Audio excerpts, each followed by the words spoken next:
kutoa wito gani kwa wafuasi kama hawa na pia wafuasi wako? Nafikiri tungoje, tusije tukaanza kupiga sherehe na tujapata yale mambo. Lakini kwangu mimi, kwa mfano, nina majibu yale yote katika kila kituo. Ninajua ile hesabu. Ndio maana nafuatia sana kwa karibu, nijue yale wanayosoma hawa maafisa wa IBC ni ile niliyopata ama sio kupata. Lakini sofa kwa zile vituo wamesoma, ninaona hesabu inalingana na ile ya kwangu. Kwa hivyo kwangu mimi ningependa niambie viongozi na wafuasi wao watulize kwanza ili iweze kutangazwa rasmi. Hadi kufikia sasa, unaweza ukasema kwamba shughuli hii imeendelezwa vipi na tume ya uchaguzi nchini IBC kuanzia jana hadi sasa? Unaona shughuli hii imekuwaje ukifananisha na uchaguzi za hapo mwanzo? Nafikiri kunayo utofauti. Mambo yamekuwa uwazi. Kwa mfano, ule ujeuri wa kutafuta kura zingine uziwekwe, nafikiri hiyo haijakuwepo. Na pengine kwangu mimi ni kwa vile nilikuwa nimeweka jicho pevu, kwa sababu mula uliopita 2017 niligombea kiti cha ugavana, na pale najua nilipoteza kwa sababu ya ujeuri wa kuiba kura. Kwa hivyo raundi hii nimekuwa macho sana, lakini nimekuwa nikiangalia system ya raundi hii. Kwa mfano, huwezi tafuta zile karatasi kutoka nje uje ukaweka ndani, kwa sababu ile kimskit uangalie na zile karatasi za upiga kura na uhesabu pia zile ziko ndani, ni rahisi kujua kama kulikuwa na ujeuri. Ile tu tatizo nimeona jana, niliingia kituo cha kupiga kura saa 11:30 asubuhi jana. Kivituo vilikuwa vifunguliwe saa 12, lakini kufikia saa 12 hivi na nusu bado zile equipment zile kimskit zilikuwa hazifanyi, na hiyo tofauti ilikuwa ni vituo kadhaa. Kwa hivyo kwangu mimi shida ilikuwa ni pale tu. Sasa kufikia hapa pia mambo ya kuweka hesabu pamoja, kwa mfano hapa Kiminini, imekuwa ni ya polepole sana. Lakini kwa ujumla nafikiri mambo yamebadilika. Ukiangalia zile kura za kule nyuma, mahali watu walikuwa wanaweza kuja na makaratasi na wakajaza, sasa naona ni kama kuna mabadiliko, na ni tumaini langu kwamba tunapoendelea kule mbele, miaka za kule mbele, tutafikia zile level za kule uzunguni, ile kwamba upati kuna laini, mtu unakuja au uchukui zaidi ya dakika 3 kupiga kura uende zako. Jambo lingine pia niliangalia jana, kuna wale wengi walikuja wakakaa kwa laini na wakachoka wakarudi nyumbani. Nafikiri hiyo pia ndio imekuwa ni moja yao ya kuona kwamba ule upiga kura wa mwaka huu umekuwa ni wa chini sana. Kwa mfano kama hapa Kiminini ni average about 55%. So lakini kuelekea mbele nafikiri itazidi kuimprove hizi systems za IBC. Asante sana Bwana Bisau, tunakutakia kila la heri. Asante sana. Mwenzangu Harit Salim, huyo amekuwa ni mgombea wa kiti cha ubunge katika eneo bunge la Kiminini hapa katika chama cha DAPK, akitoa hisia zake kuhusiana na shughuli nzima ya ujumuishaji wa kura. Anatoa wito kwa wafuasi wake na hata wafuasi wa mwanasiasa yote yule nchini wa watulivu, wasubiri tume ya IBC iweze kukamilisha shughuli zake. Mimi sina la ziada, labda ikiwa mwenzangu Harit Salim una swali. Asante Chumba, tutakutafuta baadaye kidogo. Nafikiri ulichokizungumza na alichokizungumza huyo bila shaka kiko wazi na kimesikika vyema. Kwa hiyo tutarejea pale katika mazungumzo yetu, na mara hii nataka nimshirikishe John Swaka ambaye bila shaka tumekuwa naye tangu tulipoanza hii kipindi. Ili swala la viongozi ambao bila shaka wanawania urais kupitia vyama vyao kutaka wafuasi wa vyama vyao tu ndio wapigiwe kura, kama tulivyoelezwa na Timothy Enelo Wasingishu kwamba naibu rais alikuwa anasisitiza kwamba ni muhimu wagombea wa chama chake ndio wapigiwe kura. Unaona kwamba kwa njia moja au nyingine hili limechangia kwa kile ambacho tumekuwa tukizungumza tangu jana na juzi, kwamba watu kujitokeza kwa idadi ndogo? Wengine wanaona kama basi sisi wagombea wetu hawezi kupewa nafasi katika vyama vikubwa, basi ya nini tukapigie kura? Ama kama wagombea wetu wamesemekana wasipigiwe kura, ya nini kwenda kujitokeza kupigia kura? Swaka. Asante sana. Labda mambo matatu ama manne yaibuka hapo. Cha kwanza, wala wagombea huru, ni sharti tujue ni kwa nini wanagombea huru. Kuna wale ambao hawakujiingiza kwa vyama vyote, na kuna wale ambao walihisi kwamba kidogo ile kura ya mchujo labda haikufanywa vizuri, ama walitolewa bila kufuata sheria, jambo kama hilo. So unapata kwamba wale watu wana wafuasi wao, na ikiwa wale wagombea huru wana wafuasi wao, ambao wanahisi kwamba kiongozi wao ama mgombea wao wa urais kidogo alichengwa na hivi vyama vikubwa. Kwa mara nyingi tunaona wakikata roho ama wakikosa kuwa na ile hamu ya kutoka nje na kupiga kura. Cha muhimu ni kwamba wagombea urais wenye vyama kama hawa wawili ambao wanaongoza wa Azimio na Kenya Kwanza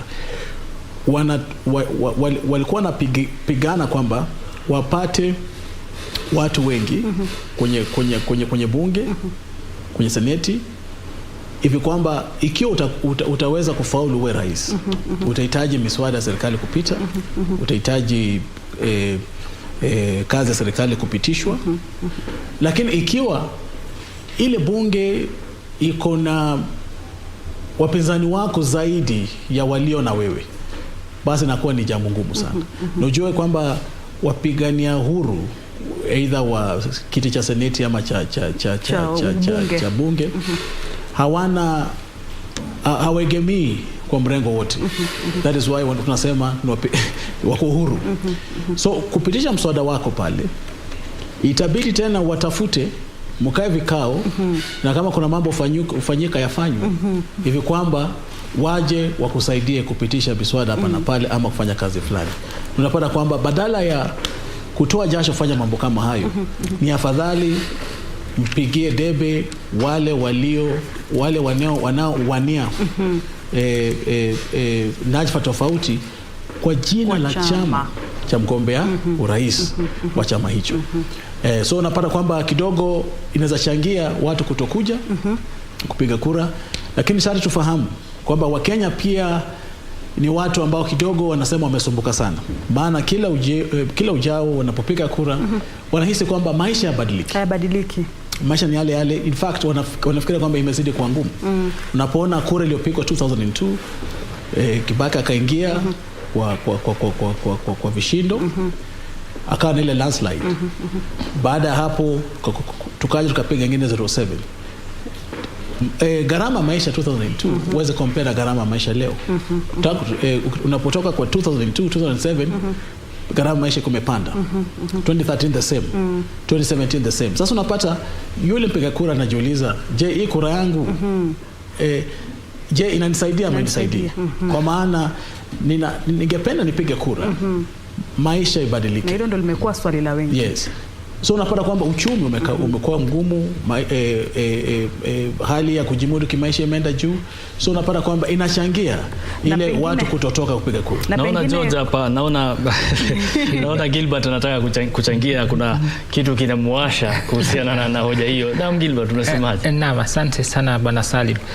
Hoja ningependa kutofautiana na wakili kidogo, haswa kutokana na vigezo vinavyotumika kubaini nani mgombea huru na huyu mgombea huru anayehusudu ni nani.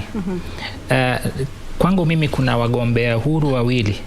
Kuna wale ambao walikosa nafasi kwa sababu pengine waliingia katika siasa baada ya muda kuchelewa, hawajulikani, na kuna mikakati inayofuatwa ili kuingia katika chama fulani.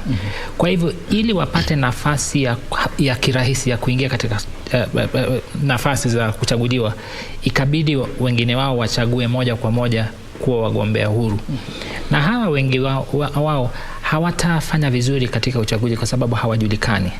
Kwa mfano katika eneo langu la Lang'ata, nilipoenda kupiga kura, nilidhani kuna wagombea pengine 3 4 tu katika ubunge, lakini nilipopewa karatasi nikapata ni wengi sana wale ambao sikuwa na wajua. Hiyo ni aina ya kwanza. Aina ya pili ni wale ambao wamekuwa katika siasa, wamepigania siasa na wanatoka katika ngome ya mwanasiasa fulani. Hao wanasiasa walikuwa na nia, lakini kwa sababu pengine ya hoja kwamba hatujakuwa na usawa, ikabidi waweze kujiondoa ili wapate nafasi ya kushindana na wale ambao walipendekezwa na vyama. Kwa hivyo hawa unapata kwamba licha ya kwamba anajiita mgombea huru, pale juu Ukienda Rift Valley utapata hata licha ya kwamba wanajiita wagombea huru, lakini pale juu wanapigia nani? Debe wa Ruto. Ukienda kwetu Homa Bay utapata kwamba tuna Kidero pale ambaye alikuwa mwanachama wa ODM. Akaona kwamba hawakuwapatia nafasi ya kushindana na Wanga moja kwa moja, akajiondoa. Sasa yeye ikawa mgombea huru, lakini juu anasema kwamba sote ni watu ambao wanampigia debe nani? Raila Odinga. Naam. Sasa ndivyo ndo tunasema anapiga debe. Anaitwa nani? Chama fulani. Peperusha bendera wa chama fulani. Lakini unajua unapoingia kwenye bunge, wewe unasalia kuwa mgombea huru. Yes. So inakuwa ngumu kujumuishwa katika ile parliamentary group. Na katika ile hali ya kwamba wewe wawania kama huru, lakini kuna mgombea peperusha bendera wa chama fulani ambaye unamuunga mkono, huoni kama utakuwa na mchanganya yule mpiga kura? Manake sasa hajui kama akuchukua wewe kama mgombea huru, pengine kile chama cha peperusha bendera hakitaki, ama inamwacha wapi mpiga kura? Ni hali ya kujipendekeza kwa mpiga kura hivi kwamba kumvuta kwako. Maana ukiwa kwenye ngome ya mgombea urais, labda ikiwa kwa Eldoret ama Uasin Gishu kwa Ruto, ni sharti uwe mgombea rais ambaye unasema ukule juu na msupport bwana Ruto. Lakini hapa yini pigeni mimi. Hivi kwamba wale ambao watampigia Ruto ama Raila kule kwa ngome yake Bondo ama Nyanza, kura zao pia zije kwako. Lakini kidogo pale changamoto sana na hawa wagombea huru ni kwamba hawapewi support na wale wagombea huru wa rais. Kwa maana tayari nishajieleza kwamba wanahitaji watu wa vyama vyao. Wanasema fanya 6 piece ndio niwe na watu, niwe na jeshi langu pale kwenye seneti ama kwenye bunge. Ndio. Naam, kwa sasa naambiwa tuelekee kaunti ya Kajiado ambapo namuona mwanahabari mwenza Nancy Okware yupo tayari kutujuza mawili matatu. Nancy, nyuma uliposimama upande wa nyuma naona kuna shughuli fulani inaendelea. Sijui kama ni nini kinachofanyika hasa. Tupe taswira kamili wapo nanipata kwa njia iliyo sawa. Shukran sana Kamche Menza ukiwa kwenye studio, na ni kweli kama ulivyosema, unapoangalia upande wangu wa nyuma ni ya kwamba kunavyo vile vifaa vya kupigia kura ambavyo bado viko hapa kuanzia mwendo wa hapo jana ambapo shughuli ya kuhesabu kura katika vituo mbalimbali ilikamilika. Maafisa hawa ambao wanasimamia vituo mbalimbali kutoka katika eneo hili la Kajiado East ambapo sasa hivi tuko katika shule ya upili ya Moi Girls hapa katika eneo la Isinya, wamekita kambi hapa kwa masaa mengi wakisubiri tu kuwasilisha matokeo kutoka katika vituo mbalimbali kwa wale maafisa wa IEBC, hasa yule msimamizi wa kituo hiki ama eneo hili la Kajiado East. Na wamekuwa hapa kwa muda mrefu, manake ni shughuli ambayo inachukua muda ikizingatiwa kwamba katika eneo hili kunavyo vituo 201 vya kupigia kura, kumaanisha ya kwamba unapoangalia foleni hiyo ilivyo ni kumaanisha ya kwamba si matokeo mengi ambayo yamefikishwa mbele ya yule afisa mkuu wa IEBC katika kituo hiki. Na vile vile kukujuza tu ni ya kwamba awali tulikuwa katika eneo la Kajiado Central, hasa katika shule ya kituo cha Masai Technical ambapo ndicho kituo cha kupiga kura ama cha kuhesabiwa kura katika eneo la Kajiado ya kati. Na ni ya kwamba kufikia mwendo wa saa 6 hali ilikuwa ni kama hii tu, ya kwamba mwendo wa saa 6 kati ya vituo 152 ambavyo viko katika eneo hilo la Kajiado Central ni vituo tu takriban 50 ambavyo vilikuwa tayari vimeshawakilisha matokeo yao kwa wale maafisa wa IEBC. Hivyo basi ni shughuli ambayo inachukua muda, tutazidi tu kukita kambi hapa.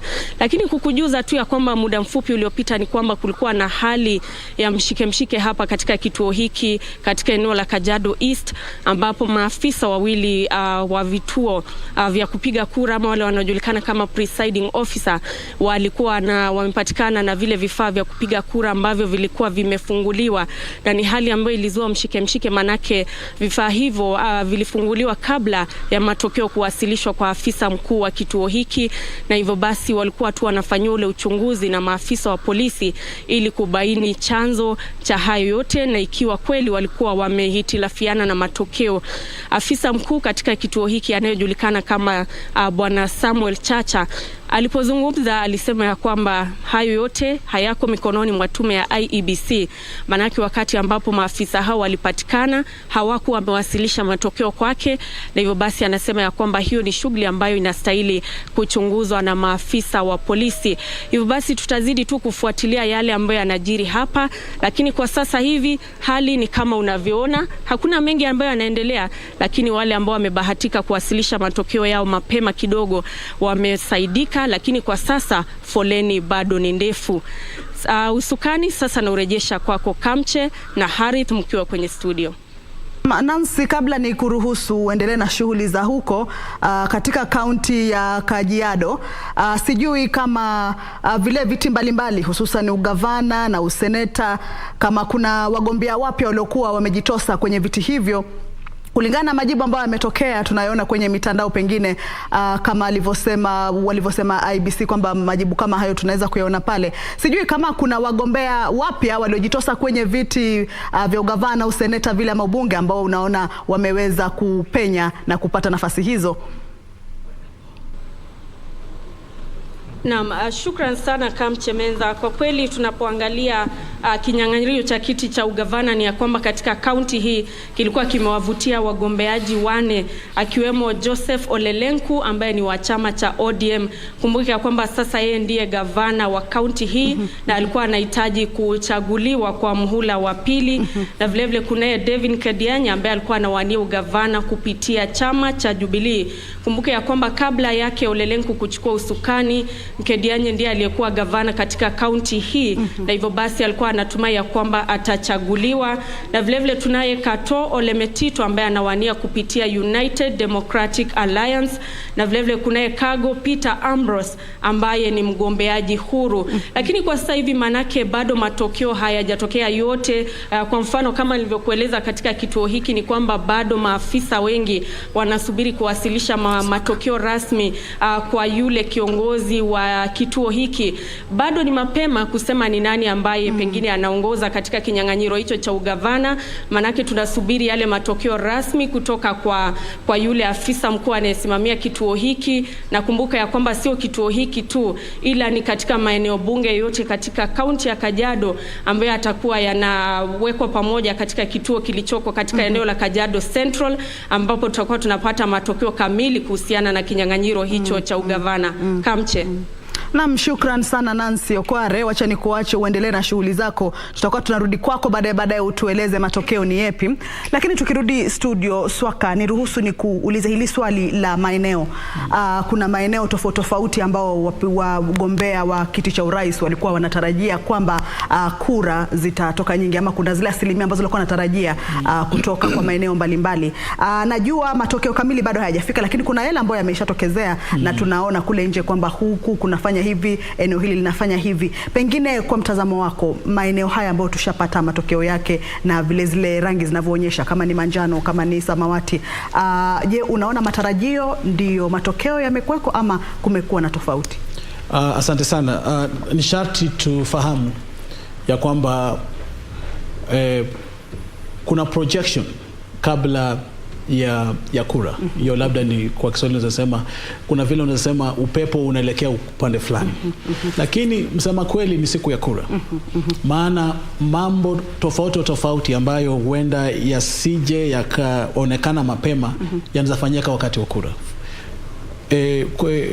Kwa mfano, jana kuna sehemu ulikuwa na vita watu kupiga kura. Kuna sehemu KIMS zilikuwa zinafanya, so ikabidi tu rudi kwa manual registry. Kidogo zile KIMS kule zilikuwa nasumbua, watu waliambiwa ngojeni, nendeni, rudini. Wengine huenda wasirudi tena. Wengine ni wazee. Kwa hivyo unapata kwamba kidogo unaweza kuwa umebashiria kwamba eneo fulani litapiga kura kwa msingi fulani. Lakini siku yenyewe ya kura unapata kwamba kuna utofauti. Wakati mwingine ni ushawishi wa wale wenye kupiga kura. Wakati mwingine ni watu wangapi wamejitoa kupiga kura. Kwa maana tena wachache wakijitoa kupiga kura, unapata kwamba idadi ambayo itapatikana pale itakuwa pia chache. Na huenda ikijumuishwa na zingine isije kafika ile idadi ambayo ilikuwa imetazamiwa kwamba kama ni Kajiado ama ni Murang'a ama ni mali fulani itatoa asilimia fulani. Kwa hivyo unapata kwamba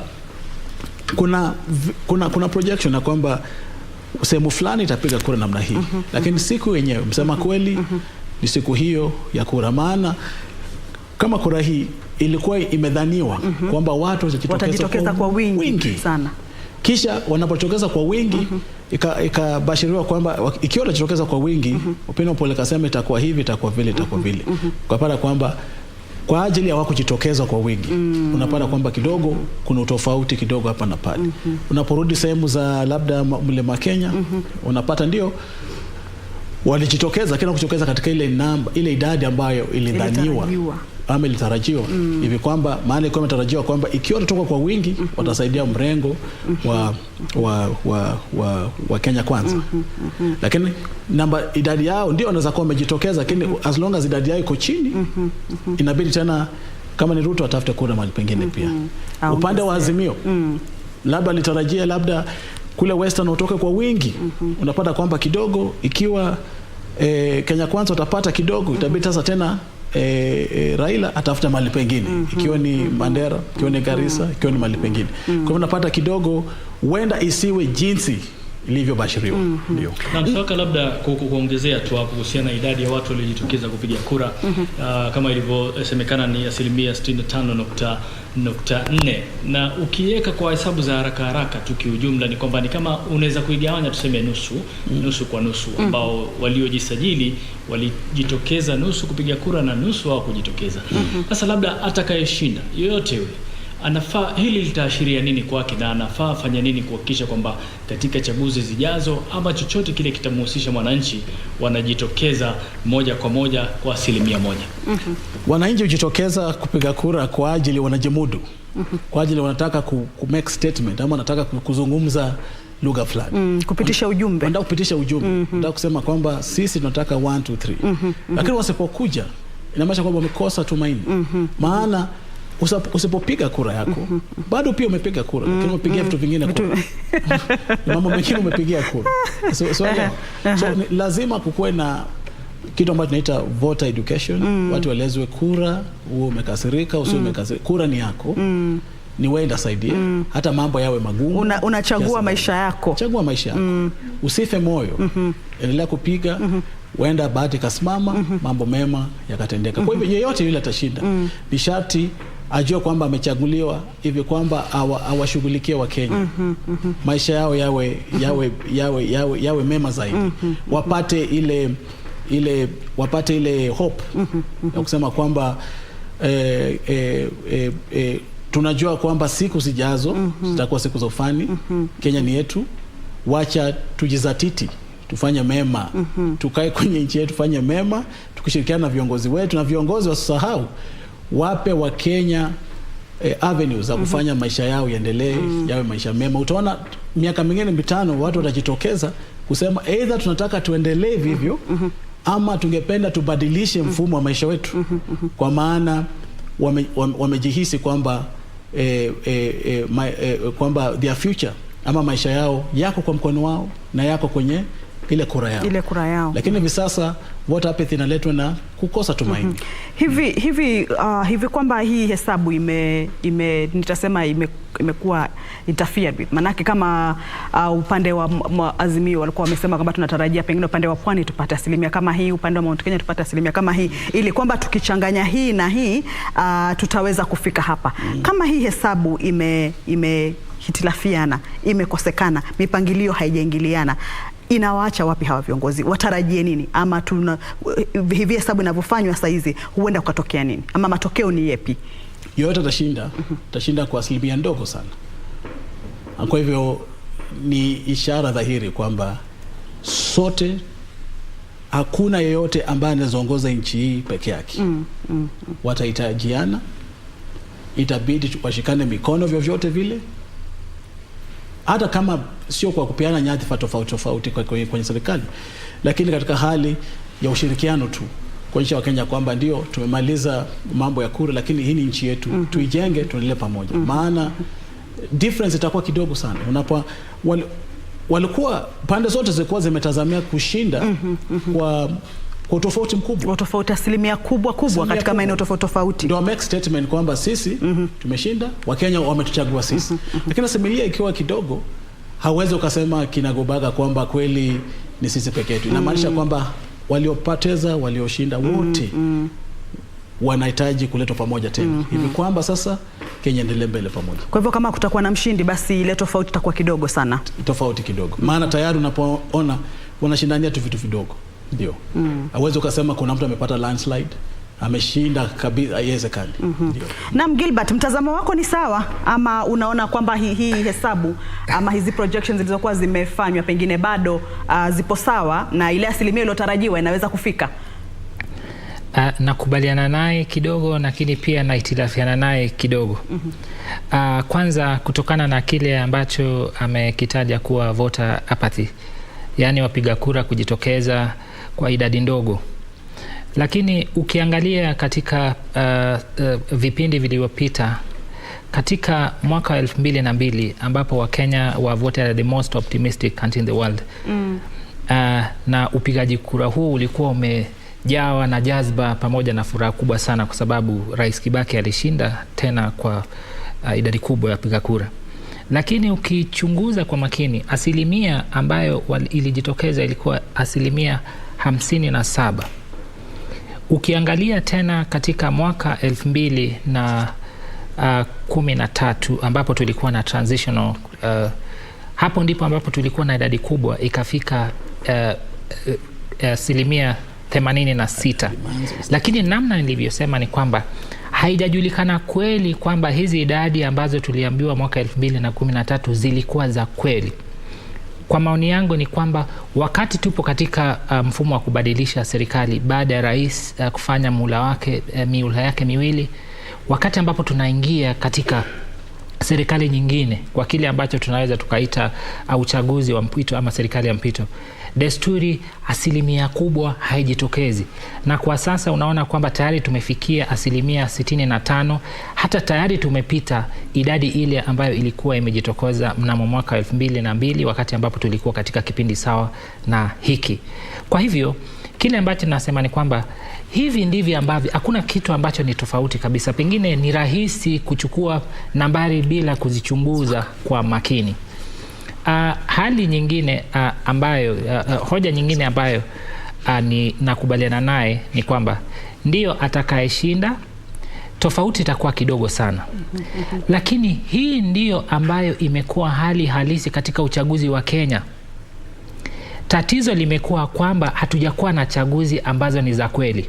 Kwa hivyo iwapo tutafanya uchaguzi huu, mimi kwa maoni yangu naona kwamba huu ndio uchaguzi ambao utatupatia marking scheme, namna ambavyo Wakenya wanapiga kura. Kwa hivyo nadhani itakuwa rahisi, itakuwa vizuri kuziangalia kwa makini. Hizo zitaweza kubadilika kwa sababu ni nambari ambazo hazijachunguzwa kwa makini, kwa sababu tumezichukua tu namna ambavyo tunazitoa kutoka kwenye portal. Na Gilbert, asante sana. Bila shaka ni siku ya matukio na matokeo mengi na shughuli nyingi, na mmoja kati ya wageni wetu nafikiri muda wake kidogo una yoyoma. Kwa hiyo tupatie kauli yake ya mwisho, azungumze nasi, kisha tumpe fursa ya kuendelea na shughuli nyingine na tuendelee na mazungumzo yetu hapa studio. Kwa hiyo Swaka, dakika moja haraka tu, labda kauli yako ya mwisho kuhusiana na haya ambayo yanaendelea kwa sasa. Kauli ni moja tu, ni kwamba jinsi Wafula Chebukati ametueleza kwamba ni jukumu lake kikatiba na kisheria kutangaza mshindi. Na amesema kwamba bado wanajumuisha na kuna mambo lazima yatazame kisheria kulingana na zile form 34A na 34B, na ndio atengeneze form 34C ya kutangaza mshindi. Kwa hivyo unapata kwamba hakuna haja ya sisi kama Wakenya kujihusisha na mambo mengi ambayo yanafanyika kwenye mtandao na kusema kwamba labda huyu kapoteza, huyu kashinda na nini. Tungoje kwamba waeke yote pamoja kisha watangaza ni nani. Na amesema sio leo, wende siwe kesho. Na wametueleza kwamba njia ambayo wanatumia kuwasilisha ama kusambaza matokeo yale ni njia iliyo huru na iliyo wazi. Mtu yote anaweza tazama, anaweza participate, unaweza angalia kwenye ile portal. Basi Wakenya na uhuru ya kutazama. Lakini sio kwamba hao ndio sasa watatangaza. Kwa hivyo tukae katika hali ya amani hivi kwamba tukingoja aliyepewa mamlaka na sheria afanye kazi yake. Na Wakenya. Ndio. Haya, Swaka, ukiondoka basi tunakutakia kila laheri na shukrani sana kwa kuweza kufika studioni kutufafanulia mawili matatu. Mtazamaji, natumai kwamba umejifunza mawili matatu kuhusiana na uchaguzi unaoendelea na vile vile kuhesabu kwa kura na masuala mengine yanayofungamana na uchaguzi. Lakini kwa sasa nataka tuungane na mwenzetu Sheila Yogo aliye katika eneo la North Horr kwa njia ya simu. Sheila, sijui kama unanipata. Kisha baada ya kutoka kwa Sheila tutakuwa tunajumuika naye Frederick Muoki kutoka kaunti ya Garissa. Lakini kwanza sasa Sheila, usukani ni wako, tueleze upande wa North Horr mambo yako vipi? Je, kumekuwa na visa vyovyote? Kuhesabu kwa kura kumemalizika ama ni yapi yanayofanyika kwa sasa?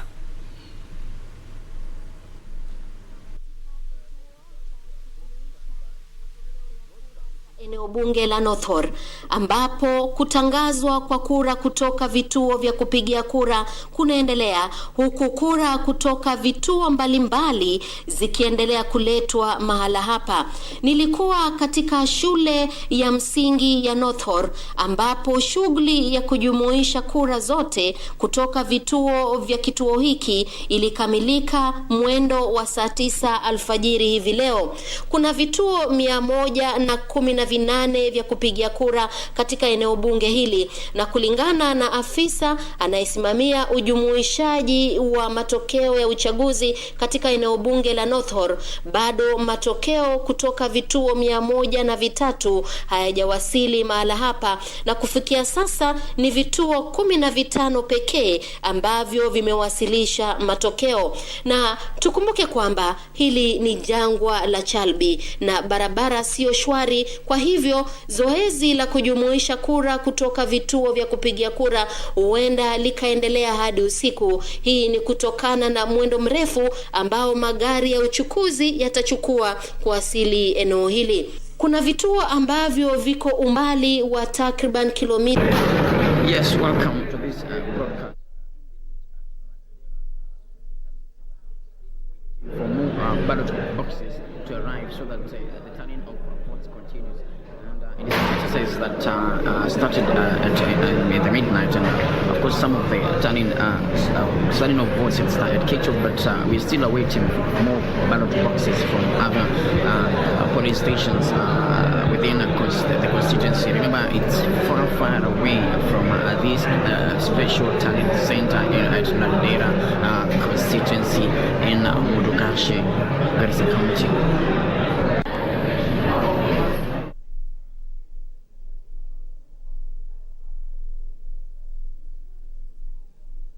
Tumepata ripoti yake Sheila Yogo kutoka eneo la North Horr, vile vile Frederick Muoki, ingawaje sauti yake Frederick Muoki haikuwa sawa hivyo. Kwa hivyo tuna imani kwamba baadaye tutakuwa tunarudi kwake atueleze kama ni yepi yanayoendelea. Manake kumbuka sasa shughuli ya kuhesabu kura inaendelea katika maeneo ama vituo vya kupiga kura maeneo mbalimbali humu nchini, ikitarajiwa kwamba form 34A zitakuwa zinakamilika kuwasilishwa kwenye mtandao wa IEBC ambao muda wa nyuma kidogo ulikuwa tumeambiwa ni 98.01%. Kwa tumearifiwa na mwanahabari wetu Sarafina Robi kwamba ndicho kiasi cha zile form 34A kwa njia ya picha ambazo zimeshawasilishwa, lakini tuna imani kwamba kwa sasa basi maeneo mengine yataweza kuwasilisha karatasi hizo.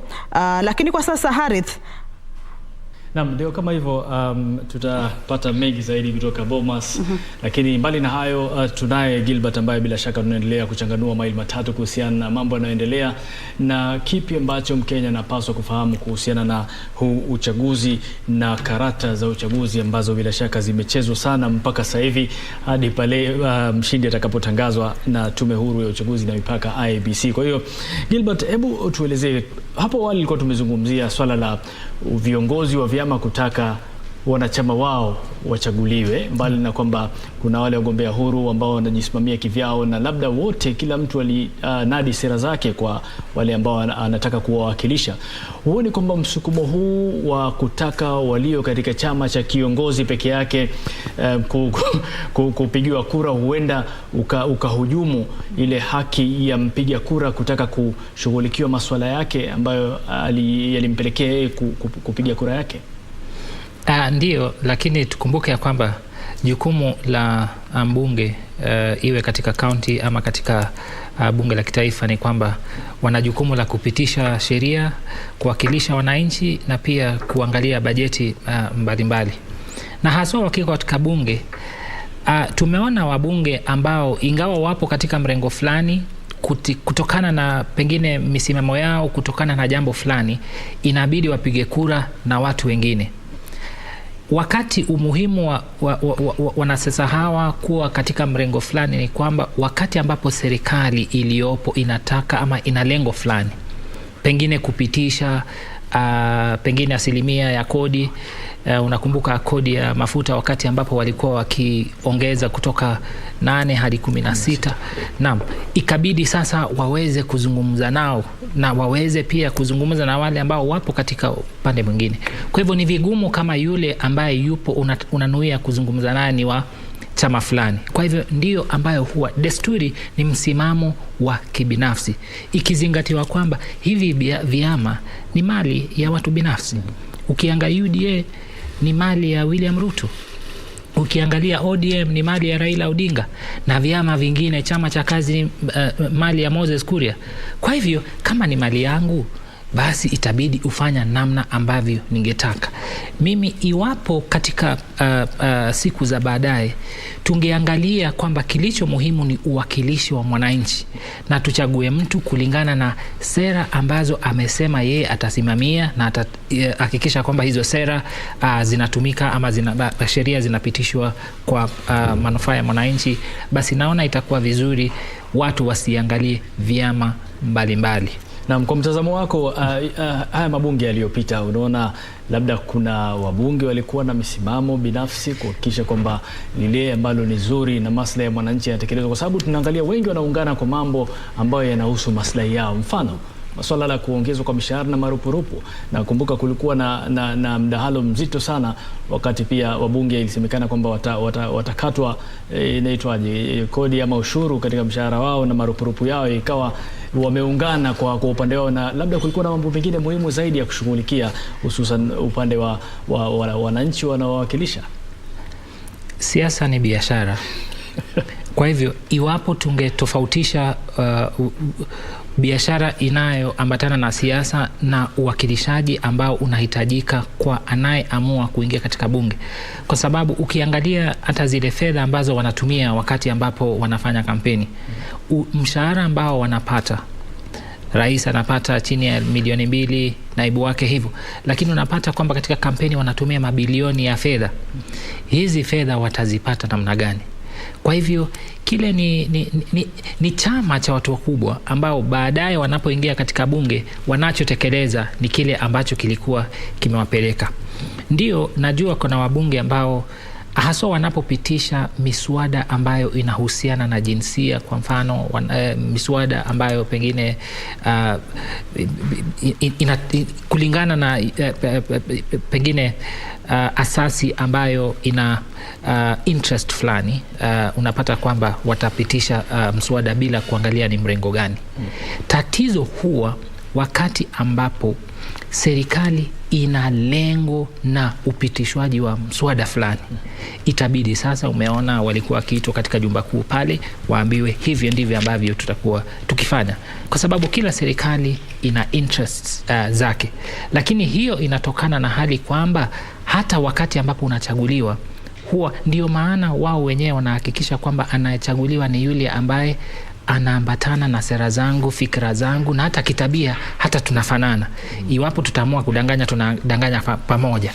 Kama ni kufanya hivi, tunafanya pamoja. Kwa hivyo ni mchezo ambao upo, lakini mimi naona kwamba iwapo sisi wapiga kura tuna nafasi, ingawa kura zishapigwa, lakini tuna nafasi ya kuangalia, je, huyu ambaye tunampigia kura kutokana na sheria au tunampigia kura kutokana na zile ambazo yeye mwenyewe amesema anasimamia kama mbunge. Kwa hivyo iwapo tutaanza kufanya hivyo, basi nchi itakuwa tofauti na vile ilivyo kwa sasa. Kwa sababu unakuta wengine wengine wale wanaopiga kura ndio wale baadaye wanakuja kulalamika kwamba matatizo leo kuna hivi kuna vile, na wao ndio walikuwa mstari wa mbele kupiga kura. Kamche, malalamishi kama hayo na naamini pia umeyapata kwa upande wako kupitia marafiki zako ama watu ambao unaamiliana nao kwa njia moja au nyingine.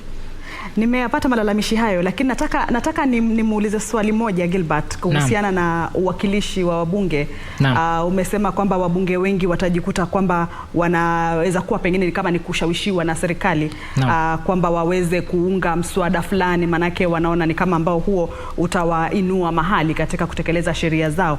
Lakini huoni kwamba katiba pia nayo iliipatia bunge uhuru wake, kwamba hawa wabunge wana uhuru wa kuamua kama huu ni mswada mzuri kwa mwananchi? Manake wewe umekwenda kuwakilisha mwananchi pale, huu ni mswada mzuri kwa mwananchi, ama kama si mswada mzuri, licha ya kwamba serikali ama kiongozi wangu ananilazimisha mimi kwamba ni ukubali, lakini mwananchi wangu kule nyumbani anaumia. Na tumeona wabunge wengi wakifanya hivyo. Lakini ni vipi, je, tutajuaje ama wabunge wataelewaje kwamba wao ni wako huru na kwamba wanaweza kufanya uamuzi wao licha ya kwamba kuna ushawishi unaweza kutokezea kutoka afisi za juu? Inategemea mbunge yeyote awe katika kiwango cha county ama katika kiwango cha kitaifa. Ile huduma ambayo atapatia wananchi itategemea ile effort ambayo alikuwa ameweka kabla kuchaguliwa. Iwapo alitumia pesa, yeye amenunua waliompigia kura, basi yeye atakapoingia atakuwa tayari amewasahau, kwa sababu hata wewe unajua kwamba tayari nilishachukua haki yangu, wacha sasa yeye aendelee na haki yake. Kwa hivyo hii inaanzia sisi wenyewe kama wapiga kura. Mara nyingi wanasiasa wanapokuja na hoja kutafuta pesa ya wanasiasa imekithiri sana hivi kwamba nakumbuka gavana wa Migori kuna wakati alikuwa ameita umati na akawa na hutubia, lakini kile ambacho alikuwa akisema, kijana mdogo akawa anamwambia harakisha, kile tunachohitaji ni fedha, kwa hivyo maliza utupe fedha tuende zetu. Kwa hivyo hiyo ni kumaanisha kwamba mpiga kura mwenyewe anajua kwamba mwanasiasa anajitafutia. Kwa hivyo wao pia inabidi wamfionze mapema, kwa sababu usipomfionza pengine hata hutamuona. Lakini huku kuwafionza wanasiasa bado kwaja kwa mponja mwananchi mwenyewe. ni manake ulidhani kama sasa hizi ndo wamfionza, lakini yeye atakuja kukuponja kwa miaka 5. Sasa niambie, hii miezi ya kuhesabu tu ya kupiga kura, alafu mimi naja kukuponja miaka 5. Ni hali ya kusikitisha sana, kwa sababu ndivyo hali ambavyo imekuwa. Ukiangalia tamthilia ya Mezidi na Said Ahmed Mohamed anasema kwamba Mwafrika analala siku 8 badala ya siku 7. Kwa hivyo yeye anapoamka anajiuliza chakula kiwapi, baadaye anapewa, anaendelea. Hivyo namna ambavyo mwananchi amehamasishwa kutokana na kile ambacho anastahili kutafuta kwa yeyote yule ambaye anatafuta kura kutoka kwake, pengine hiyo haija fikia kiwango ambacho kinahitajika kwanza. Pili, hali ya maisha imekuwa gumu hivi kwamba kile ambacho unanipatia ni historia au ni hadithi isiyo na maana kwangu, kwa sababu tumbo lina njaa. Kwa hivyo nife na tumbo langu badala ya historia badala ya hadithi ya kubadilisha sheria. Kwa hivyo ingekuwa kwamba hali ya mwananchi wa kawaida pia ni tofauti. Kama kungekuwa na kazi kwa watu wote, kila mmoja na jukumu ambalo analifanya ambalo linampatia maisha yake ya kila siku, pia ingebadilisha kile ambacho tunahitaji kutoka kwa wanasiasa. Kwetu sisi wapiga kura, hizo sheria kama si lobby group, hizo sheria kwa mwananchi they don't make sense, kwa sababu yeye angependa alishe watoto na aendelee na maisha. Hataki mambo ya kimsingi ya shughuli. Ndio tuko katika wakati huo kwa sasa. Gilbert na Harith, wacha sasa tuelekee katika chuo kikuu cha Multimedia ambapo ndicho kituo cha kujumuisha kura za eneo bunge la Lang'ata, na naarifiwa kwamba Andrew Okero huko ndiko liko kitakambi tangu siku za nyuma. Sijui kama ni yepi yanayotukia kwa sasa. Andrew Okero, tafadhali tujuze.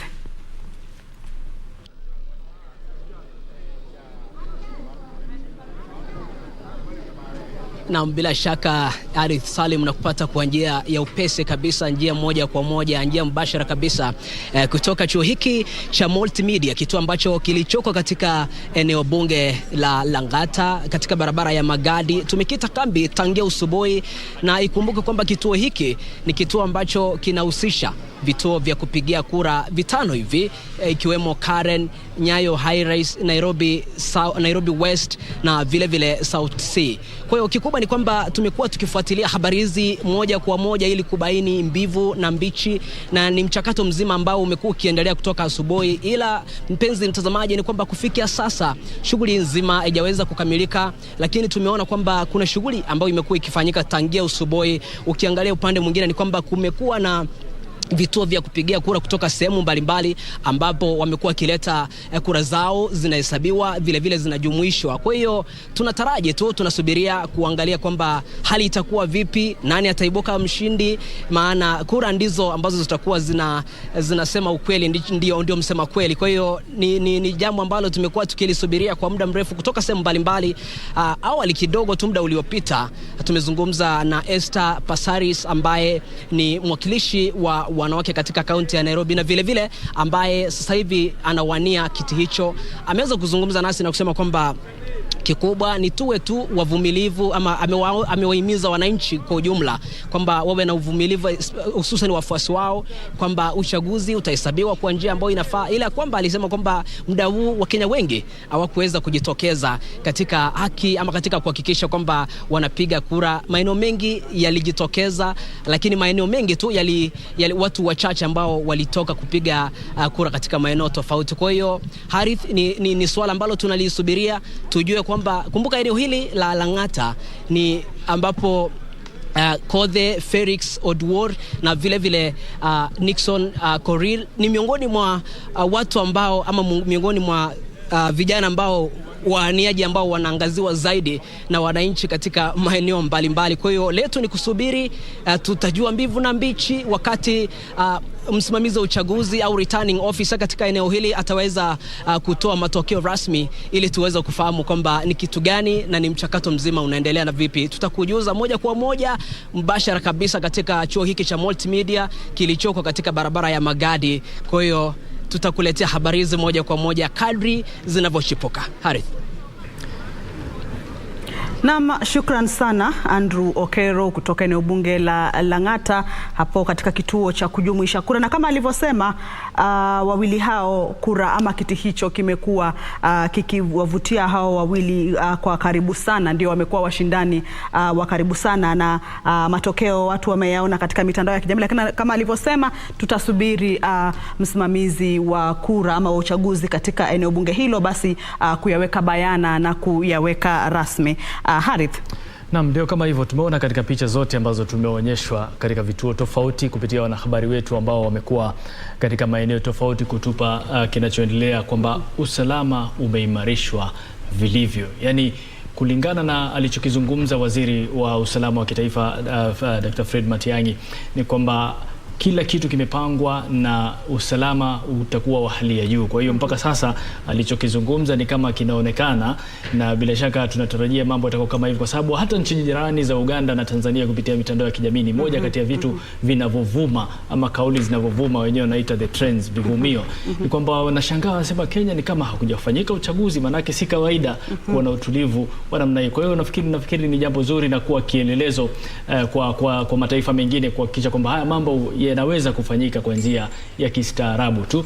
Sasa kuzungumzia hii njia ya kistaarabu, kuna baadhi kupitia mitandao ya kijamii mbali wamekuwa wakisema kwamba iwe ni kweli ama si kweli. Wamekuwa wakisema, wengine wamekubali kushindwa, mpaka wale ambao hukutarajia kwamba watakubali haraka kushindwa, kwa mujibu wa hesabu zao wanasema wamekubali kwamba wapinzani wao wamewashinda. Kwa hiyo Wakenya wakae na amani na vitu kama vile, iwapo ni kweli au si kweli. Lakini ukiangalia mitandao ya kijamii na ni account akaunti zao rasmi, lakini hayo pia hatujathibitisha kwamba nani ameshinda nani. Lakini swali ni kwamba iwapo ni kweli, unaona hiki ni kitu ambacho kinaweza kufanyika na ni kitu cha kuigwa pia katika ngazi za juu cha wanaowania nyadhifa za juu zaidi, kwa sababu wengi waliotoa kauli zao ni katika nyadhifa za ubunge na za wawakilishi wadi au madiwani ukipenda kuwaita. Gilbert.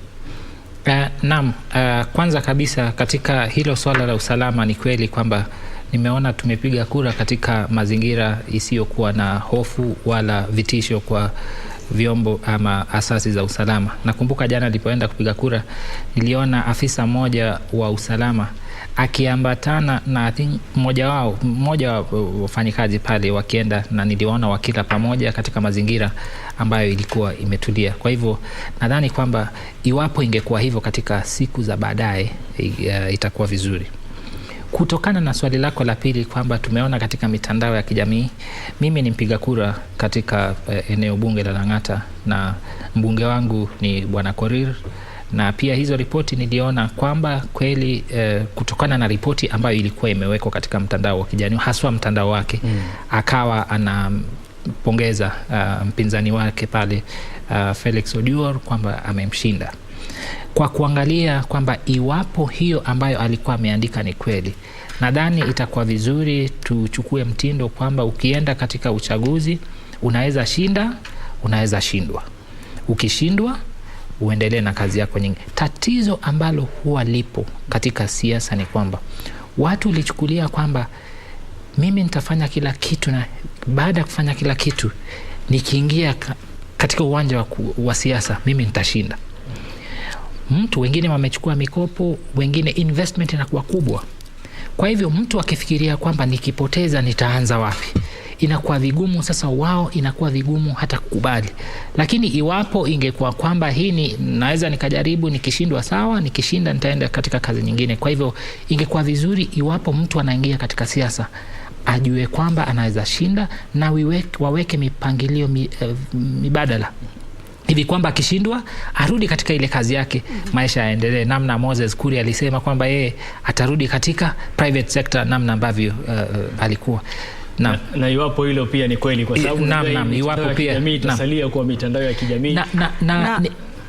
Ningependa niongezee hoja moja tu kuhusiana na mitandao ya kijamii. Nadhani mipangilio, mawasiliano, tunaona IBC ya 2017 na IBC ya sasa ni tofauti kidogo. Lakini kile ambacho walisahau kufanya ni kwamba walisahau kujumuisha au kuweka mipangilio ya kuwasiliana na wananchi, ikizingatiwa kwamba mitandao ya kijamii imekuwa haswa miaka 5 iliyopita ambayo imepita, watu wengi sana ujumbe ambao unapatikana katika mitandao ya kijamii, bahati nzuri wakati fulani huwa ni ujumbe wa kweli. Kwa hivyo wao wenyewe wangeweka mikakati ya pia kuwasiliana nasi kupitia mitandao yao, hivi kwamba tunaweza tukadhibitisha. Hawana verified site. Wameconcentrate sana katika uchaguzi wa urais. Katika miaka ile iliyopita tulikuwa tunaona hapa fulani ameshindwa, huyu hajashindwa, ili tupate ujumbe. Sheria bila miktadha ama bila muktadha haiwezi tubadilisha sisi wenyewe, kwa sababu sisi ndio tunapiga kura na sisi ndio tunaitisha ujumbe, sisi ndio stakeholders. Kwa hivyo unapotuweka kwamba sheria inasema hivi, sheria inatumika katika muktadha wa huduma kwa wananchi. Kwa hivyo hapo nadhani wangefanya, pengine ilisahaulika, lakini communications plan kwa social media ni muhimu. Asante sana. Bila shaka mikakati ambayo iwapo wewe unapania au una ari ya kuwa mwanasiasa, ni akiba maneno unapewa na Gilbert kuhusiana na jinsi gani unavyo. Harith, nafahamu kwamba tunafaa twende Bomas, lakini kuna swali moja ambalo nataka niwaulize. Sijui kama wewe na Gilbert pengine mshawahi jiuliza kwamba hizi celebrations ambazo zinaendelea katika mitandao ya kijamii kwamba huyu ameshinda, huyu ameshinda. Je, mshawahi jiuliza kwamba pengine ama ikatokea kwamba ile hesabu walifanya makosa alafu ikawa ni tofauti, patafanyika nini sasa pale? ni matokeo ya ule mwanya uliopo kutokana na kupata ujumbe kwa yule ambaye anastahili kupatia ujumbe. Ingekuwa kwamba iwapo, kwa sababu kwa wakati huu hata Bomas kuna zile nambari ambazo IBC tayari wanazo. Ingekuwa kwamba baada ya saa moja wanasema tumejumuisha, tunaona kwamba wamepata hivi na vile. Lakini bila hivyo kila moja tabuni nafasi yake ili soko huru. Naam, kila moja sikilize ngoma yake.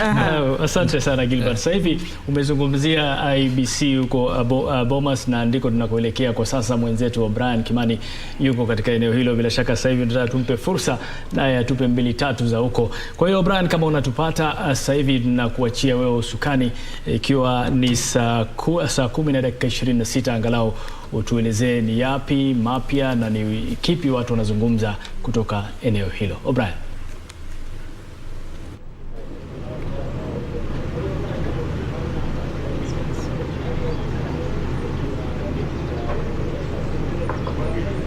Well, thank you very much, Harith, Salim and Kamche Menza.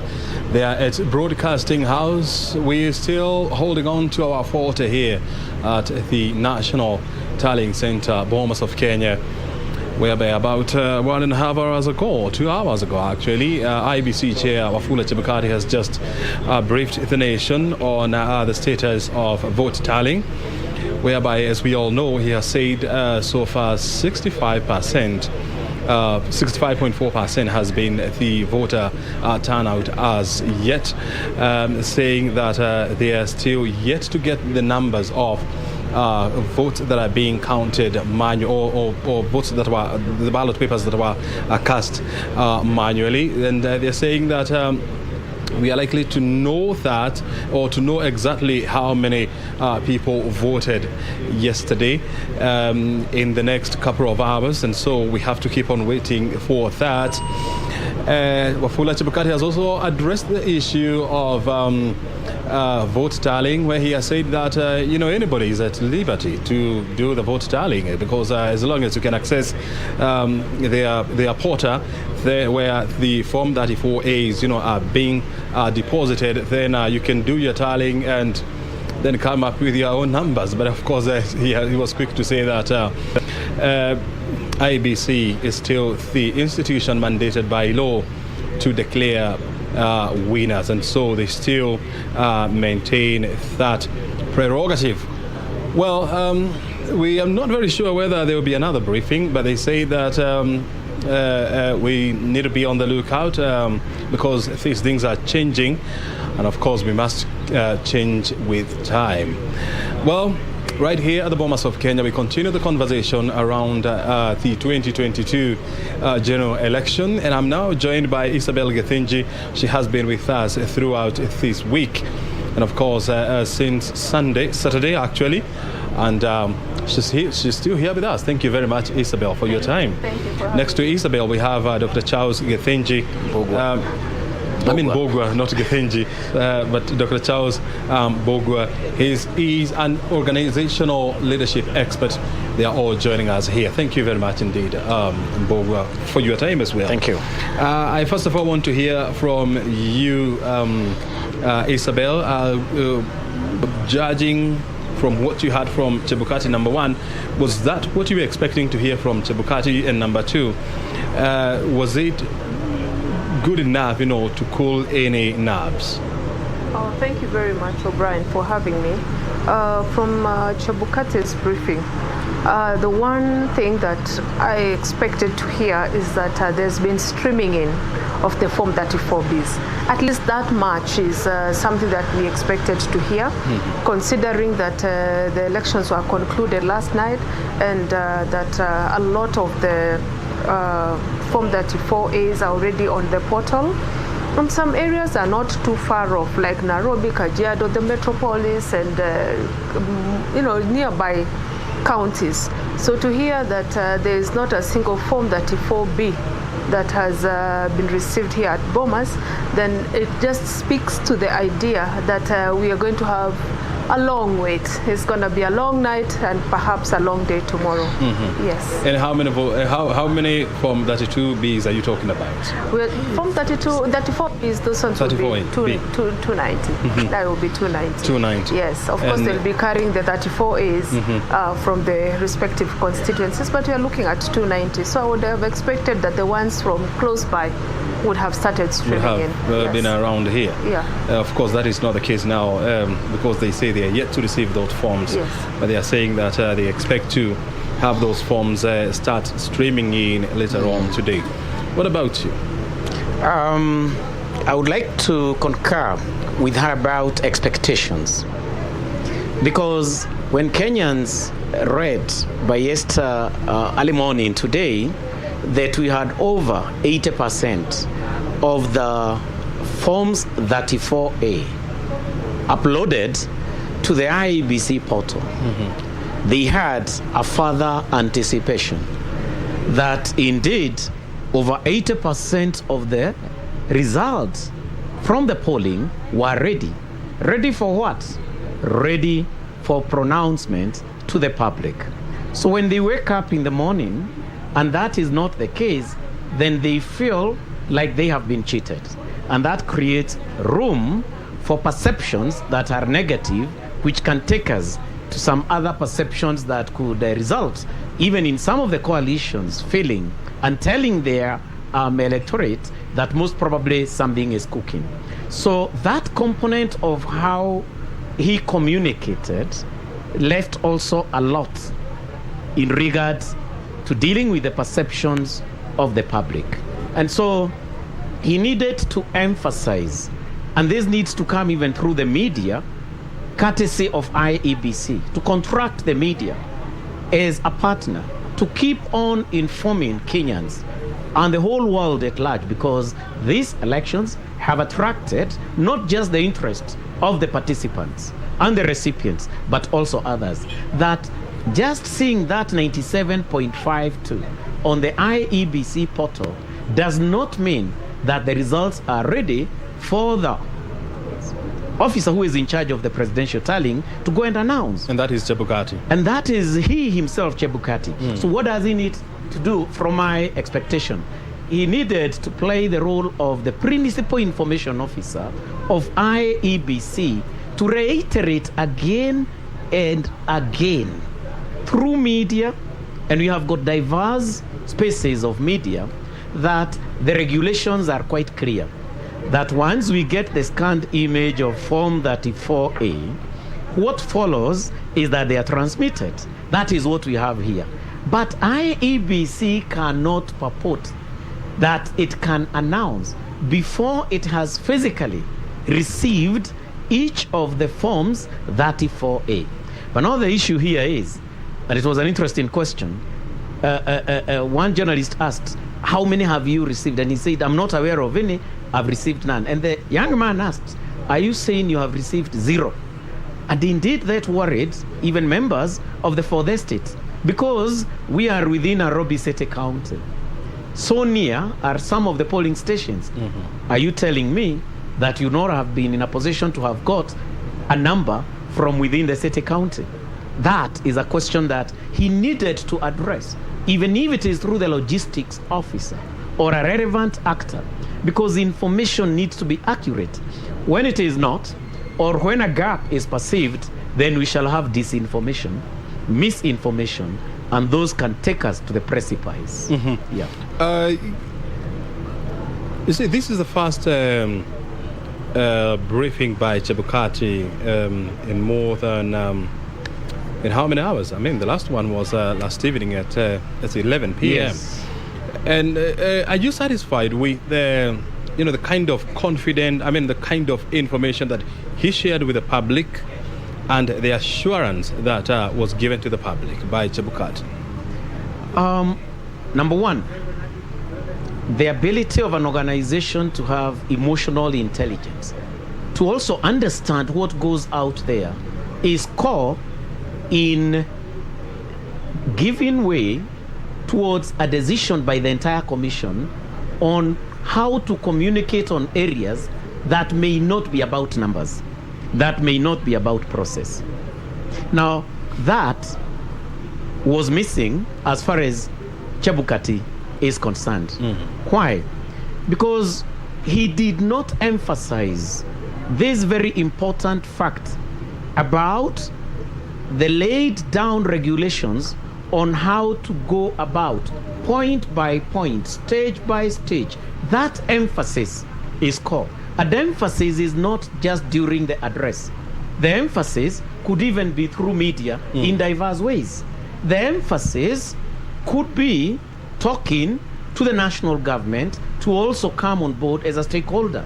The emphasis could also be to the coalitions and even the individual independent candidates that we may be having, all parties for that matter. That component of bringing everybody in board so that this can then be propagated to their constituencies is lacking. So he dealt with entityship. IEBC, this is what we are saying. Then he was not franked accordingly by these other actors. Number two, other than government political parties, who are the other key actors in the information that Chebukati is giving us? We have the faith-based organizations. They have a large mass of those who went out to vote. They have got interests. They have got opinions. They have got perceptions. And for a democracy to be seen to be mature, how we communicate the entire process through an inclusive approach becomes important, let alone the faith-based organizations and actors. We have got groups of eminent persons who are critical in conflict resolution, in reconciliation. This is the best time to involve them so that they even start understanding what is going on, so that as they respond, they have got data. They have got the truth. But this was not a moment for anybody else. This was a moment for Wafula Chebukati, because honestly speaking, the nation is not willing to listen or to hear from anyone else. The only person that this country is ready and willing to listen to is Wafula Chebukati and his team, because they are the people that count at this moment.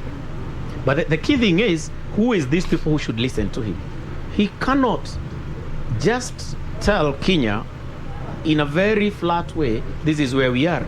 He needs to also not just address the media and that public out there. Who are the significant others if things were to go haywire? How differently would you have done it?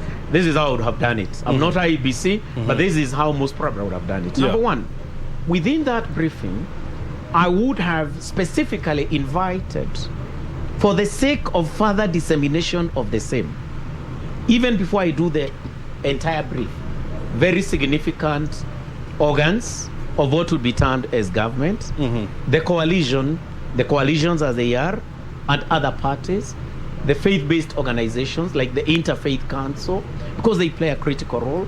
We have got the Council of Eminent Persons who are core in reconciliation and mediation, among other interest groups, including KEPSA, so that that component of them knowing you have had, you are a constituency, let others know.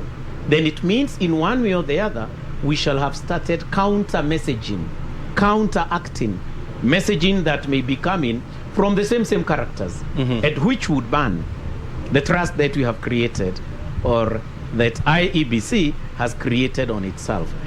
Isabel, what do you think of his idea? I mean, do you think this is an idea that can work at a time when the hopes of the entire nation is rested on Chebukati? In my opinion, I feel that Chebukati has, in a way, included the stakeholders, because this has been a journey in preparation for the elections. And by and large, IEBC has worked with stakeholders, including political parties, including the faith-based organizations. He has worked with us quite a journey in preparation for the elections.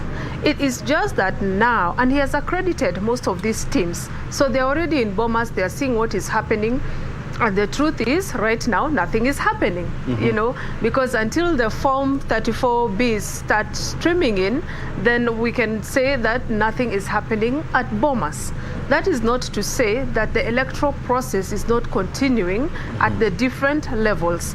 And I believe that at the constituency tally, that is where the action is. And I think that is just what Chebukati should have communicated. You know, he of course expects that because he has walked the journey with us, we all know what is the process. But just to assure us again, you know, reteach until we all get it. But better still also so that the person who votes, the voter out there, and the ordinary Kenyan who might not have been consuming this because they were busy doing their own work, but right now they are all glued on TV because now that moment has come. He should just continue to talk to us so that basically he explains to us that last night polling closed, voting happened, tallying happened at the polling stations. Form 34As were filled up, but they were not coming directly to Bomas. They were being taken to the constituency tally, and that is now where they are, because they have now to again be added together from all the polling stations within that constituency. And if there are any discrepancies or anything, it is sorted at that level. Then the Form 34B then is generated, and then it is now brought to the tally center, National Tally Center, so that people now understand, oh, why we have nothing happening right now here is because everything is happening at the constituencies.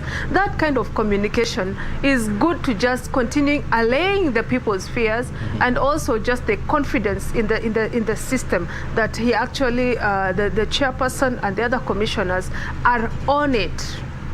It's just that there's a process. Much as the forms are already on the portals and people are already calculating, but that is not the formal communication because there's a process that has to be undertaken and it is underway. From where you stand, look, this exercise was concluded yesterday. The voting exercise was concluded yesterday at 5 p.m. And so now it's almost coming to 5 p.m. again. So we're talking about 24 hours. Yes. By expecting too much from IEBC, are we also shooting ourselves in the foot? You would expect naturally that nearby constituencies would begin to stream in. Sincerely, ordinarily 24 hours down, would expect that nearby constituencies would begin to stream in. At least 10, 20 like that, because, there are just some environs around us. However, even from where we are, even Langata constituency. From Langata itself, Kamukunji, everywhere. But what we are saying is, possibly the chairperson would have tried to go ahead to explain, because when the question came, are you saying that you have zero? Perhaps that is the time he would have taken an opportunity to explain why he thinks or why we are perceiving delay, but perhaps the commission is not calling that delay, is possibly calling it diligence or whatever it is, but he would have spoken to the element of time and also to give us a time frame also within which then to begin expecting results, and a time within then to expect that, we would know where we completely stand. And that is not to say that people do not know somewhat where we stand, because they have access to the portals. They are seeing it also on the media. However, that is not conclusive, so we still have to wait for him. So telling us zero when we are already at 4.3 million is not fair. Doesn't look fair. From where you stand, as an organizational management, as an organizational leadership expert, are you comfortable with how IEBC is handling this whole process of vote tallying? Because now we are past the voting process. A good question, and particularly bearing in mind that one of the key things we have focused on during the first session that we've had here is the presidential poll, because that is what generated quite a number of questions during what would be termed as the press briefing. It is important for us to have fidelity to the laws that govern what would be termed as our electoral process. Have we had that fidelity guided by the leader, and the leader is IEBC? The IEBC has pronounced itself quite clearly that there are within 7 days is the period within which that particular poll should be announced to the public, and it's quite clear. We've not done a day yet because voting in some areas ended way after midnight. So actually it ended today. Yeah. And that means then that is most probably the last hour, and that is our counting start point, and then we go 7 days. Number two is a measure of how well or how poorly IEBC is functioning, having already reminded us of the 7 days, is the fact that over 97% of the Forms 34A have been uploaded to the portal. So that's point number two of earning good scores. Number three is IEBC, despite a very complex issue and it's being debated by many people, whether it's a pro or it brings some cons, is the availability to the public. Yeah. Not just media. Some public don't know they can actually access that information, but it is actually accessible. And as Isabel has so well and aptly put it, had IEBC brought on board various actors, and for me the stakeholders, in their substrata to tell them you can actually access as the faith-based this, then it would mean any suspicions would have gone away. But what is the score here?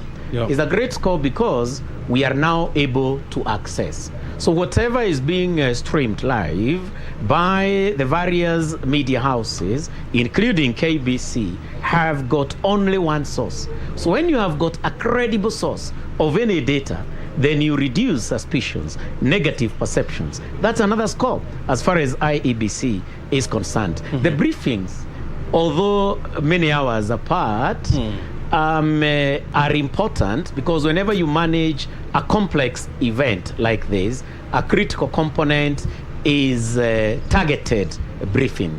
Of course, part of this has been very general, but we need to have targeted briefing, which does not need to be done by the chair.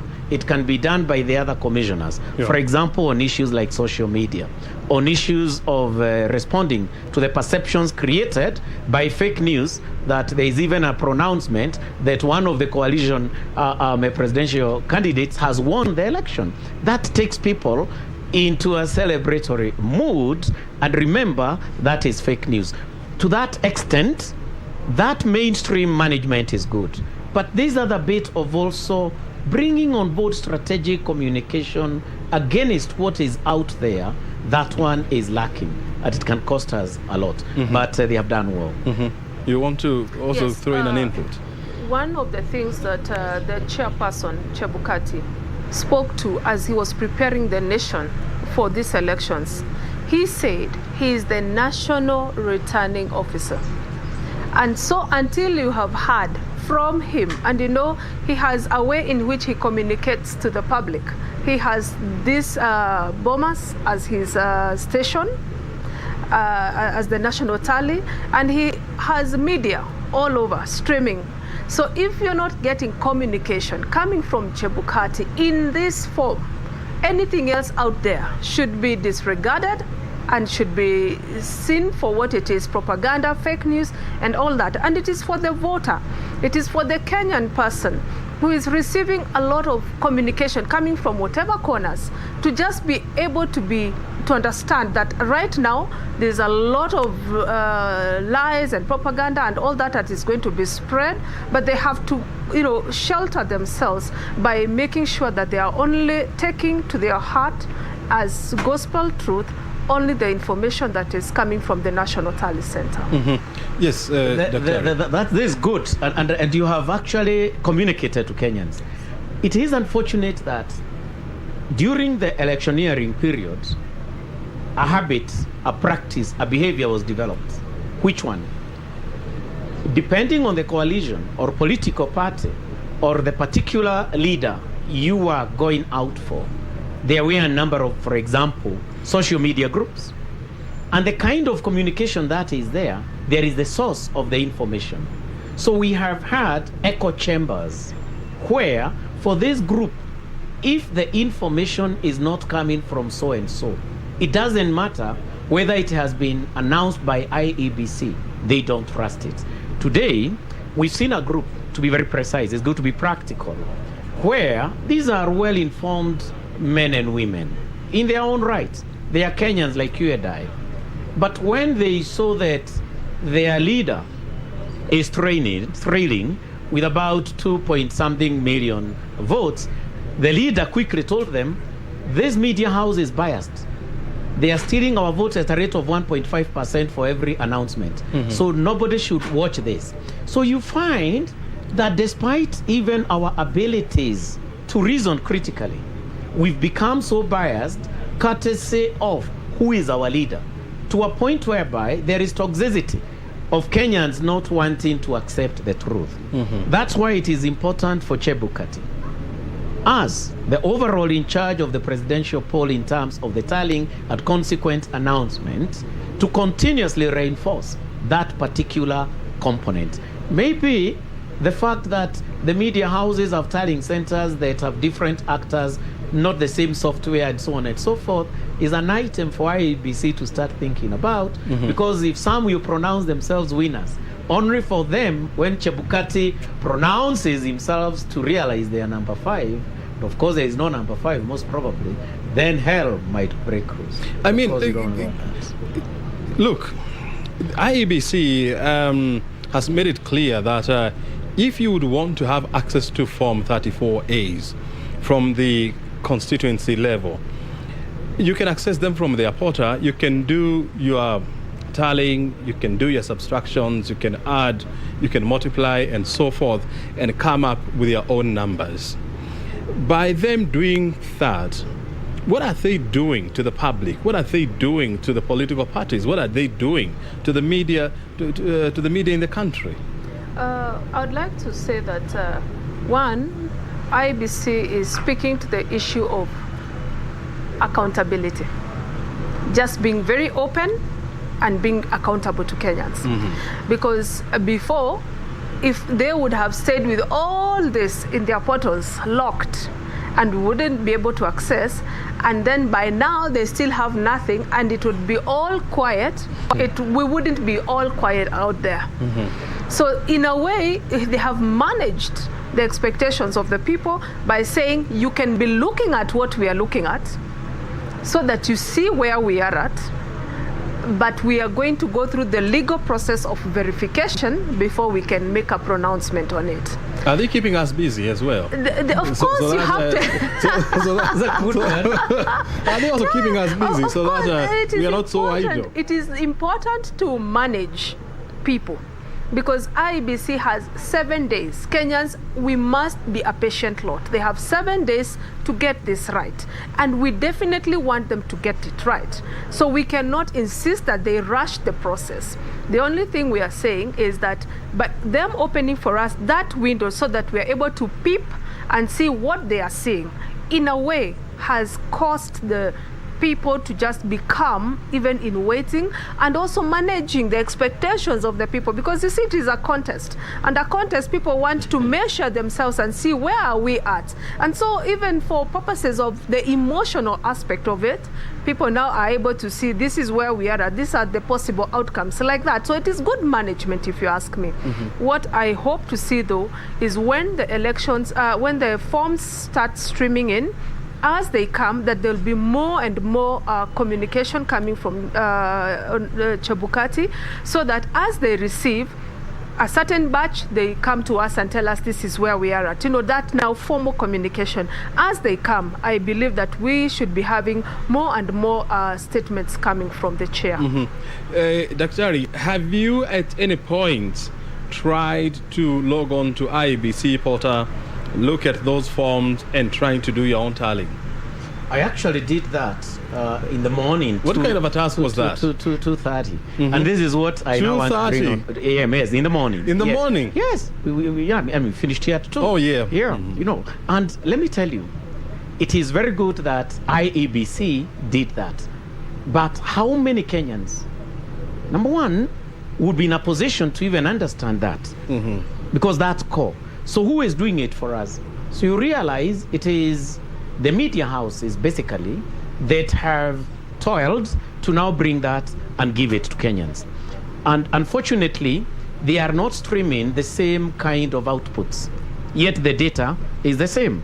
So if there was a way, because remember, these are human beings, there are those who will decide, let us pay more attention to the vote-rich region for this coalition. That then shows the coalition leading at a very early stage. For example, it's an assumption. I have not said that is what is being done. Another one would also do the same. So what is coming out of it? It's a tedious thing, and Kenyans are a bit lazy. I respect them, they're hardworking, but when it comes to extracting data from a statistical approach, many Kenyans, they are good at it, but they are very lazy. Why? Because our media houses are actually doing it. Even for the coalitions, you might be astonished.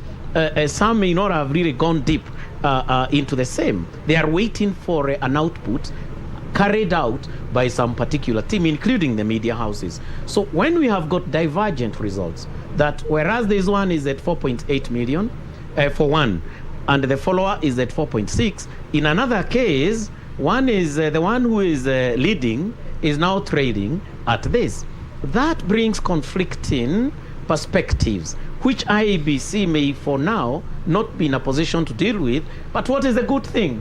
Like Isabel has said, once the verification, a physical process, starts being undertaken by IEBC, then the rest will have to become something that we may have to forget.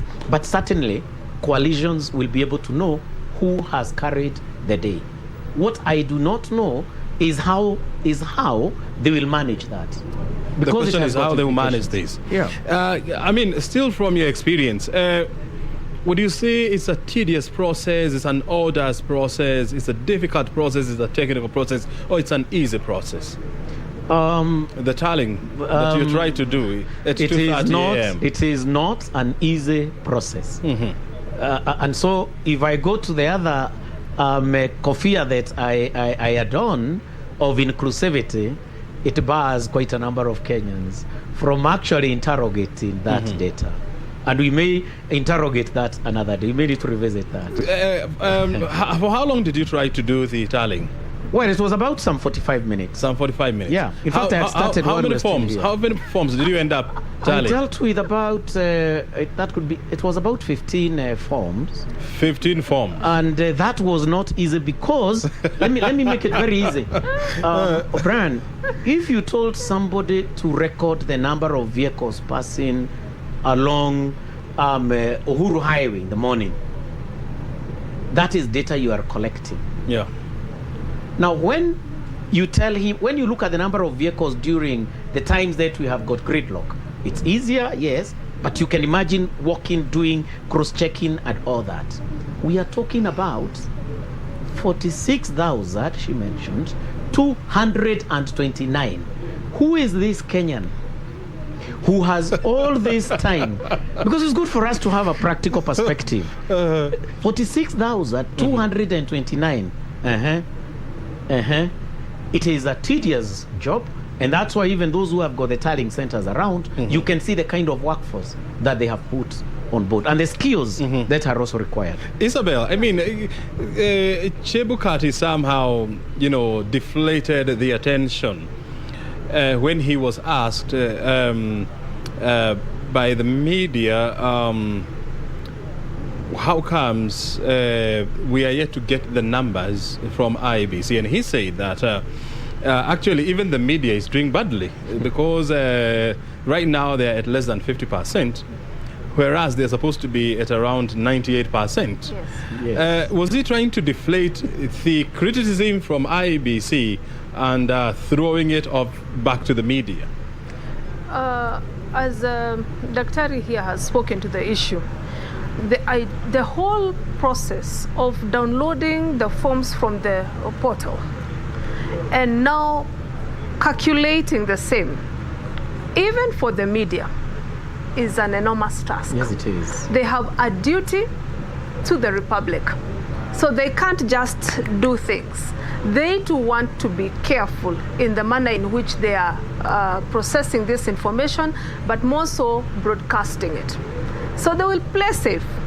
And you know, Chebukati has kept on saying that he's the person who will announce the result. So you want to be behind Chebukati. You do not want to be ahead of him, even as a media house, because he's the one to announce it. So you will want to dilly-dally and work with him, and mark you, he has not started because he doesn't have any form here with him. So he hasn't given any formal communication. So you do not want to be too much ahead of him, because even out of the experience of previous elections and even just by what we have been seeing, sometimes a certain path seems to be, you know, the path, then from nowhere there's a turnaround, and then the people who seemed to be in the lead are no longer in the lead. And as a media house, you do not want to be the one who created that perception. So everybody is playing safe, and they're going to work at the pace of Chebukati. So what I'm getting from you is that all of us, we are in some sort of a wait and see what kind of a move IEBC is going to take before we can follow suit. In terms of the duty, the level of duty that people, different stakeholders have, what I can say is I'm sure from the different political formations, you know, the coalitions that had candidates, they possibly know the result by now, because it has been their interest from the beginning. I'm so sure that they have put in everything that they needed in place in terms of infrastructure, in terms of staffing, because they have a lot of interest in it. They cannot afford to wait as everybody else is waiting. But the media cannot be caught in that. It cannot be caught in those partisan chases. So it has to remain very vigilant in the manner in which it is giving information, and they have to work at the pace of the national returning officer. I want to hear this from you, Daktari. I mean, Chebukati is telling the media, hey, look here, you're actually very slow. You should be at 98 point something now. But look, you are below 50%. But then he goes ahead and say, but wait a minute. Even if you are to complete the process, you cannot call the election. Those are your personal information, okay, for you to keep, for you to digest. So, essentially, why should we bother then collecting an information that we are not going to use anywhere? This is an interesting one. She has brought on board a moral duty of media not to be embroiled and then be labeled as a partisan. And of course, that is the fairness we expect as far as any media house is concerned. But what kind of wordings do we expect from Chebukati when he's addressing the media? When he says that you are now playing catch-up, I'm ahead of you, but another time you are ahead of me, so that does not work. Is it a challenge, or is it an ill motive? Is there an ill motive in it when you address what would be termed as partners who are so key in disseminating the same information out? I would not be in a position to tell. That's one thing that I had said I need to interrogate with a fellow analyst so that you're able to look at it. But then, it is also quite interesting. Chebukati has become hardened. And not Chebukati the man, Chebukati the entity, IEBC. Because it has been bashed this way, that way, across all perspectives, within the entire cycle of the electoral process. Yeah. So it means in one way or the other, just like a child who has been bashed here and there, they also develop response mechanisms, defense mechanisms, resilience of a certain nature. IEBC, and that's a comfort zone I'm worried about, feels right now that it is ahead of everybody because they have placed those forms there. And that, of course, nothing can be changed because what was scanned is what they will get when it comes as a hard copy. But my question would be this. What about if a coalition in one way or the other was able to finalize on its tallying of the presidential poll with the audacity to actually go out and pronounce themselves and play it safe by saying, this is what we have and nothing can change. Just imagine one of the coalitions calling a meeting. You are in media, you're a media house. I'm sure you'd not miss to attend that kind of a conference. Yeah. And then announcing from the forms 32A, let's go one at a time, we have won. And that is, for example, on Saturday or on Friday at this time. What would be the status of the country? What would the others say? And they say with a disclaimer, however, we are saying this as the truth. This is our chief data analyst. We are showcasing you all this, and we'll keep it in our portal for you to access. Then it means Chebukati will have lost the glare. We'll have lost that authority of then waiting to announce. So we shall have developed a subculture where then we can get all these that announce while still telling people we are not really announcing, we are only telling you that we won. That component that we have not thought about can have its implications, and most probably towards our democracy, because despite the fact that it is our democratic right, we will have a thinly veiled defense that these are not the final results, but go to our website, this is how we have worked it out. It is quite demeaning at times when it is then not announced. Do your KCSE, then the results are announced by another some character, not by Kenya National Examinations Council. How would you feel? It has got implications. It doesn't have credibility at all. Even to other institutions. And so there begs the other question. I mean, by IEBC now, or Chebukati, and Chebukati now here is not the man. Yeah. Chebukati now the institution here. By telling the civil societies, look, here you have the forms, you can do your tallying. Chebukati telling media, here you have the forms, you can do your own tallying. The public as well. The political parties as well. And then coming back and say that, hey, look, but even though you can do your own tallying, we still have the final authority and the final say on the results. Isn't he somehow starring the hornet's nest? I think, and just before we went into this election, I remember seeing a certain headline, the opaque elections or opaque Chebukati, something like that, something about, okay. So I think what IEBC is doing is looking into the element of being open, that elections are seen to be open, they are seen to be fair. And that is why he's inviting all stakeholders, look with me and let's see together what I'm seeing. That is the invitation to them. Can we look at these things together? See from your corner, see from your corner, this is it. However, I have a process to undertake in processing this data, even as it has come to me, and it is by law.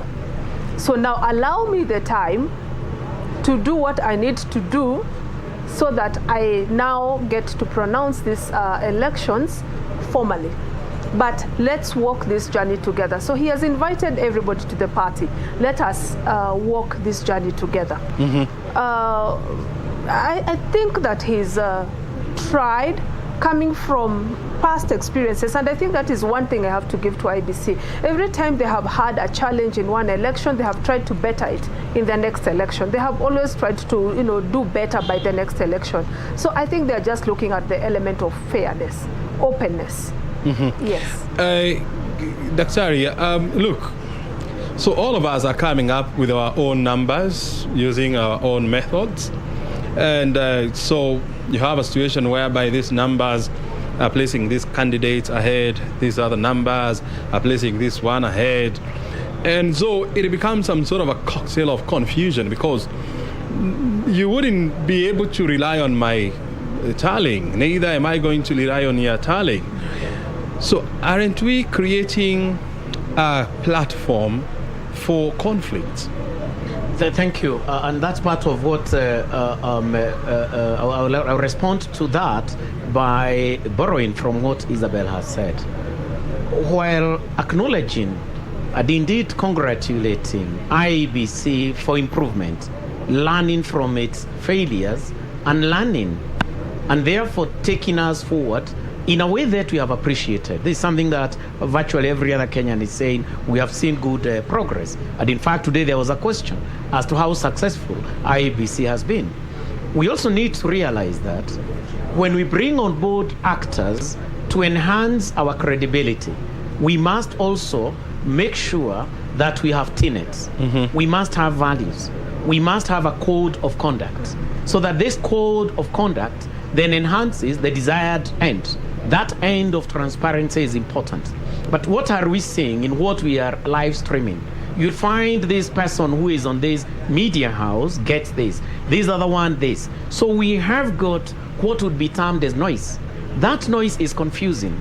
So it would be a good lesson, because for now we cannot do much, to then ask ourselves, how can we then do it as media houses, so that we have got what would be termed as respect to democracy, where we have a right to download this one and this one at the very tactical level of democracy.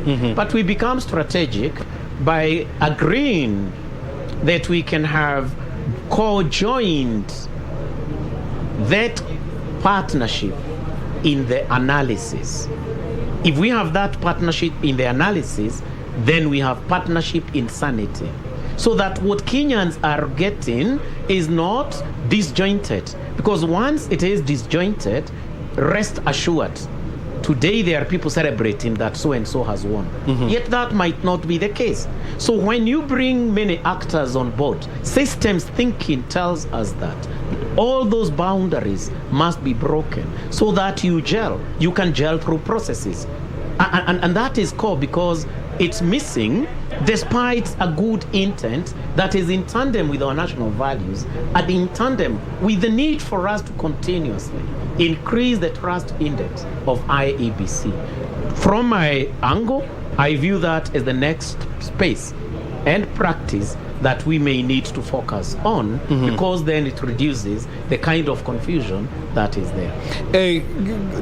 Look, you see, when you have a situation whereby, you know, the entire media in Kenya, I mean, is having its own tallying center, it's having its own personnel, statisticians, it becomes quite arduous, you know, for a single media house to do things. Because look, I mean, Chebukati has a team of close to 300,000 people on the ground who are helping to do things. We do not have a media house in this country that can have such a human resource. Yes. Could it have been then wiser if all the media houses in Kenya, the Kenya Broadcasting Corporations of this world, the Royal Media Services, the Nation Media, the KTNs of this world, to come together, employ economies of scale, and then form a consortium for them to do this tallying? Would it have been easier for them? That is what we are alluding to. And has the media done that before? Yes. How? The presidential debate. The debates, yeah. Was an outcome of a practice of partnership. And it delivered great scores and showcased that indeed we can partner to drive an agenda of national interest. And so the same is doable and would deliver credibility even to media. And indeed, media would learn from each other, because KBC could be having unique skills as an organization that KTN, for example, and I'm not saying doesn't have, that it may not be having. So that joint learning makes sure that then media is not in any way exploited by what would be termed as some of the political processes that we have and politicians for selfish ends. And that can play an ultimate critical role in bringing cohesion to this country, because the truth will be one.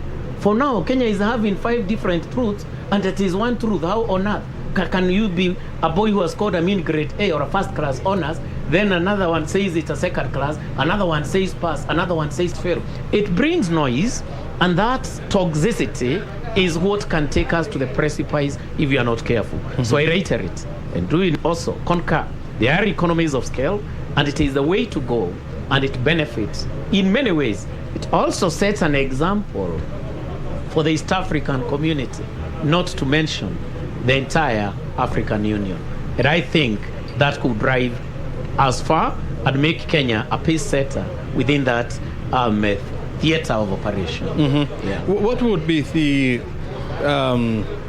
benefits of doing a unified tallying center for all the media houses, but still at the same time, you as a media house, you want to be seen as a pace setter. You want to be seen to be doing the best. And so if you are to do it together, then you steal the shine from me and I steal the shine from you. How can the media do this without, compromising each other and, of course, complementing each other? I think the first thing that would speak to the media would be, why are they doing this? The why would then inform the how. If the idea is so that the media speaks in one voice in calling the election, and also in making sure that the nation believes in the process and then the outcome, then working together takes away all that element of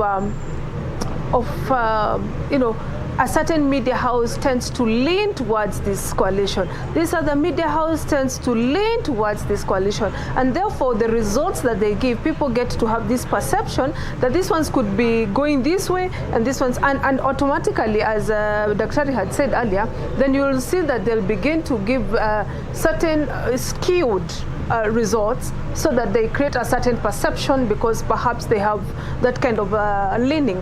However, when all the media houses would come together, then they would set the ground rules.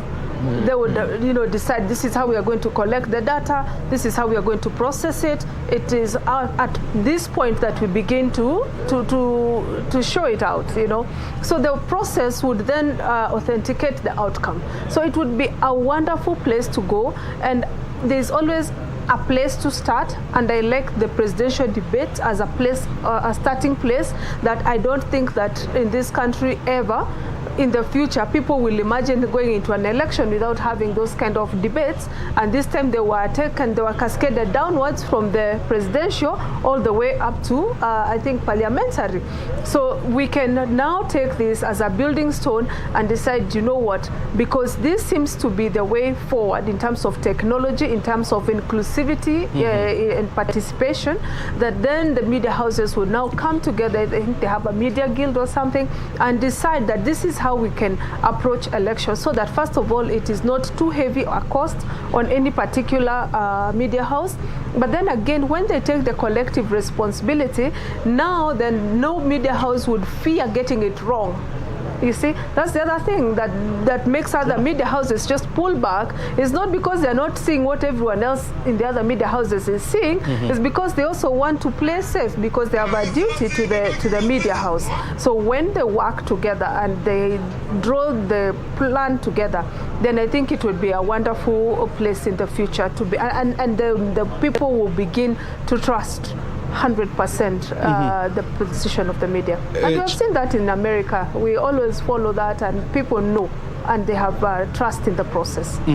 But of course, in the U.S., I mean, of course, the media houses, they don't have a unified tallying center. Yes. The media houses in the U.S., they are financially deep, and so they can afford to hire experts, to do data collection and data collation at the same time.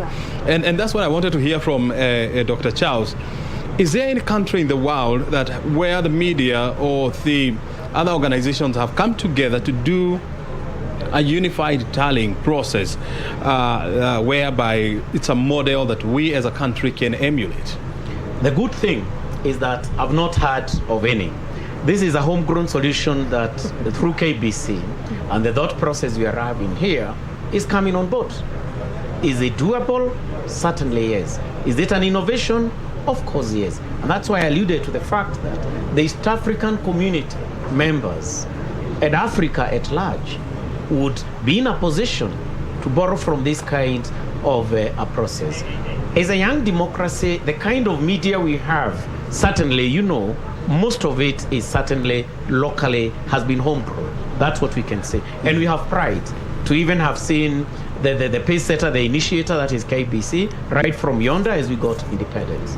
So I'm not aware of any, but it would be the pride of this nation because we have great innovators, to celebrate the IEBC and ourselves and Kenyans for the kind of thought process we are having by sitting at this table and truly focusing on motherland. Because it is a calling for patriotism to stick our necks out, think beyond what exists globally, and maybe deliver what should be global. Very well. Because we are coming to a close in this conversation, I want to hear from you, and I want to start with you, Dr. Charles. Now we are finding ourselves in a situation whereby there is so much information out there that you do not know who is right and who is wrong. We have had some areas in this country, people have started to celebrate because their candidates has been projected to be ahead. So how do you then handle this information or manage this information as IEBC to ensure that, of course, the people who will have their hearts broken, we don't end up with the worst? Number one, we were not fully able to manage misinformation right from when we started this process of the campaigns. And we had character assassination. We even had disinformation where people had fake accounts, assassinating others, assassinating agencies of government, including IEBC, and even leadership of some of the coalitions. So it has given birth now to what campaigning does. It gives birth to votes or to the polling perspective as we move along that process. And so time has come, and we've come of age to make sure that continuously we work with a variety of stakeholders to channel through the full information. We need to inculcate a subculture of fact-checking and involving particularly critical actors at the county level, at the political parties level, to air what would be termed as these truths, these facts that are relevant. Of course, the media comes out pretty well. And significantly here, because the urban people are faster in fact-checking, it is important, most probably, for us to partner, IEBC and all other stakeholders, to come up with a fact-checking and information channel that leverages on our vernacular stations. Because they are there. They are critical actors. They could fuel violence, they could quell or prevent what would be termed as violence. How well is IEBC, the government of Kenya, the political parties, when it comes to the vote pronouncement, how well do we use those particular channels? We don't use them.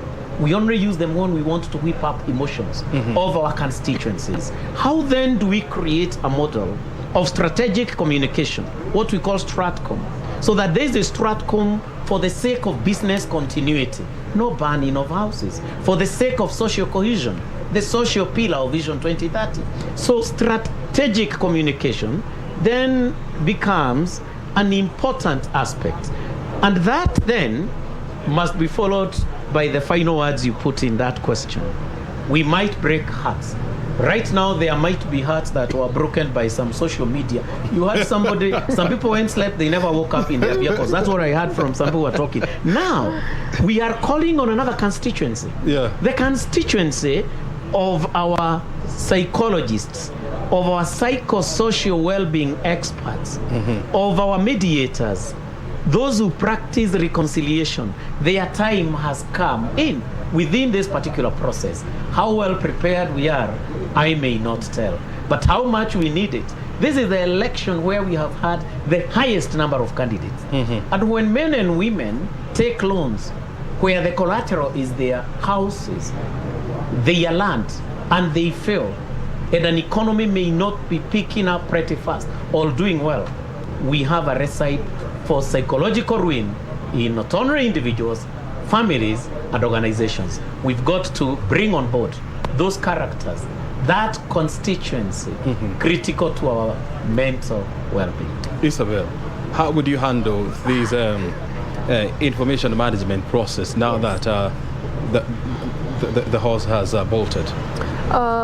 First of all, I'd like to speak to the issue of the political heartbreak, and that every candidate must be prepared to speak to their constituents as a duty to the citizenry, that you went to them to cause them to believe in you, that you would provide leadership, and that you must provide that leadership through and through. You do not detach yourself from that leadership that you promised to provide. And that leadership might be in good times and bad times, difficult times and easy times. In celebration, I remember in 2013, when the TNA URP wing won the elections, and the president did not take time to celebrate. I remember his words at Kwea, where he said, we must remember that there are others out there that are hurting, and therefore we have to be magnanimous in our victory. He caused his people not to over-celebrate so that he mitigates in the pain of the others. That is leadership. So by and large, every leader must continue to provide leadership during this tenure. Much as we have to wait for IEBC to speak to the issues of where we are at, and finally the final announcement. However, the leaders continue to speak to their generals, and they continue to speak to their foot soldiers, that let us be still, it is well.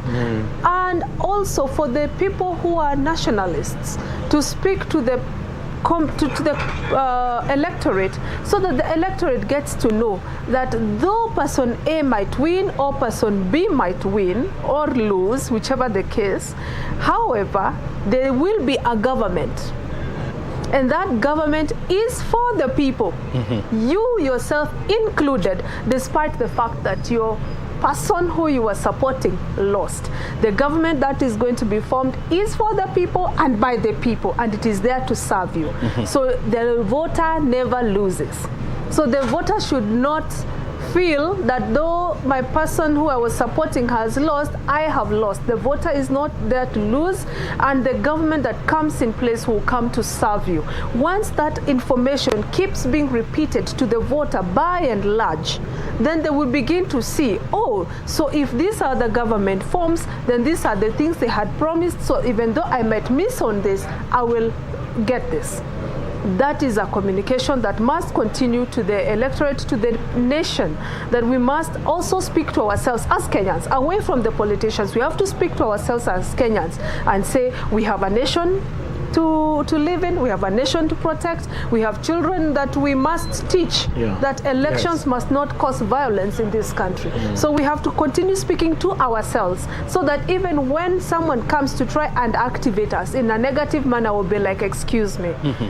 This is our nation, we love it, and we are not going to go down that way. Very good. Yes. And of course, after such a grueling electoral process, and of course campaigning period, and disappointing numbers, to some constituencies, then what would be expected of us is to embark on a unifying path, whereby we work together as a nation, and of course we work together as a one community. Well, our time is up at this hour. Definitely we'll still have more conversation to come later on, but thank you so very much indeed for finding time to be with us this afternoon. Thank you so much. Dr. Charles, and of course Isabel. Pleasure. Thank you. Asante sana. Asante sana. You see, these are the kind of conversations that you will not get anywhere else. We're here at the National Tallying Center, Bomas of Kenya, whereby not much is happening here. Of course, a lot of people, are trooping in and out. Just like 3 or 3.5 hours ago, that press briefing by Wafula Chebukati, assuring the nation that IEBC is still at the helm of all things, and of course they're doing everything possible to ensure that the country is kept abreast with the necessary information. We are keeping tabs of what is happening here. Remember, this is what we have been doing since Friday last week, actually, and we'll continue to do this until the end of this whole process. My name is O'Brien Kimani. I'm taking you back to Broadcasting House for the continuation of this broadcasting. And of course, remember, we're still live here. We shall be having more links. Stay tuned. Na asante sana O'Brien Kimani, bila shaka mazungumzo ya busara pale katika ukumbi ama katika eneo la Bomas, ambapo ndio kituo cha kitaifa ambacho kitakuwa ni cha kujumlisha kura zote za urais, na tangazo rasmi litafanyika katika eneo hilo. Na bila shaka iwapo pilika sio nyingi sana sasa hivi, lakini itafika muda kwamba macho yote yatakuwa yameelekezwa kule, isipokuwa kwa sasa bado tunafuatilia baadhi ya maeneo ambayo yanaendelea na shughuli za kuhesabu kura, na maeneo mengine ambayo kama vile Eldas katika kaunti ya Wajir, eneo ambalo lilikumbwa kidogo na changamoto za kiusalama kama alivyosema mwenyekiti wa IBC Wafula Chebukati, lakini wakahakikisha kwamba usalama umedhibitiwa na shughuli ya kupiga kura imeanza mapema leo asubuhi. Kwa hiyo tunatarajia muda kama dakika 30 zilizopita shughuli ya uchaguzi itakuwa imekamilika katika eneo hilo, na baada ya ukamilifu huo basi hesabu za kura kufanyika katika eneo hilo kabla ya kutumwa hususan kura za urais kutumwa katika eneo la Bomas, na vile vile wengine kutangaziwa pale pale katika nyadhifa nyingine za madiwani, na labda mbunge kuona nani yuko mbele katika katika eneo hilo. Kwa hiyo mbali na hayo ni kwamba kauli ya mwisho katika wale wageni ambao O'Brien Kimani alikuwa nao imesema kwamba hii itakuwa ni serikali ya wote.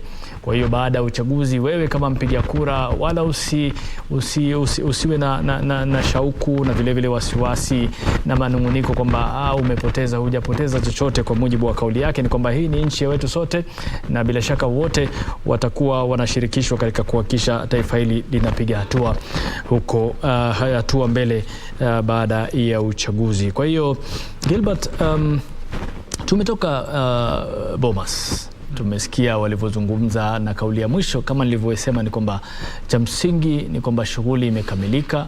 Iwapo kutakuwa na kesi za rufaa, wao wenyewe viongozi wakabiliane maeneo ya mahakama na vitu kama vile, na wananchi waendelee na shughuli zao. Kama jana ilisemekana baada ya kura watu waliambiwa endelee na shughuli zenu, watu warudi makazini na vitu kama vile. Sasa turudie hili swala la IBC. Unajua, kwanza labda nikuulize, hii kazi ya IBC ni ngumu vipi kwa mtazamo wako, kabla tuende kwa Kamche? Maana Kamche kuna mambo mawili matatu atatuletea baada ya muda usiokuwa mrefu. Kwa haraka tu, hii kazi ya IBC unaiona iko ngumu kiasi gani, ama kama uione ni ngumu unaona iko nyepesi kiasi gani? Kweli ni kazi ambayo ina changamoto kubwa sana, kwa sababu ni kazi ambayo inafanywa wakati ambapo serikali na wananchi wameacha kazi zao ili waweze kuangalia ni lipi ambalo utawafanyia ili kufanikisha malengo yao ya uchaguzi. Tatizo ambalo limekuwa ni kwamba kama ulivyoona katika vipindi vilivyopita, ni idara ambayo pia haijakingwa kutokana na matatizo yanayotokana na pengine serikali kutaka mambo fulani. There are a lot of interests ambazo zipo katika taasisi ile. Kwa hivyo inabidi wakati fulani wao wenyewe tufanye hiki, tusifanye hiki, na watu wengi sana pia wanawaangalia. Kwa hivyo hata wakati ambapo wamefanya vizuri, kwa sababu kwa sasa nilitembea mjini, maduka mengi bado yamefungwa, magari ni machache. Hivyo ni kumaanisha kwamba licha ya kwamba tunaambiwa turudi kazini, siasa ya upigaji kura inatuhusu sote kama Wakenya, na tunategemea kile ambacho IBC inafanya. Hiyo inafanya iwe ngumu kwa kiasi fulani. Ndio, bila shaka ni kazi ambayo iwapo una maradhi ya moyo na mambo kama hayo unafaa kujua unajiingiza wapi. Manake iwapo huna subra basi Kamche, iwapo huna subra katika masuala haya unaweza ukajipata katika hali mbaya, mara kuzimia ama pressure imepanda na mambo kama hayo. Kwa hiyo nafikiri wanaotuma maombi kwa kazi kama zile tayari wanajua fika kwamba hapa tunajiingiza katika sehemu ambayo macho yote yatakuwa yanatumulika sisi. Sasa Kamche, hebu tuzungumzie, kwa sababu tangu tupate taarifa kutoka kwa mwenyekiti wa IEBC Wafula Chebukati na tume ya uchaguzi kwa ujumla.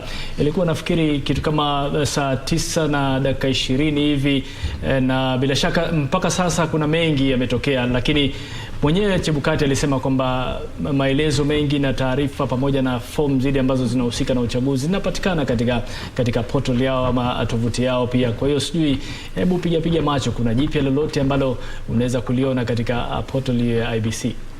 Naam, mtazamaji, njoo nami hapa katika hii portal ya IEBC, na kufikia saa taarifa iliyotolewa na Chebukati ilikuwa ni mwendo wa kitu kama saa 9:15, na kufikia sasa saa 11:22 nilipopitia hii portal, basi nimeona kwamba 98.72% ndivyo vituo ambavyo vimeweza kuwasilisha form 34A kwa ile njia ya picha, hivi vikiwa vinaashiria vituo 45,637 kati ya vituo 46,229.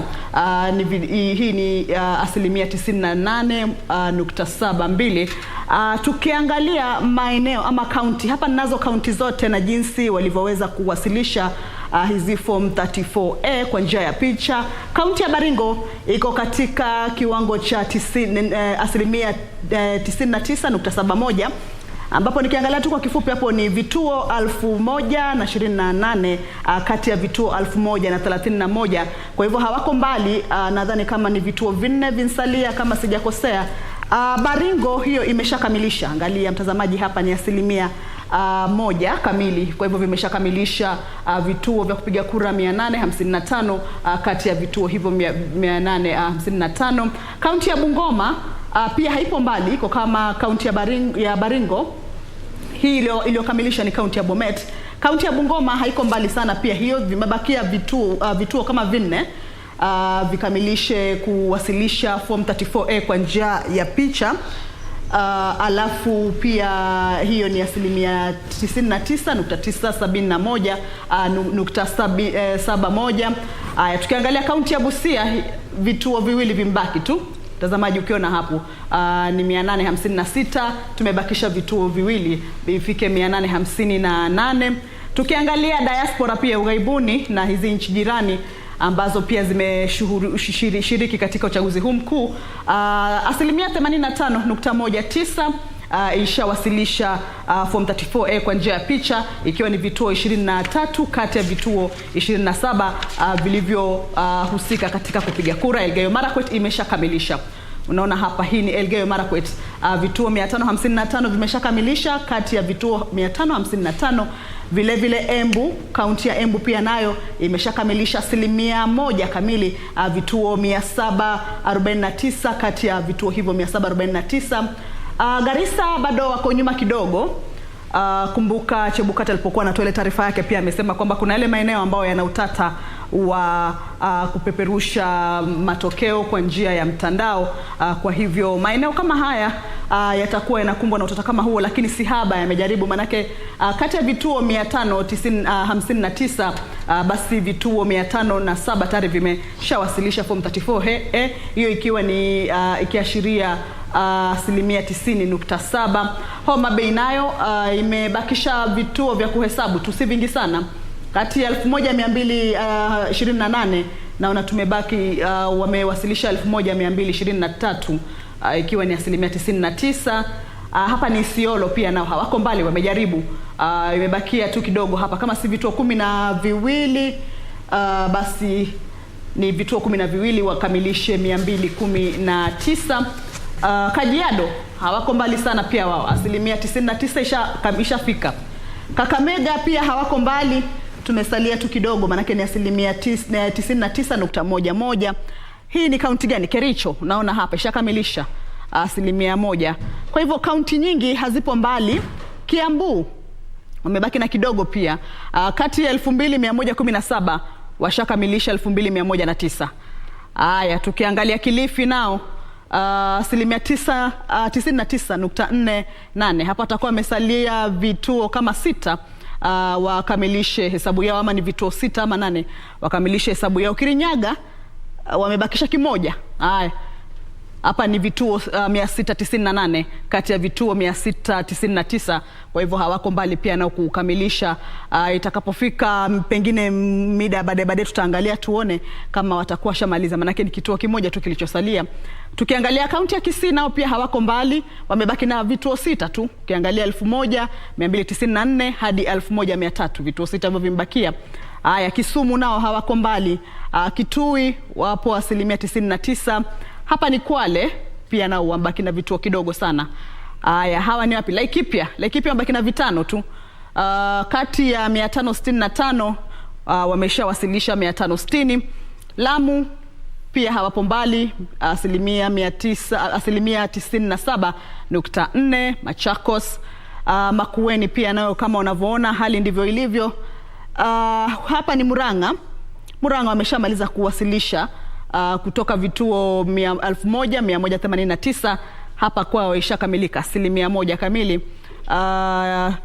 Kaunti ya Nairobi iliona vituo vingi zaidi, vituo 3641 vishawasilisha matokeo yao kati ya vituo 3649. Hawako mbali pia kumaliza, vibaki 8 tu. Asilimia iliyoko hapo ni 99.78. Nakuru pia vituo 5 vinsalia tu. Nandi wamebakisha kituo kimoja. Kwa hivyo hawa ni wale ambao pindi tutakapojaribu kurudi kwenye hii portal tena tutaona pengine watakuwa shamaliza. Nyamira wamekamilisha.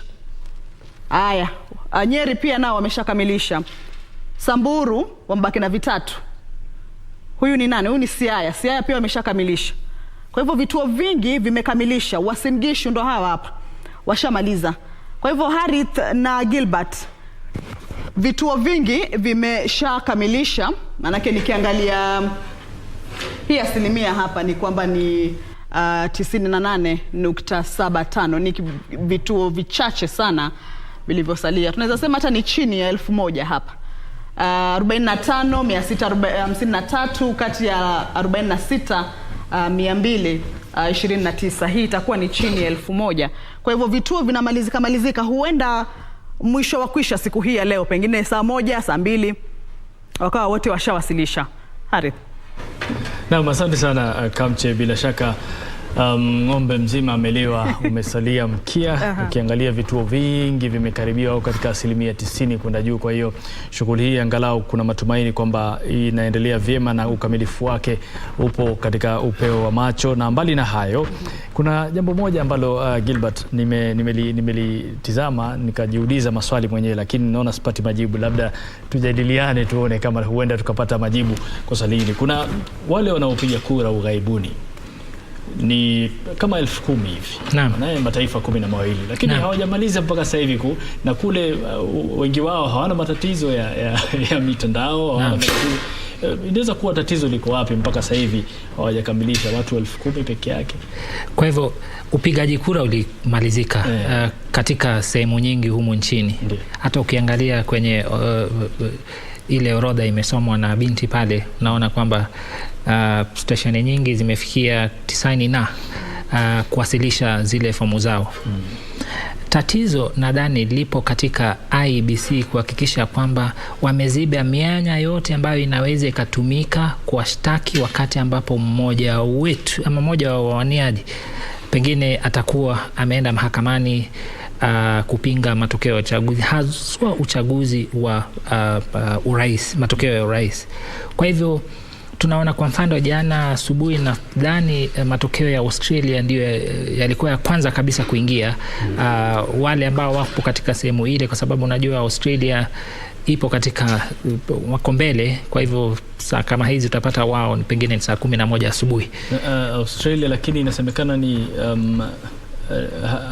hakuwa na kituo cha kupigia kura. Wanasema kwamba ni baadhi ya mataifa ni kama vile Ujerumani, Uingereza, Qatar, UAE, Canada, Afrika Kusini na mengine ni mataifa ambayo karibu na sisi. Naam. Hoja kubwa ni kwamba matokeo tayari, IEBC wana matokeo. Kile wanachoogopa ni kutangaza kile ambacho kitakuwa kimeanza kuleta nini? ati. Pengine Waswahili husema aliyeumwa na nyoka akiona ng'ong'o shtuka. Kwa hivyo wapo katika lengo lao haswa kwa wakati huu ni kutimiza sheria. Kile pengine wamechukua kabisa ushauri wa wanasheria kuliko ushauri wa wadau wote ambao wanahusika katika hii kazi. Kwamba hawatakuwa wamevunja sheria wakituambia kwamba kulingana na ile ambayo tumepata.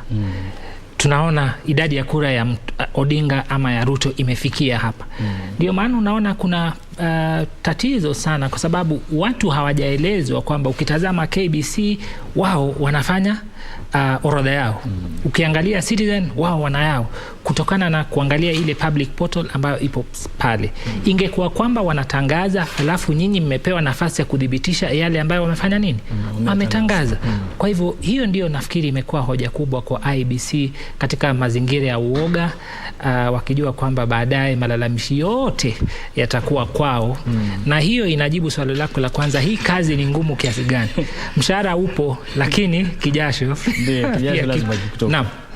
Naam. Ulivyosema kuhusu hiyo kazi, wakati ule wa mahojiano huwa mtu yaulizwa utaweza kufanya kazi wakati mgumu ama wakati unaona kwamba mambo si yanavyokwenda, lakini wewe utakuwa ngangari ufanye hiyo kazi, na natumai kwamba walisema hivyo. Na japo kuwa mwaka 2017 palikuwa na hali ya mshike, mwaka huu naona ni kama wamejipanga. Gilbert, unaweza kusema IEBC imejipanga vilivyo, hususan vile imetoa hii ruhusa kwa watu wengi ama mashirika mengi ama wahusika wengi kuweza kunakili na pia kuweka hesabu yao na pia kuwa na jumuisho yao ya matokeo yatakavyokuwa, ama pengine itakuwa imejiweka katika hali ya kwamba majibu watakuwa wako nayo wao, IEBC wako na majibu yao na hawa wengine wako na majibu, alafu kisha kuleta yote pamoja pengine itakuwa ni hali ngumu? Kuna majibu mawili. Jibu la kwanza ni kwamba ndio wamefanya vizuri kwa sababu wamejaribu kufikisha ujumbe ama mawasiliano kuhusiana na matokeo kwa wananchi, kwa sababu tuko katika enzi ya utandawazi, kila mmoja anaweza kafikia. Na pia walikuwa wanataka kuwa na ile transparency, ile uwazi. Ile transparency. Lakini wamesema kwamba hayo yote ambayo unaona sio matokeo rasmi. Wewe fanya yako, lakini sisi wenyewe tutafanya yetu hapa baadaye, kisha baadaye tutawafanya nini? Tutawatangazia.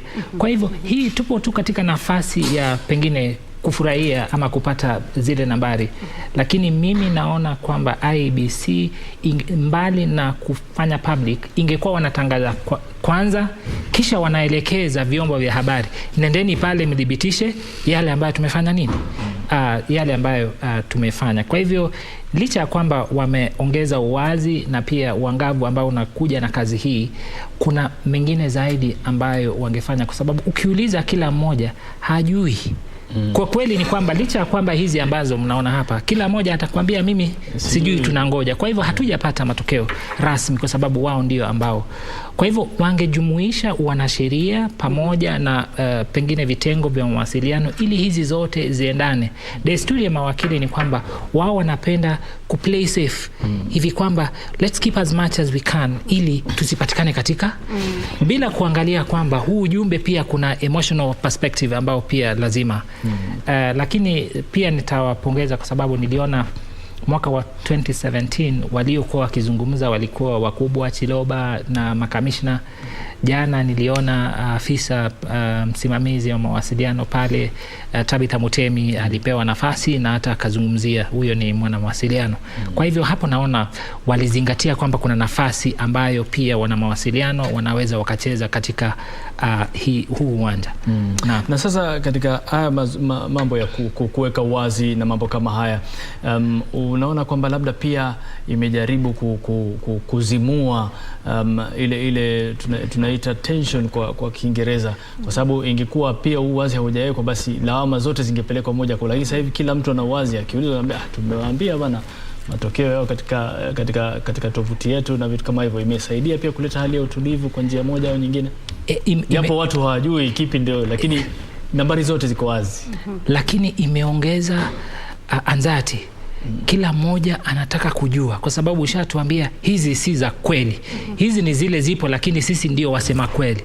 Lakini kwa na kiwango kikubwa imesaidia, kwa sababu ujumbe unapopatikana watu wamepata kile mfamaji aachi kutapatapa. Kwa hivyo hata kama sisi tuafa madini, lakini tupata kitu cha kushikilia, unakishikilia. Naam, maisha yanaendelea. Kwa hivyo kwa muktadha huo ndio imesaidia. Ama Gilbert, pengine tungeuliza, je, ipo athari yoyote katika hii hali ya kutaka kuwa na uwazi? Manake wanasema kizuri chochote pia pengine kutakuwa na asilimia kidogo ya ubaya wake. Sijui kama ipo athari yoyote. Uwazi desturi hauna athari, haswa wakati ambapo watu wanataraji kwamba utasema nao, lakini sio uwazi bila uwajibikaji. Uwazi tunao sasa ni uwazi wa wanahabari kusambaza kile ambacho hata mimi mwenyewe niliingia kwenye tovuti yao nikaona ni nyingi sana, lakini ningekuwa na nafasi ningeanza kupiga hesabu zangu, lakini wao wenyewe bado wangeshikilia. Kwa hivyo huu uwazi umesaidia ndio, lakini bado wameshikilia jukumu ambalo wamepewa kisheria kuhakikisha kwamba wanawasiliana nasi kulingana na kile ambacho tumefanya nini. Tumeona katika mtandao wao. Kwa sasa Chebukati amekuja ndiye amezungumza, lakini hajazungumzia hata 1% ya fomu moja ambayo wao wenyewe, kwa sababu kuna kazi inaendelea pale Goma. Naam, kwa hivyo huo uwazi umesaidia ndio, lakini kwa asilimia kidogo. Naam, sasa hebu tuzungumze tangu asubuhi matokeo yalivyokuwa yanaanza kutiririka kutoka maeneo tofauti. Kwa sababu kabla ya uchaguzi, wakati wa kampeni, tulikuwa tunasikia sana mambo ya kupanda mlima Kenya unapandika. Vipi? Kwa sababu idadi walijitokeza kupiga kura katika eneo la mlima Kenya pia sio ya kuridhisha na sio kama watu walivyotarajia. Huu mlima vipi, ulikuwa unateleza kwa pande zote mbili? Mlima Kenya imesemekana kwamba huu ndio uchaguzi ambao hauna mwaniaji urais kutoka upande huo. Na desturi, ukiangalia maeneo ambayo wagombea urais wanatoka, desturi napata kwamba asilimia kubwa utokea kuwapigia kura.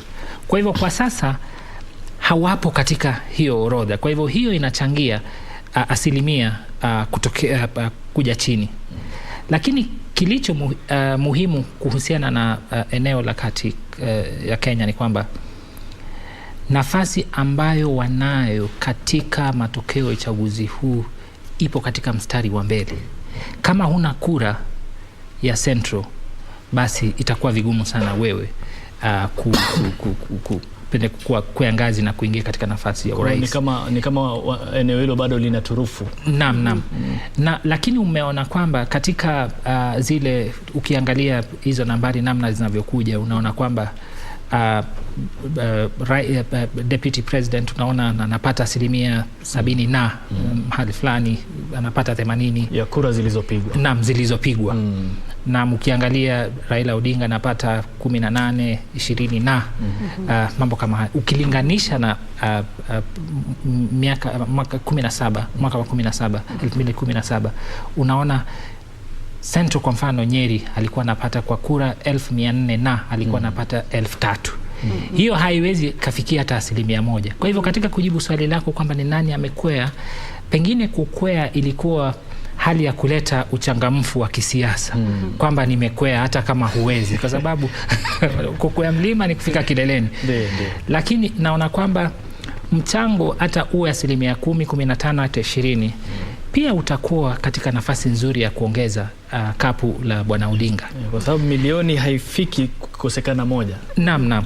Lakini Bwana Ruto alitegemea sana sehemu hii hivi kwamba aweze akaipata, airithi namna ambavyo walikuwa asilimia 95, asilimia 90 katika mwaka uliopita. Kwa hivyo chochote kile ambacho Bwana Ruto anapata chini ya asilimia waliopata mwaka 2017, basi inamuathiri kwa njia moja ama nyingine. Naam. Kamche, sijui una yapi unajua, ukiangalia taswira na bado kila kitu tunachokizungumzia naona kinaturudisha pale kwa wale waliojisajili walikuwa milioni 22.1 na wale walijitokeza kupiga kura walikuwa tuseme kama nusu hivi ya walijitokeza. Sijui unaona taswira gani katika kuna jambo moja hapa ama kuna hoja moja ambayo pengine Gilbert anaweza kutufafanulia zaidi. Nafahamu kwamba japo matokeo saizi yanaingia na tunaona kaunti hii imefanya hivi ama eneo hili limefanya hivi, pengine idadi pia iliyotarajiwa ama asilimia iliyotarajiwa haijafika. Tuseme atakayeongoza pengine awe na asilimia 50 kuchanganya na moja, ama juu ya asilimia 50 kuchanganya na moja. Lakini pengine sijui kama huku kwa kaunti anaweza kuwa ameshinda katika kaunti 15 na iwe isemekane kwamba ni mshindi, ama anafaa awe amepata kaunti ngapi pengine ndio asemekane kwamba kweli hii asilimia zaidi ya asilimia 50 kuchanganya na moja imekupatia ushindi unaofaa. Sheria inasema kwamba sharti awe amepata karibu asilimia 25 kwa kaunti 24. Wote watafikia hiyo idadi, hiyo haina shida. Tofauti itakuwa, je, wa kwanza amemshinda wa pili na kura ngapi?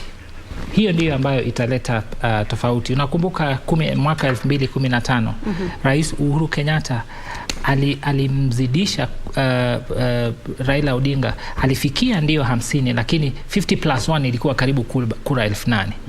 Lakini aliongoza, akaendelea mpaka baadaye wakatafuta awamu ya pili katika. Kwa hivyo kulicho cha muhimu kwa viongozi hawa wawili ni kushinda kwanza. Formula ya kuongoza itapatikana, itakuja baadaye kwa sababu sheria haijawakataza kuzungumza na upinzani au kuzungumza na wale ambao wanaweza, wabunge ambao wanaweza kusaidia katika kuendeleza miradi hoja katika serikali. Na basi leo kama hivyo, iwapo ndio mwanzo unajiunga nasi, tunaendelea na mazungumzo yanayofungamana na uchaguzi, na sasa hivi katika maeneo mengi ni hesabu ya kura inaendelea, huku zile form 34A zikiwasilishwa katika eneo la Bomas, ambapo kitakuwa kituo cha kitaifa cha kujumlisha kura ambazo zimepatikana katika kaunti zote 47. Kumbuka kuna baadhi ya maeneo ambayo shughuli inachukua muda kidogo kutokana na kuanza kwao kuchelewa shughuli ya kupiga kura, na maeneo mengine kwa mfano Eldas katika kaunti ya Wajir leo ndo wamepiga kura, kwa hiyo pia matokeo yao yatachelewa kidogo, na bila shaka yote yakifika kama alivyosema Wafula Chebukati ambaye ndio mwenyekiti wa tume ya uchaguzi, sema kwamba yakifika yatakuwa yanatolewa kama alivyosema mgeni wetu kwamba ni muhimu sheria ifuatwe na wathibitishe ndio watoe. Kwa hiyo haraka kwa mujibu wake inakuwa haina baraka, unasema kawia ufike. Ila kukumbusha tu, iwapo kama utakuwa hujafuatilia mchakato huu tangu tuanze, ni kwamba kuna baadhi ya maeneo pia kura zilisitishwa kutokana na sababu za kiusalama, na vile vile kuna baadhi ya maeneo pia kura zilisitishwa kutokana na mkanganyiko uliohusisha picha na majina ya wahusika, na uchaguzi ukaakhirishwa kwa wiki 2. Kwa mfano Mombasa, Kakamega, Pokot, maeneo ya Kacheliba huko, na vile vile Nakuru, baadhi ya maeneo ya Nakuru, na vile vile Kitui. Kwa mfano Mombasa na Kakamega ni ugavana, wanaogombea nyadhifa za ugavana hawakupigiwa kura kutokana na ule mkanganyiko uliotokea, na ikasemekana baada ya wiki 2 itakuwa tarehe 23 mwezi Agosti ndipo wakazi wa eneo hilo au maeneo hayo ndio watakuwa wanaelekea debeni kumpigia kura gavana wao. Na maeneo ya Kacheliba na Pokot Kusini, wao pia vile vile nafasi za ubunge hazikuwezwa kushirikishwa katika kinyang'anyiro kilichofanyika hapo jana, katika shughuli ya kupiga kura iliyofanyika hapo jana. Kwa hiyo wao pia baada ya wiki 2 itakuwa shughuli ndo hiyo. Na mbali na hao kuna maeneo ambayo yaliongezeka mjini Nakuru, eneo la Rongai, na vile vile Kitui Rural pia ni eneo ambalo limeathirika na kura zitafanyika baada ya wiki 2. Kamche. Naam, Harith, naarifiwa kwamba sasa tunaweza kuungana moja kwa moja na mwanahabari mwenza aliye katika eneo la Lungalunga, kaunti ya Kwale. Huyu ni Zainab Said kwa njia ya simu. Zainab, tueleze vipi, kuna yale maeneo kwako jana tuliona kulikuwa na hitilafu kadhaa, sijui kama yale maeneo ambayo yalikuwa vifaa vyao vimeharibika pengine ama havikufanya kazi, sijui kama walisaidia mojawapo ya yale aliyotumia sajili ya kuchapishwa. Je, vipi kuhesabu kura, munaendelea vyema huko ama mumefikia wapi? Pengine kama unaweza kutujuza tu hali halisia ilivyo katika eneo hilo la Lungalunga. Zainab. naarifiwa kwamba Zainab hatuwezi kumpata kwa sasa, hatuwezi zungumza naye kwa sasa. Kwa hivyo tutaendelea tuna mahojiano yetu hapa studioni. Gilbert, kuna jambo moja ambalo nimeliona katika kampeni za hawa wagombea kiti cha urais, wakijaribu kuhakikisha kwamba hiki kiti cha ugavana hususan kaunti ya Nairobi kina kwenda upande wao. Wanasema kwamba rais awe na kile kiti cha kiti cha ugavana cha Nairobi basi kiwe pamoja pengine na yule mshindi wa kiti cha urais. Sijui kama hii ina maana gani kwa rais akipata gavana wa upande wake, ama kama ina athari gani kwa rais kukosa gavana wa upande wake katika jiji la Nairobi. Athari ya kwanza, atakayepata ushindi katika kura ya urais, iwapo atakosa kupata gavana wa Nairobi, itakuwa vigumu kwake kuweza kutekeleza masuala fulani. Unakumbuka ya kwamba wakati ambapo Bwana Sonko alijikuta katika kitimoto kama gavana wa Nairobi, ilibidi Rais Kenyatta aweze kutafuta mbinu mbadala kuhakikisha kwamba maendeleo yanatekelezwa. Akawa amechukua majukumu fulani, kwa mfano nadhani alichukua afya, akachukua ujenzi, akachukua na mengine nadhani majukumu mengine mawili ambayo siwezi nikayakumbuka kwa wakati huu. Akawa na unaona maendeleo ambayo bwana Generali Badi alifanya. Kabro kwenye barabara, hospitali nyingi zikafunguliwa. Kwa hivyo ingekuwa kwamba gavana wa Nairobi kwa wakati huu angekuwa, tuseme kwa mfano kwa chama pinzani, ingekuwa vigumu kwa sababu kisheria kuna sheria, kila gavana anaongozwa kisheria. Lakini kama gavana ni wa chama chako, basi kuna uhusiano ambao upo, kuna namna ambavyo mnashauriana kikazi. Unakumbuka Sonko akisema kwamba mara ya kwanza alipoingia katika kiti kile, ikawa kwamba akaletewa mamilioni ya pesa, akabeba moja kwa moja akampelekea rais kwamba njoo uangalie kile ambacho nimekutana nacho. Akaweka kamera, pesa zikaja tena. Sasa ikawa kwamba ingekuwa kwamba yeye ni wa chama fulani, basi angeenda kwa rais, pengine hata hatungejua habari hizo. Kwa hivyo mara nyingi, kwa sababu licha ya kwamba Nairobi ndio kaunti ndogo sana katika ukizingatia pengine umbali pamoja na upimaji wake, lakini ndio ambayo ina rasilimali kubwa sana, hata inashinda Rwanda kwa mfano na Burundi. Kwa hivyo ni kama gavana wa Kenya hata anashinda rais wa Burundi ama rais wa Rwanda. Kwa hivyo ni vizuri rais kuwa karibu na gavana huo. Lakini samahani, lakini haitakuwa jambo geni iwapo atakayeshinda, iwapo rais na gavana watatoka katika vyama tofauti. Haitakuwa jambo geni kuwaona wakifanya kazi pamoja, kwa sababu ishafanyika.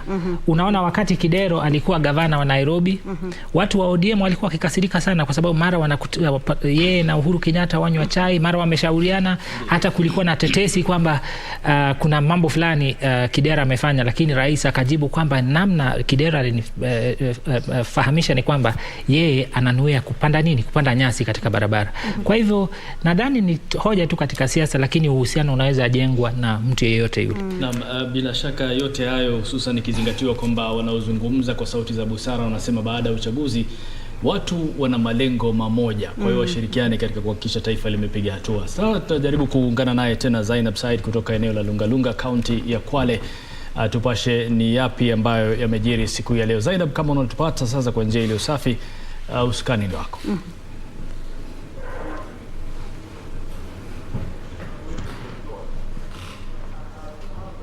Hamjambo Harith na Kamche hapo studio. Mimi hapa katika kaunti ya Kwale, eneo bunge la Lungalunga. Si jambo hii leo, zoezi zima ambalo linaendelea katika eneo hili ambao ni kituo cha kuainisha matokeo yote ya eneo bunge la Lungalunga katika shule ya upili ya Lungalunga. Hapa hivi shughuli ambayo inaendelea ni kutangaza matokeo haya ambayo yametoka katika vituo mbalimbali katika eneo bunge hili.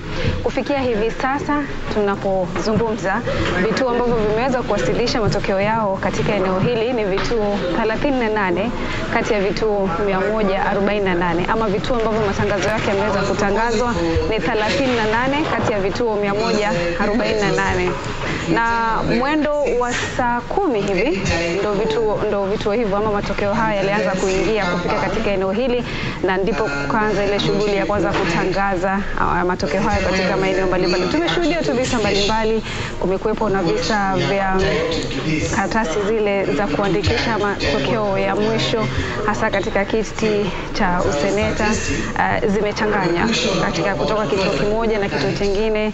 Pia hilo vinafanya usimamizi shughuli hiyo nzima inaweza kusitishwa kwa muda ili kuruhusu tu kwamba hali hiyo iweze kutatuliwa. Na pia pale mapema saa 2 kulikuwepo na mapumziko ya lisali moja kuruhusu maafisa wa IBC waweze kupata kupumzika, alafu waweze kurudi kuja kuhesabu.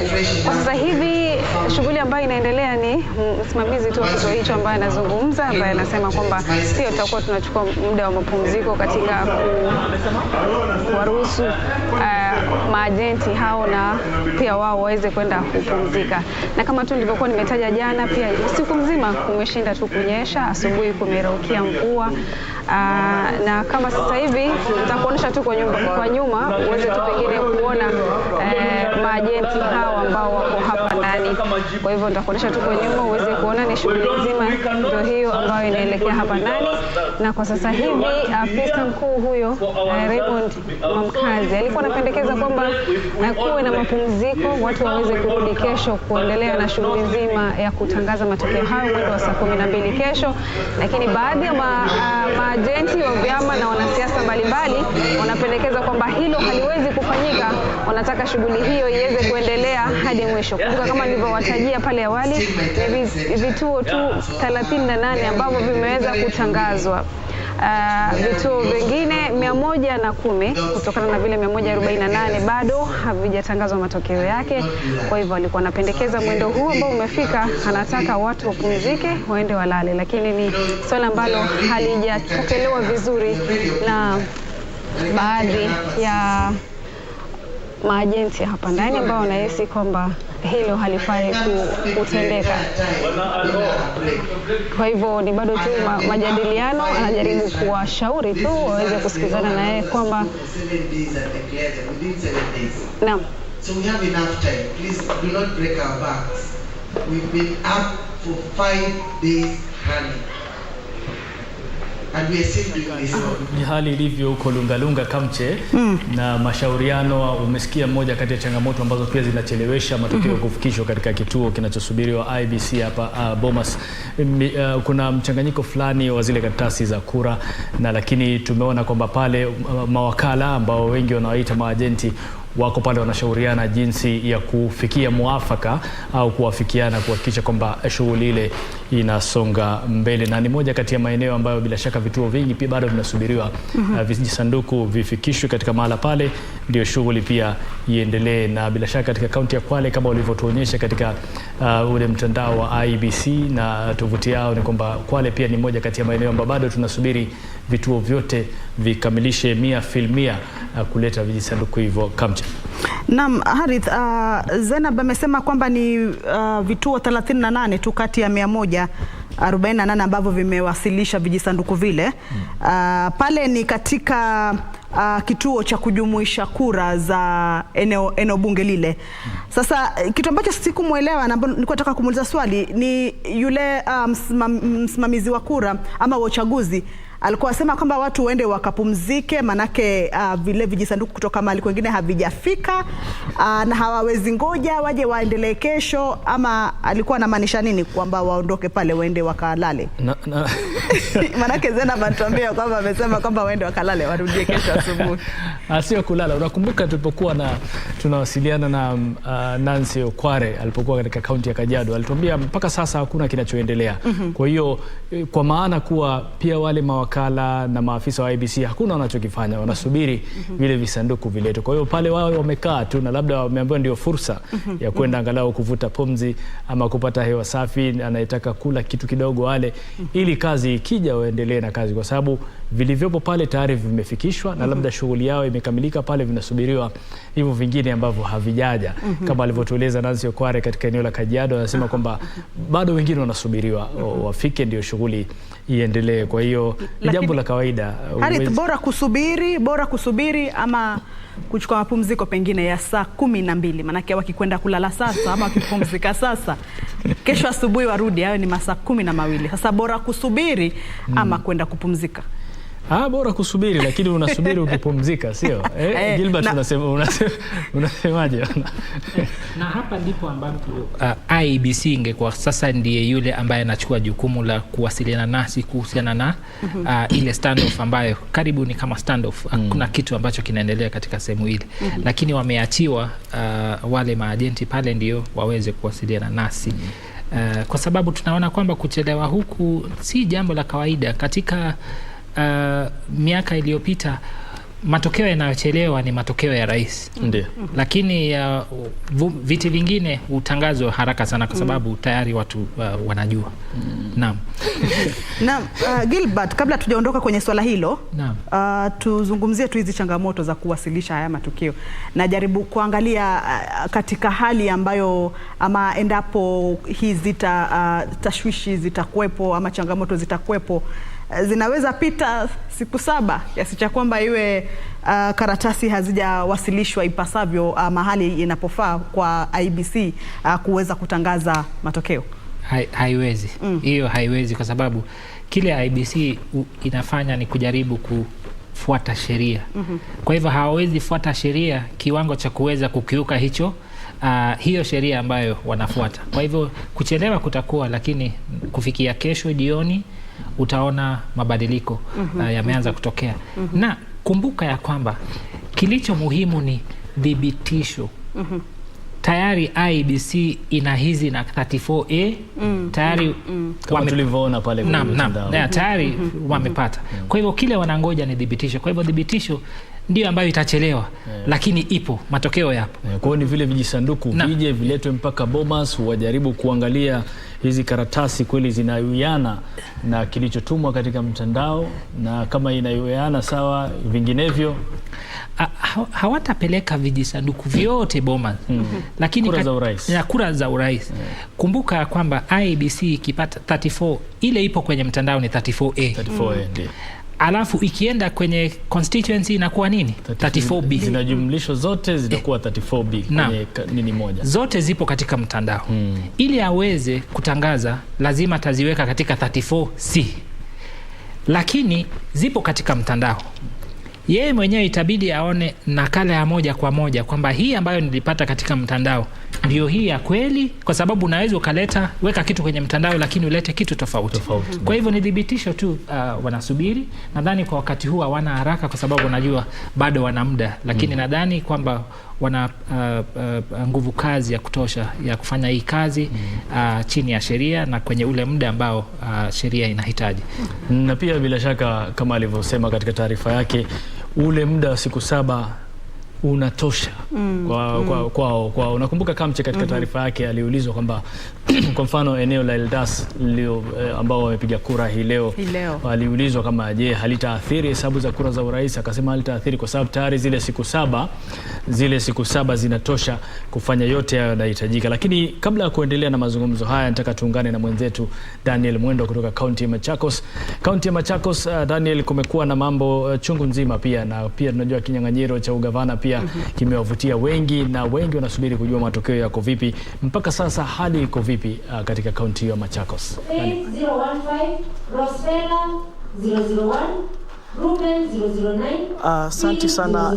Tuko katika chuo kikuu cha Machakos ambapo ndipo ndio eneo la kujumulisha kura la eneo bunge la Machakos, na ikumbuke kana kwamba kuna watu wanang'ania nyadhifa mbalimbali, ikiwemo nyadhifa za urais, wadhifa wa useneta, wa ugavana, na kama unavyoona kwa sasa ni kana kwamba tunaendelea, watu ambao wametoka vituo mbalimbali za kupigia kura wameweza kukuja kuwasilisha kura zao na fomu zao ambazo wapiga kura waliweza kupiga jana. Na ikumbuka kana kwamba kwa sasa matokeo yanaendelea kufanyika, na kwa sasa walioshinda ni wanaendelea kutajwa katika wadhifa wa urais. Ni kana kwamba kwa sasa kufikia sasa ambaye amechukua usukani ni anayewakilisha chama cha Azimio, Raila Odinga. Kwa sasa amechukua uongozi, lakini haijulikani. Tutangoja kujua kana kwamba ataweza kuzoa kura ngapi. Katika wadhifa wa ugavana ni kana kwamba Wavinya Ndeti na Nzioka Waita wameweza kukabana kweli, kwa sababu unapata katika kituo kimoja Wavinya ameongoza na kituo kingine unapata Nzioka Waita amechukua uongozi. Tukiangalia katika wadhifa wa useneta ni kana kwamba kufikia kwa sasa Agnes Kavindu amechukua uongozi wa mapema. Ukiangalia ni kana kwamba Agnes Kavindu amechukua uongozi, lakini katika wadhifa wa mwakilishi ubunge wa wanawake ni kana kwamba Joyce Kamene Kasimbi ameweza kuchukua uongozi. Tunaendelea kuangalia tujue kana kwamba ushindi ambao watazoa utakuwa wa kura ngapi. Ukiangalia katika wadhifa wa wakilishi bunge ni kana kwamba Caleb Mule ndiye kwa sasa anayechukua uongozi, na tuliona kana kwamba asubuhi aliyekuwa mbunge wa Machakos Victor Munyaka aliweza kusema kwamba yeye anamtakia kila laheri Caleb Mule baada ya kuchukua uongozi wa mapema. Tukiangalia ni kana kwamba eneo bunge la Machakos lilikuwa na wapigaji kura 117,367 ambao waliweza kuwa wametarajiwa kupiga kura, lakini kwa sasa tunangojea kujua ni watu wangapi haswa waliweza kupiga kura.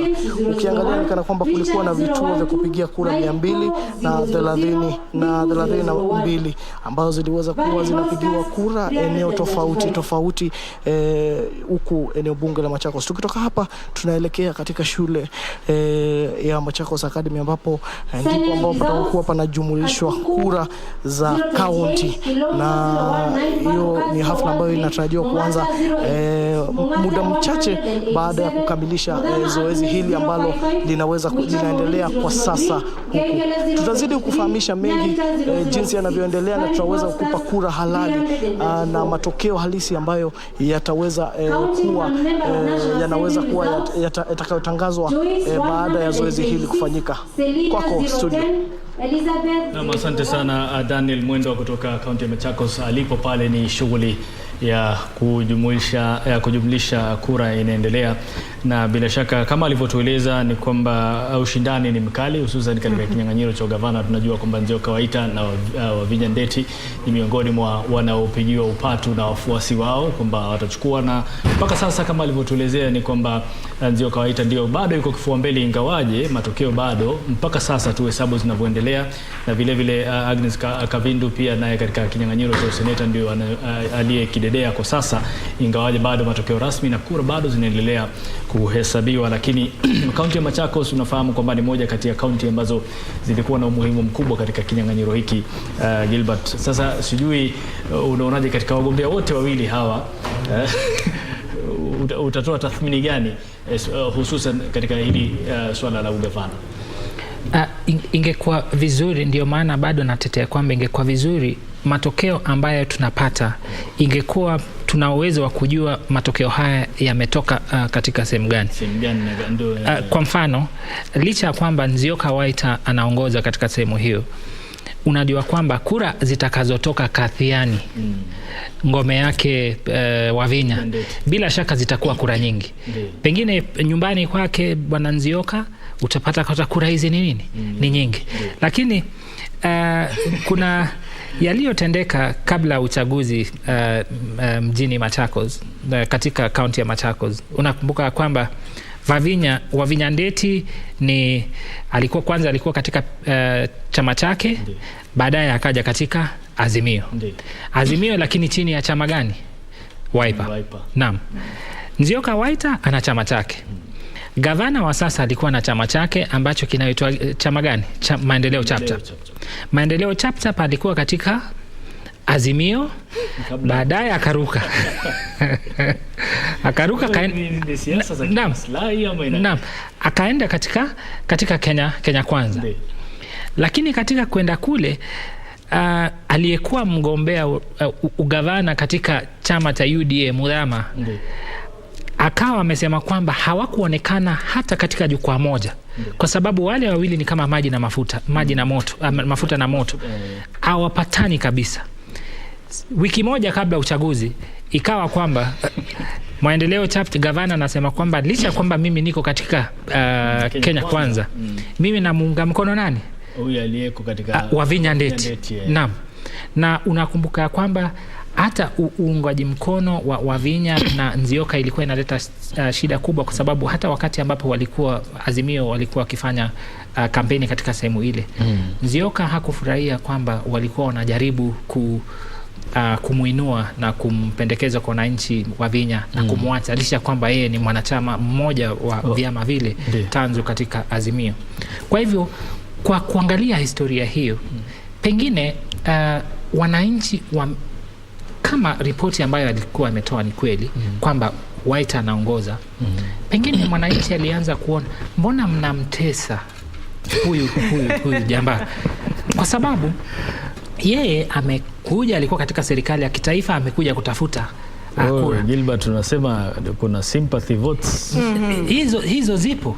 Na aliyemuunga mkono, unajua gavana yeyote, mtu yeyote ambaye amekuwa katika kiti, wakati ambapo anakuambia tafadhali mpigie kura fulani, wengine utasema namna ambavyo umetutesa bado unatuelekeza kwa huyo. Hapana, hata kama ni mzuri labda ile itaathiri. Kwa hivyo ule kuungwa mkono kwake Wavinya na Chapter pengine ilikuwa imetoa kura fulani kutoka upande wao.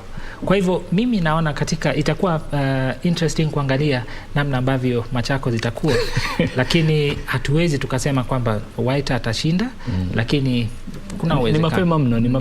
Ni mapema mno kusema chochote, kama tulivyoelezwa kwamba bado visanduku au vijisanduku vya kupigia kura bado vinaletwa na hesabu bado inaendelea kufanyika, na sio Machakos peke yake. Kuna baadhi ya maeneo pia hii kinyang'anyiro cha ugavana kinasubiriwa kwa hamu na ghamu, hususan ukiangalia ule upande wa Mombasa kwanza ambapo kura ziliakhirishwa, ukiangalia Kakamega pia ambapo kura kuna mambo ambayo yanavutia ule utamu fulani wa kisiasa, watu kutaka kujua hii mechi, kama ukitizama mpira hii mechi itaisha na kusubiriwa kwao kunatokana na hoja hii. Kwanza hizo ambazo umetaja Mombasa na Kakamega zimekuwa ngome ya Bwana Odinga. Kwa hivyo watu wengi wanasubiri kwamba je, atabaki na ngome zake ama ngome zake zitaenda kwa huyu jamaa mwingine. Mombasa vile vile tuliona kwamba Sonko akajaribu kwenda pale, ikawa vigumu. Mbogo hawezi kubaliwa kuwa gavana, ikawa sasa wakakubaliwa kufanya uchaguzi namna ambavyo IBC ilikuwa imefanya. Lakini bahati nzuri ama mbaya ikawa kwamba uchaguzi hauwezi ukafanya nini? Kwa hiyo mimi naona hii ni nafasi nzuri kwao Kenya Kwanza kujiandaa zaidi, kwa sababu hawakuwa, inaonekana Mombasa hawakuwa wamejiimarisha ipasavyo. Kwa hivyo kuahirishwa kwa uchaguzi wa Mombasa naona imekosea sana upande wa Azimio kuliko Kakamega. Nadhani kwamba kulingana na ripoti zisizokuwa rasmi, tuna wenzetu katika maeneo ya kule, inaonekana kwamba Bwana Odinga amezoa karibu viti vyote kama si 90%. Na ni taarifa ambazo bado hazijadhibitishwa. Hizo ni taarifa zile tu ambazo siku hizi unapiga simu nani ameshinda katika sehemu hii, unaelezwa. Kwa hivyo iwapo hiyo ni kweli, basi unaweza kuona kwamba huu gavana ungemwendea kina nani, na kama angekosa basi Kenya Kwanza wangeisubiri sana, kwa sababu hiyo ndio ingekuwa sasa kitu cha kujivunia kwamba licha ya kwamba mmepata ubunge, sisi pia tumezoa donge nono la kiti cha ugavana. Kuna hoja moja ambayo imejitokeza waziwazi, ama pia wengi watakuwa wanaitupia macho haswa, na ni kuhusu hawa wagombea huru. Kumbuka Gilbert na Harith, kwenye kinyang'anyiro cha mwaka huu wagombea huru walikuwa wengi sana. Kwa hivyo na imani kwamba pia licha ya kwamba umetaja kuhusu sympathy votes Harith na Gilbert naye hapo akasema kwamba kuna wengine wataangalia huyu kiongozi huyu unayetupatia ama unayesema tumfuate pengine kwa sababu ya chama na hajatutimizia, na kuna huyu mwingine ambaye tunamuona japo ni mgombea huru hana chama lakini tunamuona ni kama atatufanyia kazi. Sasa pia naona macho mengi yatakuwa yanaangaliwa kule yale maeneo ambayo yana wagombea huru wengi ama vile viti ambavyo vimeona wagombea huru wengi. Maana ukiangalia kama urais hakuna mgombea huru, wote walikuwa katika chama. Lakini ukiangalia kwa hivi viti vingine kuna wagombea huru. Kwa hivyo unajua pia huko nako macho yatakuwa yanaelekezwa sana huko kuangalia huyu aliyenyimwa nafasi ya kuwania pengine kama ni ubunge kwa sababu chama fulani kilimteua mtu fulani na yakakwenda zake kuwania kama mgombea huru. Je, amepata ama hajapata? Na sijui kama hiyo itakuwa funzo kwa vyama pengine miaka 5 ijayo kupunguza kuteua watu ama kupendekeza watu na kuwachilia ile zoezi la nomination kuwa huru na haki pengine. Gilbert, kabla ujibu samahani. Kwa nini hao Kamche? Kwa nini hao wagombea huru wote wasije pamoja wawe na uhuru pamoja? Na kuna wakati pia kulikuwa na marais hawa waliokuwa wanawania kiti cha urais. Kuna wao waliokuwa huru, sema tu hawakupita ule mtihani wa Chebukati. Hawakufanikiwa kupitishwa kule kwa Chebukati walikosa kuafikia baadhi ya viwango vilivyokuwa vimewekwa, kwa hivyo wakaekwa nje. Lakini pengine walikuwa wana mpango wa kuunda. Sasa sijui kama kitakuwa chama pia nacho, manake mwisho wa kuisha kitakuwa chama cha wagombea huru. Uhuru Party of Kenya ama Uhuru Party of Kenya. Yani wao pamoja wote ambao kwa sababu inaonekana wana mtazamo mmoja. Gilbert, kama nilivyosema hapo awali ni kwamba kuna aina mbili. Kuna wale ambao wamekuwa wagombea huru kwa sababu wamekosa haki katika vile vyama ambavyo vipo katika ngome zao. Unakumbuka kwa mfano Laikipia kwa Nderitu Mureithi 2017 alikosa nafasi ya kuweza kukubaliwa kuwania ugavana. Akaenda kuwa mgombea huru na akapata kiti, lakini mdomoni anatamka mimi ni mwana Jubilee. Kwa hivyo katika nafasi kubwa utapata kwamba mtu anaenda katika ugombea huru ili awe na nafasi nzuri ya kushinda, lakini rohoni anajua kwamba hapa mimi ni wa chama fulani.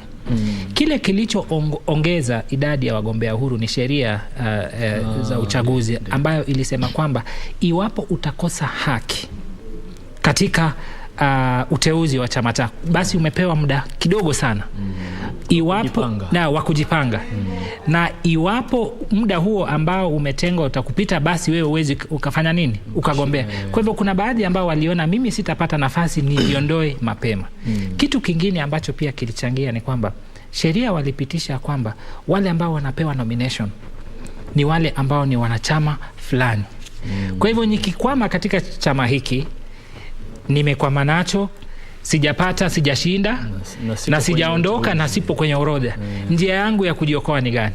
Kwa hivyo pengine mara nyingi hata kwamba pengine hutashinda, lakini watu wanapokuona mara kwa mara pengine wataona kwamba huyu bado yupo. Kwa hivyo kuna wengine ambao wanafanya hivyo kujenga nafasi zao katika chaguzi. Ujasiri ambao bila shaka utakuwa na athari kubwa kwa wale wapiga kura, kwamba ubingwa aliona asimame kivyake licha kulikuwa na ushawishi mkubwa wakati mwingine. Sasa Gilbert, uwezekano upo kwamba tuwe na wabunge wengi mara hii ambao ni wamewania kivyao, na pia kuwe na, kwa sababu wagombea wanawake pia wamekithiri ikilinganishwa na miaka iliyopita.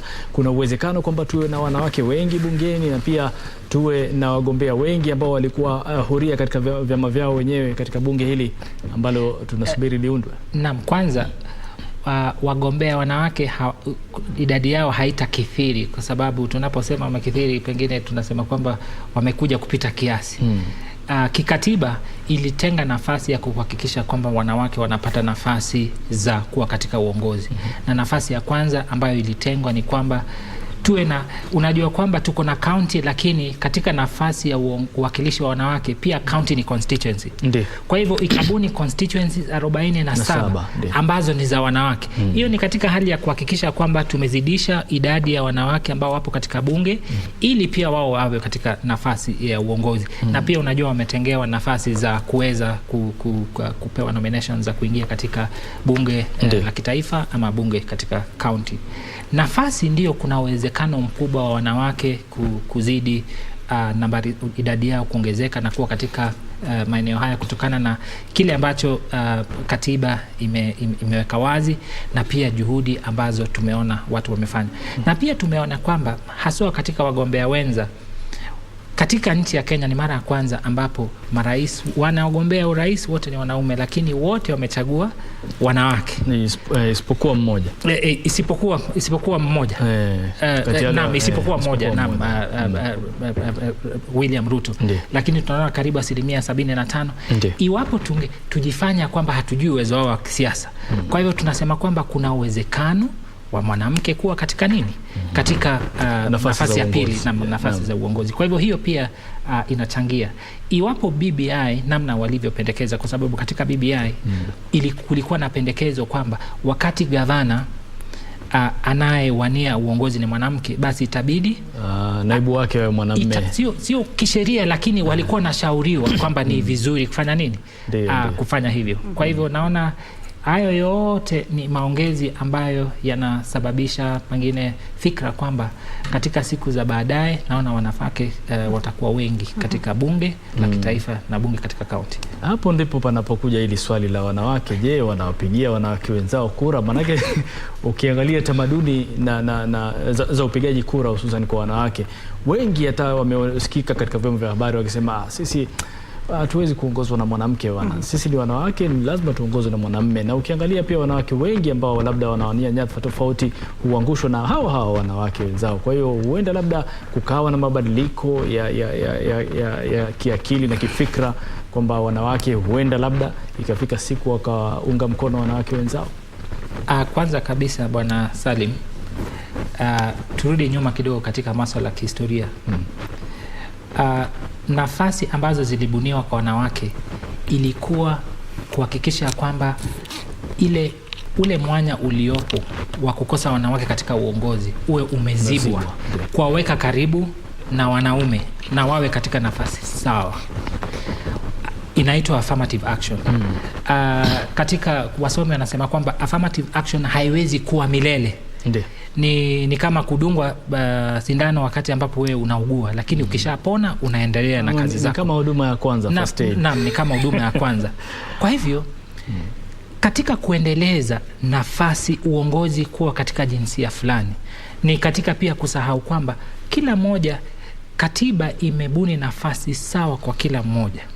Iwapo mwanamke, na mimi naomba Mungu kwamba katika siku za baadaye tutoke katika jinsia katika uongozi ama katika kazi, kila mmoja aweze kutathminiwa kutokana na uwezo wake wa kutekeleza ile kazi na kuwapatia wananchi huduma bila kuzingatia jinsia, awe wa kike au wa kiume. Hapo ndipo ambapo mimi naomba Mungu siku moja tutaweza tukafikia. Naam, Kamche. Unaona kwamba kuna swali langu bado hajanijibu Gilbert. Kwamba itakuwa funzo gani ama vyama pengine iwapo tushtukie tu kwamba wagombea huru ndio wengi bungeni? Hivi vyama vitashika sikio viseme kesho tena mimi siwezi fanya hivi, nitawapa Wakenya nafasi, ama bado watajaribu tu kufinyilia watu tuseme ni kama ni haki zao ama ni vipi endapo bunge lijalo litakuwa na wagombea huru wengi na wale wanachama na wale wabunge waliopendekezwa na chama watakosa kufika pale? Manake Mkenya naye kama umeona Wakenya wamekomaa, wengi ukiangalia upande wa matokeo vile yanavyojitokeza utagundua kwamba wabunge wengi ama viti vingi vya ubunge ambavyo wengi walikuwa wanadhani kama bado wale ambao walikuwa wanataka kurudi kwa mara ya pili, mara ya tatu, mara ya nne, na utendakazi wao pengine haukuwafurahisha licha ya chama, utakuta kwamba wananchi wameamua kwenda kwa chama kingine, mtu mwingine, ili mradi tu wapate yule wanayemuona kama ni kiongozi. Sasa sijui tushtukie tu kwamba bunge lijalo lina wagombea huru wengi wabunge. Sijui kama itakuwa ni funzo, vyama vitajishika sikio viseme kesho tena siwezi fanya hivi, ama watasema tulikosea tu, lakini miaka mitano ijayo tutajaribu tu kupanga mambo vizuri. Kamche, hili swala la wagombea huru naona linakugusa kwa kiwango kikubwa sana. Katika taaluma yetu tunafundishwa kwamba maswali ambalo yanakisiwa hayawezi yakapewa majibu ambayo ni ya uhakika. Lakini kwa sababu umeuliza, naomba tu nikujibu kwa muktadha huo wa makisio. Ni kwamba haiwezekani kwamba ukiangalia orodha, haiwezekani kwamba tutakuwa na waliochaguliwa wengi, wagombea huru wengi katika bunge, kwa sababu ukiangalia idadi yao sio kubwa ukilinganisha na wale ambao waliteuliwa na vyama mbalimbali. Lakini iwapo idadi yao itaongezeka katika vyumba hivi vitatu vya county, National Assembly pamoja na Senate, iwapo idadi yao itaongezeka, kwa hivyo funzo ni kwamba mwananchi amejua kwamba chama ni chombo tu kimoja, lakini vyombo vinaweza vikawa vingi.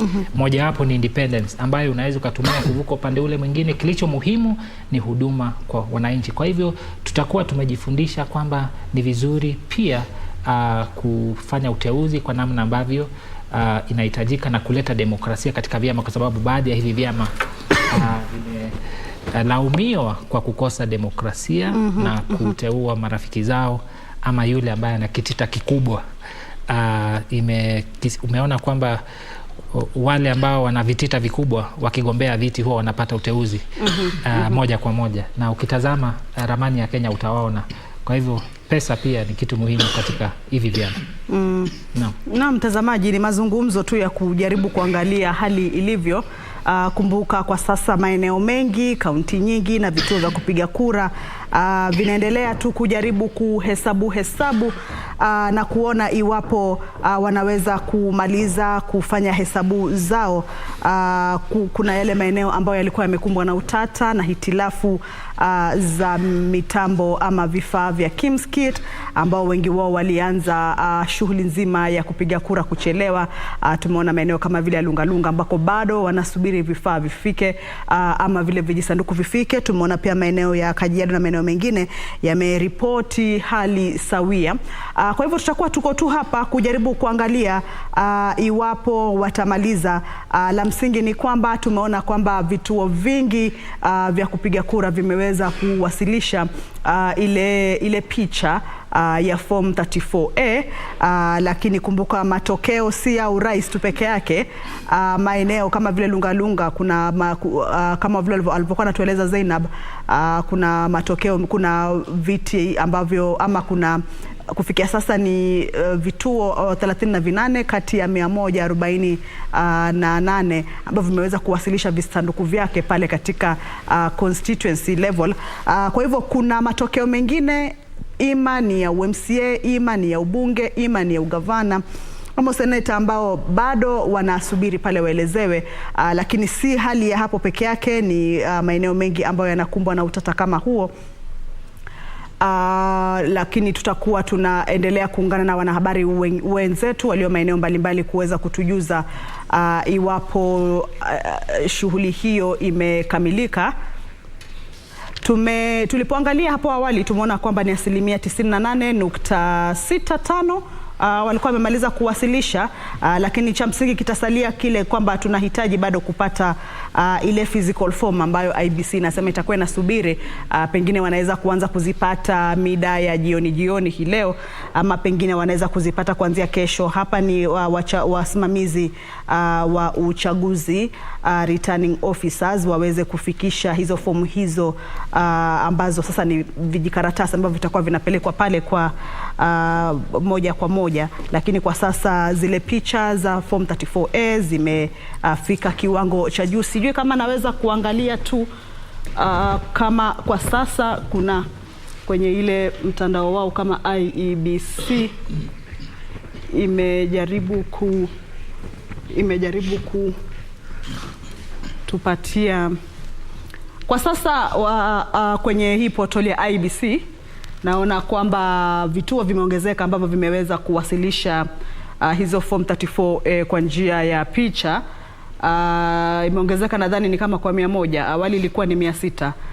Kwa hivyo kwa sasa ni 45,746 kati ya 46,229, ambayo ikiwa ni 98.96%. Harith, Unaona kwamba hapa vituo vimejizatiti ipasavyo kuweza kuwasilisha hizi form 34A kwa njia ya picha. Tumeongeza nadhani vituo 100 hapa vimeongezeka. Ilikuwa awali nikiangalia ilikuwa ni 45,646, lakini kwa sasa kuna vituo 100 ambavyo vimeweza kufikisha hizo form 34A kwa njia ya picha. Naam, Kamse, unakumbuka tukiwasiliana na Wycliffe Okech kutoka Kisumu, mmoja kati ya watu ambao walizungumza nao walisema hailaumu IBC kutokana na labda shughuli kwenda katika mwendo wa kobe, kutokana na zile hatua ambazo Gilbert amezungumzia kwamba wanajaribu kuwa katika njia ya haki, kufuata sheria na kuthibitisha kila kitu kinavyohitajika. Kwa hiyo angalau pia tunaona kwamba kuna muendeleo na maendelezo ya kuleta au kuwasilisha vifaa ambavyo vinahitajika na vijisanduku vya kupigia kura katika maeneo husika. Sasa mbali na hayo, tunaye mwanahabari wetu Yusuf Farah ambaye bila shaka amekuwa akifuatilia mengi tu katika eneo la Lagdera. Alikuwa huko akifuatilia shughuli hiyo ya uchaguzi na mambo yalivyo. Yusuf Farah, kama unanipata kwa njia iliyo safi, hebu tujuze tangu jana kuna nini kipi ambacho kimetokea hii leo katika masuala ya uchaguzi, hesabu za kura na mengineyo.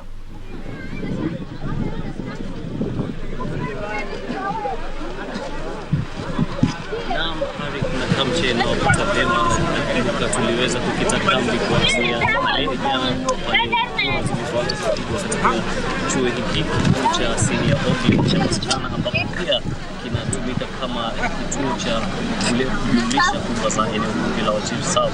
Tuliweza kukita hapa pale kura zilipoanza kupigwa, na pale zilipokamilika wale maafisa wanaosimamia maeneo ya kupiga kura waliweza kuja hapa fanya marekebisho kutokana na hayo ili tupate kumpokea kwa njia iliyo safi, na bila shaka tujuze ni yapi ambayo tunafaa kuyaelewa kutoka eneo hilo. Mbali na hayo, iwapo kutakuwa na changamoto kubwa katika kuipata sauti yake, basi bila shaka tutakuwa tunakujuza kupitia mitandao mingine. Kuna njia nyingi za kufikisha taarifa na habari za muhimu, kama Waswahili wenyewe wanasema zipo njia nyingi za kumuua panya, wengine wanasema paka. Kila mtu atakwambia mambo yake, au wengine wanakwambia kuna njia nyingi za kumchuna mbuzi ukishamchinja. Wengine wanaanzia miguuni, wengine wanaanzia katika sehemu ya kichwa na mambo kama hayo. Lakini cha msingi ni kwamba cha muhimu atatujuza na tutakujuza, na iwapo tutampata tena basi tutaungana naye atujuze ni yapi yanaendelea katika eneo hilo. Lakini kimsingi ni kwamba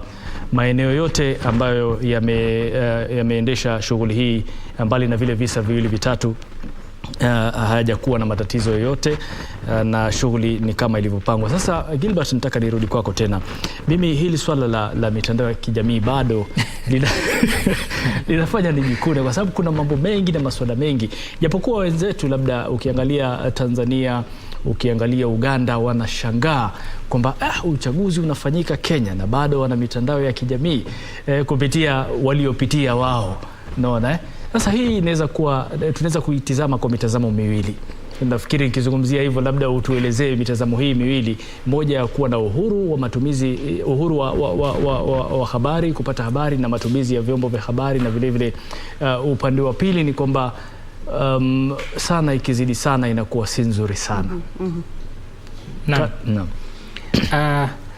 Tukianzia uzuri wa mitandao ya kijamii, haswa kutokana na namna ambavyo tumeitumia wakati huu wa siasa, ni kwamba katika katiba yetu unajua kwamba kipengele cha 33 ambayo inazungumzia uhuru wa kujieleza, 34 ambao pia unazungumzia uhuru wa waandishi wa habari na vyombo vya habari, na pia 35 ambayo inazungumzia uhuru wa kutafuta ujumbe wowote ambao unahitaji, haswa kwa asasi za umma.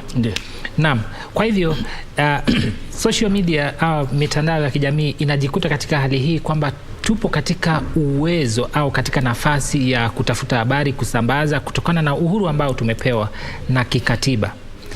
Kile ambacho hatuja pengine fahamishwa kwamba uhuru wowote ule ambao tumepata under the Bill of Rights, ni kwamba haki ambazo tumepewa kikatiba, uhuru wa habari pia upo katika sehemu hiyo. si uhuru ambao unaweza ukalinganishwa na uhuru wa afya ama uhuru wa masomo. Kwa hivyo kuna kiwango kile ambacho huo uhuru unafikia. Kwa mfano, wakati ambapo unasambaza ujumbe, haufai kusambaza ujumbe wa kuhofisha au kusambaza ujumbe ambao pengine unachochea watu kufanya mambo fulani. Kuna mipaka. Kwa hivyo watu wangehamasishwa kwamba kila mmoja amejikuta katika, hatujahamasishwa katika kuzungumzia sasa ubaya wake, ni kwamba hatujafahamishwa, je, ni mpaka upi ambao nafaa kufikia ili kutosambaza. Kwa hivyo imekuwa chombo ambacho kinatumika na wanajeshi wa kimtandao. Iwapo mimi we ni adui wangu, basi nitaingia katika mtandao na nitabuni tu jambo lolote. Kwa mfano, umeona katika kila upande, upande wa kwanza umekuwa ukisema kwamba sisi tumeshinda uchaguzi. Upande wa Azimio pia unasema kwamba tumeshinda uchaguzi.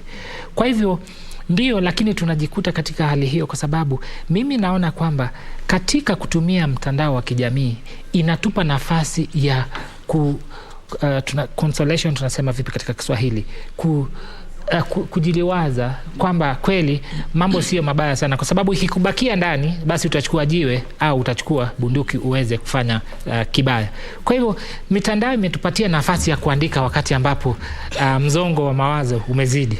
Nasema imetupatia platform ya kuvent. Naam, imetupatia hiyo. Lakini inafaa sisi ambao tunasoma ujumbe katika mtandao huu tujue kwamba ni mtandao ambao ujumbe ambao unapatikana kule ni ujumbe ambao haujadhibitiwa.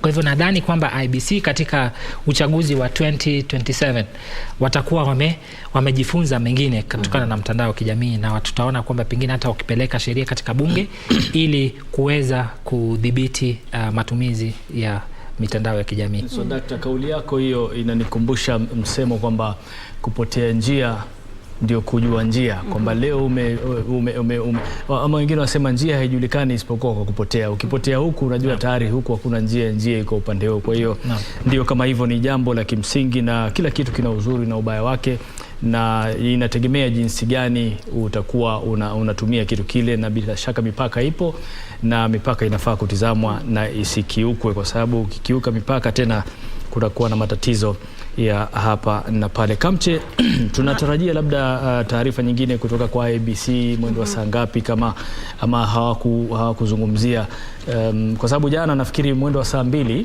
walitoa taarifa yao tena kwa umma kuhusiana na kinachoendelea. Huenda ikawa leo pia pengine watasubiri hadi pengine hiyo saa 2 ama baadaye, manake saa 9 walipozungumza na wanahabari walisema kwamba basi wataweza kuzungumza nao tena, lakini hatuwezi jua muda wao. Kama leo walikuwa wamesema watazungumza saa 4, lakini unaona walikuja saa 9 kuzungumza mara ya kwanza siku hii ya leo. Kwa hivyo hatuwezi sema kama watakuja saa ngapi, lakini bila shaka watakuwa wanajitokeza tena kuzungumza na wanahabari. Lakini Harith, kuna jambo moja ambalo nimekumbuka wakati kuhusu hii hali ya IBC kujaribu kuwa na uwazi wa kutosha na kuruhusu mitandao ama ile kujumuisha kura kwa mashirika tofauti. Wanasema kwamba kuna siku moja walikuwa wanafanya makongamano tofauti na kuna mafunzo fulani walijifunza kutoka nchi ya Zambia, ambayo ilisema, nafikiri mwaka wa 2020-2021 Zambia ilifanya uchaguzi wao mkuu, na msimamizi wa tume hiyo ya uchaguzi sasa katika nchi ya Zambia akasema kwamba walitoa huo uhuru, walitoa hiyo nafasi kwa sababu ya uwazi. Sawa, waliweza kufikia uwazi, lakini changamoto ni zile za kuona kwamba sasa kila mtu alikuwa na majibu yake huku na huku na huku na huku, kila mtu alikuwa na majibu yake, lakini wakashikilia kwamba tumewapatia nafasi hii ya kujumuisha na kufanya hayo yote, lakini sisi ndisi tume ama ndisi tulio na mamlaka ya kutangaza ni nani mshindi na ni nani mshindwa. Mtazamaji, kufikia hapo sidhani kama tuna ziada. Gilbert, semi zako ama kauli zako za mwisho tukiwa tunajaribu kukamilisha awamu hii, kisha tupishe wenzetu na mengi zaidi. Gilbert. Kauli yangu ya mwisho ni kwamba hayawi huwa. Kwa hivyo tutasubiri, lakini hatimaye tutakuwa na mshindi na tutakuwa na yule ambaye atakuwa ameshindwa. Iwapo huu wazi au dhana ya uwazi ambayo tunashuhudia na IBC itaendelea hadi mwisho, basi atakaye shinda nadhani atakuwa mstaarabu wa kumpongeza yule aliyemshinda, na aliyeshinda pia ajue kwamba ni kiongozi wa Kenya wote, sio kiongozi wa wale waliokupigia kura peke yake, kwa sababu huduma ni kwa wananchi wote. Naam. Naam, Gilbert, asante sana kwa kuwa nasi tangu tulipoanza kikao hiki siku hii ya leo, na kufikia sasa naona muda unasonga, na bila shaka kila muda unatoa fursa mpya kwa kitu kingine na kwa watu wengine na kwa mambo mengine, na bila shaka sisi pia ni jukumu letu sasa hivi, na itakuwa sio haki iwapo tutaendelea na shughuli hii na wenzetu wapo nao pia angalau wapate fursa ya kuendeleza yale ambayo tutakuwa tumeyatilia kikomo sisi, wao waanzishe tena, waendelee pale tulipoachia, na bila shaka utakuwa unayapata kwa njia safi sana kupitia hapa KBC Channel 1 kwa yale ambayo yatakuwa yanajiri kuanzia sasa hadi kesho alfajiri. Na kumbuka kwamba kwa kukumbusha tu ni kwamba matokeo ya uchaguzi yanaendelea kuhesabiwa katika baadhi ya vituo ambavyo vilichelewa kuwasilisha majibu yao na kuwasilisha visanduku vyao vya kupigia kura. Kwa hiyo tume ya IEBC kupitia mwenyekiti wake Wafula Chebukati amesema watu wawe na subra, lakini iwapo una haraka ya kufanya vitu, angalia mambo katika mtandao wao, katika tovuti yao. Kwa hiyo kufikia hapa mimi sina la ziada ila kutoa shukrani za wewe pia ambaye umekuwa ukitufuatilia tangu tuanze hadi sasa, na pia na kutakia usiku mwema na utazamaji mwema, na tusalie vivyo hivyo na subra kujua yatakayotokea na tangazo kutoka kwa IEBC. Alamsiki. Na mtazamaji, mimi ni Kamchemenza na aliacha jukwaa hili kwake Jumabalo na Nancy Onyancha, lakini tukutane tena atakaporidhia Maulana. Kwa heri.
Unaona venye unapenda hii kuku yako? Hivyo ndo tunafaa kupendana kama Wakenya. Hiyo ni ukweli papa. Inafaa tupendane kama Wakenya. Kweli? Abiria wapendwa, mnajua ni wakati mwingine wa uchaguzi mkuu. Uchaguzi unatupa fursa ya kuchagua viongozi tunaopendelea. Lakini hata tukiwa na tofauti gani za kisiasa, lazima tubaki kama Wakenya tunaopendana na kushirikiana kwa umoja na uwiano. Sisi yote ni Kenya moja na Kenya ni yetu sisi yote. And together we are destined for greatness. Together we are destined for greatness. IEBC, your vote, your future.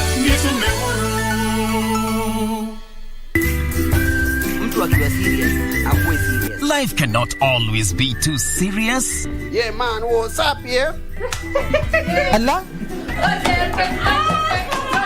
We've got to take some time off and laugh and laugh. And we tickle you down with lots of laughter. That's why I'm saying I'm who is who. Huh? With satire like no other. Tell him to bring it on. Takachapa.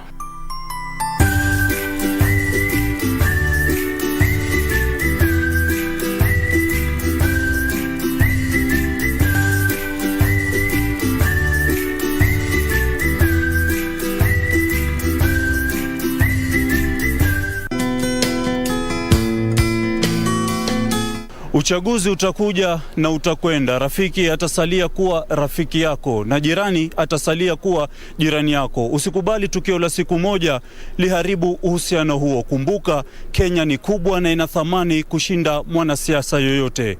Chagua amani.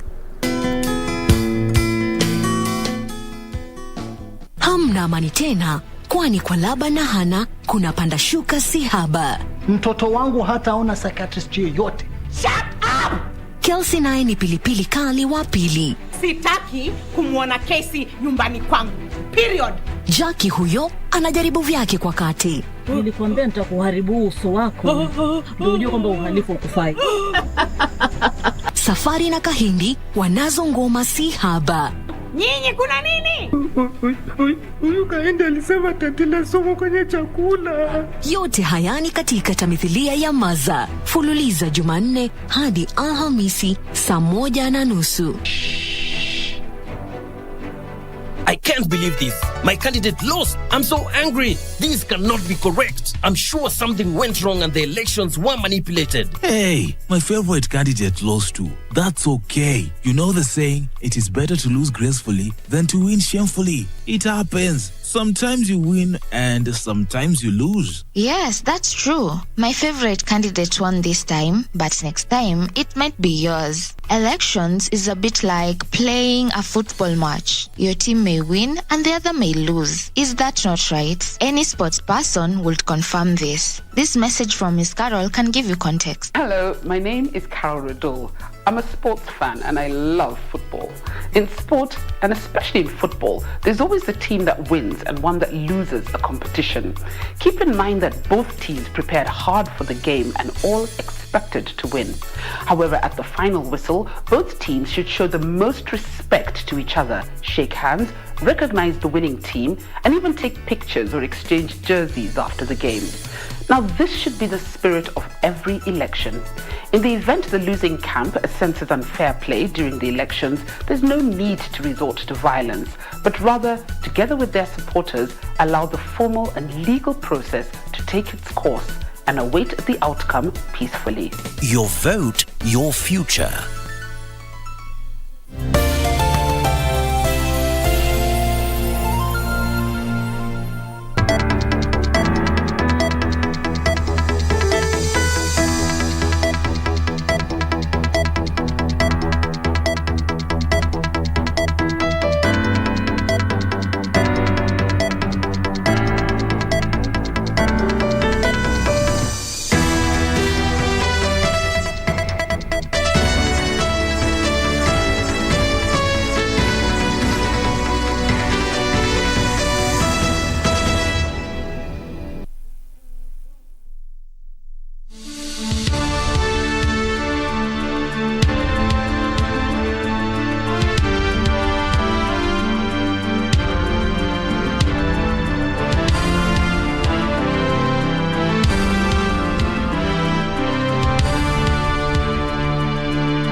Naam, asalamu alaykum mpenzi mtazamaji popote pale ulipo, ni matumaini yetu kwamba umeshinda vyema. Hujambo na karibu kwenye makala haya maalum ya Kenya Yaamua. Karibu mtazamaji, tumekuandalia mengi kutoka maeneo tofauti humo nchini. Jina langu ni Nancy Onyancha, mtangazaji wetu wa ishara ni Lensa Odingo, lakini kwanza tupate vidokezo.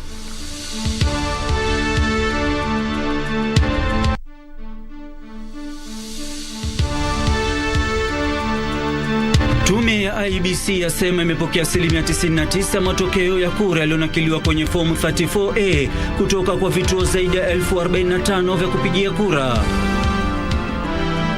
Wakazi wa eneo bunge la Eldas hatimaye wapiga kura baada ya uchaguzi huo kuahirishwa hapo jana. The RO realized that the results pasted on the container were different from the results that were brought, but now we have to investigate it further. We have taken in custody the PO, and we believe that he will be able to tell us exactly what transpired.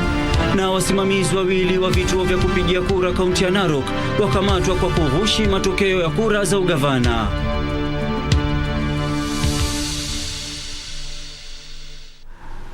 Mimi naitwa Ahmed Jumabalo. Karibu mtazamaji, na kuomba uandamane nasi hadi tamati. Kumbuka Kenya yaamua na mengi yametukia siku hii ya leo, na tuko hapa kukupasha na kukueleza kinagaubaga mambo kuhusiana na uchaguzi wa mwaka 2022. Na basi mtazamaji, moja kwa moja tunaanza na kaunti ya Uasin Gishu ambapo mwanahabari wetu Timothy Kipnusu amekita kambi kwa hizo siku kuweza kutuletea taarifa ya jinsi mambo yanavyoendelea baada ya uchaguzi na huku kura zikiendelea kuhesabiwa. Timothy, kama unatupata, waweza kutuelezea hali iko vipi, haswa masuala ya usalama na shughuli ya hesabu inayoendelea kwa sasa?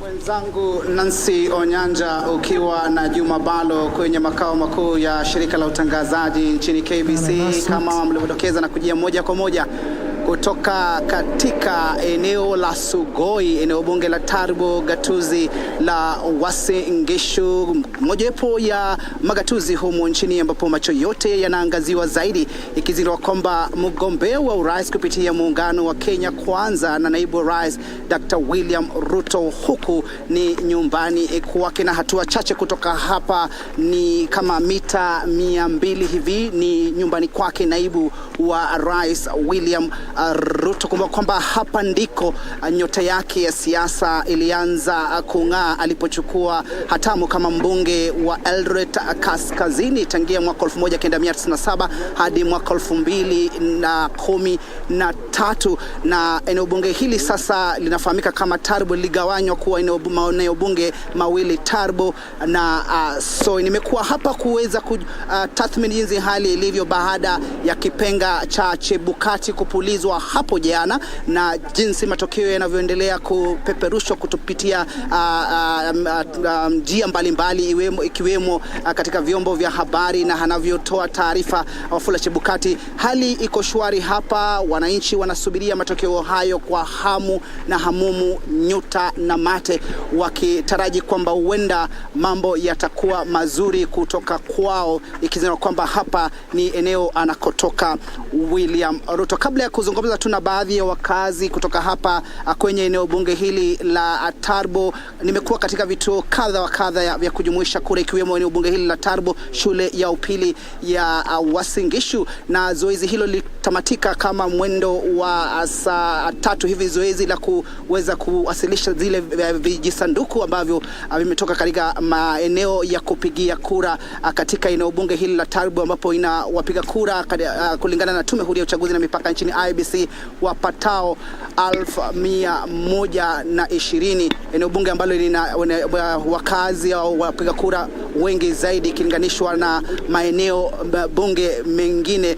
1506,130 ndio wapiga kura ambao wamesajiliwa na tume huru ya uchaguzi na mipaka nchini IBC. Na kuweza kutathmini jinsi hali ilivyo, ningependa kuzungumza tu na baadhi ya wakazi. Nianze na mzee huyu hapa. Kwa sasa songea tu hapa karibu, tueleze kuhusiana na hali ilivyo baada ya kushiriki zoezi. Kwanza, ulishiriki zoezi la uchaguzi hapo jana, na hali ilivyo unahisi kivipi na jinsi tume ya IBC ilivyotekeleza shughuli hiyo? Kwa majina naitwa James Mwali. Mimi nilishiriki zoezi hili jana katika shule ya Manzili Primary School. Zoezi hilo lilifanyika vizuri. Sisi wenyewe kama wakaaji hatujawahi kuona kazi nzuri kama hiyo ya IBC. Kila mmoja alifanya kazi, hakushurutishwa. Hata wamama wasee kwa mama walifurahi kwa sababu hata kazi ilifanyika mapema, walitoka pale mapema, mambo ilihesabuliwa, hakuna tashwishi yote. Kazi tunangojea mshindi. Wewe kwa sasa tangia zoezi hilo lilipotamatika na unavyotizama jinsi hali ilivyo, unahisi kwamba ushindi utakwenda wapi, na unatoa wito kwa IBC iweze kufanya nini kuhakikisha kwamba inaweza kuwasilisha matokeo rasmi ambayo itaweza kumridhisha kila Mkenya? Kulingana na mimi ninapoona kwa runinga, isipokuwa Citizen peke yake ndio haionyeshi vizuri, lakini station zingine ukiona vizuri unafurahi. Bila kutaja runinga yoyote, tueleze tu maoni yako kuhusiana na tabiri. Nitaje kwa sababu niliona, niko na TV, niliona Citizen ifanye mzuri, lakini hiyo station nyingine naona nafurahia. Mimi mwenyewe kama mzee, vitu vingine lazima uone wazi.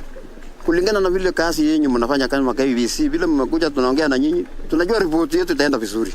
Na kusema ukweli, Hii maneno si mbaya, tunaona huyu atashinda hii ushindi. Asante. Pengine nipate mwanadada mmoja au jamaa mmoja kuhusiana tu na tume ya IEBC inavyotekeleza shughuli hii na hali ikoje? Ulishiriki zoezi la uchaguzi hapo jana au la? Kwa majina kwanza ni Jonathan Kurkat. Mimi nilishiriki kabisa uchaguzi wa jana. Na kulingana na hali ya sasa tunasubiri Chebukati mwenyewe. Na tuangalie kwa mambo ingine, tunasubiri Chebukati mwenyewe ambao ni chairman ya IEBC atuelekeze penye tunaenda. Lakini kwa sasa sisi kama wakaaji wa Tarbo ambao ni Uasin Gishu tuko na amani kabisa, na tungependa kuambia Wakenya Wakenya kwamba tutulie. Mambo yanakuja mzuri, tutulie mpaka tupate ripoti mzuri. Kwa sasa tunaona hapa tuna maneno, tulishiriki mzuri na zoezi ilikuwa mzuri. Ilikuwa nzuri kabisa, ilikuwa laini nzuri, iliendeshwa kwa njia ya taratibu ya haki. Yes. Unatoka hapa eneo la Tarbo anakotoka naibu wa rais. Kwa mtazamo wako kuhusiana na kazi ambayo amefanya, anatosha kuongoza taifa hili? Manake amekuwa kwa miaka 15 akiwa mbunge na baadaye akachukua hatamu kama naibu wa rais kwa miaka 10 sasa. Kabisa. Hiyo mambo tunatoka hapa hizi kama wakazi wa ya Tarbo hii na constituency hii na Uasin Gishu hii. Kwa hakika kusema ukweli, naibu wa rais ambao ni William Samoei Ruto anastahili kiketi, kwa sababu amefanya mambo ambayo yanaonekana kwa Kenya nzima, yanaonekana kweli kabisa hata kwa dunia nzima. Huyu jamaa anastahili kiketi ambao tunatarajia saa hizi. Asante. Yes. Pengine mtu mmoja na nitamatishe zoezi la kuhesabu kura linaendelea.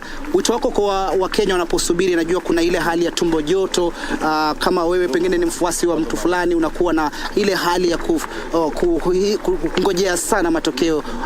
Mtazamo wako kuhusiana na zoezi hili na Wakenya kuhusiana na swala la kudumisha amani hata ikiwa pengine yule mfuasi wako hajaweza kushinda? Kwa majina naitwa Alfred Kipkemboi, na ningetoa wito kwa vijana wote ama watu wote ambao wako kwa mrengo tofauti wa kisiasa ya kwamba hii mambo ya siasa ni mambo ambayo yataenda na yatarudi. Tusikuwe na ile tumbo joto sana ya kwamba labda mwenzetu asipopata, labda tukue na ile changamoto ya kuenda barabarani ama ya kufanya nini. Vile mzee ametangulia amesema kwamba sisi hapa hivi tutakuwa na amani na tutadumisha hiyo amani baada ya uchaguzi, na hata kama hayo matokeo hayatatokea kulingana na matarajio yetu. Asante, usemi mwafaka kabisa. Na hivi ndivyo hali ilivyokuwa. Maoni tumbitumbi kutoka kwa wakazi katika eneo la Sugoi Gatuzi hili la Uasin Gishu, wengi wao wakihimiza wito wa amani. Ikiwa mfuasi wako hajaweza kutunukiwa au kupewa nafasi ya uongozi ya kuongoza katika nyanja mbalimbali, iwe katika nyanja ya urais, seneta, ugavana, uwakilishi wa kina mama, mbunge na vile mwakilishi wa wadi. Na kwa hivyo tutakuwa hapa kujua hali ilivyo, wanavyosema katika lugha ya King'eng'e, mood katika gatuzi la Uasin Gishu, zoezi la kuhesabu kura linavyoendelea katika taifa hili. Kutoka kwangu Timothy Kipnusu, na kurejesha kwenye makao makuu ya shirika la utangazaji kwenye Juma Balo na Nancy Onyanja. Naam, shukran sana Timothy Kipnusu kwa kutuchorea taswira na hali halisi ya mambo yalivyo katika kaunti ya Uasin Gishu. Mtazamaji, hivi sasa tunakupeleka kwake Simon Achola ambaye amekita kambi katika kaunti ya Siaya na kufuatilia zoezi zima kuanzia Wakenya waliporauka hapo jana kuwachagua viongozi wanaowapendekeza, na mpaka hivi sasa ikiwa shughuli ya kuhesabu kura inaendelea katika eneo hilo. Simon Achola, kama unatupata, labda hivi sasa mambo yako vipi na hisia za wenyeji wa eneo hilo la Siaya ni gani kuambatana na matokeo yanayoendelea kumiminika katika kaunti hiyo na vile vile katika nchi nzima, hususan matokeo ya urais? Naam, shukran sana Ahmed Juma Balo. Bila shaka baada ya kuwarai wakazi wa eneo hili, kuwaelewesha na kisha baadaye kuwaaminisha, sasa ni wakati wa viongozi kutulia na kuweza kuyapokea yale matokeo. Bila shaka watakuwa wanafanya hivyo na wafuasi wao ambao wengi vile Kipnusu wamesema katika mkoa ama katika eneo la bonde la Ufa. Halikadhalika hapa katika eneo la Siaya ama kaunti ya Siaya pia kuna utulivu wa kufurahisha sana. Wakazi wa eneo hili wamekuwa wametulia sana. Naweza kueleza kwamba Ahmed, kutokea jana hadi sasa kumeonekana kwamba kulikuwa na utulivu. Wengi wamedumisha amani, wengi wanajaribu sana kufuatilia kuona ni vipi matokeo yatatoka, na iwapo basi wale ambao waniaji wanawapenda watakuwa wamechaguliwa, basi wataanza kusherekea. La sivyo, wanasema watahakikisha kwamba wanadumisha amani. Na hapa niko katika mlango mkuu wa kuingia katika Siaya Institute of Technology hapa katika kaunti ya Siaya, na hapa ndipo kituo kikuu cha kuainisha kura katika eneo hili bunge la Alego Usonga. Na jinsi tulivyo ripoti jana na hata leo, basi shughuli hii imeelekezwa kwa njia ya salama sana, kwa njia rahisi, na wakazi hawakuwa wamefika hapa, lakini kuanzia mwendo wa saa 10 hivi ama saa 8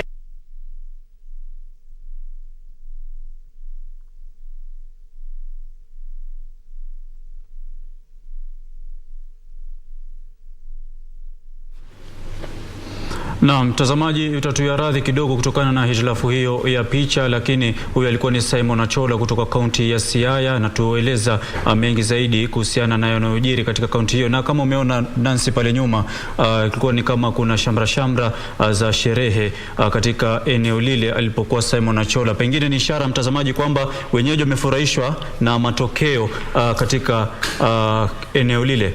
Na bila shaka mtazamaji, tunatumai kuwa tutakaporejea ataweza kutuletea jinsi mambo yanavyoendelea katika kaunti hiyo ya Siaya. Na mtazamaji, kama tulivyokuahidi, tutakuwa tunakuletea taarifa hizi moja kwa moja kutoka kaunti tofauti, huku hesabu ya kura zilizopigwa hiyo jana zikiendelea kuhesabiwa, na bila shaka tutakuwa tunakuletea matokeo jinsi tutakavyokuwa tunayapokea na jinsi wanahabari wetu ambao wako katika maeneo hayo watakuwa wakitupa taarifa hizo.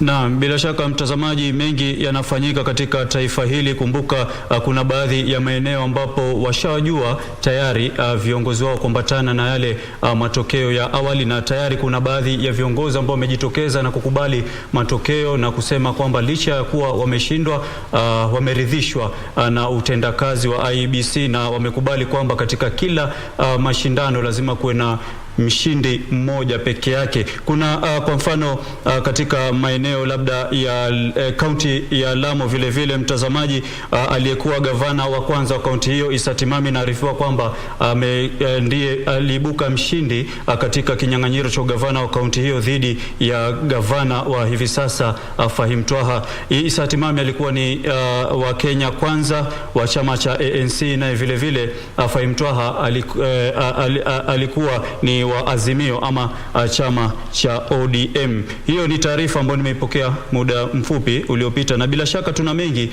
ambayo tunakutayarishia na tutakupeperushia tutakapoyapata.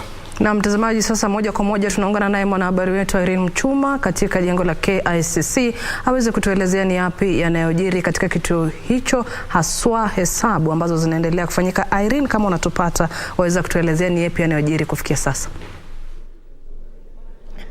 Na mwenzangu, shukran. Tunakuja kwako moja kwa moja kutoka maeneo ya katikati ya jiji mwa Nairobi, KICC, ama ukipenda mahala ambapo muungano wa Azimio la Umoja umechagua kuwa mahala pa kuhutubia wanahabari. Kwa lugha ya Kimombo ni Azimio la Umoja Media Center, na tumeweza kuwa hapa kutoka masaa ya asubuhi. Azimio la Umoja, muungano wa Azimio la Umoja uliweza kuita mkutano na wanahabari mwendo wa saa 4, lakini kufikia mwendo wa saa 8 wakasema kwamba watawahutubia wanahabari masaa ya baadaye. Hadi sasa tumekita kambi hapa, tunangoja viongozi hao waweze kutupatia hotuba ya yale walikuwa wangependa kuhutubia wanahabari.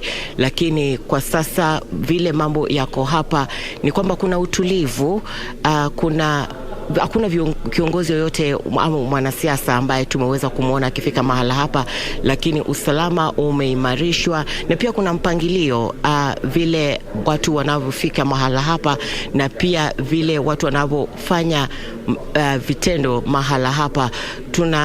Kuna masharti ambayo yamewekwa ambapo hatufai kuweza kuongelea maneno ya siasa sana, lakini tunatarajia hao viongozi hasa siku hii ambapo Wakenya washapiga kura na pia tunaweza Wakenya sasa wanafuatilia kura zikihesabiwa, pengine wanaweza kuja masaa mengine kutupa hotuba yao, kutuelezea yale ambayo walikuwa wamepanga kuhutubia wanahabari masaa ya asubuhi. Kwa hivyo mwenzangu, tutaweza kukupa mambo yanavyoendelea katika ukumbi huu wa KICC ama ukipenda Azimio la Umoja Media Center, lakini kwa sasa kwako studio.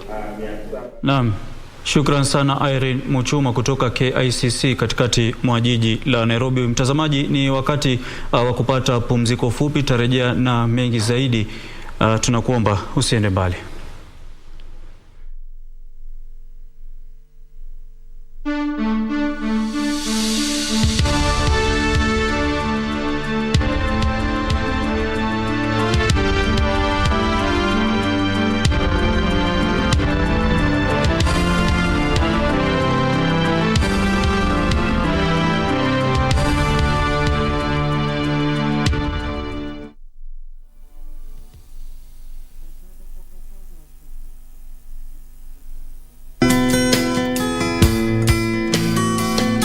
Kupiga kura ni haki ya kila mmoja, lakini amani na utulivu baada ya shughuli zima ni muhimu zaidi.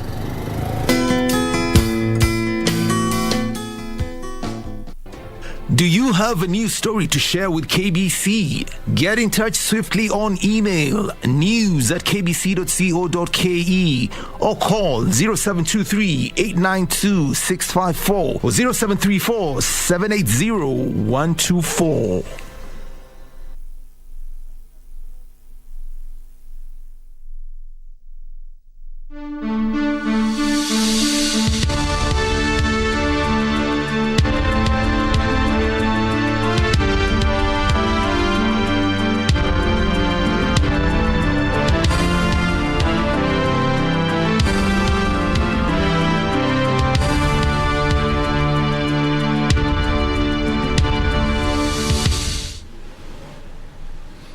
Naam, shukran sana mtazamaji na karibu tena. Hivi sasa tunakupeleka katika eneo la Gatundu Kusini ama Gatundu South, kaunti ya Kiambu, ambapo mwenzetu Beatrice Gatonye ako katika eneo hilo atuelezee mengi zaidi kuhusiana na yanayojiri. Beatrice, hali iko vipi katika eneo la ama kaunti nzima ya Kiambu? Manake kufikia sasa inaonekana ni kwamba chama cha UDA katika maeneo mengi ya Mlima Kenya kimepata umaarufu. Je, katika eneo ulilo wewe hali iko vipi? Nani kwa studio? Asante sana mwenzangu Ahmed Juma Balo kutoka studio. Ninaja moja kwa moja kutoka hapa katika eneo bunge la Gatundu South, ambapo shughuli ya ujumlishaji wa kura inaendelea hapa katika eneo bunge hili. Na kile ambacho kinaendelea kwa sasa mtazamaji, ni ujumlishaji na kunakili matokeo ya kura katika eneo bunge hili la Gatundu South, eneo bunge lenye wapiga kura takriban 76,860. Kulingana na msimamizi wa kituo hiki Morris Ligulu, ananiashiria kwamba kituo kimoja tu ndicho kilikuwa kimesalia kuleta matokeo yake hapa, na tayari kimeweza kuwasilisha matokeo yake hapa. Kama jinsi ambavyo utakuwa ukitazama, matokeo hayo ndio tayari yamewasili. Matokeo ya mwisho, matokeo ya kituo nambari 152, lakini vituo vingine vyote tayari vimefika hapa. Matokeo yao yameweza kunakiliwa na kuhakikishwa kwamba yako sawa na pia kutangazwa. Kile ambacho kinaendelea kwa sasa ni maajenti pamoja na maafisa wa usalama, na ninamuona mgombea mmoja wa ubunge anayejulikana kama Gabriel Kathuka Kagombe ambaye yuko hapa tayari kusubiri kutangazwa kwa matokeo haya na msimamizi wa kituo hiki. Kutoka hapa, mtazamaji, tutajua wapigaji kura kutoka eneo bunge la Gatondo South wameweza kumpigia nani ama ni nani mshindi katika urais, useneta, mbunge pamoja na mwakilishi wa wanawake na gavana pamoja na wawakilishi wa wadi mbalimbali. Kama tujuavyo, eneo bunge hili lina wadi 4: Kiganjo, Kiamwangi, Ngenda pamoja na Ndarugu.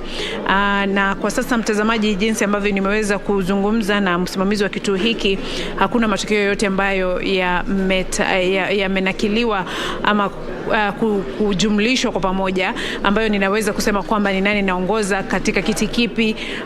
Kwa hivyo sina hizo nambari kwa sasa, na mwakilishi wa kituo hiki ananieleza kwamba kwa sasa ni kuna akili tu matokeo hayo, alafu kisha baadaye ananiambia ni shughuli ambayo itachukua muda kwa sasa, lakini atakuwa akitangaza matokeo hayo baadaye. Lakini kama jinsi ambavyo inaonekana hapa, maajenti tayari wameketi. Naona mgombeaji mmoja wa ubunge tayari ameweza kufika hapa, kama jinsi ambavyo nimesema, maafisa wa usalama wako katika eneo hili, na cha mno ni kwamba sasa wanasubiri tu kutangazwa kwa matokeo ya viti mbalimbali na wawaniaji mbalimbali ambao wameweza kujishindia kura ngapi, atakuwa akisema ama na kutangaza hapo baadaye rasmi. Kwa sasa, mtazamaji, hayo ndio ninaweza kukuambia kutoka katika eneo bunge la Gatondo South, ambapo shughuli ya ujumlishaji wa kura imekuwa ikiendelea vizuri tangia hapo jana, wakati ambapo maafisa wa IEBC ambao walikuwa nasimamia vituo mbalimbali walianza kuwasilisha matokeo yao hapa, ama matokeo ya kura ama kura ambazo ziliweza kupigwa. Na katika eneo hili la kujumlisha kura kumekuwa na shughuli nyingi tu mchana mzima, huku maafisa hawa wa IEBC wakifika hapa na kuweza kuwasilisha matokeo hayo ama kura hizo ambazo ziliweza kupigwa, na kisha maafisa wakiongozwa na msimamizi wa kituo hiki wakiweza kuzikagua fomu ambazo zilikuwa zinaletwa na maafisa hao, pamoja na kujumlisha kwa kura hizo ambazo bila shaka hapo baadaye, baada ya kukamilika kwa shughuli hiyo hapa, sasa tutaelekea katika eneo la kujumlisha kura katika kaunti. Kwa sasa ni kusubiri kuona ni nani atakaye kuwa akipokea ushindi, ambayo ama viongozi ambao wameweza kuchaguliwa katika eneo bunge la Gatondo South, na hapo baadaye tutakuwa tukikuletea matokeo hayo kama jinsi ambavyo yatakuwa yakiripotiwa na kutangazwa na msimamizi wa kituo hiki Morris Ligulu. Narejesha kwako Ahmed Juma Balo. Kwa sasa sina la mno, lakini naweza kusema kwamba siku ya leo imekuwa siku ambayo hatujashuhudia visa vyovyote ambavyo vingeweza kugandamiza mchakato wa kuweza kuangazia jinsi ambavyo shughuli ya sio kuhesabu, lakini kuweza kutuma hizo kura na kutangaza hizo kura ambazo zimetoka katika vituo mbalimbali vya kupigia kura. Ni kituo kimoja tu ambacho hakikuwa kimewasilisha matokeo hayo, na tayari msimamizi wa kituo hicho, kituo nambari 102, ashawasili hapa, na kura hizo zitakuwa zikiangaliwa na kisha baadaye kutangazwa. Ni hayo tu kwa sasa kutoka Gatondo South. Kwako Juma Balo. Naam, shukran sana Mwalimu Beatrice Gatonye kwa taswira hiyo ya kaunti ya Kiambu. Na basi mtazamaji, tukisonga mbele, tume ya IEBC imepokea 99% ya matokeo yaliyonakiliwa kwenye fomu 34A kutoka zaidi ya vituo 45,038 kati ya vituo 46,229 vya kupigia kura, huku matangazo ya matokeo ya kura katika maeneo bunge bado yakiendelea. Wakati wa hotuba fupi hii leo, mwenyekiti wa tume ya IEBC Wafula Chebukati alisema ijapokuwa sheria inatoa mwongozo wa tume kutangaza matokeo chini ya muda siku 7, IEBC itafanya mikakati kuhakikisha imekamilisha shughuli ya kutangaza matokeo kwa muda mfupi. Matokeo kutoka vituo mbalimbali vya kupiga kura bado yanaendelea kunakiliwa kwenye wavuti wa tume ya uchaguzi nchini IEBC, huku tume hiyo ikisubiri maafisa wasimamizi wa vituo vya kupiga kura katika maeneo bunge kurejesha fomu za 34A na 34B kwa tathmini. They will physically deliver the National Tallying Center here at Bomas forms 34As and 34Bs. Mwenyekiti wa IEBC Wafula Chebukati anasisitiza kwamba tume hiyo imejiandaa vilivyo hata uchaguzi ukiendelea huko Eldis, kaunti ya Wajir, siku moja baada ya uchaguzi mkuu kufanyika kutokana na ukosefu wa usalama kwenye eneo hilo. That voting in that constituency commenced today at 6 a.m. Chebukati amekubali kulikuwa na makosa machache yaliyorekodiwa huko Rakwaro katika eneo bunge la Rongo, kaunti ya Migori, na vilevile Ainabkoi na Sabaot. Result from 34A from Rakwaro Market polling station, Rongo constituency, Migori County was erroneously transmitted. The commission will await for the original Form 34A from the returning officer, validate it with the presidential agents, and thereafter replace the said image in the portal. Kwa mujibu wa hotuba ya awali, IEBC inasema 65.4 inaakilisha jumla ya Kenya milioni 14,164,561 ambao walipiga kura kati ya milioni 22 waliosajiliwa kupiga kura. 99% ya matokeo ya fomu 34A hadi kufikia sasa yamefikia tume hii, ikiakilisha vituo 45,038 kati ya vituo 46,229 vya kupiga kura. Huku hayo yakijiri, IEBC katika harakati za kuhakikisha kuna uwazi wa mawasiliano bora imebuni kituo maalum kwenye kitovu cha kitaifa cha kuhesabu kura huko Bomas, ambapo wanahabari wamekita kambi ili kuwapasha wananchi yanayoendelea. Huduma za hapa ni, kwa mtazamo wangu, naona ni nzuri kwa sababu kwanza tangu nimekuja kuna briefings zilikuwa zinafanyika hapa. In terms of the space, it is quite big compared to last time. It was a bit small. Wanahabari nao wamesifia usalama wa kutosha ambao umeweka kuhakikisha upeperushaji wa matangazo unaoendelea vyema. We have a special access card to access all the way from the gate to the National Tallying Center. I think they've really tried in terms of beefing up security and who can access the National Tallying Center. Kituo cha mawasiliano kilicho na takriban wataalamu 100 wanaopokea jumbe na simu kutoka wa Kenya pia kimebuniwa. Na shughuli hiyo ya kuhesabu kura inapoendelea, tume huru ya uchaguzi na mipaka IEBC imeweka kituo hiki cha kupiga simu ikiwahimiza Wakenya waweze kutumia nambari ambazo sio za malipo za 1543 na 1544 kuweza kuripoti jambo lolote. Na nikiripoti kutoka makao makuu ama kitovu cha IEBC, jina langu Sarafina Robi. Na mtazamaji, baada ya taarifa yake Sarafina Robi, tunaelekea moja kwa moja hadi eneo la Limuru ambapo tuko na mwanahabari wetu Karanja David ambaye amekita kambi katika eneo hilo kutuletea matukio moja kwa moja yanavyotokea katika eneo hilo. Karanja, kama unatupata, waweza kutuelezea, je, hali iko vipi katika eneo hilo kuhusiana na swala zima la kuhesabu kwa kura?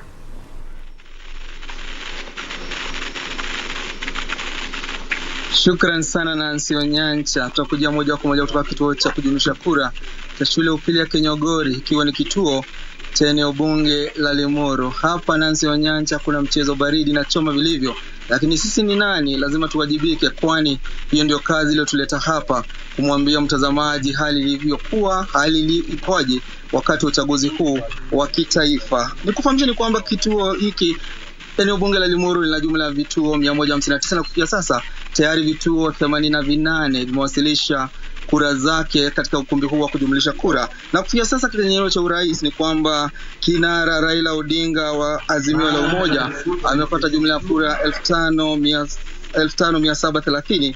William Ruto wa Kenya Kwanza kura 19,769, huku Waiga Mwaore wa chama cha Agano akipata kura 120, na George Wajakoya wa chama cha Roots Party 138. Katika kinyang'anyiro cha ugavana ni kwamba seneta wa kaunti ya Kiambu Kimani wa Matangi wa UDA apata zaidi ya 40%. Tunazungumzia vituo 88 kati ya 159. Kwa hivyo bado kura zinaendelea kuhesabiwa. Naye Patrick Wainaina aka Jango ambaye anawania kiti cha ugavana kwa tikiti ya binafsi anashikilia nafasi ya pili. James Nyoro wa chama cha Jubilee ni watatu, William Kabogo nafasi ya 4, naye Moses Kuria mbunge wa Tondo Kusini akiwa katika nafasi ya 5. Katika kinyang'anyiro cha ubunge mambo yamekuwa si rahisi, kwani John Kirago Shege wa UDA kwa sasa anaongoza kwa kura 25,000, huku mbunge wa sasa Peter Muadhi wa chama cha Jubilee akiwa katika nafasi ya pili kwa kura 11. Nancy Onyancha na Mbalo tutasalia hapa ili kuweza kufahamisha hali ilivyo. Zimesalia vituo zaidi ya 70 ili tujue ni nani mshindi. Hatuwezi tangaza matokeo yenyewe hadi afisa naye simamia uchaguzi wa kituo hichi cha kujumlisha kura ambaye ni Joseph Musyoki atakapotangaza rasmi nani mshindi wa eneo bunge hili la Limuru. Sina cha mno, Balo na Nancy Onyancha kutoka ukumbi wa Kinyogori eneo bunge la Limuru. Mimi ni Karanja David, narejesha shukrani kwako Balo na Nancy Onyancha. Na Karanja David kutoka eneo hilo la Limuru, na bila shaka mtazamaji tutaendelea kukuletea matukio kutoka maeneo tofauti humu nchini ambako wanahabari wetu wameweza kuwa kikita kambi kuhakikisha kuwa tumepata taarifa ya jinsi matukio yanavyoendelea. Na tukisonga mbele mtazamaji, wakazi wa eneo bunge la Eldas hatimaye wametekeleza haki yao ya kidemokrasia ya kupiga kura baada ya tume ya IBC kuahirisha zoezi la uchaguzi katika eneo hilo hapo jana kwa sababu za kiusalama. Hata hivyo zoezi la kupiga kura lilicheleweshwa kisha likaanza mwendo wa saa 5 badala ya saa 12 alfajiri jinsi ilivyotarajiwa hapo awali. Wawaniaji watatu wanapambana kwenye kinyang'anyiro hicho, miongoni mwao akiwa mbunge wa eneo hilo Adan Kinan ambaye anawania kupitia tiketi ya chama cha Jubilee na Ahmed Borei wa chama cha ODM.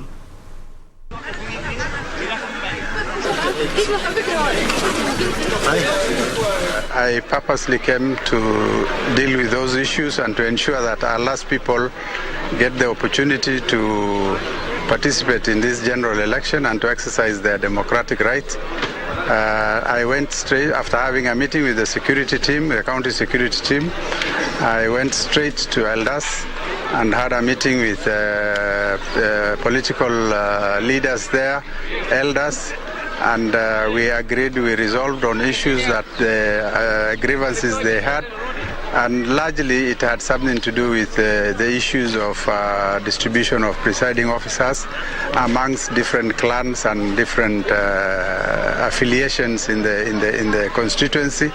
And there was also insecurity in the sense that some militias were brought into the town by some of the politicians, and this necessitated us to go there and to ensure that there is law and order before our poll officials start their work today. And so today all the polling stations in Eldas have opened for voters to vote, and as we speak voting is ongoing.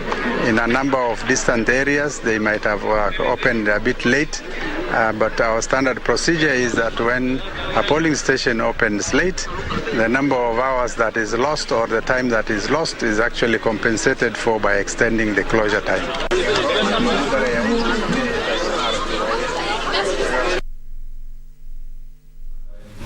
Na hali ya kawaida imerejea katika eneo la katikati ya jiji la Nairobi baada ya siku kuu ya kuhesabu kura ambapo Wakenya walishiriki kwenye uchaguzi mkuu. Uchunguzi uliofanywa na runinga ya KBC Channel 1 ilionyesha kwamba wakazi wa Nairobi waliosalia jijini wamerejelea shughuli zao za kawaida.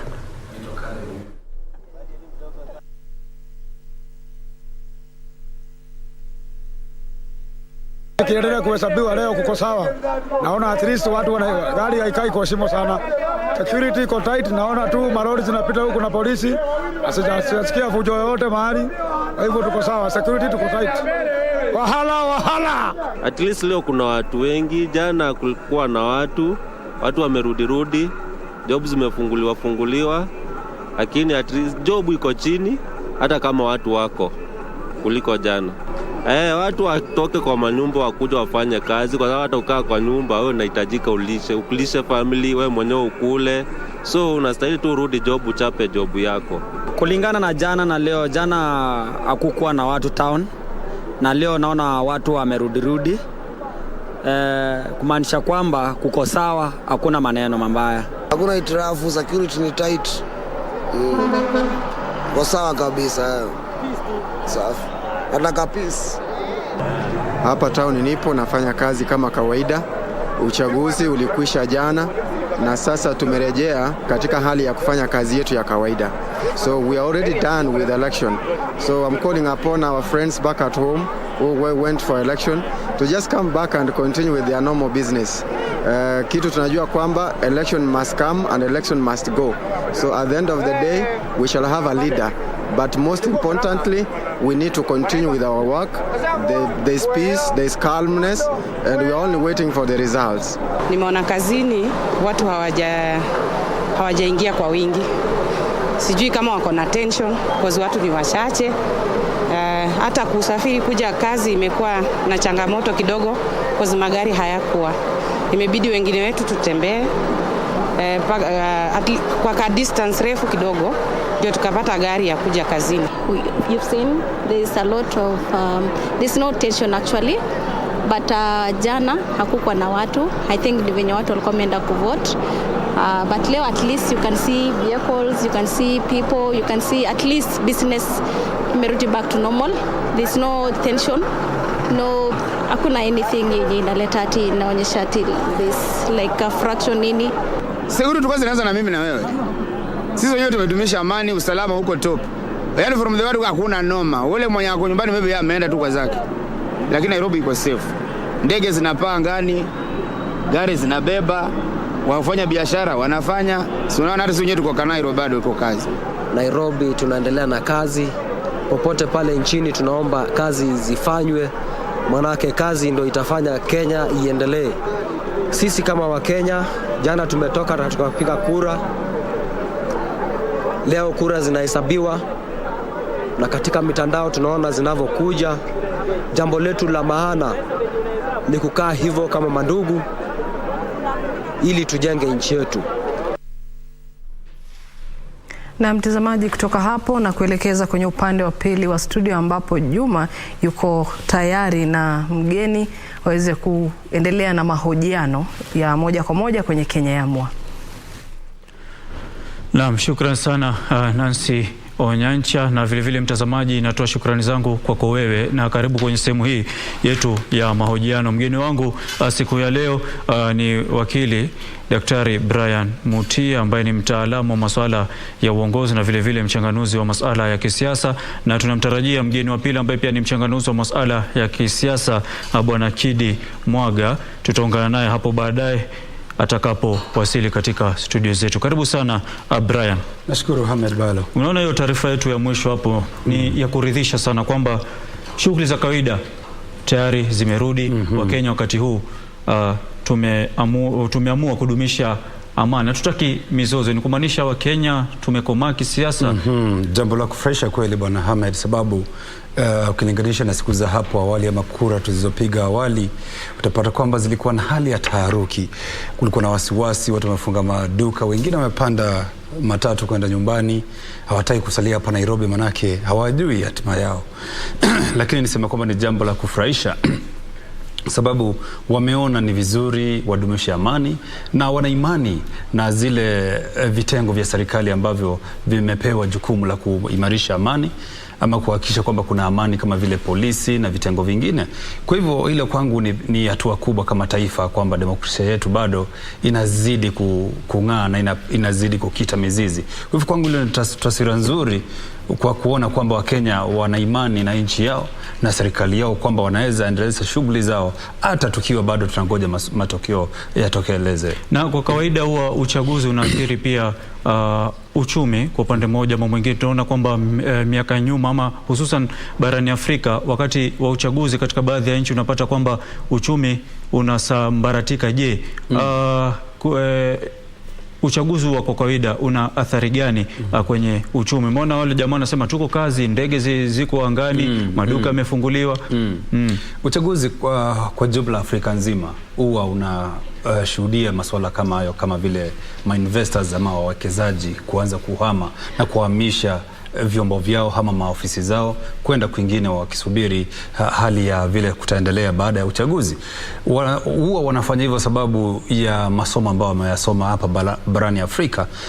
Kwa mfano ukiangalia upande wa Ghana, kule Nigeria, pia taswira ni hivyo hivyo hapa Kenya. Ukilinganisha mwaka wa 2007 pale wawekezaji walipata hasara nyingi sana katika hali yao ya kuwekeza hapa nchini, na hilo likawa ni somo kubwa sana. Na hapo ndipo unaona sasa tukikaribia hali ya uchumi, wawekezaji ama watalii huwa wanaogopa, na hata hali za tahadhari huwa zinatolewa kimataifa na nchi zingine kama vile Marekani, Ulaya, Uingereza huwa wanatoa hali za tahadhari kwamba msije mkaenda maeneo fulani kama vile nchi ya Kenya, hasa wakati huo uchaguzi. Hata kwa mfano walikuwa wametoa hali ya tahadhari kwa kwenda kwa watalii ama waraia wao kwenda kule Kisumu wakati huu wa uchaguzi, na hilo ni hali ya kawaida. Lakini cha msingi ni kwamba ni somo kwetu kama taifa kwamba tunaweza dumisha amani, na sababu ina hadhari zake katika uchumi wetu kama kwa jumla. Kwa mfano utaona kwamba tunapowazuia watalii kuja ama tunapowazuia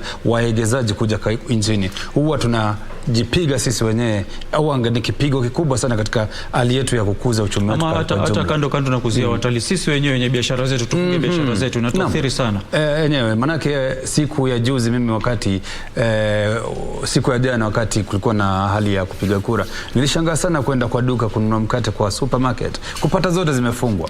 Lakini mimi ningependa kuona hali ya kwamba shughuli zinaendelea vile ule msemaji amezungumza kwamba hata tukiwa katika hali ya mvurutano wa hali ya aina gani wa kisiasa, bado shughuli za uwekezaji, shughuli za biashara zinaendelea kama kawaida. Naam.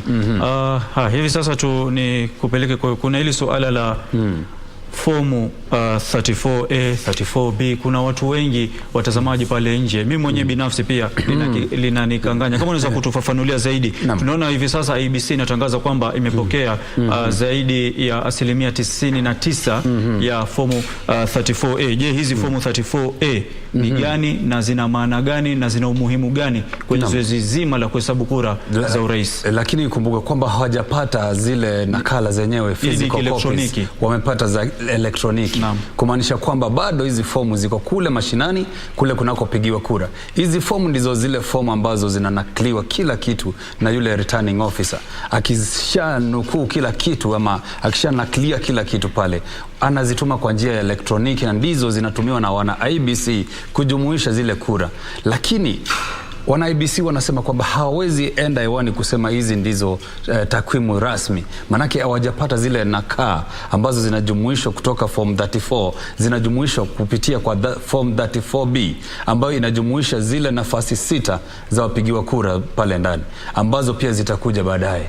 Kwa hivyo hadi wapate zile fomu zikiwa physical copies, ndipo watazasema kwamba wakishazipekua wazifanyie ile inaitwa cleaning up, waangalie ni wapi kuna makosa dosari, ndipo waweze kuzideclare kama officials. Manake hizo zitaweza kuenda pia ama kusawawishwa pamoja na zile za kielektroniki ambazo zimenakiliwa kwa siku ya leo.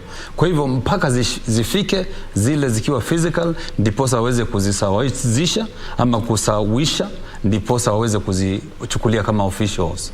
Ni zile 34A ama pamoja na 34B zinazojumuisha nyadhifa zote 6. Mpaka unajua kwamba ya kwanza wakishapata zile za kielektroniki, sasa watakuja baadaye na zile physical, na pia zitakuja pamoja zikaratasi zenyewe pia nakala zenyewe, na pia watakuja na 34B ambazo pia zitakuja kama kuhakikisha zinalingana sawia na zile 34B ambazo zilikuwa zimefikishwa hapo awali. Manake tunasema kwamba zikifikishwa kwa njia elektroniki lazima pia zisawawishwe pamoja na zile za nakala ama zile physical copies. Nazo hizi 34B ambazo ni nafasi zote 6 ambazo zimeweza kujumuisha wapigiwa kura, si wapiga kura, wapigiwa kura wenyewe na matokeo yake zikiwa zimenakiliwa pale ndani, pia zitaweza kuletwa kwa njia ya physically ama ile karatasi yenyewe.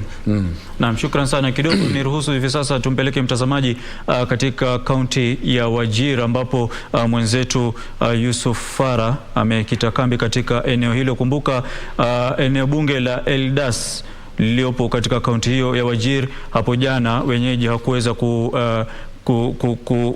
kupiga kura kutokana na sababu za kiusalama usiku wa kabla ya jana, na hivyo kupelekea IBC kuahirisha uchaguzi wa eneo hilo. Na hii leo eneo bunge la Eldas wenyeji ndio walishiriki katika zoezi zima la uchaguzi. Hivi sasa Farah, kama unanipata, salamu alaikum, na hali iko vipi?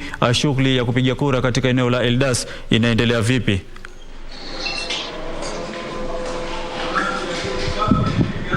Naam, wa alaikum salam, na kupata vizuri, lakini utaruhusu ni kurekebisha kidogo. Mimi niko katika eneo bunge la Wajir South, lakini kaka yetu Ada niko kule Eldas, kwa hivyo ataweza kutuletea taarifa. Labda tumkumbushe ni mtazamaji ambaye anaweza kuungana na sisi kwamba sisi tunatakambi katika eneo bunge la Wajir South, hususan katika shule ya upili ya Senior Girls Hostel, ambapo hapa unapotizama niko katika darasa ambalo lilitumiwa kama kituo cha kupiga kura, lakini shule hii pia inatumika kama eneo la kujumuisha zile kura za eneo bunge la Wajir South.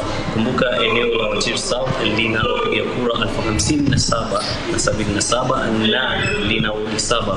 Kuanzia jana kura zimepigwa vizuri mpaka leo zikiendelea kuhesabiwa, na hapa katika eneo la kujumlisha kura wameweza kuhesabu kura za zile station, zile polling station 32 ya sasa. Zoezi hili litakumbuka ilianza leo asubuhi saa 1, lakini tuliweza kuzungumza naye yule msimamizi wa eneo hili la kujumlisha kura, na akaweza kutuelezea kwamba kuna maeneo ambayo bado hawajafikisha zile vyombo vyao kupigia kura, na maeneo hayo ni kama eneo la Tif, eneo la Darfur, eneo la Banani na sehemu chache katika eneo la Ibrahimu. Kwa hivyo kufikia sasa ni kwamba tumeweza kura zimeweza kuhesabiwa kutoka katika maeneo 32 katika eneo bunge hili. Kwa hivyo zoezi hili na kisio tutaweza kuendelea kuzileta kwa mtazamaji wetu mpaka pale asubuhi, manake eneo hili lina maeneo ya kupiga kura 106 na kwa sasa tunaweza kuhesabu 32 pekee. Kwa hivyo bado labda tunimkumbushe mtazamaji asende mbali, endelee kutizama runinga ya KBC Channel 1, manake tutaweza kuwaletea ripoti hivi zitakapofikia sisi, na sisi tutawaarifu, lakini kwa sasa nawarudisha bado 24 mwanzo.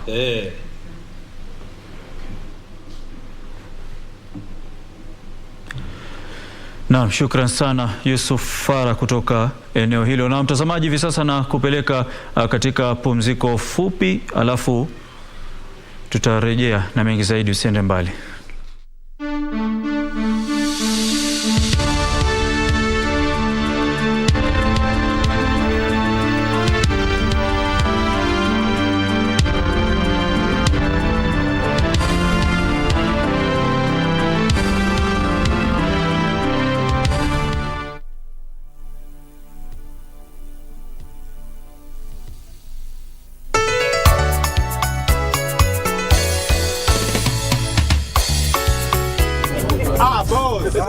Unaona venye unapenda hii kuku yako?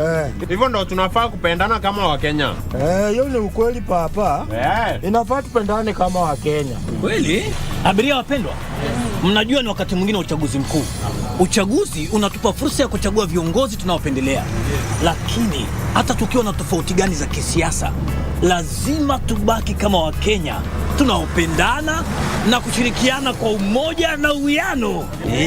Sisi yote ni Kenya moja, na Kenya ni yetu sisi yote. And together we are destined for greatness. Together we are destined for greatness. IEBC, your vote, your future.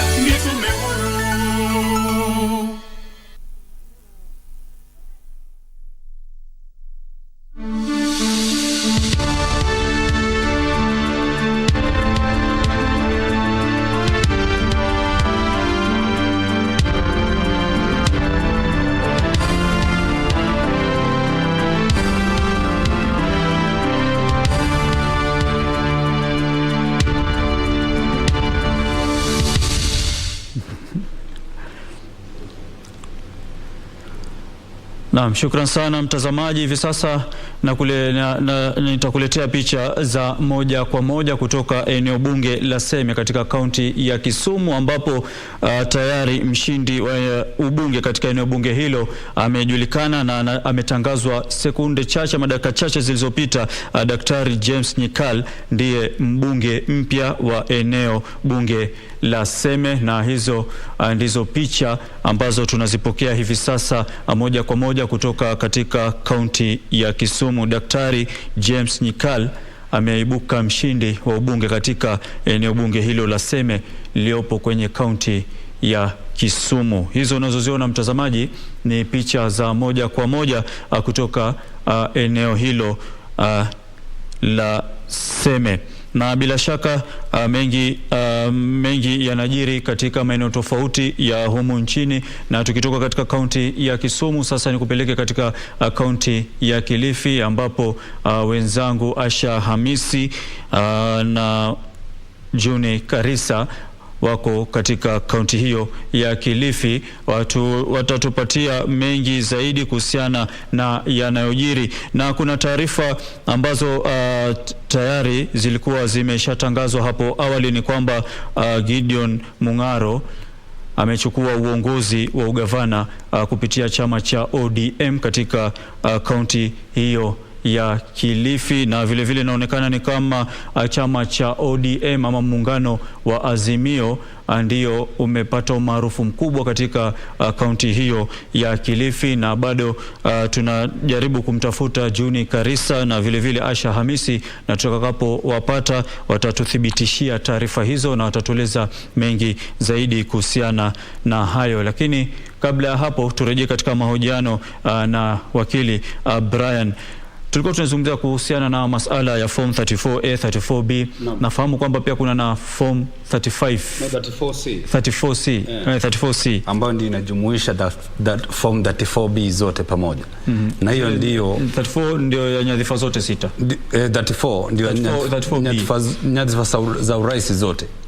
Hiyo 34A. Hiyo ndio inatumiwa na yule presiding officer kutuma kule, na anazituma kwa njia elektroniki, lakini analeta hard copy baadaye. Alafu kuna ile 34B ambayo inajumuisha wale viongozi wote, pia wale ambao wanapigiwa kura wote. Alafu sasa zote zinajumuisha zote hizo 34 form 34B, 34C, 34B zote zinajumuisha zinakuwa 34C, ambayo bwana Chebukati ndiye ataitumia kusoma mshindi pale wakati wa kumtangaza rais wa 5 wa Kenya. Na tukiangalia matokeo jinsi yanavyomiminika hivi sasa, na kwamba 99% ya form 34A tayari zimewasili, na yale matokeo tunayoyaona kufikia sasa, je, tunaweza kubashiri nani atakuwa mshindi? Tunaweza bashiri, bado ni mapema. Tunavyozungumza hivi ni kwamba IBC wanatumia mbinu ya kumanage expectations ama yale maazimio ya Wakenya, wasije wakakuwa na wasiwasi mwingi, lakini kwa kusema ukweli wangependa kuzitangaza kwa hivi sasa ama kwa hivi leo wangeweza, manake ukishapata zile takwimu ingawa zitakuwa provisional, ukishapata zile takwimu ama zile form 34B kiasi cha 99% ama 99 vile wanavyosema, basi hapo huwa ni rahisi sana kubashiri na kusema kwamba hizi form tumezipata kwa hivi sasa zinaweza tupatia taswira ama picha ya nani atakaweza kuwa kiongozi wa hii nchi kwa miaka 5 ijayo. Nasema hivyo ni sababu gani? Ukiangalia hizo fomu zimefika, ni kwamba kidogo wanapigwa chenga na hizi kidogo za kule upande wa Eldas, Wajir ambazo bado leo wanapiga kura, na pia upande wa Mombasa na pia Kakamega ambao kidogo waliambiwa watasubiri mpaka tarehe 23 ndipo waweze kupiga kura. Lakini tunavyozungumza, ikiwa leo wangeweza kusema kwamba zile takwimu tumezipata, tukiongoza zile ambazo zimebaki ama zimesalia, tunaweza kuwa na taswira ama picha ya kwamba kiongozi wa Kenya huwa ni labda ni fulani. Naona IBC wamesema kwamba kwa kawaida sheria inaruhusu kukaa hadi siku 7 kabla kumtangaza mshindi, lakini wakasema kwamba kuna uwezekano na watafanya juhudi kwamba mshindi atangazwe kwa haraka iwezekanavyo. Ni kweli katiba yasema hivyo kwamba siku 7, lakini wanaweza tumia siku chache kulingana na njia ya teknolojia vile ilivyo, ama vile kidogo wamejiandaa kwamba wanaweza pasua hiyo barika kwa wakati ufaao. Nisema hivyo ni kwa sababu gani? Hizi siku 7 tulipewa kikatiba ndiposa kuweza kutatua matatizo hapa na pale 2 matatu, na waweze kuwa na muda wa kutosha wa kuweza kunakilisha hizo takwimu pamoja ama kuziweka kwa pamoja kwa muda ufaao. Wasije wakasema muda huko umetosha, hii siku 2 ama 3 ni kidogo, wakapewa siku 7. Lakini wakiwa wanaweza kutatua ya matatizo ama kuweza kujumuisha kura zote na kuzihesabu na kutupa taswira kamili ya kiongozi ambaye ni mshindi, basi hiyo imeruhusiwa kikatiba, wachukue muda mfupi wawezao kuchukua. Lakini cha msingi ni kwamba muda watakao uchukua kidogo bwana Brian, samahani, naomba hivi sasa tuelekee katika kaunti ya Kilifi ambapo tumempata Junei Karisa na Asha Hamisi. Juni na Asha, kama mnanipata, hapo awali nilikuwa nimepokea taarifa kwamba tayari baadhi ya viongozi wa nyadhifa mbalimbali wamejulikana na kwamba chama cha ODM kimepata umaarufu katika eneo hilo. Je, mnaweza kututhibitishia hayo na mambo yako vipi katika kaunti ya Kilifi? Naam, hujambo dogo. Ni kweli unayoyasema, ni kwamba tumepata tumepata ripoti kutoka maeneo bunge 7 ya kaunti ya Kilifi, na ni kweli chama cha ODM kinaongoza na mgombea wa chama hicho cha kiti cha ugavana Gideon Mung'aro anaongoza kwa sasa katika maeneo yote 7, na nimekuwa tu nikitangatanga siku nzima katika gatuzi hili la Kilifi, lakini kwa sasa ninakita kambi katika eneo bunge la Kilifi South, ambapo mwenzangu Asha Hamis yupo tayari. Amekuwa hapa siku 3 zilizopita, atueleze 2 matatu hapa katika eneo bunge lake, kulikoni na ni nani anayeshinda na chama gani ambacho kimechukua mstari wa mbele. Karibu sana Asha, tupatie uhondo kamili. Shukran sana mwenzangu Juni. Ni kweli nimekita kambi hapa leo nzima, na tangu jana usiku ndo shughuli yenyewe ya kujumuisha kura iliyoanza katika eneo hili ambalo ndilo kituo cha kujumlisha kura cha eneo bunge hili la Kilifi South. Na kufikia sasa nimekuwa nikisikia matangazo hapa na pale, kama vile ulivyosema. Naona mgombea Gideon Mung'aro ndiye kama anaongoza. Nimepata kujumlisha mimi mwenyewe kura zake kufikia sasa, nimehesabu kama za pita 1400 kufikia sasa. Alafu pia nimejumlisha zingine za George Kithi, naona ni kama yeye ndo anamfuata kwa karibu na kura kama 1800 hivi, na wengine wakifuatia. Pia vile vile nimejumlisha za mbunge ambaye yuko kwa sasa Ken Chonga, naona kwa sasa yeye ndo anaongoza katika kinyang'anyiro hicho. Kufikia sasa nimehesabu kura zake zapata 4400 zikifuata kwa karibu na mgombea huyu anaitwa Sophie Kadzo. Naam, kufikia sasa nimehesabu kura zapata 1600 hivi za Sophie Kadzo katika kinyang'anyiro hicho cha ubunge wa eneo bunge hili. Na vile vile katika ile kinaitwa mwakilishi mbunge wa kike wa county, nimeona kura za Fondo Christine zapata 1700 hivi. Kwa hivyo naweza sema hao kwa sasa ndio naona ni kama wanaonekana kuongoza, lakini unajua ni matokeo ya awali. Bado kuna kura zapata zaidi ya 4000 bado hazijajumuishwa. Manake kufikia sasa imejumuishwa kama vituo 48 hivi. Na unaona eneo bunge hili lina vituo vya kupigia kura vyapata 168. Kwa hivyo bado tuko na safari ndefu kabla hatujajua mbivu na mbichi kuhusiana na matokeo ya uchaguzi ambao umeandaliwa katika eneo bunge hili. Na vile vile hapo mchana kulikuwa na sintofahamu kidogo ilitokea. Kuna baadhi ya wagombea ambao walifika katika eneo bunge hili katika kituo hichi cha kumjumlisha kura, mmoja wao akiwa ni George Kithi.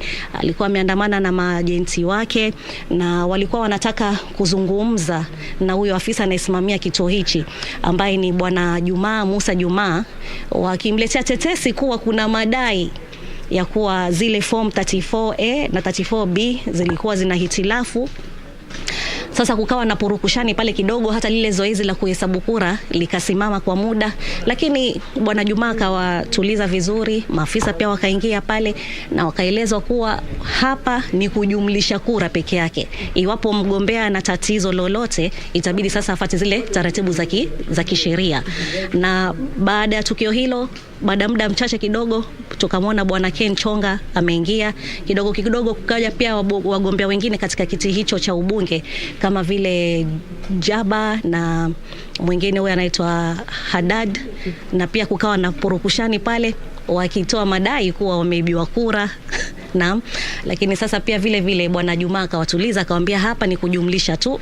Kama mtu alikuwa kuna tetesi labda zingeangaziwa katika vile vituo vya kupigia kura, manake kama unavyofahamu matokeo yote ya uchaguzi mwaka huu yamekuwa yakitangazwa katika vituo vya kupigia kura. Hapa tu ni kujumlisha, alafu tena vipelekwe katika kile kituo cha county, alafu pia kipelekwe katika ile National Tallying Center katika uchaguzi wa urais. Kwa hivyo naweza sema kumekuwa na utulivu na pia hali ya sintofahamu, lakini so far so good. Naam. Asante sana Asha. Naam, AJB ni ruhusu nikupe taswira ya maeneo bunge yaliyosalia, nikianza na Malindi ambapo huko ndo nilikuwa nimekita kambi.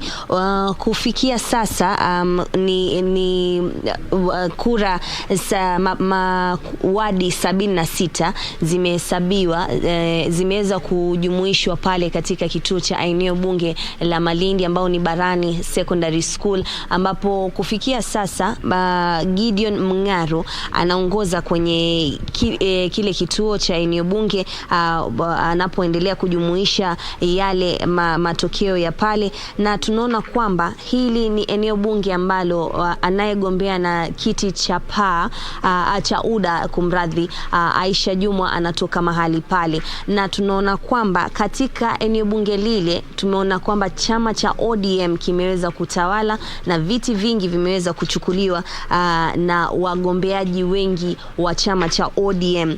Kiti kimoja tu ambacho ni cha Kakuyuni, ambapo hapo ndipo anapotokea Aisha Jumwa, kimeweza kuchukuliwa na mwakilishi wadi wa eneo lile, lakini ukiangalia katika wadi zingine 4 zilizosalia, waliobeba bendera ni wanachama wa ODM. Paka sasa tunarifiwa kwamba gavana Gideon Mngaro anaongoza katika eneo bunge lile na 60%, akifuatiwa na Aisha Jumwa na 45%. Ni kuwa kila ambaye anakuja na ripoti yake pale kwa anayesimamia kituo kile zoezi lile, ni kuwa Gideon Mngaro anaongoza. Nikija kwa upande wa rais anayegombania na chama cha Azimio, Raila Odinga anaongoza na 56% hivi, na anayefuata ni naibu wa rais William Ruto akiwa na 40%. Na haya ni matokeo ambayo tumeyapata kufikia sasa, na vile vituo 76 kati ya vituo 166 wa eneo bunge la Malindi. Kwa hivyo pale tulitarajia, kwa sababu Aisha Jumwa amepiga mbiu sana chama cha UDA, tungeona kwamba pengine wagombeaji wengi wa chama cha UDA wangeweza kubeba bendera, lakini haijakuwa hivyo na wimbi limegeuka, na kwa sasa ODM inatawala katika eneo bunge lile. Nikielekea katika eneo bunge la Magarini, pia yule mbunge wa pale ambaye ni Michael Kingi ameweza kutolewa na anayesimama na chama cha ODM ambaye anaitwa Kombe. Huyu ameweza kumpiga dafrau pale na kuingia kuweza kuchukua kiti kile. Tutakuwa tunakupatia matokeo hayo kulingana na asilimia muda sio kuwa mrefu. Tunaelezwa pia kuwa katika eneo bunge lile kuna wadi 6, na kati ya wadi 6 wawili wa PA wameweza kuchukua, wawili ambao wanasimama independent wameweza kuchukua, na mmoja tu wa ODM ameweza kuchukua, na mwingine wa UDA ameweza kuchukua. Kwa hivyo tunaona kwamba katika eneo bunge la Magarini bado kuna mgombea mbunge wa ODM anaongoza. Vile tu kama eneo bunge la Malindi, Gideon Mngaro anaongoza katika eneo bunge lile lile na asilimia hivyo hivyo 60 akifuatwa na Aisha Jumwa. Kwa hivyo hayo ni matokeo kati ya wadi ambazo zimeweza kuwasilisha. Mwenzangu Hibak yuko pale anafuatilia matokeo na atazidi kutupatia pali zoezi zima la kujumuisha litakapomalizika. Atatuambia ni yapi ambayo yameweza kujiri pale na ni asilimia ngapi wagombeaji hawa wote wameweza kupata. Tukielekea eneo la Ganze, mbunge wa ODM ambaye anaketi kwenye kiti sahihi ameweza kungatuliwa na mwenzake anaitwa Tungule wa kiti cha PA aliyesimama na chama cha PA ameweza kuingia, ameweza kupata kura nyingi kumshinda yeye. Hii kidogo inaweza kutatanisha, manake mbunge yule ndiye mwenyekiti wa chama cha ODM katika bunge la kitaifa, na tuliona kwamba tungeona kwa mtazamo wetu pengine angeweza kubeba kiti kile, lakini hajaweza kupata matokeo ya kuridhisha na mbunge wa PA Tungule ameweza kuchukua kiti hicho. Vile vile tumeona kwamba katika eneo bunge lile ukiangalia wadi ya Jaribuni kumechukuliwa na UDA, Sokoke imechukuliwa na PA, Ganze imechukuliwa na Independent na Bamba imeweza kuchukuliwa na PA.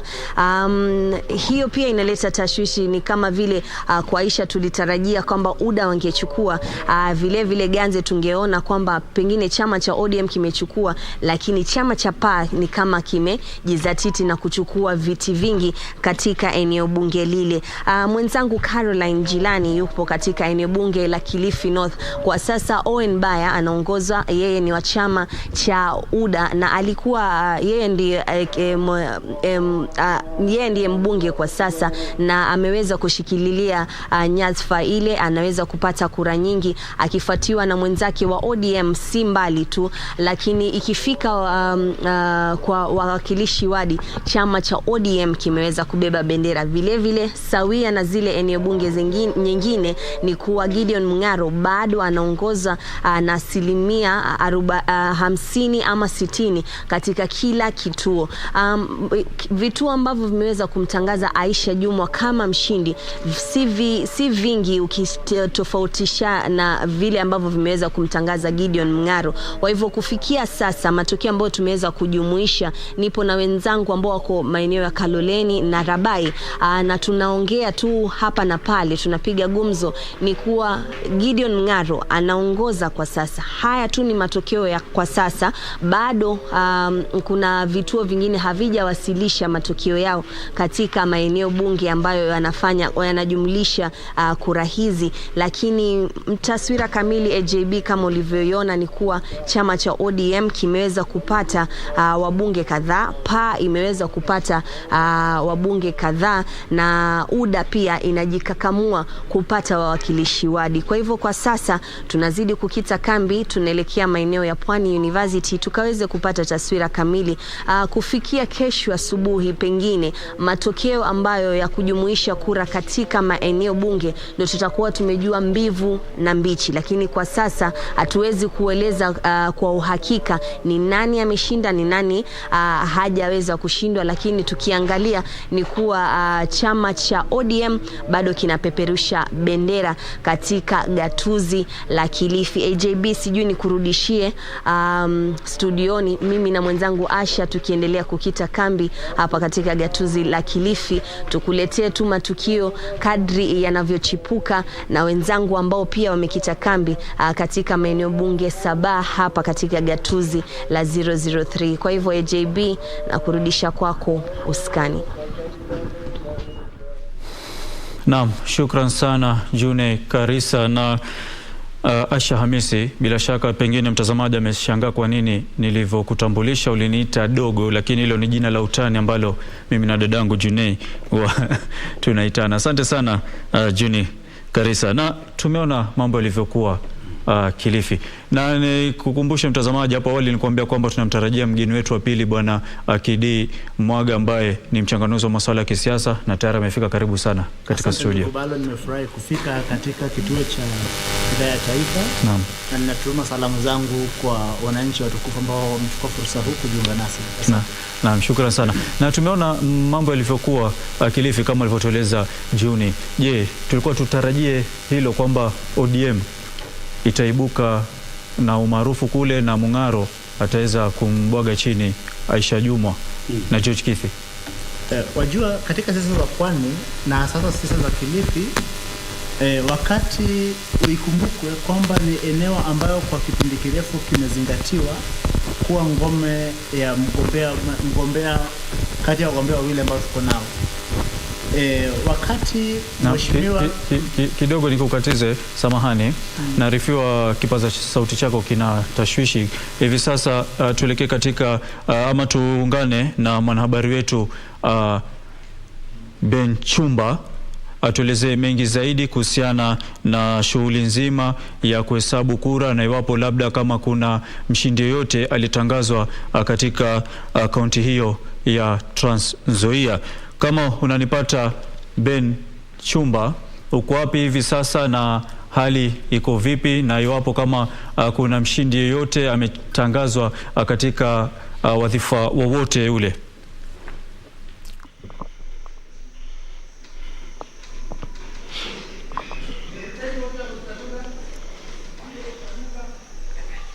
Asante sana mwenzangu Ahmed Juma Balo, ukiwa hapo studio. Kweli nipo katika kituo cha kujumulisha kura, kituo cha Cheranganyi, ambapo naripoti kwamba shughuli ya kuweza kujumuisha kura imeweza kutatizwa baada ya vurugu kuzuka hapo awali, baada ya wafuasi wa wagombea wawili kuzua vurugu katika kituo cha kujumuishia kura cha Cheranganyi.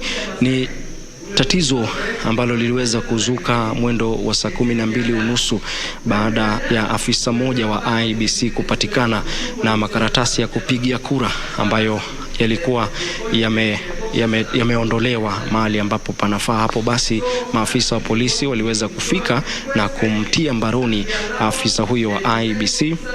Na kwa sasa tunapozungumza ni kwamba mhudumu huyo wa IBC ametiwa mbaroni na anaulizwa maswali na maafisa wa polisi. Basi kisa hicho kilizua vurugu baina ya wafuasi wa wagombea wawili, Wesley Korir pamoja na Patrick Simiyu, ambao wanawania wote kiti cha ubunge katika eneo hili la Cheranganyi. Kwa hivyo kwa sasa, ikiwa mpiga picha wangu anaweza labda kukuonyesha, ni kwamba kamanda wa polisi katika kaunti ya Trans Nzoia imebidi afike katika eneo hili na kuweza kujaribu kutatua swala hili, kwa sababu shughuli ya kujumuisha kura imesimama.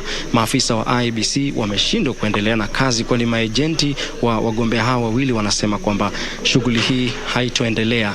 Nje pale tunasikia sauti ya vilipua ama vitoa machozi, kwa sababu maafisa wa polisi wanapambana na wafuasi ambao wamezingira eneo hili la kujumuisha kura, wakitaka kujua ni nini ambacho kinaendelea. Kwa hivyo kwa sasa, ikiwa mwenzangu Nyongesa huenda kujaribu kukuletea pesa hicho za karibu, ni kwamba kamanda wa polisi katika kaunti ya Trans Nzoia anajaribu kupatanisha pande zote.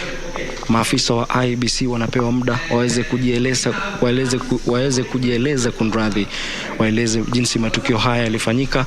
Pia maajenti na wale wagombea wa kiti cha ubunge pia wanapewa fursa wajaribu kuzungumza, angalau waweze tatua swala hili. Hapo awali kamanda wa polisi alikuwa ameagiza mgombea Wesley Korir aweze kuambia wafuasi wake waondoke katika eneo hili, naye Wesley Korir akatishia kuondoka na maafisa wake na maajenti wake na kusema kwamba shughuli ama matangazo yoyote ambayo yataweza kutangazwa na IBC yeye hatakubali. Basi imebidi kamanda wa polisi wa Trans Nzoia aingilie kati, na sasa tunapozungumza shughuli ya mazungumzo yanaweza kuendelea, na tutazidi kuwafahamisha watazamaji tu jinsi mambo yanavyoendelea. Kumbuka kwamba ni shughuli ambayo iling'oa nanga hapo jana, na katika kaunti ya Trans Nzoia ambayo ina jumla ya maeneo bunge 5 hata kufikia sasa hakuna eneo bunge ambalo kwa mwanzo imeweza kutoa matokeo yake, na hivyo basi mbivu na mbichi kuhusiana ni nani ambaye atakuwa gavana wa kaunti ya Trans Nzoia bado itabaki kuwa swali bila jibu. Kwako Balo.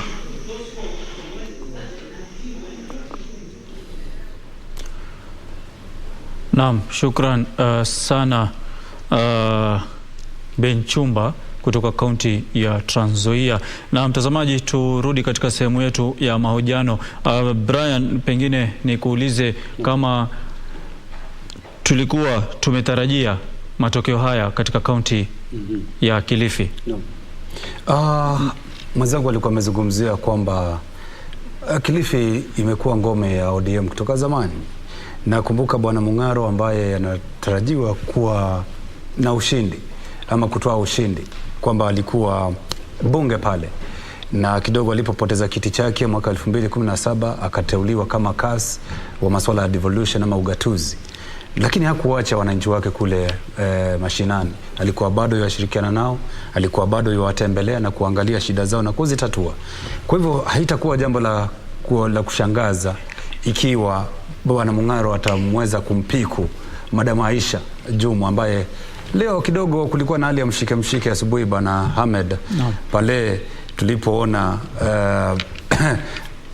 habari zikienea katika mitambo ya kijamii kwamba Aisha Jumwa ashachaguliwa kama, kulikuwa na propaganda nyingi sana. Ndio mabloga lazima watembeze hali ya watafute mkate pia hapa na pale, watafute mkate, lakini haikuwa hivyo, manake kura bado hazijahesabiwa, takwimu na taswira kamili bado haijabainika. Kwa hivyo niseme kwamba sitashangaa kuona Bwana Mung'aro akiwa amechaguliwa kama gavana wa Kilifi, lakini pia cha kushangaza ni kwamba wana Kenya Kwanza waliweza kuwajumuisha wagombea wawili.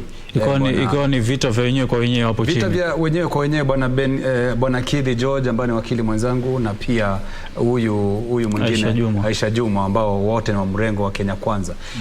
Kidogo tunaweza wadadisi wanaweza sema kwamba ndio ilikuwa ni njia ya kuweza kupanua ile hali ya kuwinda ama mawindo yaweze kupanuka katika hali ya kuzoa kura za urais. Lakini pale chini utapata kwamba wanapingana wenyewe kwa wenyewe, na hapo likawa ndio nafasi Bwana Mung'aro wa ODM aliyochukua na kupitia katikati na kuzigawanya zile kura za wana Kenya Kwanza. Kwa hivyo nisema kwanza kidogo ni njia ilimwendea vizuri Bwana Mung'aro, ndipo akaweza kutoa ule ushindi. Kwa hivyo kwa kifupi ni kwamba bado hayo ni matokeo ya mwigo, bado tunangojea yale rasmi ambayo ataweza kupeperushwa na Bwana Chebukati kwamba huyu ndiye mchaguliwa wa ugavana wa kiti cha Kilifi. Hapo awali pia alikuwa, kabla ya kipaza sauti akijaleta tashwishi, alikuwa ameanza kuzungumzia swala hili. Tulikuwa tunatarajia kwamba ODM itaendelea kudhibiti ule umaarufu wake.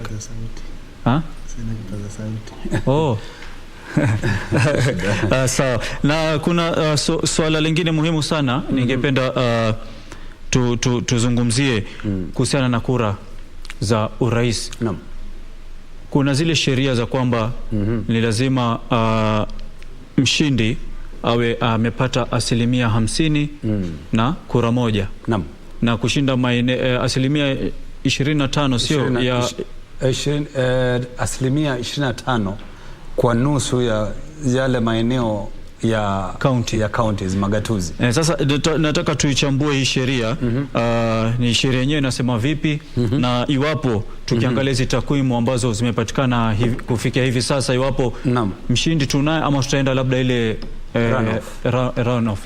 Katika kipengee cha 138 katika katiba yetu inasimulia vizuri, article 138 inasimulia vizuri kwamba rais lazima ndiposa aweze kuchaguliwa kama rais, achaguliwe katika maeneo, achukue asilimia 25 katika nusu ya maeneo ama magatuzi ya Kenya.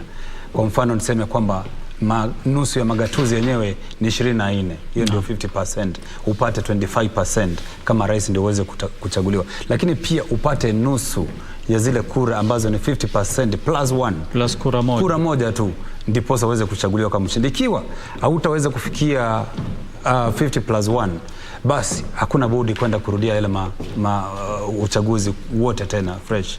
Na hapo ndipo ngoma hipo, manake sasa hawa wawili ambao ni farasi wawili, Bwana Ruto na Bwana Raila, wanapigana unyo kwa unyo ndiposa aweze kufikishia ile lengo la 50+1. Kuna dalili ya kwenda runoff kweli ama mshindi atapatikana tu kwenye raundi ya kwanza?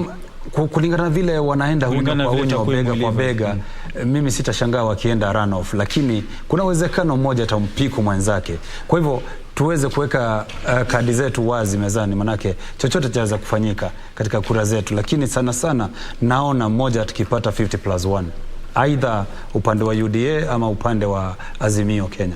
Lakini cha msingi ni kwamba wana IBC pia waweke njia mwafaka ya kuhakikisha kwamba ikiwa tutaenda katika hiyo runoff ya 50+1, ikiwa moja hataweza kuyafikia, basi kuwe kuna hela na mipangilio kabambe ya kuhakikisha kwamba Kenya itayari kurudia uchaguzi.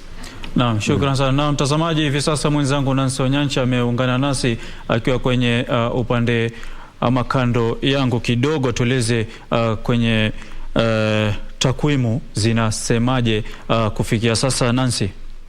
Naam, asante sana Balo. Na mtazamaji, kama ukitazama kwenye runinga hii yetu hapa utaweza kuona tayari hizo ndizo idadi ambazo tumeweza kuzipokea kwa sasa, ikionyesha William Ruto akiwa na hiyo 53.74 na Raila Odinga akiwa na 45.49 na George Wajakoya akiwa na 54 na David Mwaure akiwa na 24. Na mtazamaji, kabla tuweze kuelezea tu kutoka maeneo tofauti, ni kuwa katika eneo la Baringo Kusini, Charles Kamuren ameweza kusalia na kiti chake kama mbunge wa eneo hilo na ameweza kupata kura 15,340 kati ya kura 33,73 ambazo ziliweza kupigwa. Naye Edith Vethi ambaye ni mbunge wa eneo la Nyenze Kitui Magharibi ameweza kutajwa kama mshindi wa kiti hicho cha ubunge katika eneo la Kitui Magharibi. Na Didmas, taarifa zingine ambazo si za hesabu inasema kuwa Didmas Barasa ameweza kukamatwa kutokana na tukio ambalo lilitokea hiyo jana la yeye kuweza kumpiga risasi mlinzi wa mmoja wa waliokuwa wakiwania kiti katika eneo hilo. Na tukisonga mbele mtazamaji, tuweze kuangalia katika kaunti tofauti tuone je ni hesabu zinaendeleaje, na labda tuende katika kaunti ya Baringo. Na mtazamaji, inaonekana kuna tashwishi kidogo, lakini tutaweza kuletea takwimu hizi jinsi zinavyoendelea kuja. Na taarifa nyingine ambayo tulikuwa tumeipata hapo awali ni kwa Daktari Nyikala aliweza kuchukua kiti cha ubunge katika eneo hilo. Na sasa mtazamaji, na kuelekeza kwa Kibalo. Naam. Shukran sana Nancy. Mtazamaji, tuendelee na mahojiano yetu. Bwana Kidi. Ndio, ndugu Balo. Pole tena, hapo awali tumekukatiza bwana. Ulikuwa unazungumzia turudi nyuma kidogo, tunazungumzia kura za kaunti ya Kilifi. Tulikuwa tunatarajia kwamba Mung'aro ataibuka mshindi kwa sababu pengine chama cha ODM alafu na Kenya Kwanza kusimamisha wagombea wawili. Tulikuwa tunatarajia kwamba atapenya katikati. Kwanza lazima nieleze kwanza nieleze mambo ya mitambo saa zingine hawezi ukasema. Ni kweli. Kwa hivyo tunatoa pole zetu kwa watazamaji.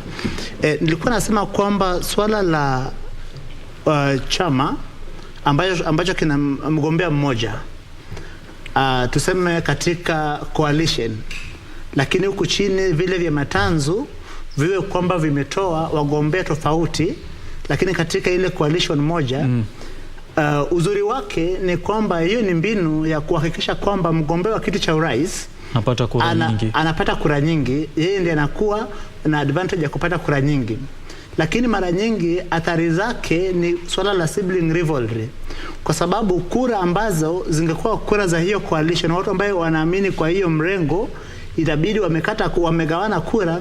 Kwa hivyo inapata kwamba kapulao la kura huwa halijai vizuri, na kwa hivyo mara nyingi huwa wanapoteza vile viti ambavyo ordinarily wangevichukua.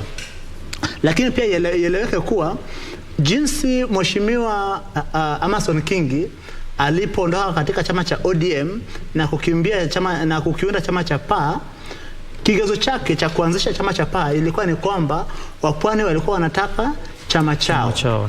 Kwa hivyo ikiwa kuna yeyote ambaye amechaguliwa katika eneo zima la pwani na chama cha PAA, sio kwa sababu, na nataka nieleze hivi, sio kwa sababu chama cha PAA kimeonyesha umaarufu wowote, basi kinaonyesha umaarufu wa huyo candidate, mgombea mwenyewe. Ni kwa sababu gani? Mheshimiwa Kingi alipoondoka ODM akasema kwamba wapwani walitaka chama chao.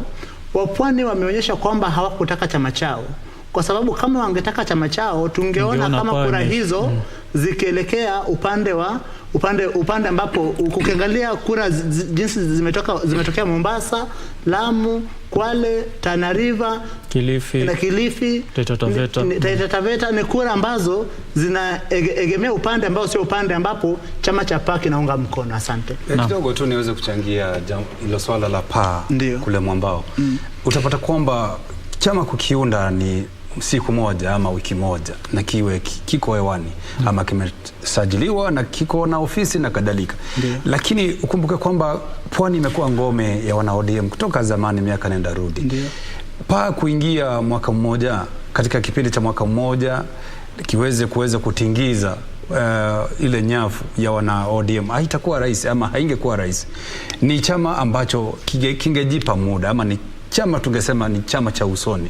Manake tukikipa muda kidogo kiweze kunawiri, kiweze kuweka structures na kiweze kurecruit wafuasi na kiweze kujiendeleza katika sera zake nchini, kiweze kupata umaarufu, itabidi ichukue muda kidogo. Kwa hivyo ningeweza kusema kwamba PAA ilikuwa overambitious, kwamba walikuwa wamenyane na wana ODM, walipiga kifua sana. Kwa hivyo wangeenda polepole ama wajipe muda na waseme hiki ni chama cha wapwani, lakini chama cha usoni ambacho kitaweza pia kuweka wapwani kwa kapu moja ya kisiasa.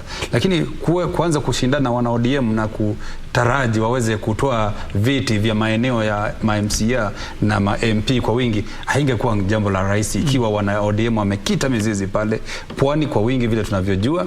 Na ukumbuke kwamba pwani nilivyosema ni kwamba ni ngome ya wana ODM kutoka zamani. Kidogo bwana Madam Aisha na ule mwenzake pia wa hicho chama cha PAA wamejaribu bwana Kidi kukiweza kukinadi kule Mombasa kwa fujo, na ni vizuri pia wameanza kwa hatua nzuri. Manake unaposikia kwamba Aisha Jumwa yu karibu kushinda kile kiti cha ugavana na kile chama ambacho kimeanza juzi pale UDA, basi utapata kwamba wamefanya kazi nzuri sana. Lakini wasije wakafa moyo, wasiposhinda wakati huu wasije wakafa moyo, manake pia kuna wakati wa kukinadi chama na kuuza sera zake na kuhakikisha kwamba kimekuwa na ubambe pale pwani. Kuna uwezekano kweli. Naomba niongezee hivi kwamba swala lingine ambapo pia tunapata jinsi chama cha PAA kimefanya katika uchaguzi huu ni kutia dosari katika uwezo wa Mheshimiwa Kingi kufanya ile kitu tunaita mobilization, kumobilize, kuonyesha hana nguvu, kuonyesha nguvu yake Mombasa na pwani kwa jumla. Kwa sababu historia tumeona vyama ambavyo vimeundwa miezi 6 kuelekea uchaguzi na vikafanya vizuri sana. Wacha nikupe mfano. Mwaka 1996 tukielekea uchaguzi wa mwaka 97, Mheshimiwa Raila Odinga aliunda chama cha NDP. Wakati kilielekea uchaguzi, chama hicho kilizoa karibu ya viti 80% za upande wa Luo Nyanza. Katika uchaguzi wa mwaka 2013, Mheshimiwa Uhuru Kenyatta alikwenda chama cha TNA. Na sisi sote tulikuwa tunaweza sema tuliona jinsi chama cha TNA kilivyofanya katika eneo la Central Kenya.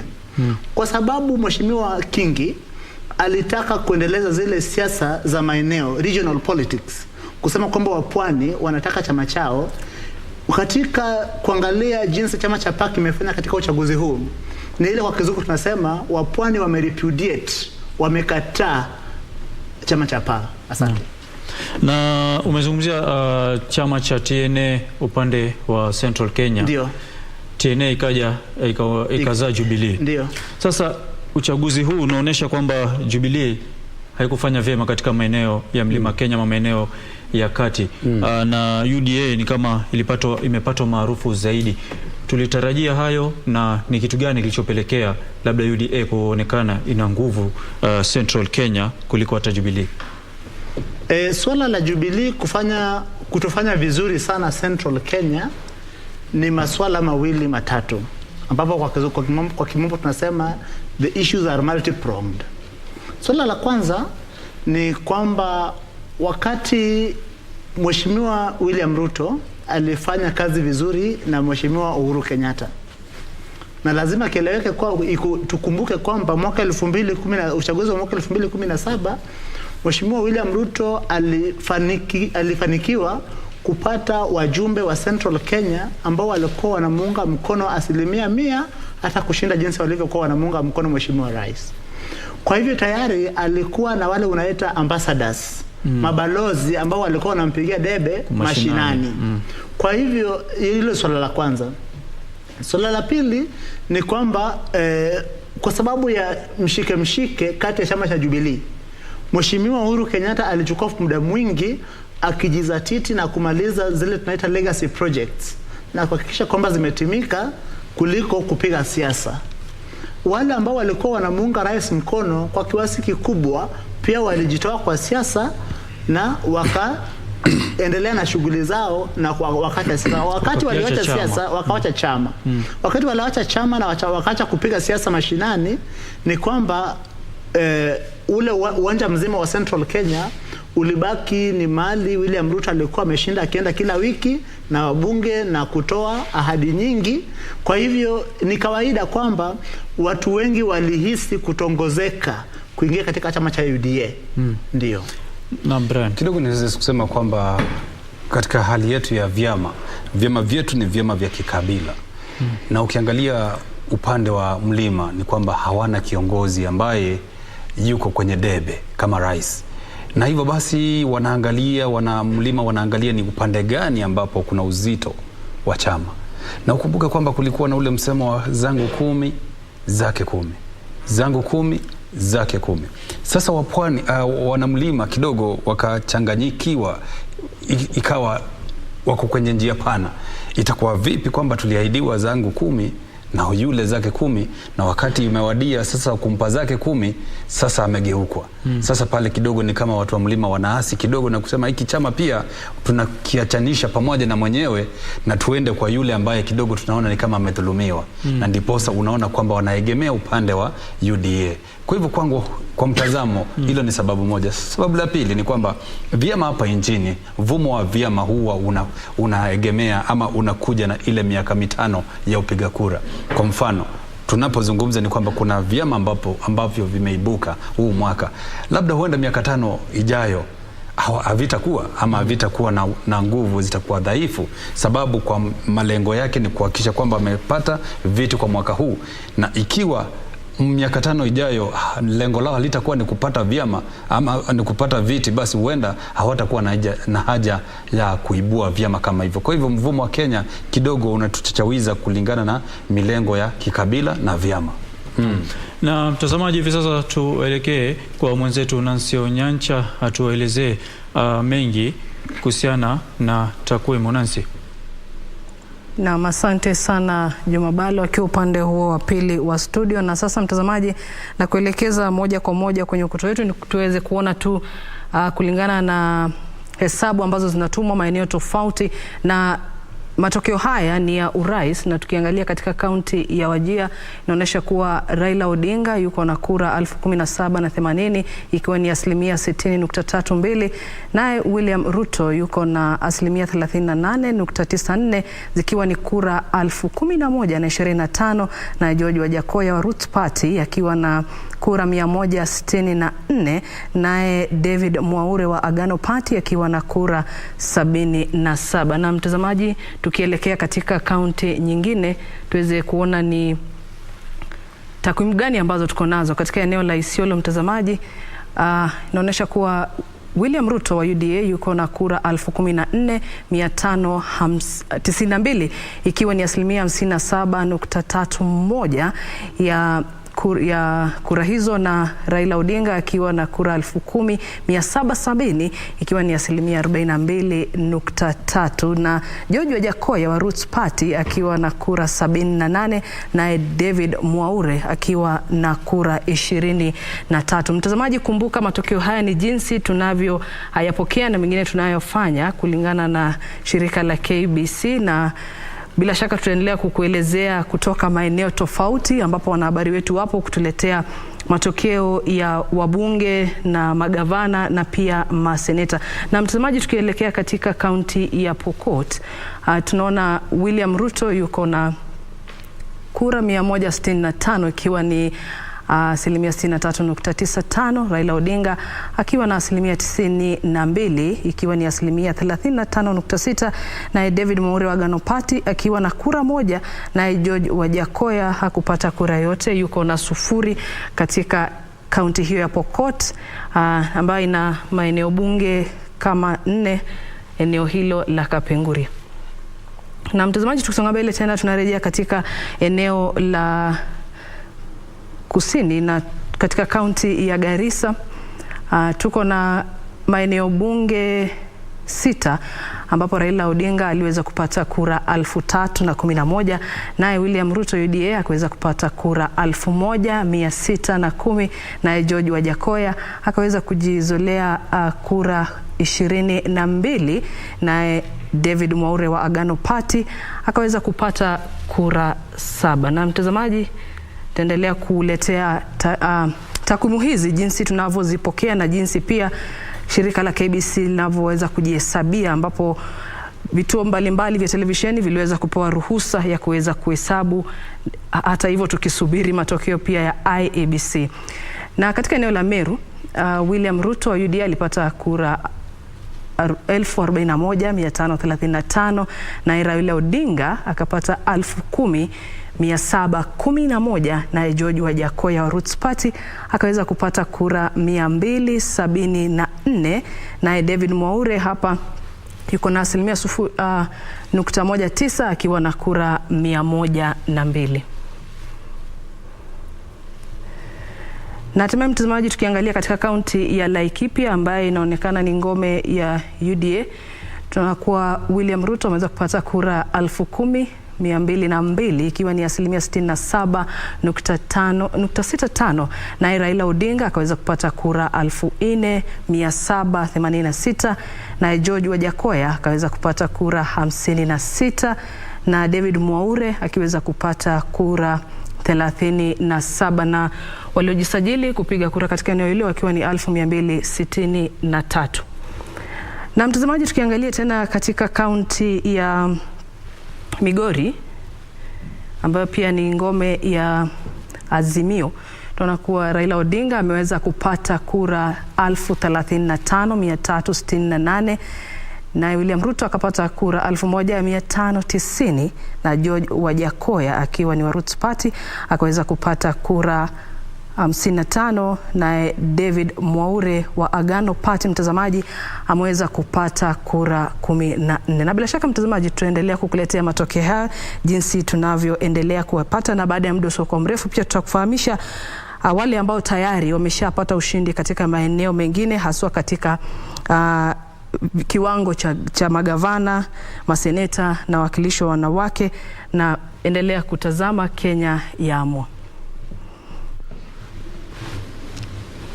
Naam, shukran sana Nancy kwa taswira hiyo. Tukirudi kuhusiana na ubabe wa UDA na Jubilee katika eneo la Mlima Kenya, tumeona kwa muda mrefu kwamba viongozi wote wa Azimio na Kenya Kwanza walijaribu kutongoza wenyeji wa maeneo yale. Akachaguliwa Martha Karua kuwa mgombea mwenza wa Azimio, na akachaguliwa Rigathi Gachagua kuwa mgombea mwenza wa Kenya Kwanza. Tukiangalia hivi ni kumaanisha kwamba Rigathi Gachagua alikuwa na ushawishi mkubwa katika eneo lile kushinda Bi Martha Karua.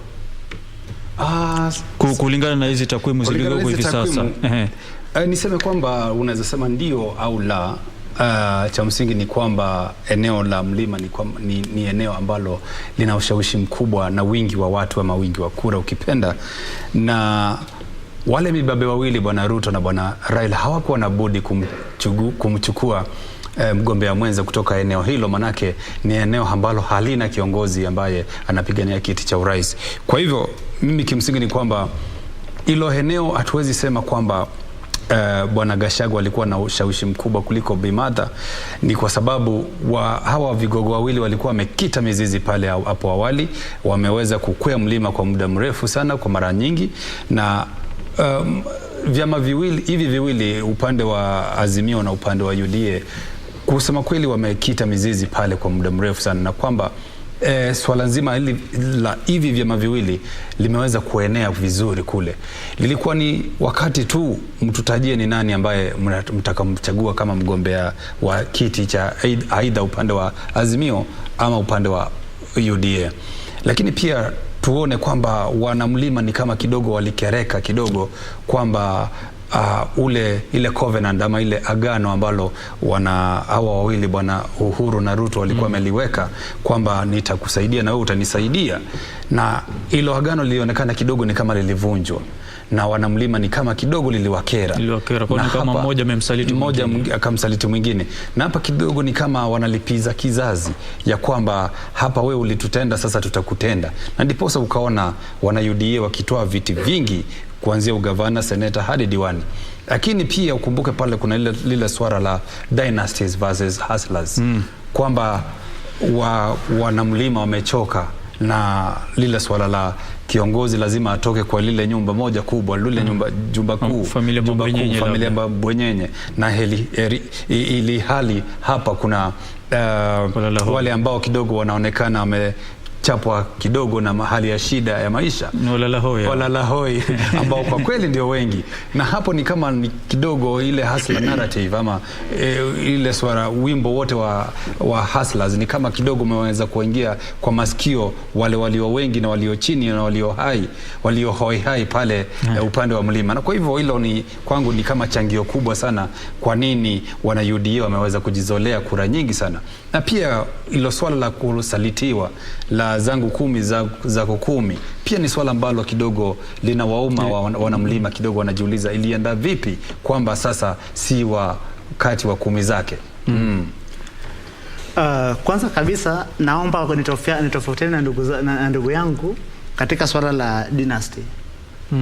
Kwa sababu Martha Karua sio dynasty mwenyewe. Na ukiangalia Raila Odinga na Mheshimiwa William Ruto is more dynasty than Raila Odinga. But lakini wacha sasa nieleze hivi. Sijui itakuwaje hivi. Katika swala la William Ruto alikuwa bungeni mbele ya Raila. Alianza kuwa katika harakati za serikali na siasa mbele ya Raila Odinga kama yeye baada anatumikia kifungo. Lakini wacha nieleze hivi. Swala la Mount Kenya ni swala la kihistoria. Kwa sababu ya tofauti zilizokuwa kati ya wakati wa uhuru, ni kwamba na ile kitu tunaita ethnic mobilization. Viongozi katika eneo la Mlima Kenya walisema mambo mengi kuhusu viongozi kutoka maeneo mengine, na kati ya maeneo ambayo viongozi wanaotoka huko ambao waliathirika na haya maneno hasa za uchochezi zilikuwa ni maeneo ambayo mmoja ya viongozi wa Azimio anakotoka.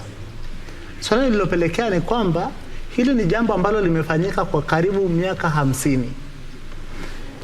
Na kila mara viongozi kutoka Mlima Kenya na viongozi katika eneo hili ambalo tunataja wameshirikiana. Kule kushirikiana kwao imekuwa, nitasema kwa kimombo, imekuwa ni cosmetic, sio substantial. Walishirikiana mapambo tu ndio. Asante kwa kunisaidia. Tena tuangalie kwa historia. Mwaka 92 wakishirikiana katika harakati za kuleta mapinduzi ya vyama vingi, walikuwa ni kwamba wakileta vyama vingi, alafu yule ambaye atagombea urais katika zile tunaambiwa ni kwamba alifaa kutoka katika nyumba ya Mumbi na sio kwingineko. Na ndio maana hii ilipelekea kutofautiana kati ya Jaramogi na Matiba.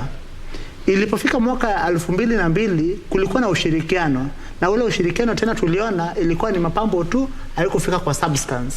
Kwa sababu baada ya uchaguzi wa mwaka 2002 kulikuwa na kutoelewana. Kwa kutoelewana, wakati tulifika katika uchaguzi wa mwaka 2013 kuna uchochezi ambao ulitumika kabisa, ile tunaita mobilization around ICC process. Hiyo mobilization ilifanyika kwa misingi ya uchochezi mkubwa kabisa. Kwa hivyo ilipofika mwaka 2018, tunamshukuru Mungu kwamba mwaka 2018 ilifanyika. Tukapata ile uwiano ambao tuliita handshake. Uwiano huo ulitaka kutibu kikamilifu ile shida ambayo imetokea, ambayo imekuwa kwa miaka 50, ambayo imekita mzizi ya uchochezi. Katika miaka 4 ni fupi sana kurekebisha shida ambayo imekuwa kwa miaka 50. Kwa hivyo hata wale ambao walijitokeza wakaanza kuipigia debe mrengo wa Azimio ni watu wajasiri sana. Tumeona ujasiri huo imewakosti vitu vingine. Tumeona wengine sasa hizi watu ambao wana tajriba kubwa, watu ambao wangechaguliwa lakini wamebwagwa nje na wananchi, kwa sababu wananchi wa eneo la Mlima Kenya wanahisi kwamba ni wasaliti. They are sellouts. Kwa hivyo hii ndio kwa kiwango kikubwa kwa mtazamo wangu umepelekea UDA kuzoa kura nyingi Central Kenya. Lakini pia ikumbukwe kwamba kura ambazo Azimio imepata msimu hii katika eneo la Central Kenya ni idadi kikubwa zaidi kuliko kura zote ambazo Mheshimiwa Raila Odinga amepata katika awamu 4 amegombea urais, na ni kubwa kuliko kura zote ambazo mgombea yote kutoka nje ya Mlima Kenya amepata tangu uhuru. Hii inatuonyesha nini? Inatuonyesha kwamba uadui wa zamani inaweza pita na tukapata njia mpya mwafaka wa kufanya mambo kwa njia ya ushirikiano mkubwa zaidi. Kwa hivyo kura hii inatuonyesha kwamba kuna mambo kasumba fulani ambazo tukiweza kuyakumbana nayo, ambapo kwa kimombo tunasema if we can confront them head on, then old hatreds can pass and a new beginning can come. Thank you. Na tumeona kuna baadhi ya viongozi kutoka hususan eneo hilo la Central Kenya na maeneo mengine tofauti hata pa jijini Nairobi tayari wamejitokeza na kukubali matokeo na kusema kwamba sikubali kushindwa, si mshindani. Mimi nimekubali nimeshindwa na aliyenishinda nimempokeza. Hii ina umuhimu gani na inaonesha labda inatupea taswira gani kuhusiana na viongozi kama wale na umuhimu wake mbele ya Wakenya? Vizuri sana, jambo zuri sana hilo bwana Hamed Balo, manake hapo awali ilikuwa mtu akishabagwa unapata kwamba vita anazua rabsha na anaanza kutoa matamshi ambayo kidogo yanaweza ipeleka nchi kwenye shimo. Lakini cha msingi ni kwamba nimefurahishwa sana na semi za wale ambao wamesaliti amri wa kusema kwamba nimekubali na asiyekubali kushindwa basi si mshindani, na wakasema wanawatakia kila laheri waliowashinda. Kwa mfano upande wa Lang'ata pale Nixon Korir akasalimu amri, akampongeza Jalango. Pale pia upande wa Machakos kuna ule bwana Munyaka ambaye alibwagwa na Caleb, pia akamtakia kila laheri na akasaliti amri, na maeneo mengine pia. Lakini yaonyesha kwamba tumeweza demokrasia yetu inazidi kukita mizizi na inazidi kunawiri vizuri na pia uangalie pia katika swala nzima la uchaguzi wa urais. Ningefurahishwa sana, Wakenya wote wangefurahishwa sana ikiwa yule atakayebwagwa pia ataweza kusaliti amri na kusema kwamba amempongeza yule amemshinda. Ikiwa hataweza kukubaliana nao, basi kuna bado zile vitengo vya sheria ambavyo vimewekwa pale katika katiba katika kipengee cha 140 ambapo kinasema kwamba ikiwa hutaweza kukubaliana na yale matokeo yako pale, unayo njia ya kwenda katika mahakama ya kilele na kuweza kuweka petition yako na uweze kusikizwa katika baada ya siku 7 na hiyo petition iweze kusikizwa baada ya siku 14 na pale ushauri ama uamuzi wa mahakama uweze kutokezea vile tulivyofanya mwaka wa 2013 na vile mwaka wa 2017.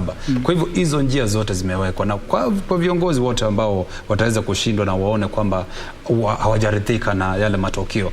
Hizo njia zimewekwa pale katika katiba, waweze kuzifuatilia, waweze kufika mahakamani, ndipo haki yao iweze kuonekana kwamba imeweza kuonekana.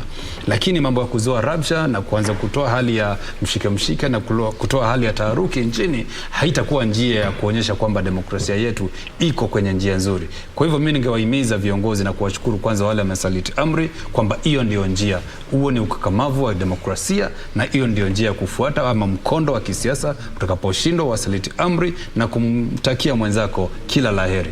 Otherwise zote hatuwezi kuwa wanasema kwamba soko hawezi toshia kwenye msafara moja.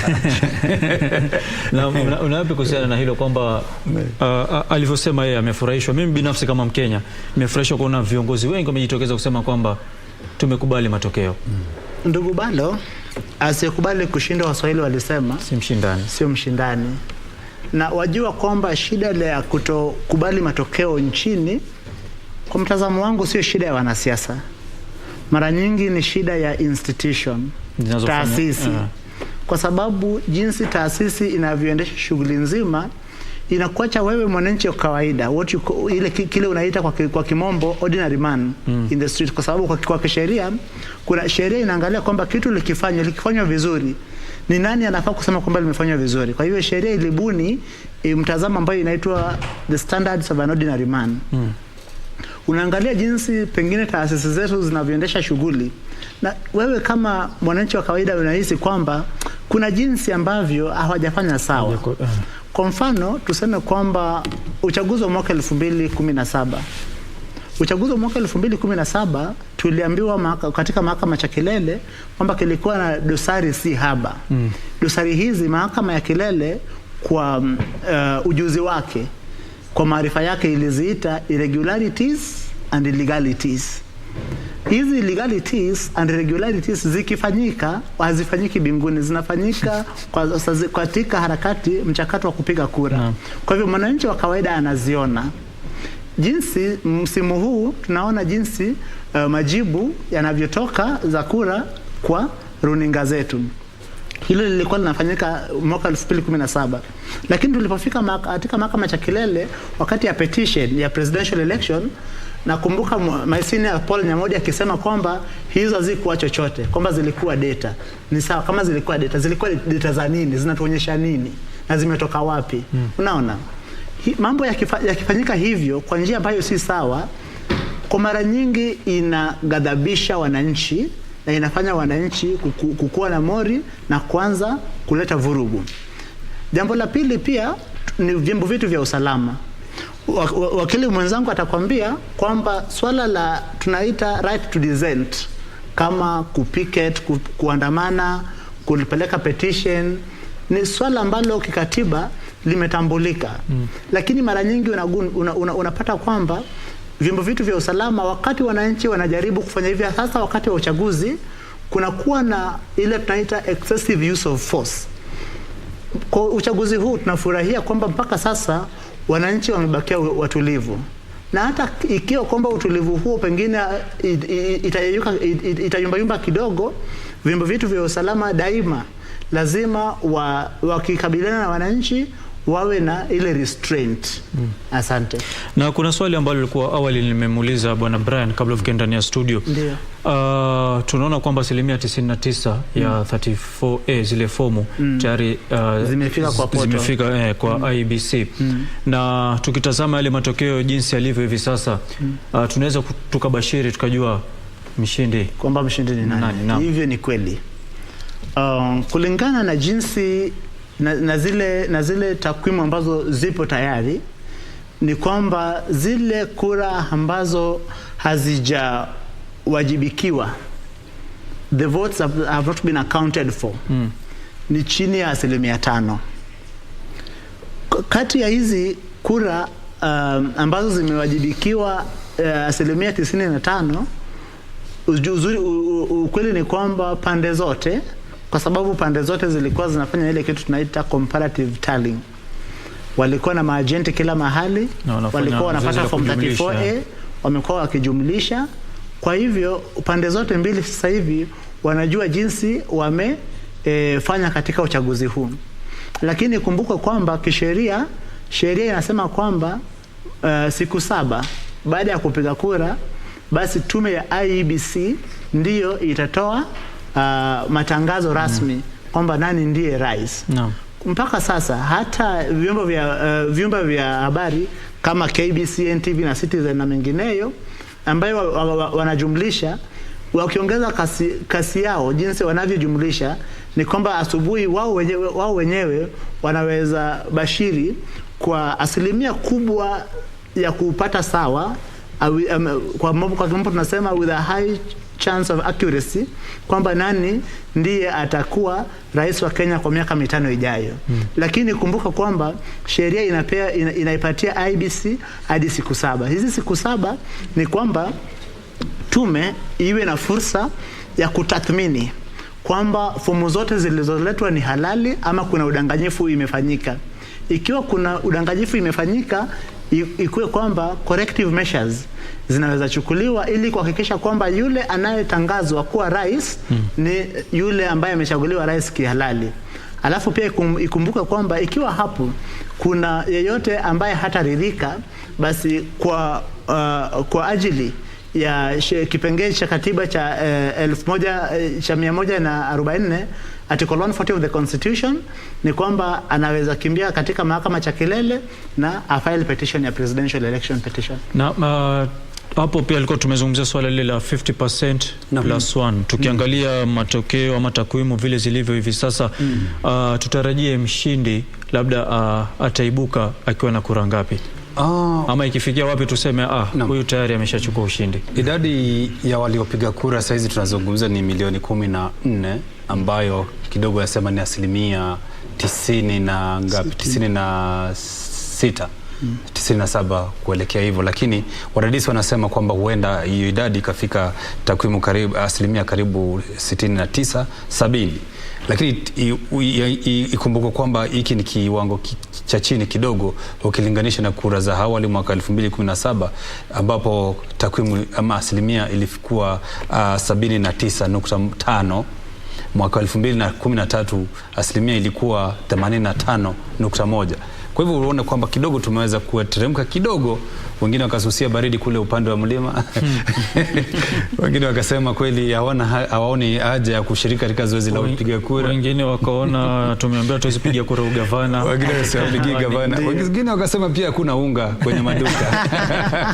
Wana njaa, hawana chakula. Kwa hivyo ni masuala yote yaliibuka hapo jana na juzi wakati kura zilikuwa zinaendelea. Lakini cha msingi ni kwamba mimi kwa mtazamo wangu ni kwamba ili swala la 50+1 kiongozi yote anaweza litwaa. Niseme hivyo ni kwa sababu gani? Ukiangalia takwimu ambazo tulizo nazo saa hizi ambazo kidogo zinaongelelewa na wana IEBC chini ya maji, ni kwamba huenda viongozi wale tulionao kulingana na zile takwimu ambazo wamezipokea, huenda kuna mmoja tagonga ile 50+1 ama huenda hawatalifikia. Kwa hivyo tuweze kuvifungua vitabu vyetu, tuviache wazi kwamba tunaweza kujipata kwa njia yoyote.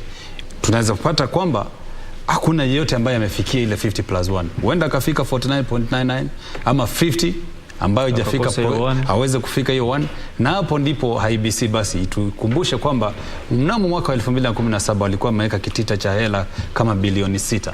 Unakumbuka bwana wakili, hizo pesa hapo baadaye ziliweza kuwekwa kama youth fund. Vijana wakapewa mikopo na kadhalika. Hizo ndizo zilikuwa hizo hela. Na kidogo bwana Brian na bwana Kidi, hivi sasa naarifiwa mtazamaji kuna mshindi ametangazwa katika kaunti ya Baringo. Hebu tupate picha kutoka kaunti hiyo ya Baringo tujue ni nani na alikuwa anagombea wadhifa gani katika eneo hilo.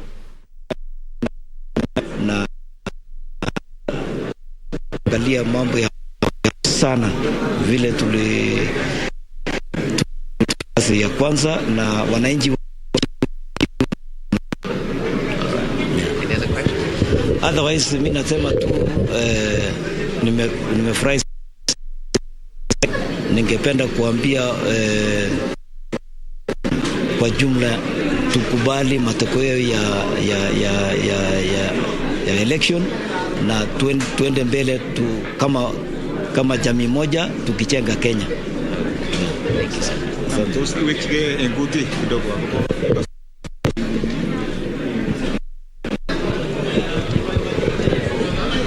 Nafasi pick up Baringo Central ayachi kazi mula wa pili, na mimi nafurahi sana kwa sababu nia yangu ni kuona ya kwamba geger maisha katastai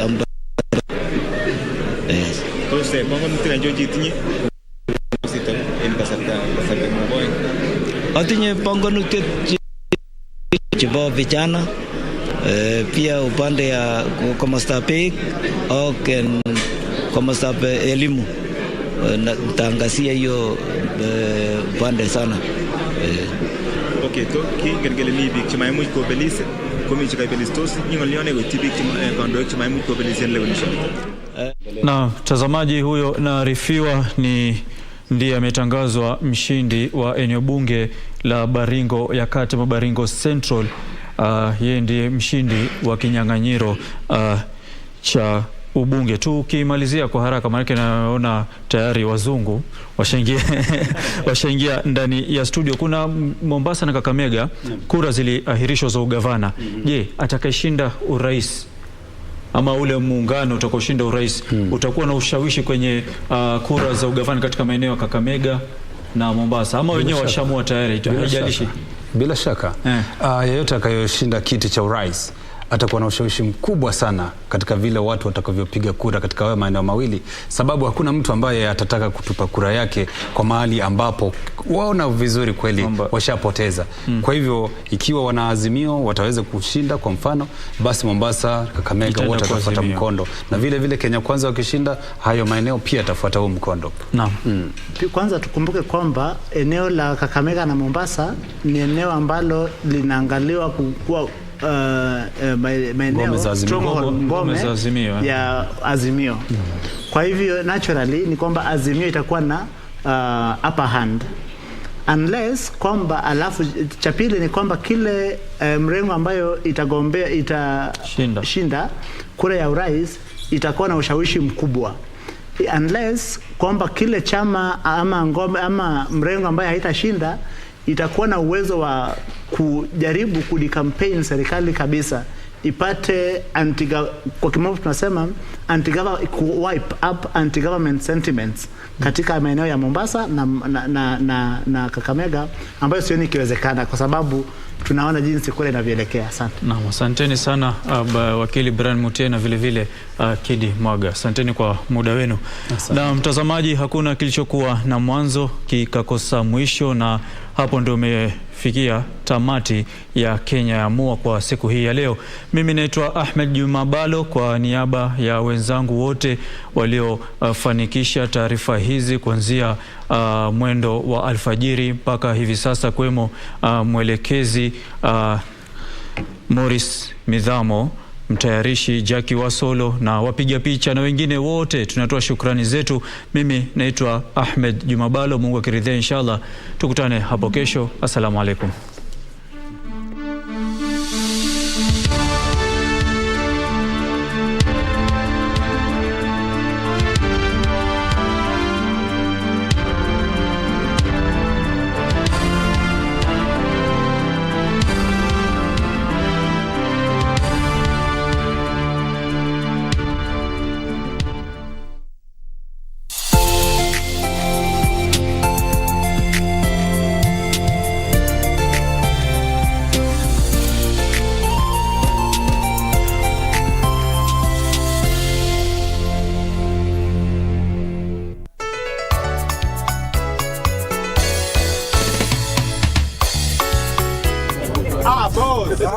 Unaona venye unapenda hii kuku yako?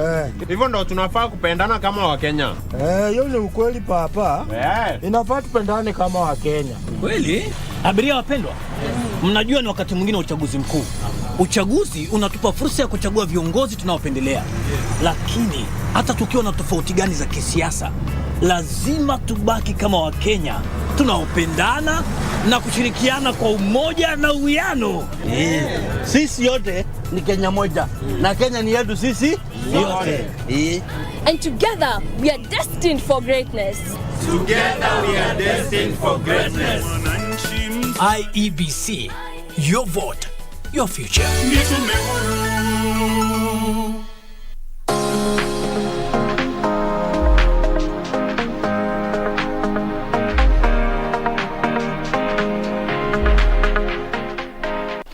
Welcome to today's self-care tips. And today we're going to look at it from a very somber point of view, because self-care is more than just taking care of yourself. It also entails taking care of your country during this pre- and post-election period. I am Irene Joroge. Now, election time is here, and of course we know what that means. There's a lot of excitement everywhere in the air, and we're all hoping for good changes in this country. But at the same time, what should be foremost in our minds is peace. Play your part in ensuring that there's peace in this country. Let there not be any post-election violence, because think of what it can do. If the country falls apart, what will happen to everybody? First of all, children will not go to school next year. They'll end up repeating. That's another whole year wasted. Not forgetting there was that year of COVID that ended up like that.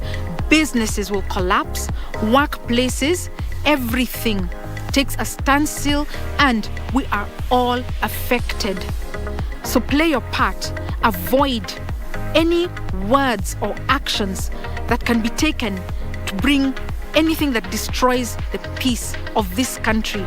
Because what we need right now is sobriety, peace, and remember that no leader, no position is worth dying for. There are very many ways to keep the peace, and one of them is to avoid getting into political arguments. For example, right now, your vote is your secret. Don't discuss. Another thing is to avoid rallies where there are threats of violence. This issue of scrambling for small amounts of cash can lead to trouble. People are getting injured, and right now the insecurity is at an alarming level.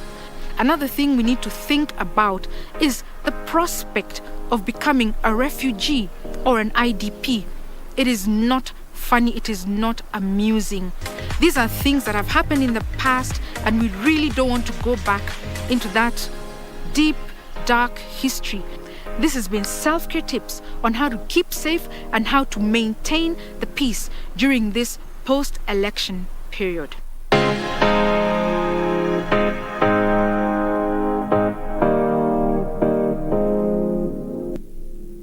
Very last warning. Don't you ever call my brother a fake millionaire. Kayonga mtu saizi. Alikuwa mshika hivi. Anamnyonga hivi kabisa. His muscle shaft nayo. Huku. Wacha tu. Guys, this school is relocating.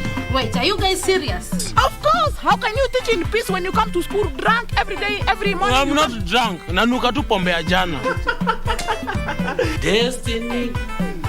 I wanna rule my destiny. Classmates, every Saturday on KBC. You have conducted yourself in a very peaceful manner by casting your vote. That was the civic responsibility that was expected out of you. So here's the thing. Keep the peace as you forge ahead and build a beautiful nation, not only for yourself, but even for your kids and your children's children.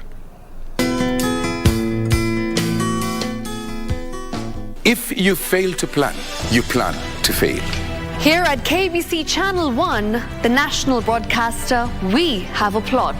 And as Kenya decides on its 5th president, governors, senators, members of the National Assembly, and those of the 47 county assemblies, KBC is ready more than ever before to be your one-stop shop in delivering authentic, credible, and timely 2022 election news on a 24-hour basis. Only on Kenya Decides.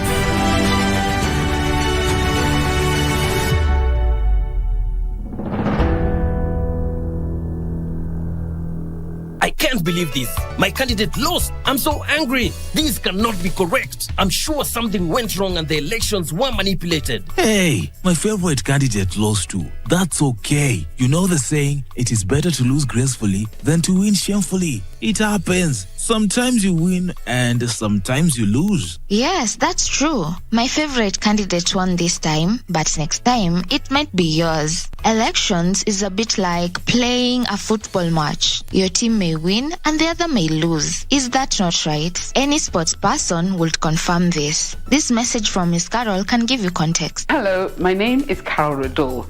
I'm a sports fan and I love football. In sport, and especially in football, there's always the team that wins and one that loses a competition. Keep in mind that both teams prepared hard for the game and all expected to win. However, at the final whistle, both teams should show the most respect to each other, shake hands, recognize the winning team, and even take pictures or exchange jerseys after the game. Now, this should be the spirit of every election. In the event the losing camp senses unfair play during the elections, there's no need to resort to violence, but rather, together with their supporters, allow the formal and legal process to take its course and await the outcome peacefully. Your vote, your future.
Well, good evening. The wall-to-wall coverage of this year's 2022 general election is ongoing. The wait for the final general poll results could be testing your patience right now. IEBC, through its chair, Wafula Wabukati, confirming that the process of tallying, collating, and putting all those two results together is ongoing. And as soon as they have all the numbers in, then they will be able to declare who the winners are. We have a lot coming up in this live broadcast. Good evening, my name is Tom Boya. Let's look at our top stories first.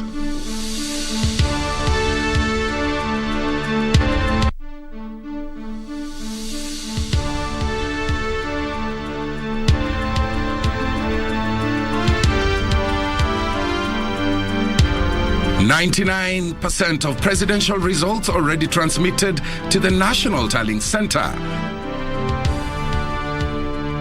The RO realized that the results pasted on the container were different from the results that were brought. But now we have to investigate it further. We have taken in custody the PO, and we believe that he will be able to tell us exactly what transpired. 2 IEBC presiding officers arrested in Narok for posting inaccurate results. And residents of Eldas in Wajir County finally cast their vote in a postponed exercise.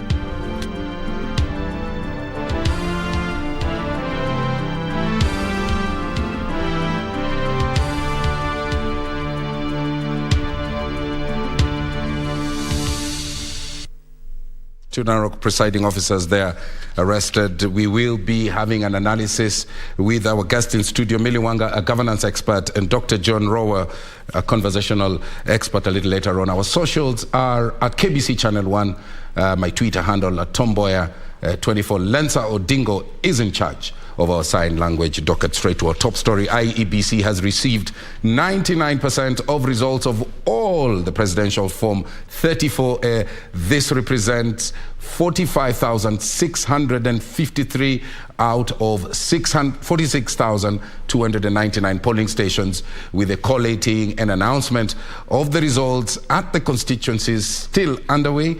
During a brief presser earlier today, IEBC Chair Wafula Chebukati saying that while the law provides that the Commission announces the results of the President-elect within 7 days, the Commission shall endeavor to conclude the exercise at the earliest time possible. Let's look at that report in more detail.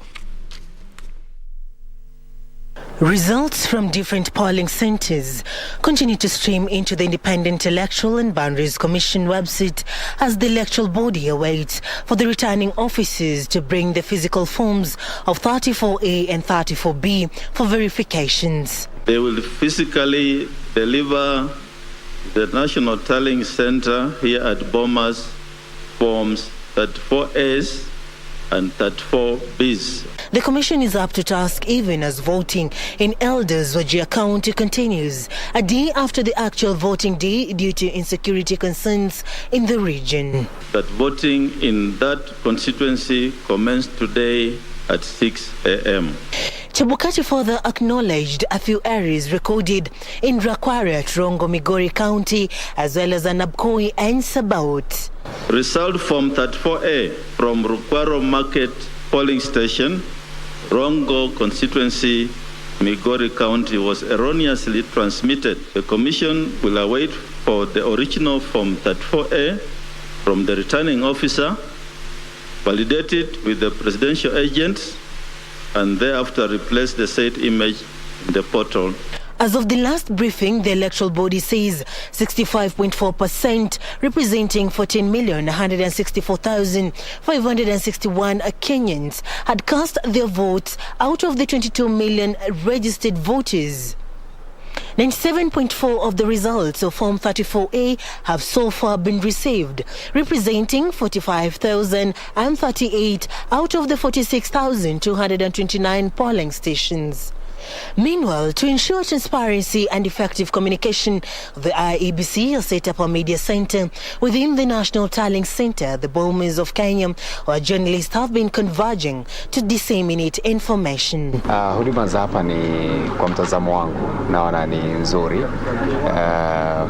kwa sababu kwanza tangu nimekuja kuna briefings zilikuwa zinafanyika hapa.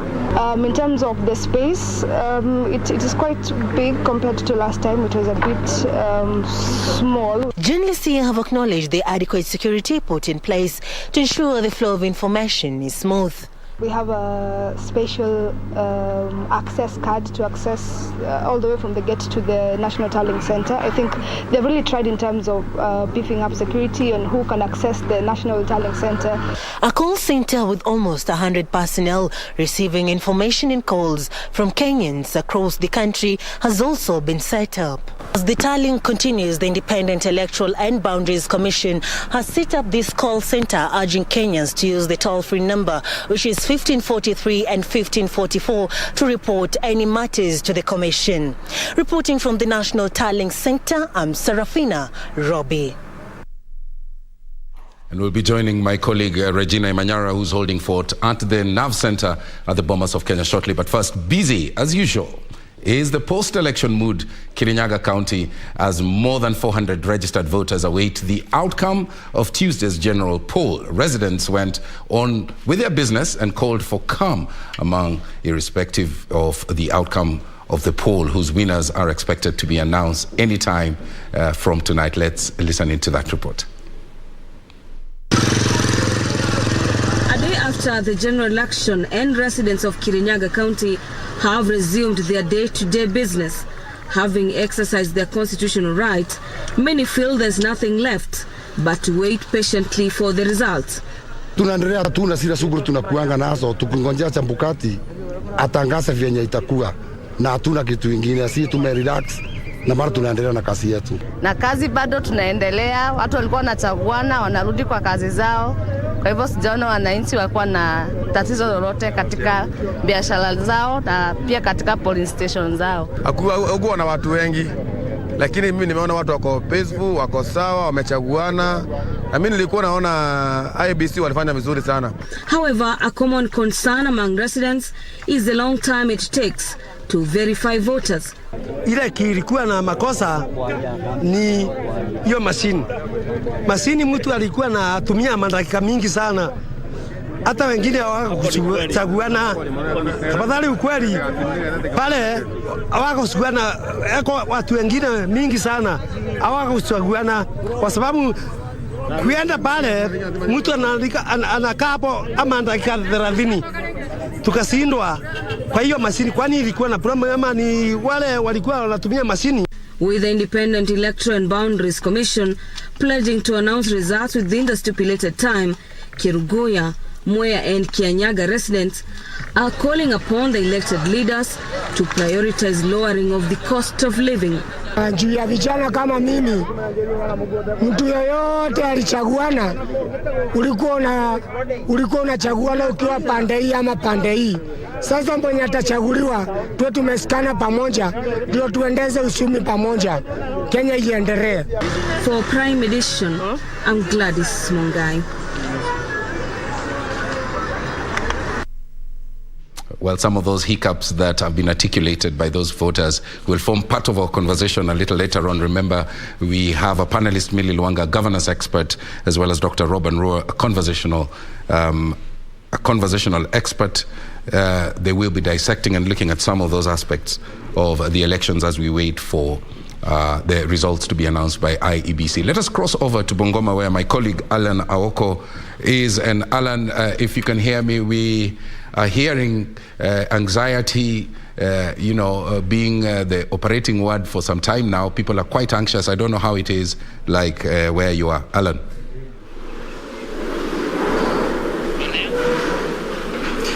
Well, thank you very much. Here from Bungoma County, we are at Kandui constituency. We have 9 constituencies here in this county, and Kandui is the biggest one of them. And from yesterday evening, we've been receiving ballot boxes from here, and up to now, we still have mounds and mountains of ballot boxes still streaming in. The reason why you might be seeing that, for example, the governor's results and the senator's results are not yet tallying is because here in Kandui, we are still counting these ballot boxes, as you can see on your screens, and we have here the returning officer just counting tallying these numbers here and crunching them. But they do tell us that they will not be able to give us those gubernatorial and senatorial results until they complete from this constituency level.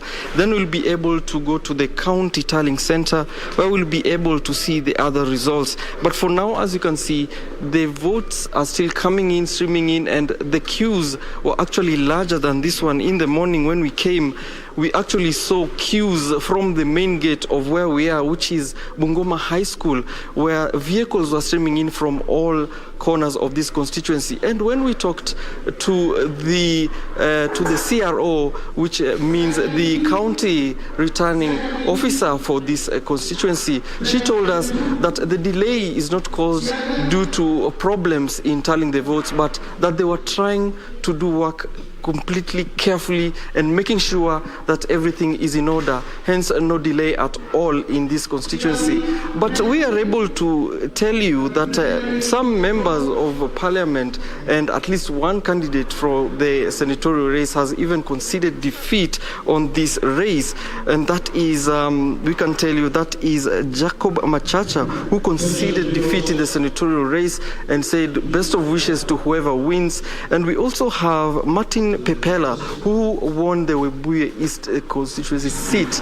And as we go along, we'll have to find out as we go along to collect all this information, and then we can now move back to the county tallying center where all these ballot boxes you see around you. If maybe Mr. Aweru, my cameraman, can just follow me, I show you a bit of what's happening here so that you're not surprised as to why this is taking quite a bit of time. This is all ballot boxes that need to be counted here, all ranging from senator to member of county assembly. So we might be here a while, Tom, and that's all right, because that's what we're supposed to do. We'll be here a long time. Later in this night, we'll head back to Mabanga, which is where the county tallying center is, just to get a clear picture of what's happening in the gubernatorial race and as well as the senatorial race. Back to you.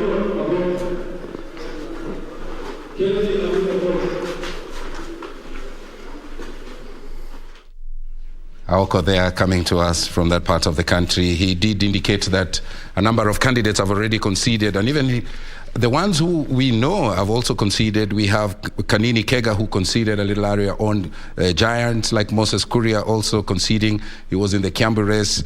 Amos Kimunya, Nicholas Korir conceding, Priscilla Nyokabi. And of course, we are following up a number of people who are conceding, and I would like to hear the thoughts of our panelists a little later on what that means. So we will take a short break. When we come back, we will be taking you to the lakeside city of Kisumu. Stay with us. Don't go away.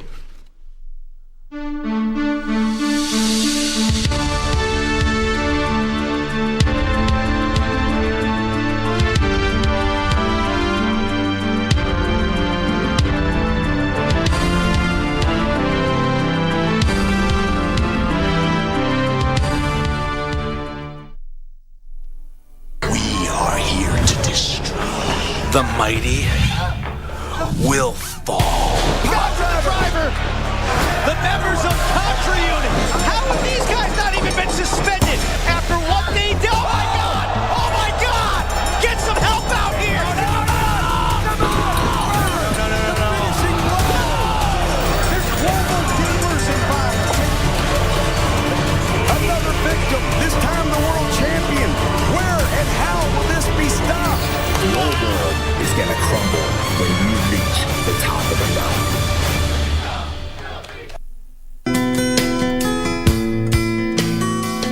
Let's not destroy what we have built for so many years. So show up on the 9th of August, vote peacefully, and go back home. Songea tukupashe na zile ambavyo vitakupa tabasamu tosha. Hana mapenzi wala mahaba, mtoto mbaya sana huyu. What did you just say? Sio tamthilia tu. And why you're saying that ni tamthilia tosha. Alinishika hivi. What? Sio burudani tu, ni burudani tosha. It is the day that the Lord has made. Na sinema bomba. Kabisa kama uelewi kitu inafaa uelewi. Na mada za kusisimua. KBC Channel 1, shirika la utangazaji Kenya.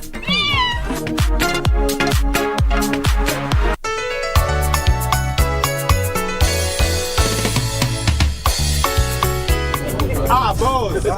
Unaona venye unapenda hii kuku yako? Hivyo ndo tunafaa kupendana kama Wakenya. Hiyo ni ukweli papa. Inafaa tupendane kama Wakenya. Kweli? Abiria wapendwa, mnajua ni wakati mwingine wa uchaguzi mkuu. Uchaguzi unatupa fursa ya kuchagua viongozi tunaopendelea. Lakini hata tukiwa na tofauti gani za kisiasa, lazima tubaki kama Wakenya tunaopendana na kushirikiana kwa umoja na uwiano. Sisi yote ni Kenya moja. Na Kenya ni yetu sisi yote. And together we are destined for greatness. Together we are destined for greatness. IEBC, your vote, your future.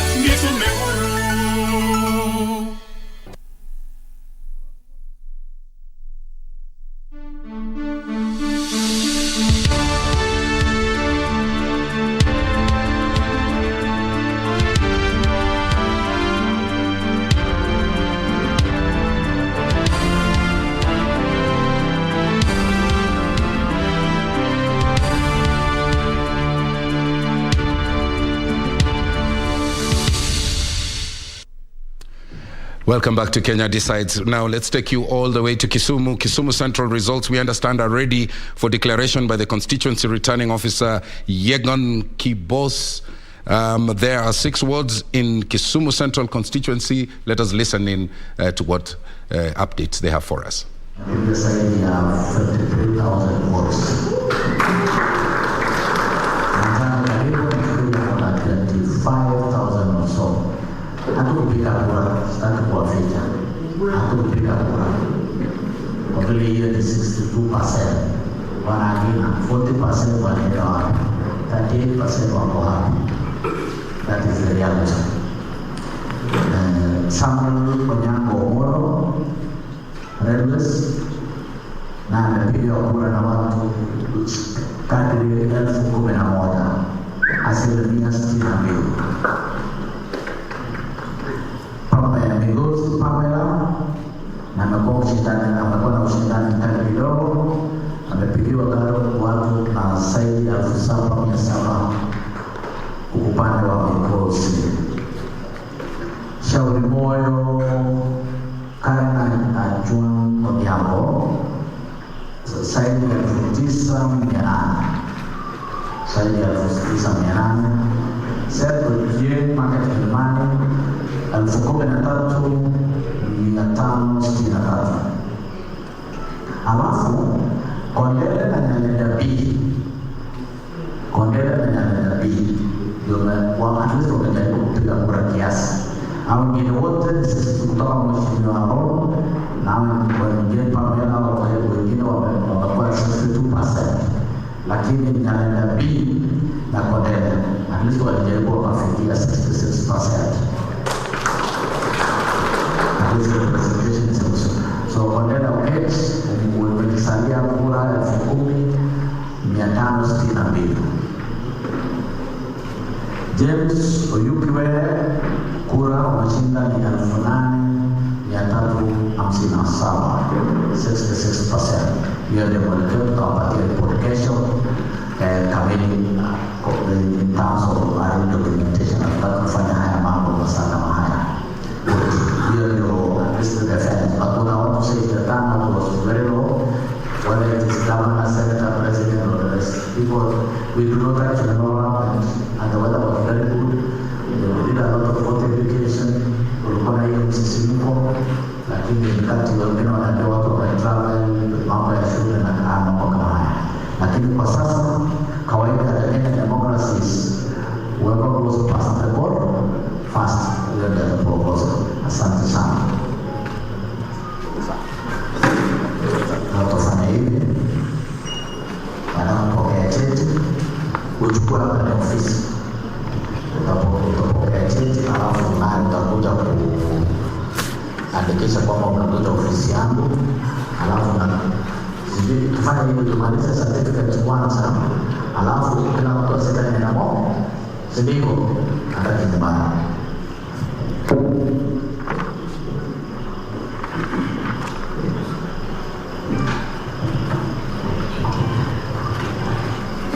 Okay.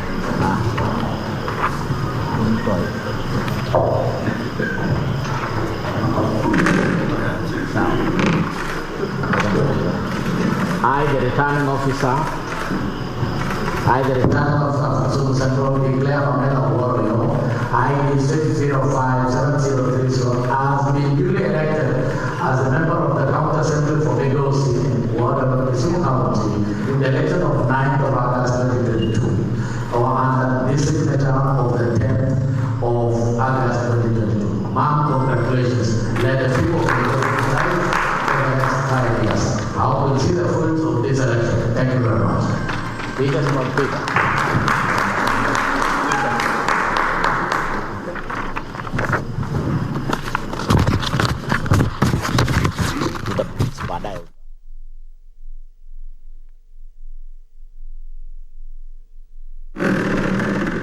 From Kisumu there, the winners in Kisumu Central, those results are ready.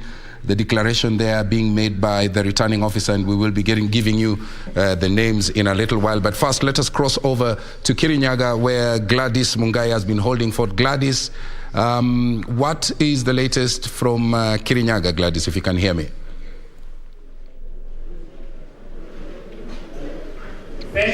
Good evening to you, Tom Boya, live from our broadcasting house. We are live at Kirinyaga County at this very moment, where the tallying process of various vote cast in the 4 constituencies in Kirinyaga County, and that is namely Mwea, Ndia, Gishugu, as well as Kirinyaga Central, is currently ongoing. This being day 2, literally.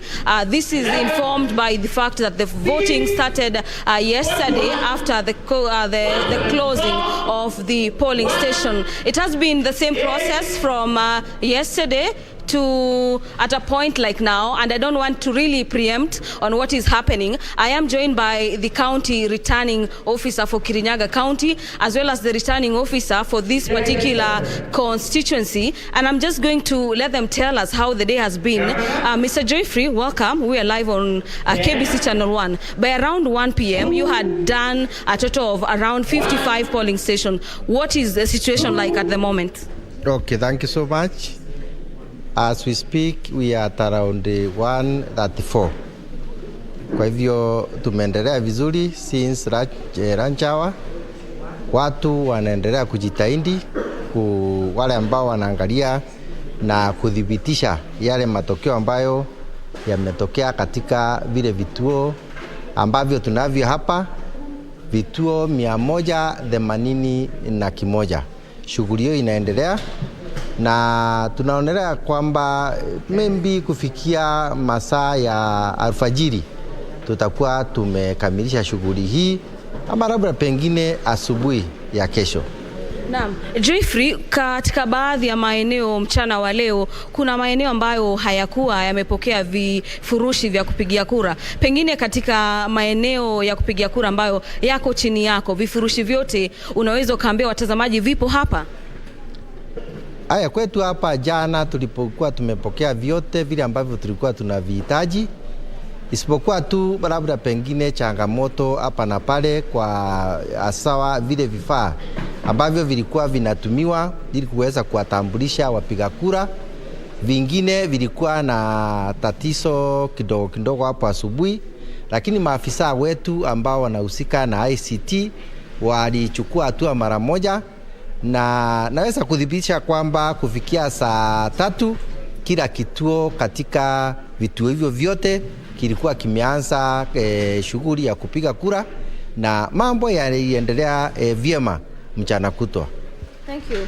Tomboya, there you have it. Those are sentiments from the constituency returning officer from for Gishugu constituency. He is called Mr. Joyfrey Gitobu, technically telling us that they are making progress in regards to tallying of the votes in various polling stations. And of interest, this being Kirinyaga County, one of the counties that Kenyans have a keen eye in regards to the outcome of the 2022 presidential poll. I am very lucky to have found Madam Jane Gitonga, who happens to be the overall returning officer for this particular county. Madam Jane, welcome to KBC Channel 1. Thank you. Talk to us about how this region is doing in terms of voter tally. I wish to say that we have 4 constituencies, and each constituency brings its own dynamics in terms of number of polling stations, in terms of personnel. So in consolidation of votes, I wish to say that it is underway, and perhaps we can give it another 2 days before we are done. Talk to us about matters security situation. We've had cases, not necessarily in Kirinyaga, but in other parts of the country, where the tallying process has had to be halted for some time to allow for the officials as well as the security personnel to bring matters to do with normalcy. How is Kirinyaga County doing? Kirinyaga County is very calm, and security-wise, we are doing well.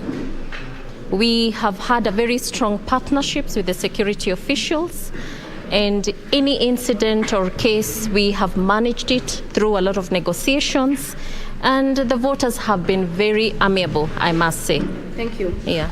Lastly, before I let you go, Madam Jane, is the aspect of results that have found themselves online. I'm not aware whether this has been brought to your attention. And of interest, when we speak about Kirinyaga County, is the issue of the presidential poll as well as the gubernatorial position. Are you probably aware that there has been some reports online about probably the outcome of various seats in this particular region? Well, I would ask the citizens of Kirinyaga to await IBC to officially announce the results. As you can see, we are still tallying our results. I am not aware where the source of that information is. And as we have always said as IBC, the forms will actually give us a final valid vote of the winning candidate. Thank you. And probably to a little bit emphasize, what is the... I am sure residents of Kirinyaga and Kenyans in general are looking at this particular county and they're wondering, there's a lot. Gishugu, you have 4 constituencies in this particular Kirinyaga county, and people want to know probably when can we get the final tally? The final tally depends on how the accuracy of the data that we receive from the polling or the POs. And it is difficult, but I know the law has given us 7 days. So within the 7 days, we shall announce and complete compilation of our results. Thank you. Thank you. Thank you very much for according us your time. Tomboya, there you have it. Key officials from this particular region are basically bringing us up to speed with how the tallying process is going on in Kirinyaga County. And you remember, this particular region has over 400 registered voters. And so it's up to the officials as well as the vote casted yesterday. The final tally will be telling us how this particular region has fared. You remember that in the race, in the presidential race, we've had Raila Odinga, who happens to be the Azimio la Umoja presidential flag bearer. And when you compare 2017 and matters 2022, he appears to have garnered a section, I would say, quite a number of votes from this particular region compared to 2017. Severally or similarly, the situation is a replica in the 6 other elective positions where a number of candidates are competing to either succeed or retain their seat. And what I can tell our viewers is that it is indeed a tight race when it comes to the Senate position, member of National Assembly, as well as the gubernatorial position. Another seat that has attracted interest is a seat of the representative of the wards, where we have quite a number of persons seeking just to represent one particular ward. And so that could necessitate probably the delay in the announcement of the results, owing to the complexity and the amount of votes that will have to be verified and confirmed and then announced to Kenyans at large. Back to you, Tomboya. Thank you very much, Gladys Mungai, for that comprehensive update. Of course, the returning officer there giving an assurance and discrediting those reports that sometimes people post online and appealing really to people to be patient. It's a bit anxious, of course, these are anxious moments, but she coming out strongly and appealing that we should wait until IEBC declares the final results. And she did make some projections. Probably it could stretch up to 2 days. But we'll be getting back to her in the course of this live broadcast. So right now I want to take you over to the NAV Center that is at the Bomas of Kenya. Our Regina Manyara has been holding fort there, doing a great job. Regina, what do you have for us from the NAV Center?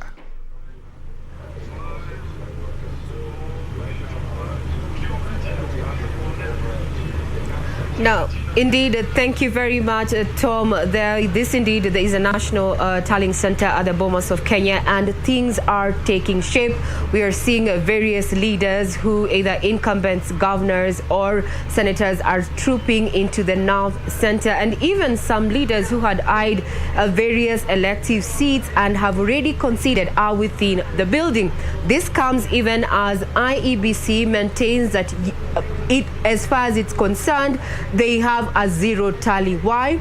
Arrows are yet to physically come to the venue. But before we bring you up to speed with what we expect from the latest IEBC update that is set to take place at the Uchaguzi Auditorium, let's find out how things have been down in Mombasa with our reporter Ann Mburu. Good evening, Ann.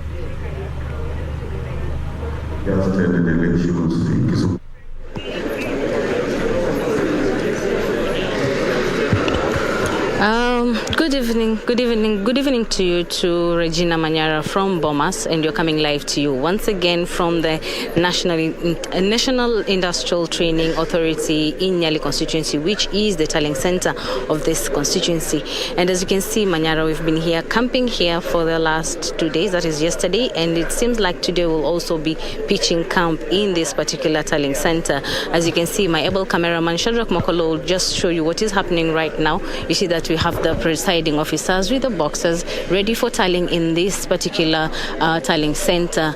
These boxes have been here since, they've been trickling in since yesterday around midnight, and until to date they have been here, and they will continue being here because according to the returning officer, who is John Oletaiswa, he just briefed us and told us that we should brace ourselves once again for another night, long night at this tallying center, since maybe he should be through with this tallying tomorrow morning or tomorrow afternoon. So initially we are here pitching camp. We'll be giving you updates as they come in, and as you all know, is that Nyali constituency has been able to attract 85 contestants, that is 9 members of parliament who are contesting for this particular seat of this constituency, and the other 76 are the MCAs who also want seats from this particular constituency. And Nyali constituency has a number of has 124,253 registered voters with 195 polling stations. So far, the tallying has been done on the 75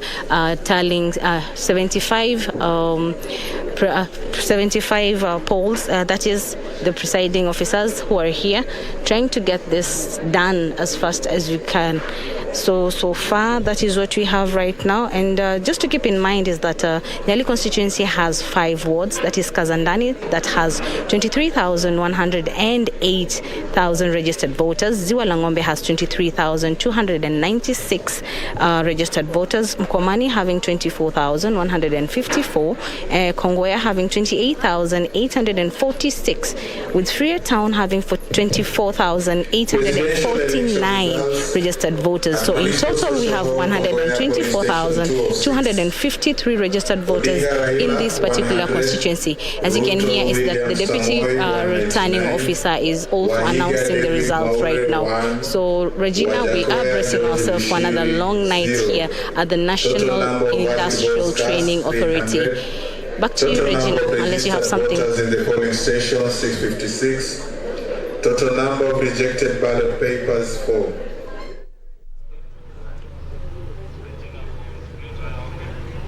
Well, thanks, Anne, for that particular update from Mombasa County. And as you say, it's likely going to be a long night there, as well as an equally long night here at the National Tallying Center, where anytime from now we're expecting an update from the IEBC Chair, Wafula Chebukati. Some of the areas and updates we'll be requiring are on Elders constituency, that is in Wajir County, who's delayed owing to security issues yesterday and began early this day. So we're waiting to see if that has already been concluded and if tallying has begun, as well as an update from Diaje Primary School, where the voting exercise had stopped owing to logistical challenges and forced the IEBC officials there to use the manual register to have this 569 registered Kenyans there participate in the voting exercise. We are waiting anytime from now to have the respective ROs come to the National Tallying Center to have the coalition and announcement of the results from the constituencies that are currently ongoing. And once the returning officers complete the process, they are expected to deliver the Form 34As and 34Bs, and that is after declaring the results for the Member of Parliament and Member of County Assembly there. That maybe explains why we are having some leaders already within the National Tallying Center, and a lot of information there on social media with some of these leaders either conceding defeat or receiving congratulation messages there. IEBC, however, maintains, as far as it's concerned, it has 0 votes because it is yet to get to have even one single RO, the returning officer, arrive at the National Tallying Center. That is how the auditorium, or the Uchaguzi auditorium, is looking right now. Quite empty. Any minute from now, we're expecting the officials to come in and address the various stakeholders, including the observers, and we are here on hand to bring you updates in regard to that.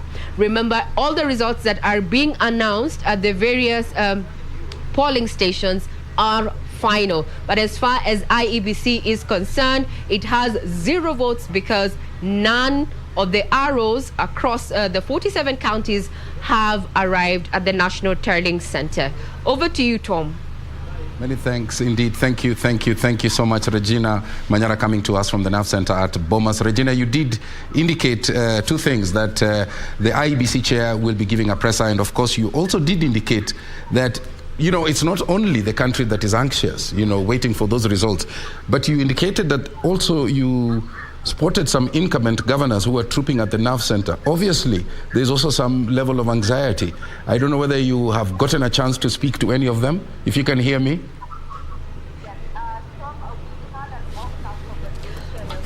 Yes, Tom, we had an off-cuff conversation with Nixon Korir, who was eyeing the Member of Parliament seat here, Ithing Nangata. And if you're aware, you've seen his social media handle saying that he has conceded defeat in that particular race. We asked him, why was he so sure that he has lost the race? And he said with the IEBC portal that is available not only to the media but also the public, he managed to download uploaded Form 34As, and he did the tabulation.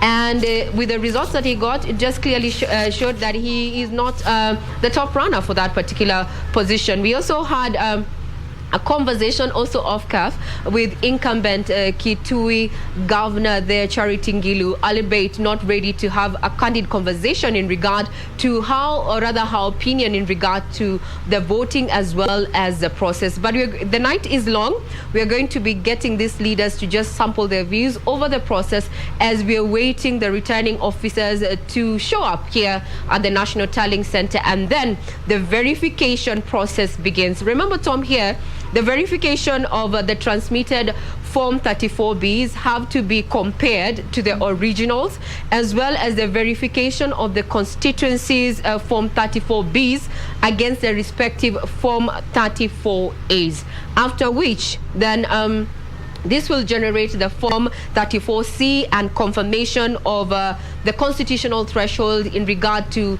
having the 25% across the 47 counties and the 50+1. And that has been a question that Kenyans have been asking since that it is seeming like a closely contested election. Maybe this is something we're likely to see. But as it stands, that's how it looks here at the National Tallying Center, Tom. And before I let you go, did they give you a sense of why they are conceding defeat before we've even gotten the official results from the national returning officer, who is Wafula Chebukati? Any indication they've given whatsoever?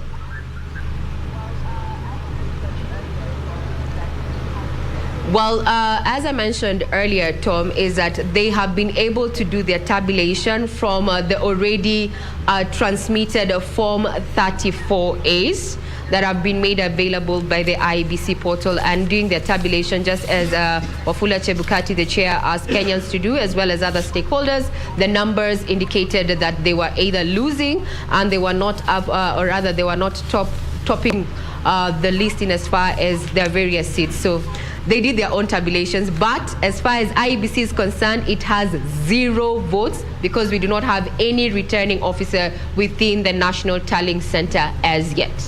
All right, Regina, we'll be getting back to you. Thanks for that update for now. But now let's take you across right to Bonchari, where vote counting in that constituency is at the Tallying Center. It was temporarily halted earlier in the afternoon today. 5 ballot boxes from South Mugirango constituency were discovered at the center. Police, of course, swiftly moving in and securing those ballot boxes, and tallying resuming a little later on. Let's hear in on how that panned out.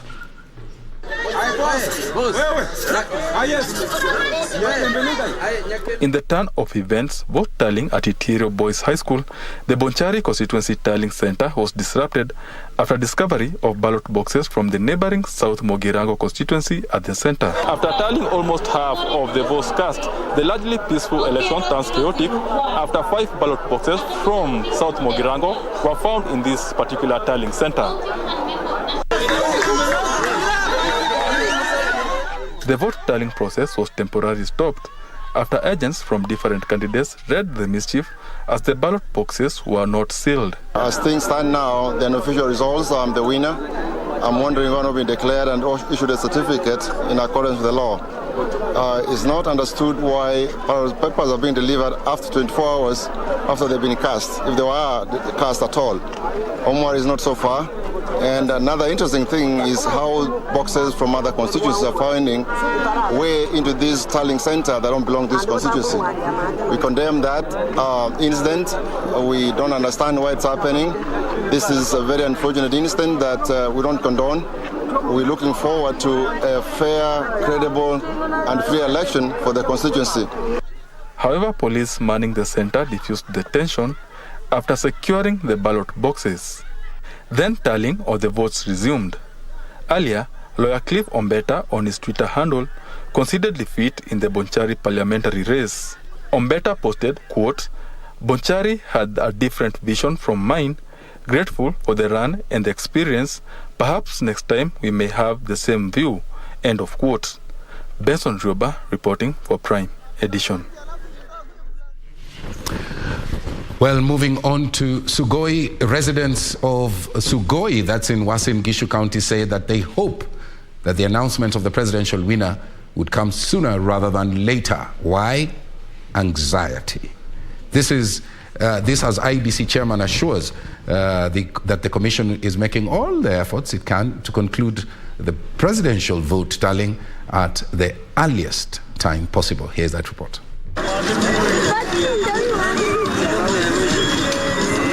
Nataka kwanza kushukuru IBC. It was fair. Kila mtu alipiga kura, nilipigia Sokiot polling station. I was among of officials there. Na niliona tana hapa iko mbaya, ilikuwa mzuri. Nilihusika kwa uchaguzi, ilikuwa hapa juzi. Na kazi tulifanya vizuri. Tunajua kwa vile watu walikuwa na matumaini mazuri, itaendelea hivyo. Na hata sisi wenyewe kama wasee tulifurahia. Tuna shida. Tunaona vile tulipiga kura, kila mtu alifurahi kupiga kura. Na kwa hivyo tunatarajia mazuri. Jana tulifanya uchaguzi iliendelea vizuri vile IBC ilipanga.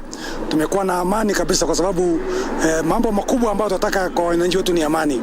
Kwa hivyo kazi ya IBC iliendelea vizuri, uchaguzi iliendelea vizuri. Watu hapa wanapenda amani na wote tulifanya kazi hiyo kwa amani. Kulingana na uchaguzi ya jana, tulifurahia sana. Hope the best. Kwa sababu hatu kupata at least furugu na walifanya kwa amani. Tumeshukuru sana kwa uchaguzi ambayo tumefanya na tunaona iko transparency kwingine, lakini kwa media, lakini mahali kwingine hatuoni transparency, lakini tumeambiwa ni vile makaratasi inakuja kwa stations zingine, sasa inavari. Pia kura kwa polling station ya Tepesonic Nasare karibu 5 km to pali deputy president alipigia. Tulipiga kura karibu 70% au 80%.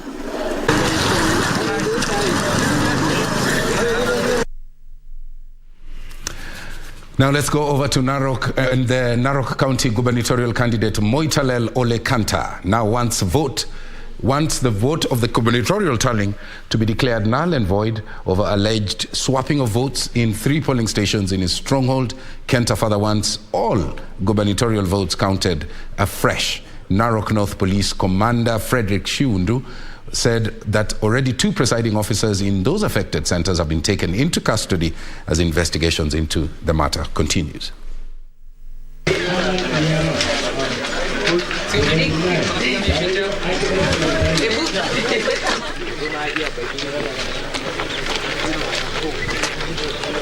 One of the stations that was affected was Ndurayabun, where I got more than 400 votes, and my opponent Koldutu got less than 50.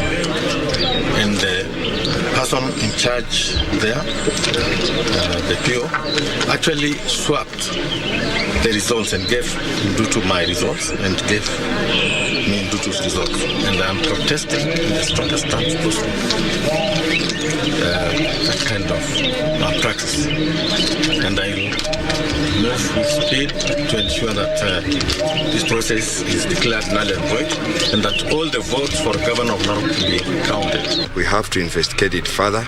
We have taken in custody the PO, and we believe that he will be able to tell us exactly what transpired, because this one brings confusion, it brings discontent, it brings disagreement, and it can even result into chaos.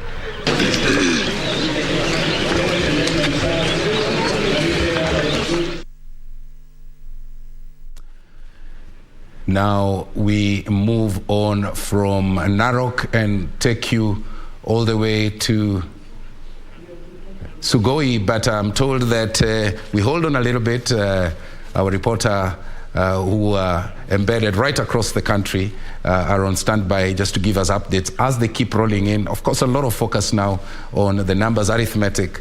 Everyone is more interested in knowing what the numbers look like. IEBC chair has already given an assurance that they're consolidating their figures at the NAV Center that's in Bomas of Kenya, and as soon as they're ready, those numbers will be made available to us. Let's take a short break. When we come back, we will be giving you more. Stay with us.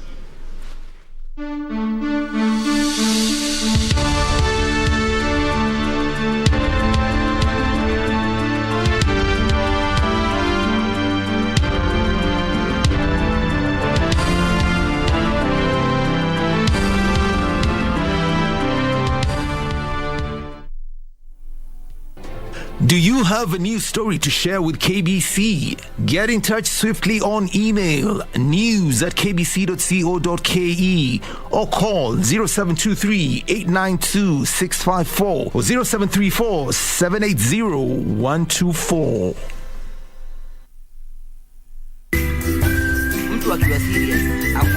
Life cannot always be too serious. Yeah, man, what's up here? Hello? We've got to take some time off and laugh and laugh. And we tickle you down with lots of laughter. That's why I'm saying I'm who is who. Huh? With satire like no other. Tell him to bring it on. Dakachapa.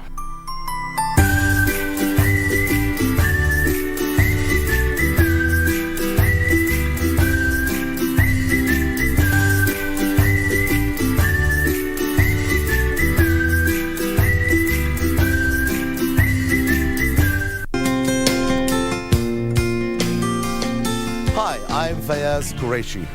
We're all set for the general elections on the 9th of August 2022. Across the board, we have people with diverse views and opinions, which is good.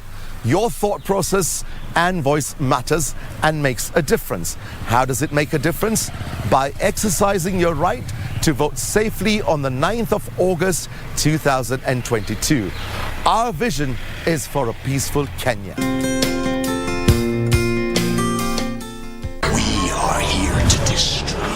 The mighty will fall. Driver, the members of Contra Unit.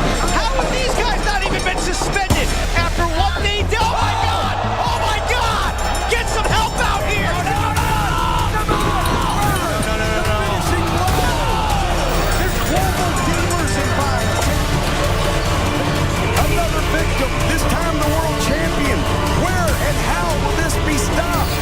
Your world is gonna crumble when you reach the top of the mountain. data-intensive campaigns, manifesto unveiling, and insightful debates. The home stretch is finally here. KBC has deployed its crew of professional and experienced journalists to every corner of the country, ready to bring you every angle of the 2022 general election, both for TV and radio broadcasts, as well as its digital platforms. We guarantee you a seamless 24-hour credible and detailed up-to-date news from all the 290 constituencies across the 47 counties as Kenya decides. We are here to destroy. The mighty will fall. Driver! The members of Contra Unit! How have these guys not even been suspended after what they did? Oh my God! Oh my God! Get some help out here!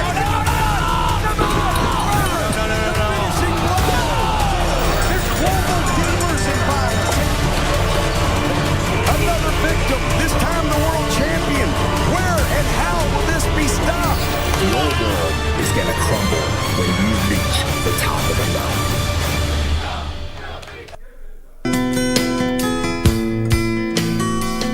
Let's not destroy what we have built for so many years. So show up on the 9th of August, vote peacefully, and go back home. Songea tukupashe na zile ambavyo vitakupa tabasamu tosha. Hana mapenzi wala mahaba, mtoto mbaya sana huyu. What did you just say? Sio tamthilia tu. And why you're saying that Ni tamthilia tosha. Alinishika hivi. What? Sio burudani tu, ni burudani tosha. It is the day that the Lord has made. Na sinema bomba. Enda kabisa kama uelewi kitu inafaa uelewe. Na mada za kusisimua. KBC Channel 1, shirika la utangazaji Kenya. Do you have a news story to share with KBC? Get in touch swiftly on email news@kbc.co.ke or call 0723-892-654 or 0734-780-124.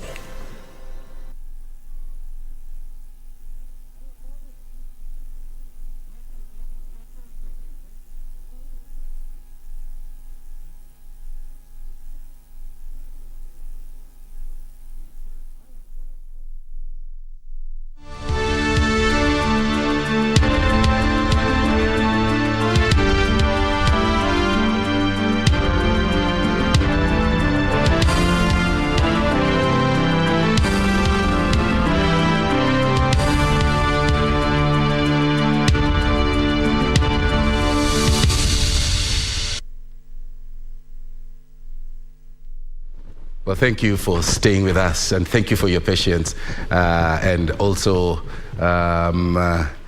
choosing us as your preferred channel. We now cross over to the interactive session. I'm so delighted to have, again, Millie Luanga. We were with you last night. She's a governance expert. Thank you again for coming. Thank you for having me. Yeah, we do have Gibson Kesore, a political analyst, and an advocate also of the High Court. Thank you so much. Good to see Dr. Julian Roa, again, a conversational expert. Nice to see you again, Tom. Thank you. Thank you so much. Thank you so much for coming. And I don't know whether we can also rope in Advice Mundalo. I think he's just walked on set and they're miking him up, so we'll be introducing him a little later. But let me bring in the ever-smiling Doreen Arangi. She's in charge. She's in charge of crunching the dockets, but I understand also the shot is also being sought out. But as I fix all that, because we're in a live environment, things are happening. Let me start with you, Dr. There is a deep sense of anxiety out there, okay? And I want you to first just give me overall what your assessment is so far. Thank you, Tom. And first, thank you for having me. For me, what I'm seeing coming through this election event are 4 critical talking points. What I'm thinking, the voter turnout is something we need to investigate or interrogate in a lot more detail. There's a lot it is telling us.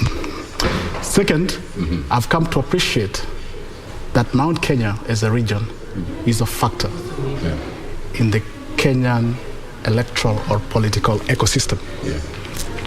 Having said that again, the media, who we have all entrusted the duty and responsibility of disseminating information and accurately, in my view, they have done a very shoddy job of it. What do you mean? What do you mean? Let's just start right there. I would like to... I know you'll be nice. Yeah. I would like to draw your attention to the very fantastic work you did with with the interviewing, or if you like, the debate of the president and the gubernatorial competitors. And I think it was a fantastic job. That should have been taken a step further in this process of yesterday that, in my view, was very, very critical. But I think the media houses dropped the ball. Instead of finding a unified process in tallying those votes so that they can be communicating one version of the truth, they all chose to go their different directions. In the process of doing that, I'm hearing some of the argument being put out there is that you're going into a portal and you're picking some whatevers at random, and then you're tallying them into your systems, and then you're flying it out there. Tom, I don't think that's professional enough. And for lack of a better word, that is irresponsible. Okay. Yeah, all right? So that I see as a big talking point. And finally is the question of technology. We are talking about manual verification. We are talking about manual validation before we can announce the presidential results in an otherwise automated environment. Big contradiction. Big contradiction. Big contradiction, yeah. Big contradiction. Yeah. Your thoughts, Lwanga? Very true, very true. And I think that Kenyans, for one reason or another, we are slow to embrace fully technology, except when it comes to M-Pesa. I find that very difficult to understand because most people love their parents, particularly their mothers. They love them so much. And you find people telling you they're sending money to their mother in the village. And they put it in a phone and they believe it has reached. But let me tell you other things. Even if you go to the judicial system, you now find that courts are going on, proceeding online. But the true record of the proceeding still remains what the judge or the magistrate wrote, not the recording of that process. It's not seen, is not accepted as the true record. We now have electronic images of our results being sent, but until we see the physical and the person comes there to confirm, we are still hesitant to believe it. So it's I think it's a big contradiction. There's also the aspect, remember an observer we hosted yesterday, and you were there. He brought out the issue of you have to transition from a culture that you have been accustomed to over a long period of time into technology. It is true. So there is the question of how do you let go what has worked for you over the years? It is true. Change is good, but it is difficult to come through. I am one of those people who have never changed my voting station since the first time I ever voted, because I have never been brave enough to believe that I'll find my data if I move it, you know? So just that example of why we are so slow to embrace change, you know? And you find it across many people. It takes time before you'll embrace it and before you begin to use it. I remember at one point in Kenya, we were still mesmerized with the mobile phone when our neighbors in Uganda, you'd find mama mbogas were communicating with their clients on phone. And in Kenya, we had select few people with big mobile phones. And it was still something we thought was completely out of reach. Symbol of status. Yes, and people thought that it would never happen in their lifetime that everybody would be having a mobile phone and that it would be the mode of trade. And it happened. And very quickly. And now they've built a critical mass. And in fact, I believe part of the reason why there's a lot of anxiety in the country is because everybody has the talent center in their pockets. So they're able to access these numbers. And Wakili, I don't know, I'm reminded of a time a colleague of mine asked me, why are you going to court to stop the migration of analog to digital? And it was a very difficult question to answer, because obviously somebody has very good reasons Yes. Perhaps they have invested very heavily in the traditional infrastructure. Yeah. And then all of a sudden technology happens and you have to flip, overnight. So there's a bit of reluctance to cross that space with very good valid reasons. Do you see us ever getting even into voting online? I hope so, Tom, because we are in an era whereby we need to transform quickly. We don't transform quickly, then we're going to be in a big problem. You remember yesterday we were actually raising an issue about the youth and the voter party in the youth. Yeah, so just hold that thought because it's so important. I would want to give you a lot more time. I understand there's something that has happened in Kasarani, so we want to cross over there. We understand there's a building that's collapsed, so let us just listen in to what's happening there. There we are. Let's listen. So we really cannot tell how long this will take, but we've set the objectives and we'll review this maybe early morning just to know,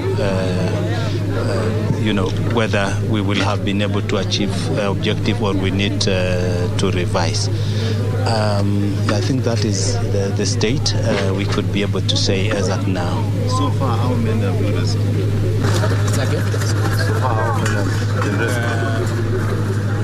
around 1,800 hours. One person was rescued and has been taken to hospital and is being assisted at the moment.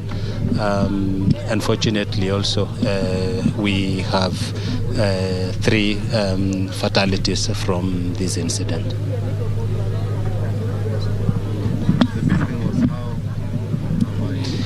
It's mentioned to have been a 4-story. So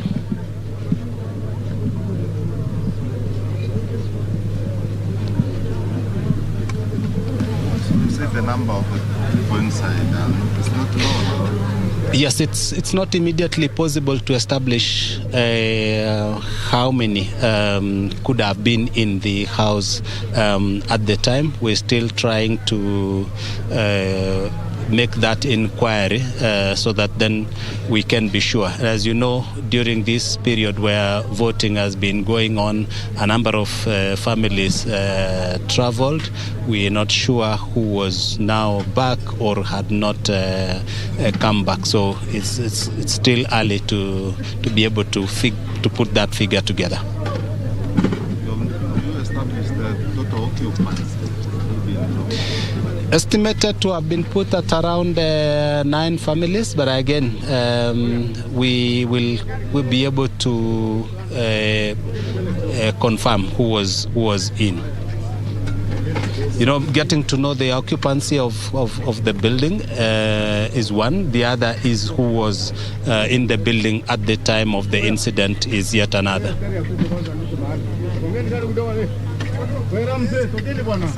Thank you. Name? What's your name, please, sir?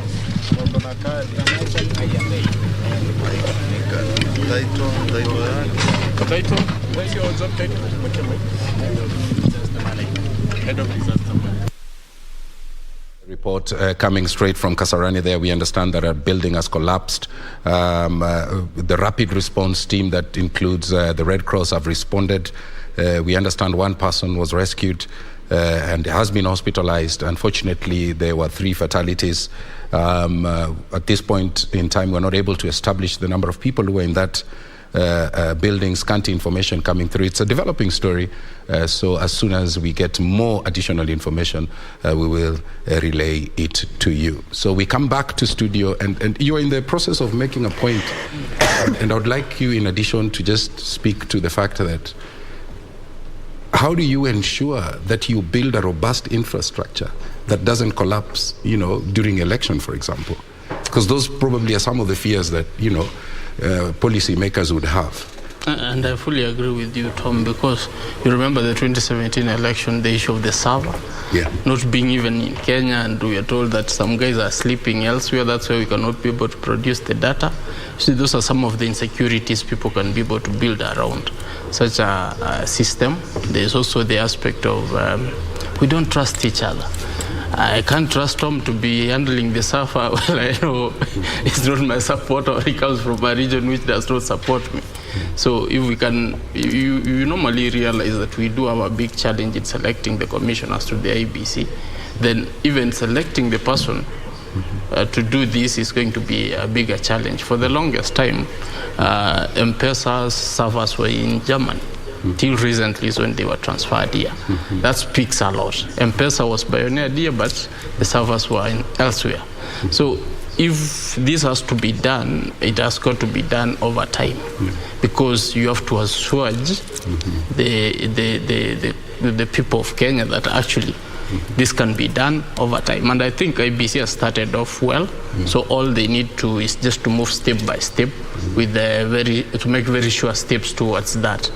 Though my biggest challenge also, as I was trying to say before we went for a break, is the aspect that there's an aspect, there's a feeling in me which, of course, is trying to tell me that, we are leaving the youth behind.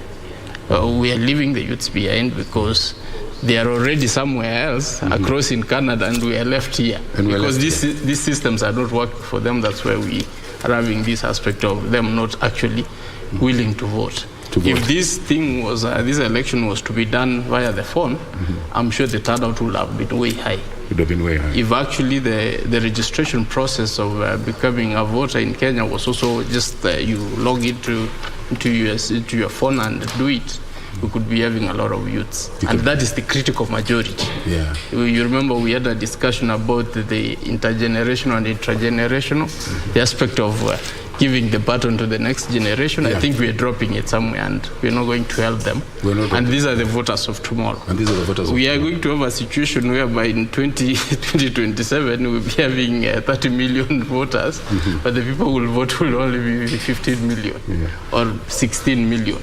Because if we will not have transitioned to something which is appealing, the critical mass will be the youth. There's that particular challenge where I'm seeing that we might end up having that big problem. So unless IBC, unless even the contestants themselves, they need to package their messaging to be appealing to the young people. And then, of course, the government must be very deliberate, because everything starts and ends with the government. With the government, so those are some of the issues, I think, which we need to look at. Yeah, and I don't know, Doreen will shortly be telling us where we are with the Form 34 is. I think 4 or 5 hours ago, we were slightly over 90%. But let me just take this question back to Daktari, because you raised it, the question of technology. We are almost hitting 100% as far as the Form 34 is concerned. And we know that the election will be lost or won at that stage. Correct. So it tells us, and the IBC chair is telling us, hey, you know what? We have to manually wait for those results to be brought to us. And, it's a good point, so that they can do their reconciliations. But then, against that background, we wave our fingers at the young people for not failing to register. And yet these are people who are domiciled in that space of technology. How do we navigate some of these things? Because Wakili says that technology is the future. It's the new currency. Okay? And in fact, there's a joke that is said that our forefathers fought so hard for us to get freedom. And that freedom, we have just lost it to our smartphones. So how do you speak to that? How do we bring that youthful demographic into the conversation? That's a very difficult question, Tom, but a very good question indeed. First, I'm thinking there's a conflict between generations. And you'll remember a week or so before yesterday, there was a dispute about whether we should have the manual register as part of this process. In what we would have thought we've already established an automated intervention. That tells you the conflict amongst ourselves. But not to beat ourselves very hard, there's so much to take away as gains or wins. The fact that today all these forms can be, or rather the information can be in a central portal almost on real time. For me, that's a big step forward. You get me? And that's a very good beginning. The contradiction of the manual process notwithstanding. And I think this is unprecedented. Both if you compare it to the previous elections that we've heard, and even if you compare what we are doing now with the rest of Africa, I think we are way ahead. I'm very excited that a sitting member of parliament can concede defeat, not because it has been announced, but because he has gone into a central portal, done the tabulation himself, and just admitted without any further intervention from anybody that I have lost these elections. I think that's a beautiful place to be. We can only build from there. Now, having said that, the youth is a totally different proposition. And we can choose to look for shortcuts to address the issue there is, but I don't think that will help solve the problem. Personally, I'm beginning to see the collapse of the principle of representation as we know it. The youth are asking the question, what is in it for me? We are totally disconnected. And that is why you can see when new voters are being registered with a target of 6 million, you only end up with 2.5 million doing what? Signing in as voters. The best way to answer this question is to do a comprehensive scientific research. And I don't think we have a choice. We have to do a survey and find out what are we missing, what are we losing, so that as we seek remedy, or we seek to reverse that trend that I believe if it does not get reversed now, it will continue into the future, we are going to have a massive problem. I simply think that the youth is a different proposition. We think that we understand it. We think that we understand them, but we don't. That's what I would say. Okay. And this will continue to manifest in the future. Okay. Yeah. And we'll come back and still speak to the issue of why we are seeing a bit of public apathy, especially within that youthful segment of the country. But let me bring in Doreen to walk us through the smart board and tell us where we are at. I know she'll touch a little bit on why we are seeing different figures being projected from different media houses. The panelists, I'm sure, are eager to make some comments on that. And I mean, so what do we have? I'm sure you have a good response to that. Yeah, and we'll definitely give them a chance to do so, Tom. But just to, pick up on that question that you had there in terms of, voter apathy, in terms of why the numbers are not turning out. I mean, just looking at what also IEBC had, even before this election, we were looking at a total of 22.1 million registered voters. But even in that just number, youths comprised of only 8.4 million, 38.97%, so to speak. And the biggest question has always been, in these rallies, they form the bulk of the persons that you see there, but that does not translate to them coming out to vote, or even the voters that will be tabulated at the end of the day. But again, also, it's a bit of a disconnect, because when you listen to a majority of young people, they'll keep saying that we want a seat at the table. We also want to be included. But in what way, when they're not really coming out to be the ones making those decisions? So, I mean, it's just really quite a lot to talk about and discuss when it comes to this youthful population and why the disconnect is there. Are we likely to actually see this replicated in the elections to come? But Tom, these are things that we should also be exploring in our conversation that we have with our guests tonight. Is it, Tom? Oh yeah, absolutely yes. And once you have some results for us, we will be coming back to you. So the question of the youth.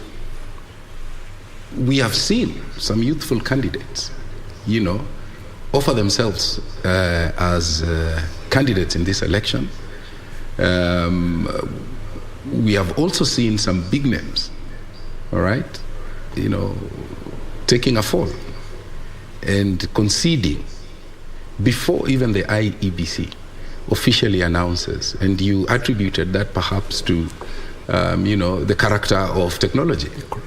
That you are able to know the general direction a process like this is taking. Yeah. Okay? Yeah. So talk to the fact that we are seeing the benefits of IT, but the takeoff is very slow. Yeah, the takeoff, in my view, is very slow because we are yet to fully accommodate the youth in the entire process, as I've explained earlier. It's gratifying to see young people actually running for elective posts, and you've said some of them have done tremendously well. But it is my submission that that is the exception rather than the rule. If you look at the process or how costly it is to run a campaign in this country, that excludes already a lot of youth. Mm-hmm. And those who would be deserving to be leaders, you'll find that they cannot meet that criteria because of the cost. But that's not to say that there'll be isolated cases where they'll actually break through that puzzle and still make it to the high table. But that is what I'm calling the exception rather than the rule. Now, where the uptake is concerned, to me, the uptake is not really the solution to engage the youth. That's my view. The youth must not be given I'm trying to phrase this properly. What the youth is looking for is not tokenism. And that is what we seem to be extending to them. What the youth is looking for is opportunity. And that is what the political players in this country should be looking at. What are the opportunities we are creating for the young people? They're not looking for favors.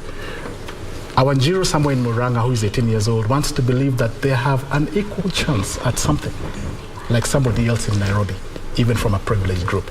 The minute you create that possibility, then there is interest. But right now, I can tell you, there's a state of hopelessness. And the youth do not see what is in it for them. That was what I was leading to earlier. Wow. And so it's a fundamental question which we must all address. And I've said the philosophy or the principle of democracy as we know it is collapsing. And in 5 years, ask me that question again.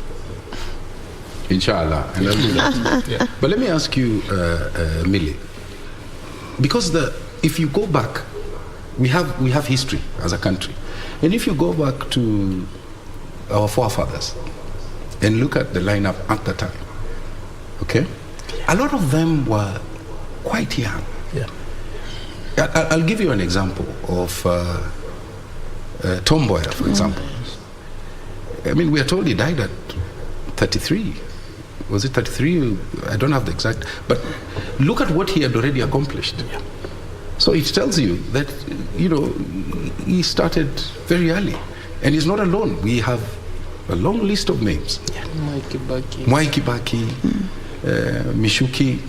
And these are names that might not even be familiar with the young demographic. Exactly. Even Musalia at 29. Musalia was, I think, in the cabinet at 29. Yeah. So there's nothing to reinvent. These are things that have happened. It's part of our story. Exactly. But then again, you wonder why is it? I mean, the other day I posed the question: is it possible?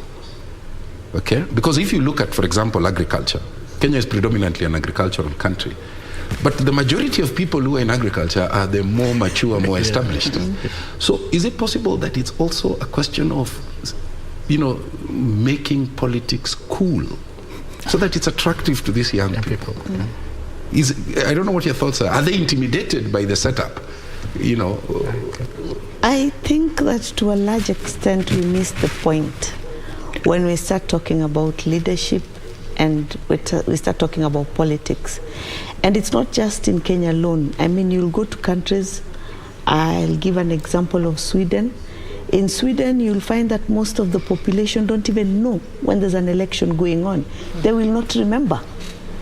You're the one who will be telling them that, I hear you have elections coming up in 4 months. And they're shocked. You'll find that happens in a number of countries across the world. Our neighboring country here, Tanzania, up to the other day, barely a decade ago, you would go there and you'd meet people and they had vague information about the political scenario in the country.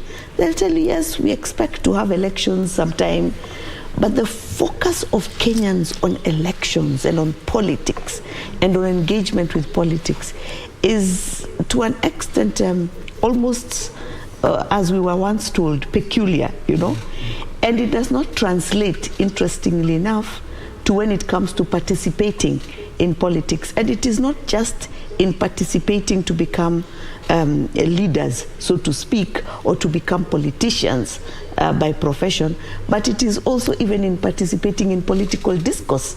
We came up with a robust constitution that says that everything we do has got to have participation in it. And it was a joke after we had the coalition government and we had talked about what is consultation, when there was always discourse between the late President Mwai Kibaki and the Prime Minister Raila Odinga then, that he was not consulted. And this discussion as what is consultation led us to including participation as a key component of our engagement in our democratic governance and public life. But look at what we look at as participation. If you invite people to have a discourse about issues that are important to them, if you as a politician want to pick their minds as to what you think the political agenda needs to be for the country, people will not participate. They will not be interested. They will not come and listen. They may only come if there's a rally somewhere where you're likely to hurl insults at an opponent, and then there may be something to, what do they call it? There's there's catchphrases, They want to trend. Yes, that you can trend, that you can easily tweet and people can follow, that you can reduce into something exciting and not something that is going to be of discourse. So I think it's a whole different thing. I also normally say, and it's a very, very minority view, that even this obsession we have with including different people, different demographics in our representation, it doesn't make sense to me. Yeah, it doesn't. It doesn't, because leadership is something that is inculcated in somebody by certain characteristics that they have. Not everybody can be a leader. Not all youth can be a leader. Not everybody is a leader. And not everybody can be that. And it doesn't necessarily mean that I have to have a woman or a man or a child or a person with disability in there for them to understand my issues, if my issues are addressed in a proper and systematic way.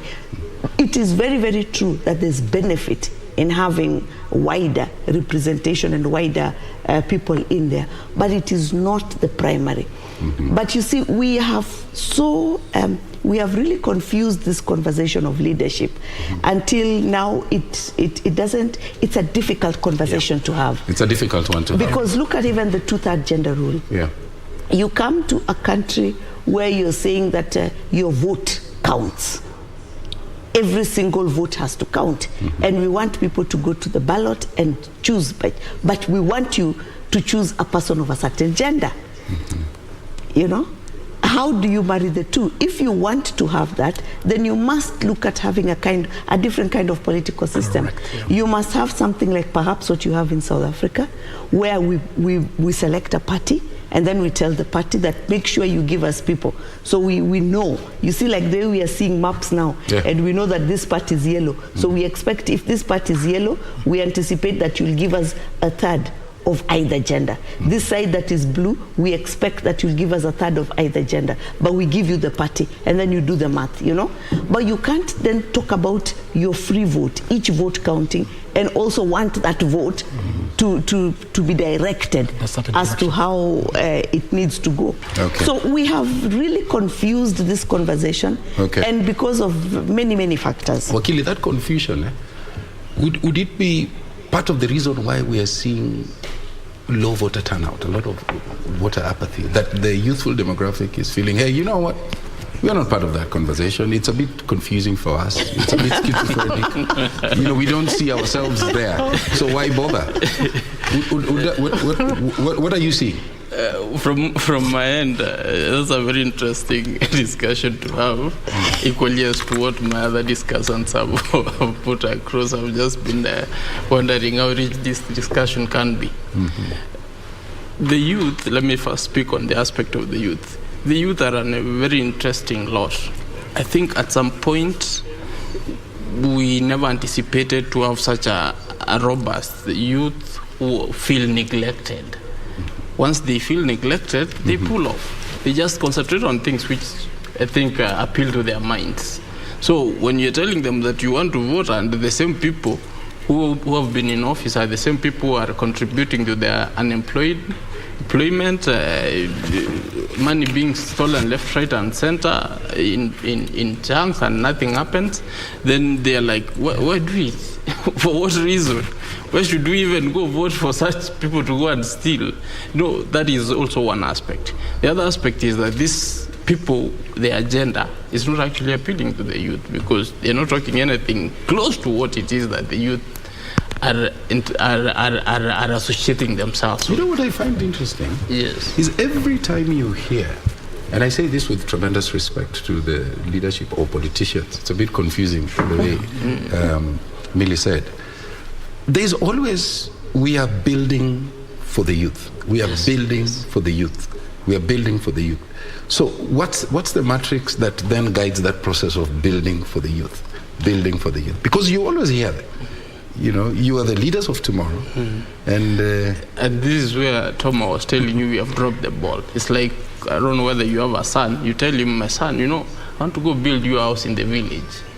The gentleman has grown in Nairobi, but you're telling me you're building your house in the village. Yeah. He will be looking at you like, okay, he might not say no because you are the father. It's like, go ahead, do your thing, but I'm not going to stay in that house. At the back of the mind, he'll be telling you, I'm not there. So that is the kind of disconnect that I think we are having between the politicians and the policymakers. Yeah, and I'll come back to hear what Millie has to say about the aspect of the older generation being raised for obedience and the younger ones being raised for freedom and power and storming out. But let's, an instant gratification. But let's go to Kasarani, where I understand Jacqueline Macharia she has rushed there when we received the news that Kasarani, there's a building, a 4-story building that collapsed. Is it Jacqueline Macharia, or who do we have? Yeah, Jacqueline Macharia. Yeah. There she is. Jacqueline, we understand that, you know, one person was rescued, he's in hospital, and that 3 people died. Would you like to confirm that for us, Jacqueline?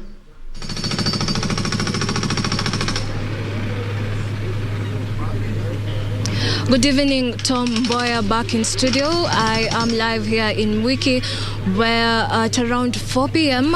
For a story building here collapsed, and we have so far 3 people have been confirmed dead, and as you can see behind me, they're still continuing the rescue mission.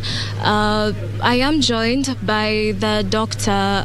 Michael from Red Cross, who can shed some more light and tell us how far they have gotten with the rescue mission, and maybe to tell us more on what exactly happened at this story building. Welcome, Bwana Joy. You can tell me, Bwana Michael, what exactly happened here, and so far how many people have been confirmed dead, and how many people have been rescued so far? Well, this is a site where we've had a house collapse that was being occupied by estimated 9 families. We do not know exactly how many people were in the house at the time of collapse. However, one person was rescued from this building and taken to hospital and is being attended to. Unfortunately, we lost 2 people here and one other on the way to hospital, bringing the fatalities to 3.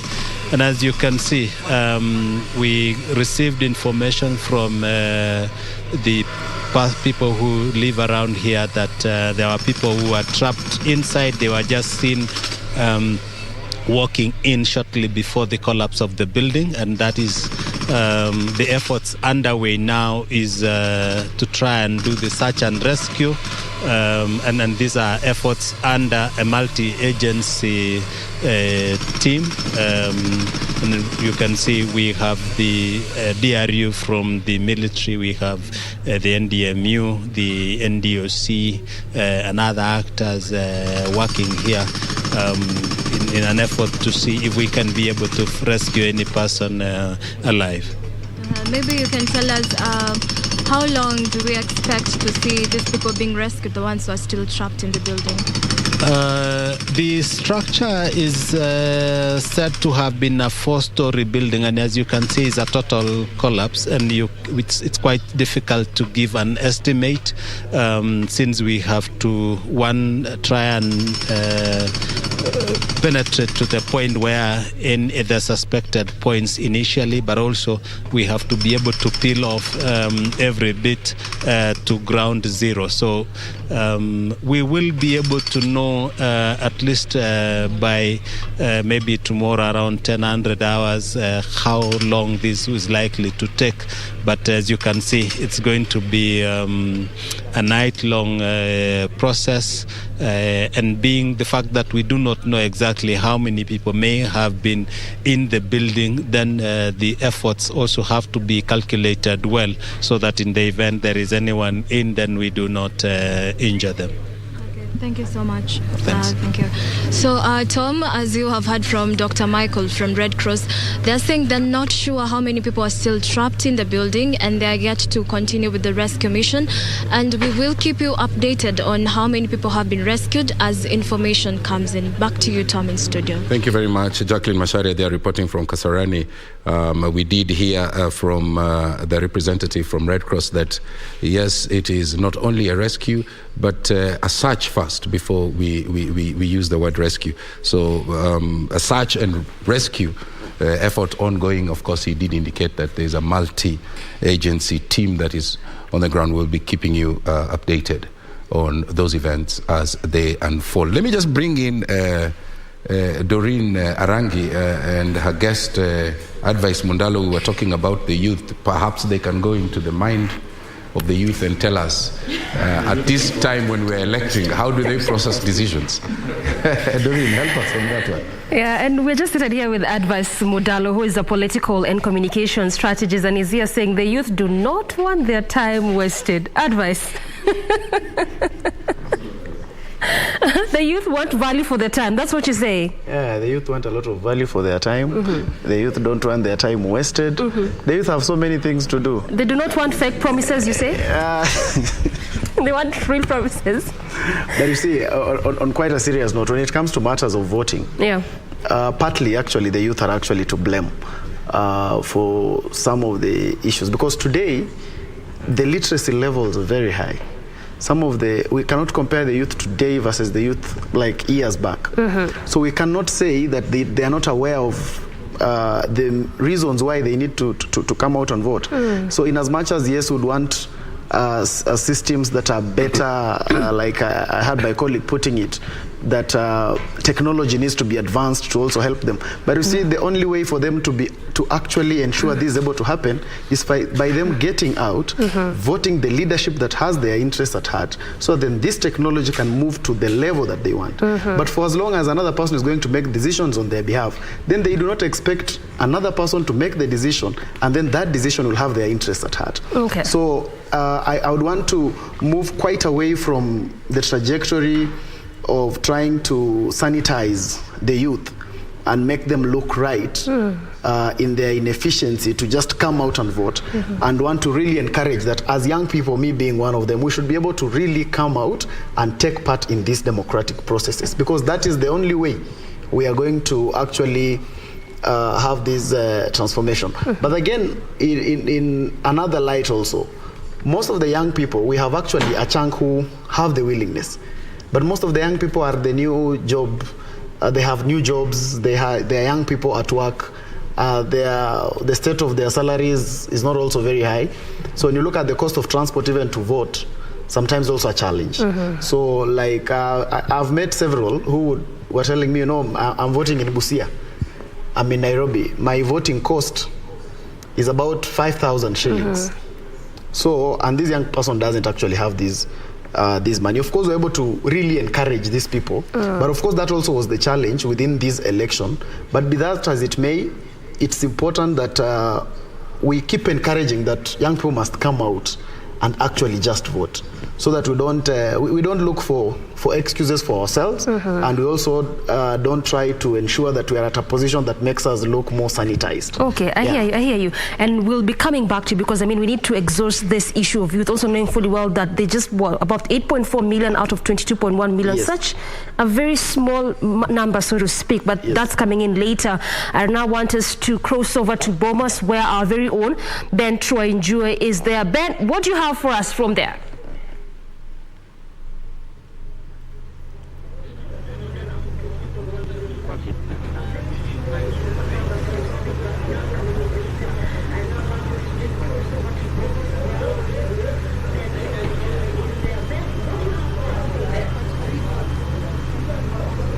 Thank you so much, Tom and Doreen, back in studio. And indeed, we are at the NAF Center right here at the Bomas of Kenya. And today, the two words that have been used frequently are Form 34A and crunching the numbers. That is exactly what we will be doing here. The day before yesterday, it felt like Christmas Eve. Well, today it feels like Boxing Day, and it's actually Boxing Day for the polls because the boxes are being opened so that we may know the numbers, who has what. And in line with that, we are keeping you afloat on the latest happening here. And let me first of all introduce my panel. Beginning from my immediate left, we have a leadership and governance expert who is Isabel Githinji. Karibu sana. Asante sana. Thank you very much. And on my extreme left, we have Professor Fred Ogola. Thank you. Karibu sana. Thank you very much, Troy. But before we crunch the numbers, let's first of all head to the Uchaguzi Hall right here at the Bomas of Kenya, where we have our reporter Regina Manyara, who is actually keeping a keen eye to see anything that comes out of that hall, which is quite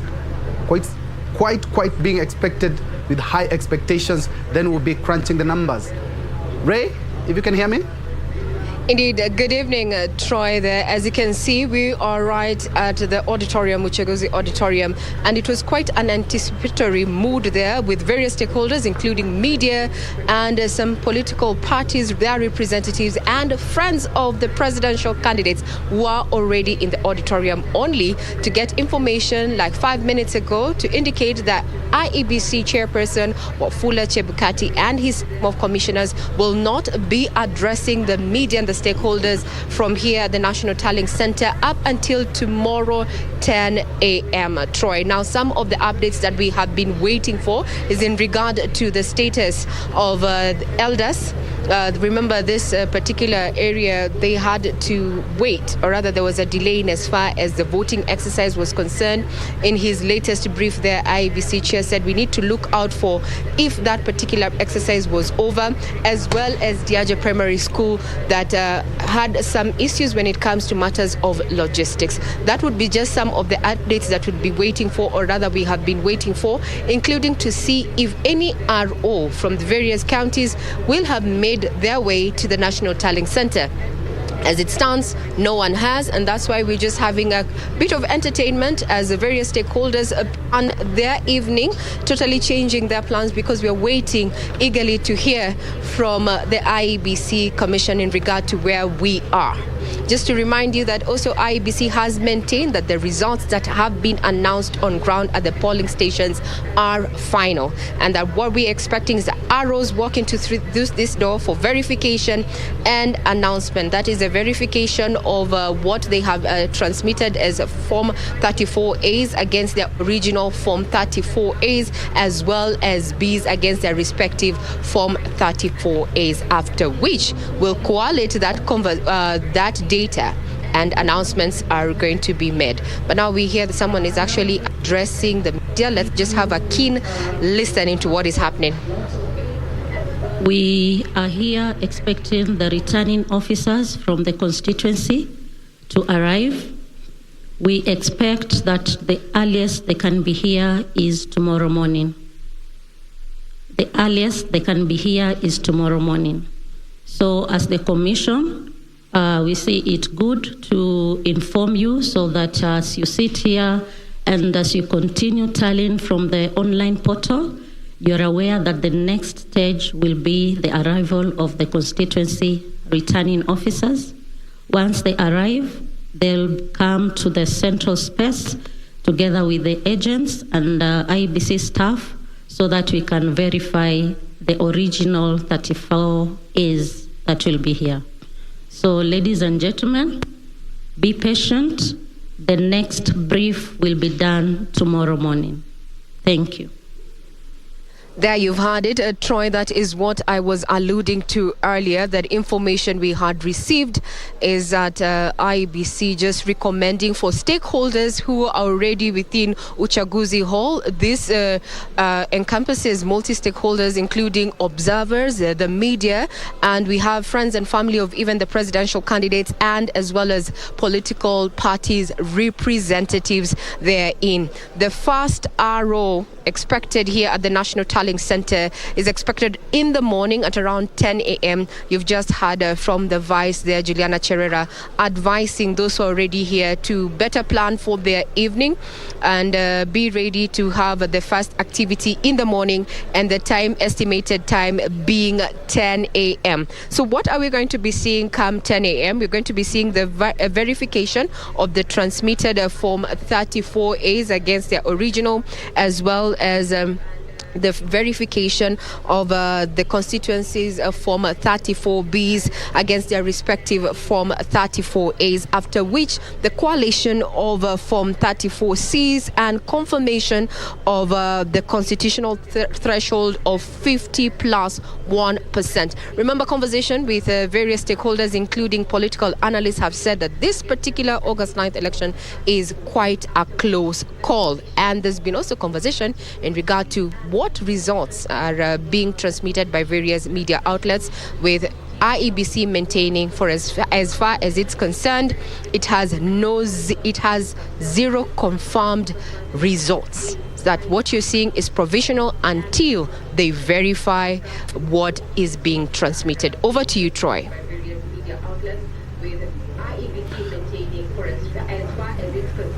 Thanks so much, Regina Manyara, there at Uchaguzi Hall, right here at the Bomas of Kenya. The latest being that IEBC is scheduled to have a presser tomorrow morning at around 10 a.m. But for now, we are back in studio. Let's have a look at those numbers. And to bring you in, Isabel, yes. Looking at IEBC, they have 1 week, but looking at social media, looking at the calls, looking at the activities just around Bomas, will tell you that Kenyans are quite anxious. And that is something that they have keenly been telling Kenyans, please be patient. Kenyans, you have a chance to look at the portal and tabulate, but you cannot declare. Thank you very much. It is a good thing that IEBC anticipated the kind of anxiety that Kenyans are likely to have as they wait for elections, the results, the official results, and going also by previous experiences. So they opened a window, which they're calling the portal, where now Kenyans can engage with the results as have been declared at the polling stations, even as they await the official tabulation. So it is in a way to manage the anxiety of the people. And now the people, even as they are waiting for the official tallying, still they have an idea of what is being tallied. So anybody with an access to the portal and a calculator is able to just put the figures together and know exactly what it is they are waiting to hear in the next day or two, which is better to manage in terms of expectations, unlike when you are going blind, like you totally do not know what is happening and are waiting for results from the farthest corners of this.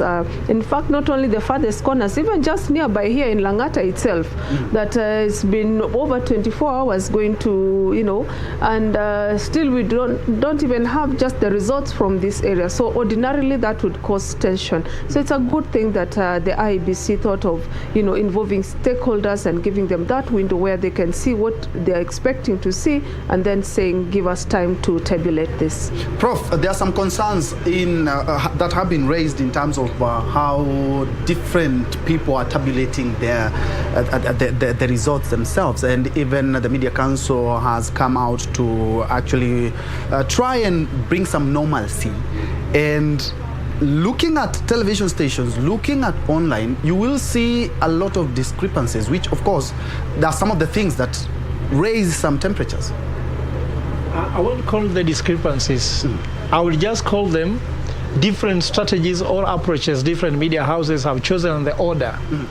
And maybe just looking at analogy in life is that some people begin by pursuing education heavily, then later they go into corporate life and family life. But others start by getting married, is when now they start figuring out education and then maybe succeed in corporate life. But maybe all of them will end up succeeding, just like I told you before, that if you have whiskey on the table, you have juice on the table and water. If you begin by drinking juice, then water, then alcohol, you will be drunk at the end. But the person who begins whiskey will be drunk in the beginning, but all of you will be drunk. Meaning that if Media House X begins with tallying which a certain county, their tallies will be different from one who begins a different county. So there's no discrepancy. There's just different in approach, methodology, and order. So even this very process allows Kenyans to move their remote around. Maybe it's good for all media houses that everybody finds where they feel comfortable. So someone can say this media house belongs to this party. Everybody finds a home. You can decide whom to follow on Twitter depending on what information they're giving you, if you like it. So it's just diversity. But in the end, what Kenyans need to know, that those are not official results, neither can even call them results. They are just the media houses trying to also look at this process so that when IBC will be doing their tallies, they can also cross-check or they can also give their own report. So it's a good thing. I encourage it like my colleague Isabel, but the discrepancies is not there. All we know is that whether even you are telling them yourself as an individual, look at it this way. IBC has 7 days to deliver the results, right? And I gave you an example. This anxiety you're talking about, why are we in a hurry? 291 forms. I told you one of the media houses spent 8 hours to tally 5,000. So if you do maths there, you'll find that it takes you 73.5 hours to tally the entire polling station forms, and that is minimum 3 days. We are just 24 hours, just about 24 hours from the first day. So anybody declaring results and saying we are having a win is simply misleading Kenyans. And remember, you can only download one form at a time. IBC can download them at a go and start tallying, meaning that IBC should be ahead of everybody. And actually they are ahead of everyone, and they are telling them that what they are waiting for is to get the physical one, confirm, then they start running on your screens. Maybe tomorrow we shall start seeing a constituency result starting now to tabulate. And that now will be results. But also this has been a good thing. Do you know why? On the one side, results are not being declared too early to create anxiety too early and stop too many unnecessary press conferences. Anybody calling a press conference to refuse results, let them tell us which one they're refusing. Are they trying to deny results for citizens? Then they should engage citizens, not IBC. So this is a good process in Kenya, and we are like the strategy adopted by IBC. But at the same time, we still cannot congratulate IBC too early, because all this is a process. What matters the final results, which is verifiable, which is be auditable, which is transparent and accountable. And still on that, Prof, there's something that we were talking about here before, is that the Apex Court, that is the Supreme Court, did Kenyans a good one when they first of all ruled in 2017 and said that everything has to be credible, verifiable, and that is why IEBC has kept Kenyans waiting. Yes. Remember, there are very important words there. They must be verifiable by transmission and counting. So the transmission is the provisional results that now have been uploaded into the Form 34A we have in the portal. That is transmission. By counting is now the Form 34As and Bs that will be physically be brought, having been counted ballot papers which were stamped. If they were not stamped, being put in the ballot boxes, they were invalid. So the validity is proven from there. They, first of all, when they pick the form, you pick from the ballot, show everyone in the room, show that they are stamped, show they are well ticked, then count. So all that was a process on by counting and transmission. Verifiable, accountable, transparent, auditable by transmission and counting. So the Supreme Court has actually helped. And I was telling people, if you look at the Kenyan election, there's something very interesting. There's what you call the referee, which is IBC, and there's a super referee. And for the football fans, we used to have a referee making a final decision. That is a goal, that's a penalty. But nowadays we have video assistant referee, who is a super referee, who can disagree with the referee, where they say there's a penalty or there's a goal, it can be overturned. So if you are scoring a goal, for example, political parties or candidate winning, once you score, you have to wait first for the referee to say you have scored. Yes. So all those parties are kind of doing tallies, they have to wait for the referee to say, this is a score. Then also wait for the video assistant referee, which is the super referee. The Supreme Court say, now this election is in compliance with the regulation, and there are two words there. Irregularities should not be there, and illegalities should not be there. And that's why IBC, before announcing anything, they'll ensure there is no illegalities and irregularities.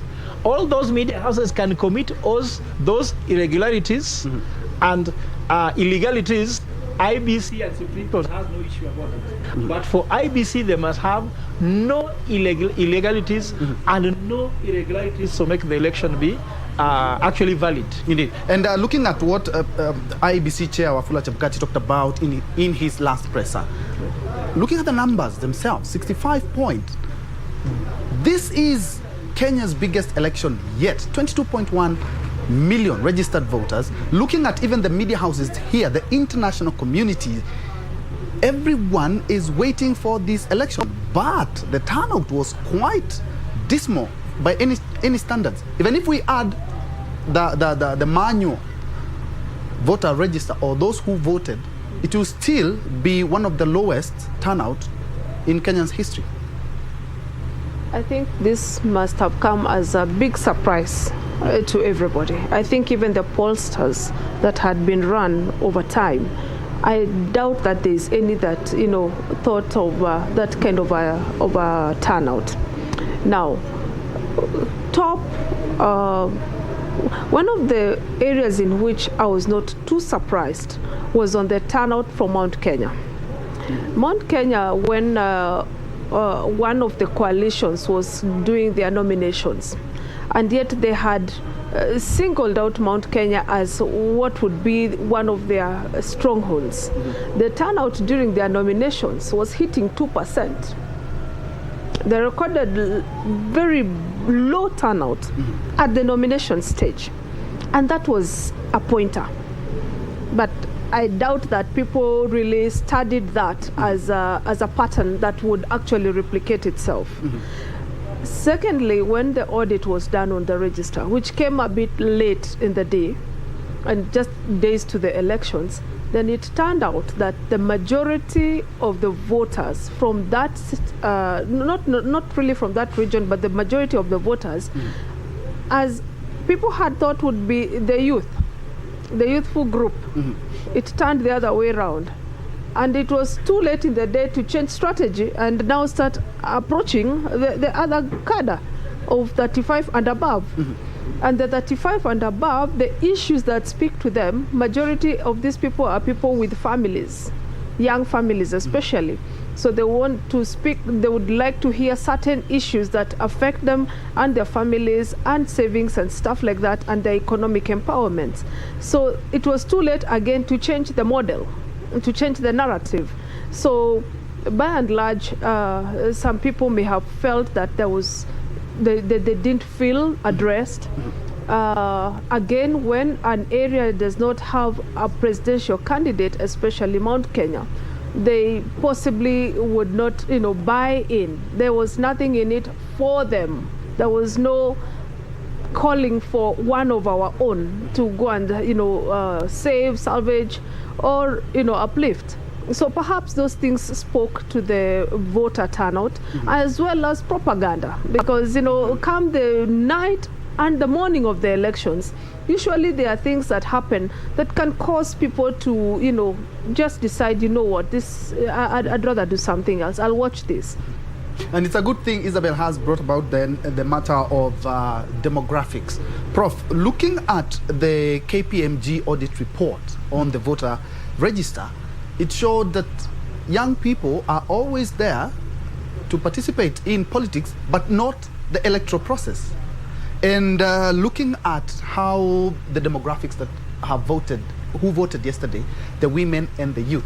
The women are forming the biggest bulk of the voting bloc in Kenya, but the youth form the biggest bloc when it comes to politics and campaigns. Yeah, so that's very true, because if you just look at any rally, if you could even show pictures to people, even those who can Google YouTube, when you look at rallies, those between 35 and below attended rallies almost to 90 or something more than %. But registration, they never did. Voting, less turned out. Why so? My thinking is that youths have always known that politicians give their issues a lip service. And let me just use facts here.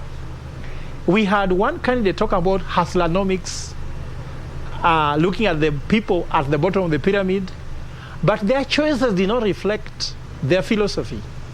When it came to choosing running mate, there was no youth and there was no hustler.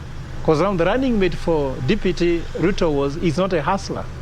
He's a billionaire. If you look at the candidates who are being nominated, but this across the board, no one really showed they cared about the youth. Look at all the coalition. They talked about youth, promoting youth leadership, but never brought it about. If you look, for example, I'm sorry to say that some of them even nominated the candidates in some regions which were in very advanced age and denied young people tickets. So youth know very well that for ages, this is not just this election, they've always been cheated. So what they went for is, where can they eat? In a rally. Give me mine, I give you yours. I give you my attendance, you give me money. And that's the end of the story. Polling station is another story. So this is actually, the youth have known that politicians are not faithful to their vision and their mission. And therefore, they also know how to deal with them. And that's why you see them turning out for rally, because they make money. In polling, they have no future in it because their policies are never taken into consideration. And if you're keenly following us since we started this broadcast, is that on your screen, we are also ensuring that you know how the MPs, senators have performed. And of course, in Kenya, conceding is quite, Isabel, conceding has been quite something. Mostly we hear, kura zangu zilifanya hivi, with their intimidation. There are so many excuses. But for the first time ever, we haven't seen anybody come out to castigate how the electoral process was. And we have seen some have even conceded without all the votes being counted. And some have even congratulated the winners. Indeed, our democracy is growing. Democracy is like a tree. If well nurtured, it keeps growing. We are not where we started. We are going somewhere, and so far we have registered very good progress.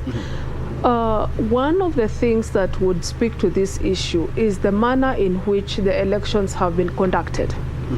When a process is open, the rules are set, and everybody can see that the rules are set, are being followed, and the process is open, so that, and it's also easy to understand, so that even the most local mwananchi can be able to, just using their own, assessment and say that this process is fair. When it is fair, when it is open, when everybody understands the rules, then it is natural for people to then appreciate and accept the outcome.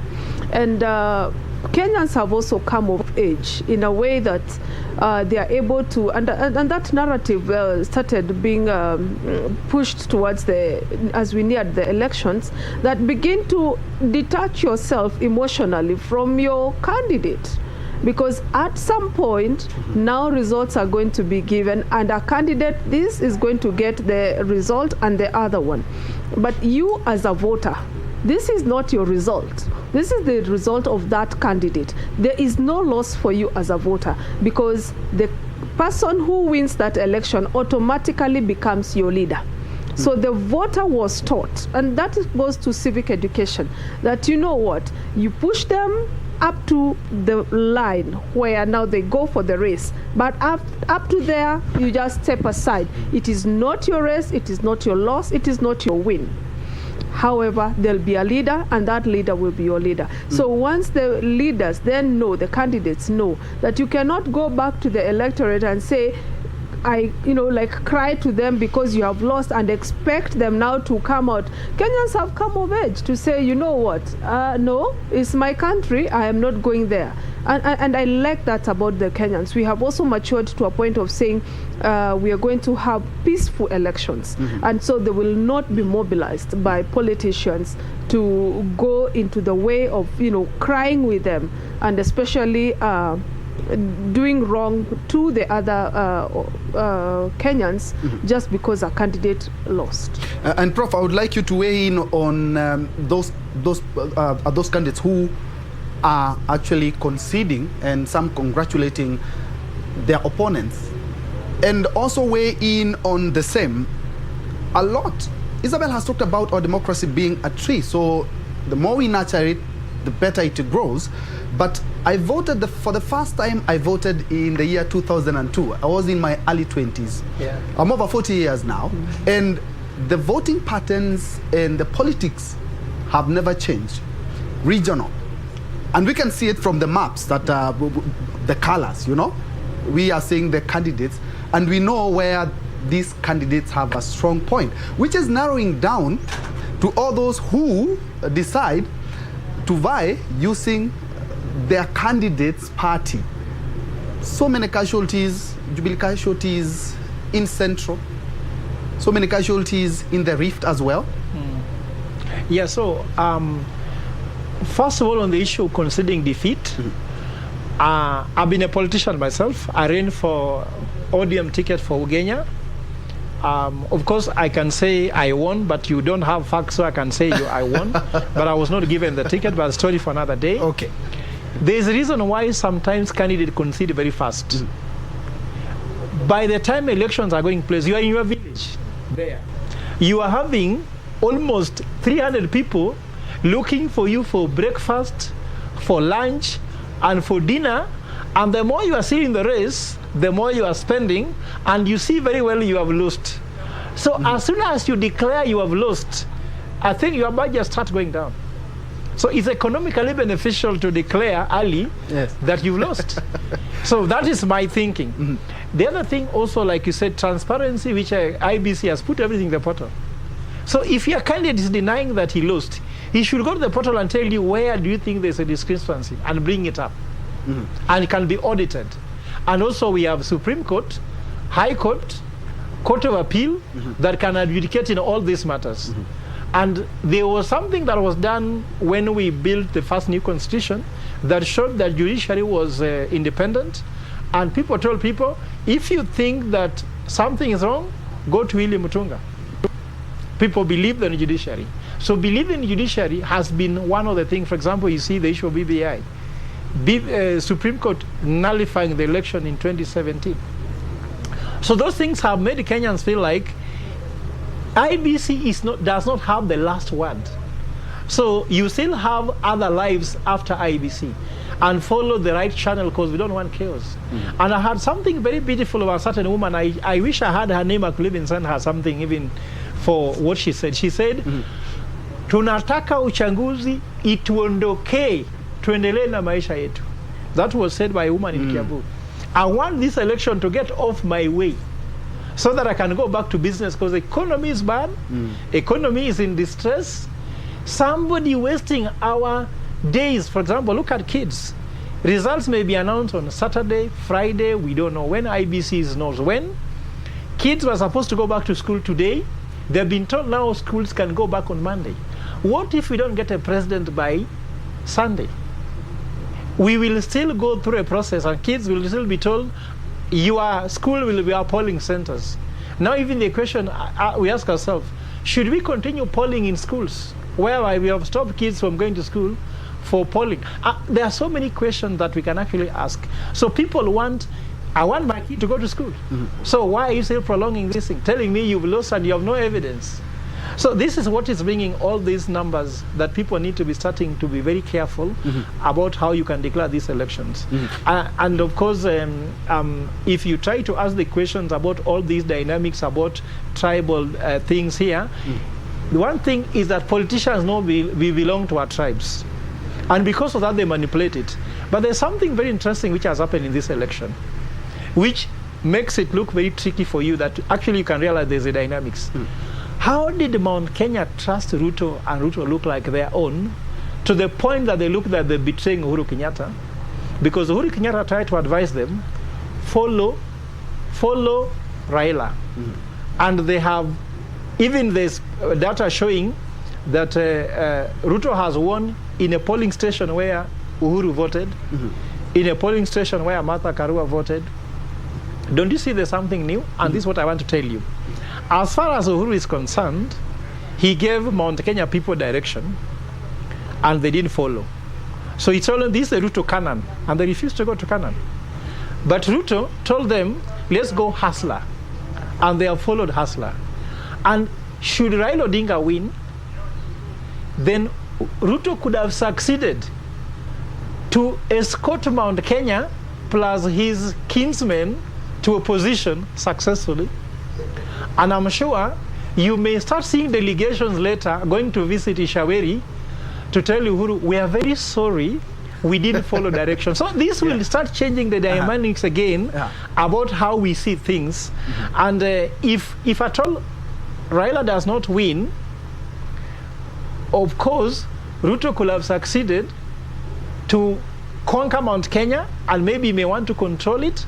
The implication of that is isolation, because you look at how the numbers are looking at using unofficial results. I call them unofficial results. It seems that Mount Kenya voted together with Rift Valley. So if you go to opposition, they are isolating two major tribes to one side of the government, which is opposition. If they come to government, there will be only two sides in government and others are out.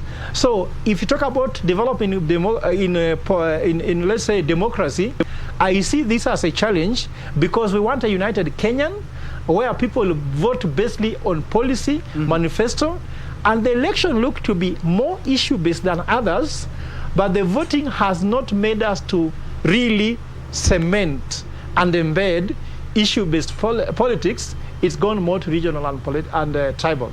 And what Prof is saying, Isabel, is we can identify with that, because looking at some of the candidates during the nomination exercise, there are some places where if you get that ticket, it doesn't matter whether IEACC flags you and says this is a very corrupt person, but so long as you have that ticket, is more or less like you've won the election. And we have seen a lot of casualties. You might be a very good leader, but unfortunately the party that you are in or which you want to sponsor you works against you. The one thing that has changed with this election, and I would like to say that there are things that have changed in these elections. One, we have had issue-based politics in this election. People had a choice. You choose this kind of economics versus this kind of economics. You choose either social welfare versus this. Corruption also became an issue. How do we want to go in terms of accountability for our resources? So certain issues became pronounced with this election. So it was a bit different, other than just, this tribe votes with this tribe and this tribe goes. We moved from that. Something else that majorly, possibly informed Mount Kenya was the idea that was sold to them early, that you people have been enslaved and I have come as your savior. Yes, I am your deliverer. I will get you from the chains of enslavement from your master. I am the son of a peasant, and you sons of peasants, come with me. I show you the road. But the road, anyway, I don't want to speak to that, but I'm just saying that that became an issue. And people perhaps also, because when you start saying, man is born free. So when someone starts telling you, look, hey, these are chains, everyone will want to, struggle for freedom. So perhaps, and Mount Kenya has always been, in the race against something, against colonial masters, against this and the other. So the moment you just create an enemy and say, fight this one, then of course they put on fight mode. But speaking to the issue of political parties, I have seen even a change with the ordinary ODM. In the past, if you had an ODM ticket, you could go home and sleep and wait for elections. Yeah. This time I have seen in Homa Bay it's been a race. I've seen in Siaya there's been a race. For the first time, I think it is for the first time, that there has been strong contests, political contests within ordinary ODM strongholds, that people now are saying, you know what, these are our leaders. At the top, you're safe. We got you. But let us deal with our matters down here. For the first time, I think people like James Orengo has really had to fight for his seat. Gladys Wanga, we have seen that. And we are like, oh, so you mean, it's just an expansion of democracy. That, the people really know that this is our government, even if it's at the local level, county government, it is our government, it is by the people. So I think that has also expanded the scope of democracy, and that people will no longer take it for granted that once I have this party ticket, I'm safe.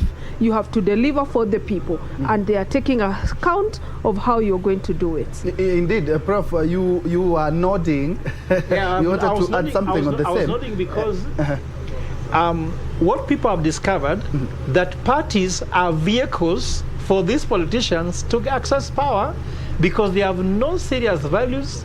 They have no serious manifesto. One politician has run on 6 parties in his lifetime, and he seems still to be winning. Let me talk about Raila Odinga. He first was in LDP, maybe he was in Ford Kenya before. Then he has some outfits, maybe NASA, CORD, now Azimio. Has he changed? All the parties are changing. Has manifesto changed or not? So I'm saying they have discovered that these are vehicles to access power. So they have said, okay, you are in that party, but let's first of all put the party aside and say, who are you when there's no party? And I think that has been analyzed. For example, in Ugenya, I was not given ODM ticket. Somebody else was given the ODM ticket. He has failed with the ODM ticket. We are together. Mia cried in April. He's now crying in August. So it depends on when you want to cry. Yeah. So I'm saying the citizens have become clever and discovered that the parties don't have value. Like, for example, if you go to America, what a Democrat is the opposite of what a Republican is. And you identify them depending whether you live on the left or the right, whether you live on taxing the middle class or taxing the upper class. And these are very foundational things. I think what Kenyans are going to do is that the electorate normally inform how the political parties are run. So by the way, I would say, Troy, that there's a book which will be launched in KBC here very soon, which I've written on dynamics of political strategies in Africa. And one thing I said, that what we have discovered is that these political gurus, the gurus of the parties, the owner of the parties, want to run an effective state, and they just can't run their parties well. If you just can't run your party well, how do you expect to run an effective state? Tell me any party in Kenya that is run very well, and I'll tell you which state is going to be run very well. So if you look at it in this way, you discover that the electorate are now shaping. That's why they told people now, excuse me, bei ya unga imepanda, you can talk about your manifesto. If you don't address bei ya unga, we're going to vote differently. Fuel has gone up. We started seeing economical discussion. I'm started seeing people come with different philosophies. I guess now as we go to the next election, which is now 2027, this discussion will become center stage. And you look at some parties having different philosophies, and something you cannot miss is Wajakoya. Everybody was looking for, how can you solve debt? We can sell snakes, isn't it? We can do snake farming. People believed Wajakoya because it was a little bit very concrete. Well, some say we shall restructure the debt. You know, people don't understand what is restructuring debt. But they can see a snake is a product that you can export and make money. So look at all those things people begin to buy. I'm sure next election people will come with different ways to craft their manifesto. And that discussion will become more interesting. And Prof, still on the same, is it why perhaps we have a rise of independent candidates who are now looking at the political sphere and cannot identify with any ideologies of any party? And so they decide, this time round, I'm going to do it on my own. And Kenyans are embracing them because I'm looking at a picture where we will be having a lot of independent candidates this year as compared to 2017. Yeah, well, I mean, the emergence of independent candidates sends a certain message, but I wouldn't say that it's completely good. It has got the good, so it's a double-edged sword, good and bad. Good in the sense that you do not have to be given the burden of being in a party which do not have a policy, sometimes not having a manifesto, don't have values, and you are just there. And of course now, it does not matter how electable you are, so long as you can talk well or whatever it is with the owners of the party, political gurus if you like, and you get a ticket. So you don't have to go through that. On the flip side of it, do you think we need to have these independent parties? According to me, history has it that independent parties perform very well, for example, in their first term. After that, they don't perform well. And then secondly, do we want to build our democracy based on independent candidates, or should we have, let's say, two or three major parties that have ideologies that people can identify with, that can also easily help a young man to come to power and be in political leadership without spending too much? For example, if you're an independent candidate, you're running in a constituency with, let's say, 30 polling stations. You have to have representation up to the village level. Building that structure is too costly. So you find that people who can run and successfully win independent candidates will tend to be people with the money, less people who has leadership skills that can advance democracy and leadership. I'm sure as somebody who is a leadership and governance expert, you can tell that if you're running a party which you are the person, you are the entity, you are the board, you are the director, and then you run a constituency, it is about you and who checks you. And that becomes difficult. But in some parties, if you don't behave according to manifesto, you can be expelled. So you have somebody who checks you. So in advancing democracy, the emergence of many independent candidates not work. But development-wise and freedom-wise, it's something that can be encouraged. So it has a double-edged sword. Yeah, do you have the same sentiments? Because we have seen that in many election cycles, we had NASA, we had CORD, we have Azimio this time round, we have Kenya Kwanza, we have... But at the end of the day, we might find that after this, in the 2027, we will be talking about a new political formation, because we have seen politicians using parties as just political vehicles. After that, you just dump it and I'm in position.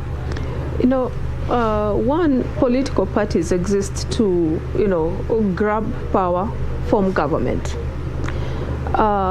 When we look at especially Raila Odinga, who we call the father of democracy, I'd like to see how he takes on the journey of Azimio, because for the first time, his party, a party he's leading, has now formed, is likely to form government. Should it form government, I would like to see how that evolves together with Honorable Mother Karua, because these are people who have fought for that multi-party democracy. I would like to see how that goes, so that we see into the future the modeling. And with this particular election, we have had two major formations as coalitions, one with the Kenya Kwanza and the other one with the Azimio.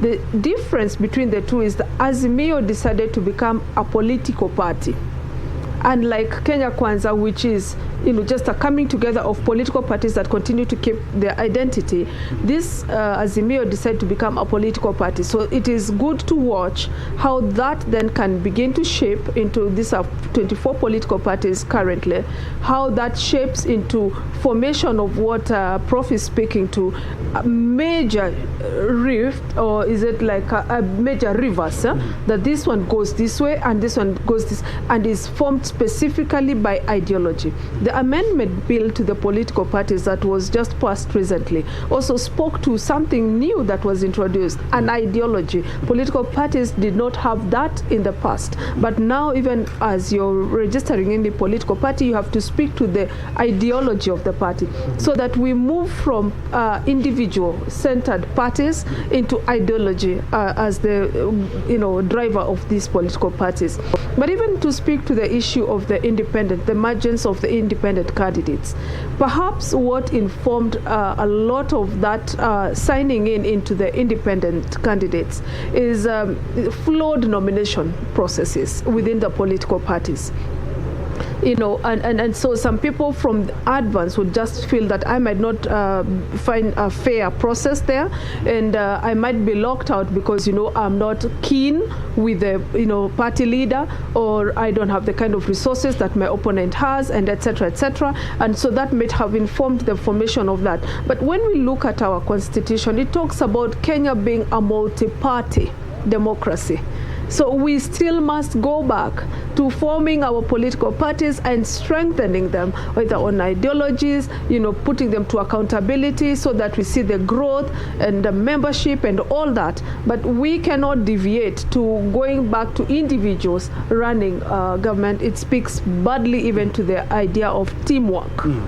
Yes. And Prof, it's a good thing you brought about the issue of the judiciary, because partly why we are not seeing the numbers by IEBC is because of what the Apex Court judged in the year 2017. Yeah. And we had so many election petitions, and I had the opportunity to follow since the 2017, and they went all the way to 2019. This transparency that IEBC has come up with, of course, there are some leaders who talked about we will concede defeat, and talked about even going to the court is actually accepting the results of the election. This is something that could narrow down or cut the petitions that are always filed after an election. Yeah, because you see, last time you had something like open the server. Yes. And I think this is actually opening the server before you ask. So the server is open. No one will ever ask, open the server, French are still asleep. No, the server is open. And that is the best way to execute the issue of transparency. Now you are having people, because before you used to go to the polling station and when you come and say, they have stolen my election, but I forgive them. This time they'll tell you which form someone can do for you. And for a constituency, we know how many polling stations are there, and someone can do and tell you, you lied that they stole from you here, I was in that polling station, we signed that form. I think this is a good thing whereby people start realizing it's very difficult to lie to Kenyans. And in fact, in this election, why people are quiet is that IBC has said those forms are there, the results will only come from those forms, the physical one will only be used for verification, but those are the results. Tally them and give me yours, I'll give you mine, then tell me where I've gone wrong. That one is saying that even before we go to Supreme Court, the media houses can verify. The political party can confirm what is confirmed, what the media houses have done and the IBC has done. So all those questions that are being raised against IBC has been done. But nevertheless, there are some important questions to ask also about IBC, because I saw some questions they responded today and they looked a little bit casual. Remember, Chebukati presided over an election that was nullified. So let us not again put too much confidence, but let's ask all the questions until we get a credible results. I had someone asking me, how do you rate IBC?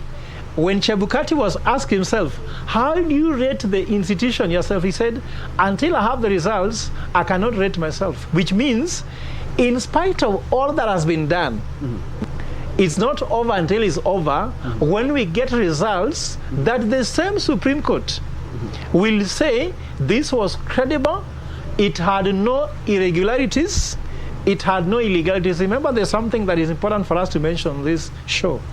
That when Supreme Court did their ruling, they said that this election was conducted with irregularities and illegalities. And they asked IEBC, before the next election, which is this, ensure you treat all those things.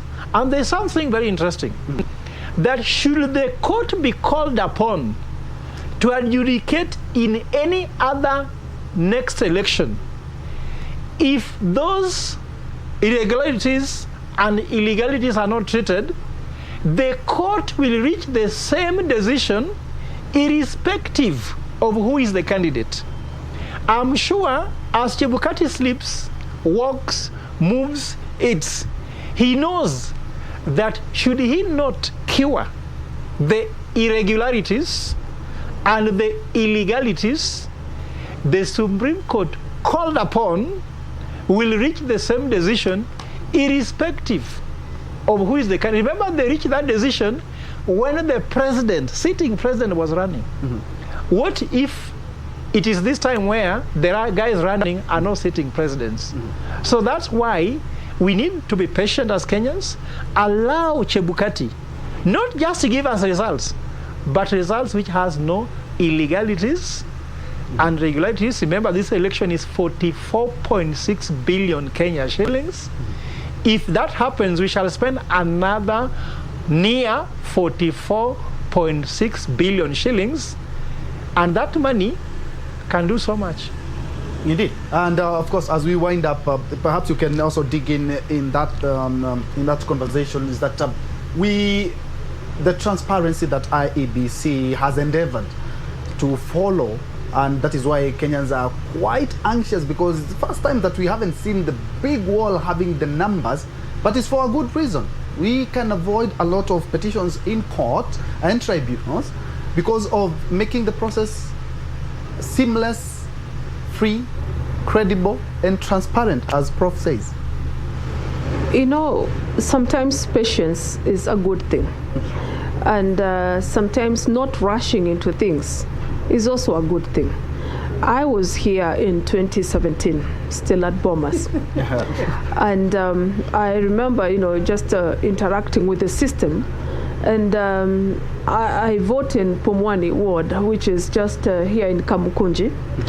And by 8 o'clock, 9 o'clock, there was nothing from just here. And it was like, it cannot be network.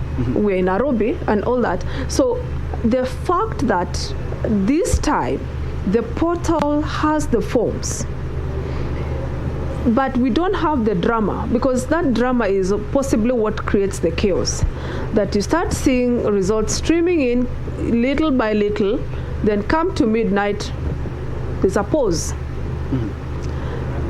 You are already following. You're already beginning to tabulate. Everybody is excited. We are following. And then suddenly the screen is, blue. I mean, nothing is happening. And then now from there, 3 hours later, it's jammed. Now you cannot even keep up, So suddenly, all sorts of stories now, come up. But now, the process, the system, what Chebukati has done with us, he said, at your own pace. I don't know what technology you have, what infrastructure you have, but at your own pace, just look at the forms. They are right there. If you're not able to keep up, it's because of your own, shortcomings. But there are the forms. Allow me now the time to then do my tally and begin to produce the result as at when I'm ready. But at your own pace, you can actually be doing it. And now Kenyans are realizing that, as Prof was saying, it is an enormous task. It is not easy, even you doing it by yourself. So everybody has been kept busy in their own corner.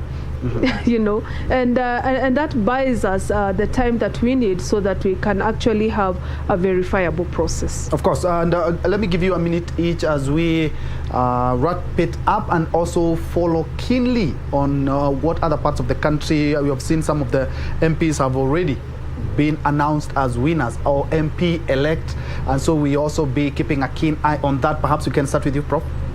Mine is to, first of all, to urge Kenyans to trust on the institution until you have a reason not to trust them, because we have to begin by trust building. We don't have to begin by assuming that someone will do something wrong, but at the same time, ask all institutions entrusted with this process to do the right thing.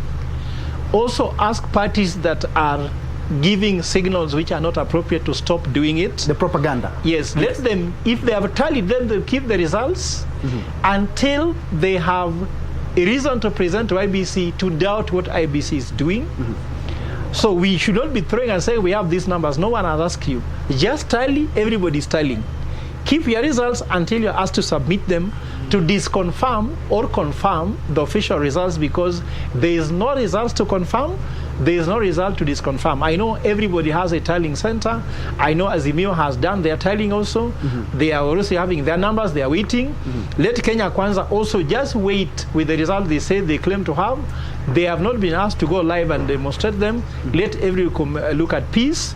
What we are looking for is how can we go back to our normal life, and let's pray, because Kenya is a religious nation. Thank you so much. Isabel, wrap it up. Thank you very much. In this election and any other election, IEBC is an independent body, and we have only one returning officer for the presidential election, who is Honorable Wafula Chebukati. Now, if there is any communication that is going to come to us, an official communication will have to be from the chair himself. Any other result should be disregarded.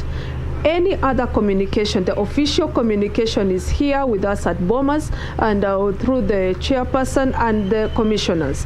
Any other communication, again, on this presidential election and results should again be dismissed, and therefore let us be agents of peace in our own areas. Let us be people who are responsible with our communication, even with the following that we have, whether on social media or any other networks that we have. Let us be responsible Kenyans, and let us provide leadership by also following the set down procedures. Well said. Thank you so much, Isabel Githinji. And you are here in 2017. I can see you are so warm. I think I know the drill. You know the drill. Yes. Yes, we are keeping vigil right here at the Bomas of Kenya, which is the National Tallying Center. And of course, we have our reporters in all the constituencies, the 290 of them. Of course, some of the MP-elect have already been announced at the polling stations. And remember, IBC said what was the final tally at the polling station will not change. But at the end of the day, IEBC will be giving us a brief tomorrow at 10 a.m. Of course, it will be weighted by Kenyans and international community, because that will be forming basis of now the tabulation by IEBC, which is being weighted bated breath by Kenyans. Remember, they have 7 days to announce the results, and they say they will do their best to ensure that we don't take the 7 days, so that, as Prof has said, tulichaguana dihesabiwe turudi makazi zetu. And of course, democracy is quite expensive. It's better we wait for the 1 week and have a free, credible tabulation of the results, as opposed to us having petitions or having to go back to the drawing board again. Thank you so much for watching. Fred Ogola and Isabel Githinji, thank you so much for your insight. Now taking you back to Broadcasting House, but we are keeping vigil here till morning, where our colleagues will be also coming to relieve us, and of course the latest Keep It KBC. Remember, all the results that you are seeing are only provisional results. From me, Ben Trenjoy, thank you. it goes. And thank you very much, Troy. That is our very own Troy Njue coming to you live from the Bomas of Kenya. As he has said, we are here to just keep you abreast with what is happening, just coordinating with our reporters as well in the different parts across the country, the 47 counties, as well as also what is happening at the National Tallying Center. And we're just back in studio to continue apace with that conversation we had begun earlier and trying to explore the youth card in this election. We were talking about 8.4 million young people out of the 22.1 million registered voters. In fact, as it stands so far, we are talking about 61, about slightly around that, voter turnout in this particular election, very different from what you had in the 2017 election. So where is the disconnect? I'm still holding court with my guest, that is Advice Mudalo, who is a political and communication strategist. We also have Tom on the other side, who is still holding court with his guests there, but we shall be coordinating, with that. But before we get to Tom, let's just pick it up on that note, Advice. I mean, you talked about 8.4 million. This is 22.1 million voters. In fact, when we were doing the campaign season, politicians were really banking on the young population up until IEBC released that data and they realized, wait a minute, this could just be a problem if we bank on these young people. Where is the disconnect? Again, just as you respond to that, bearing in mind that young people have over time said that we want a seat in the table, yet they do not want to be part of that decision making. Where's the disconnect? Yeah, it is actually quite unfortunate that in a country with the biggest chunk of young people, it doesn't really occur to be the case during the registration of voters and the voter register with the IEBC. But then, I think the biggest problem is, apart from the reality that young people have also not been extremely aggressive, but there was also a sensitization problem at also the IEBC level during the time even of registering of the voters. Okay. We didn't see the drive be given the energy that it was given previously, even in previous elections. We didn't see those people really reaching out to ensure that these guys are able to actually vote.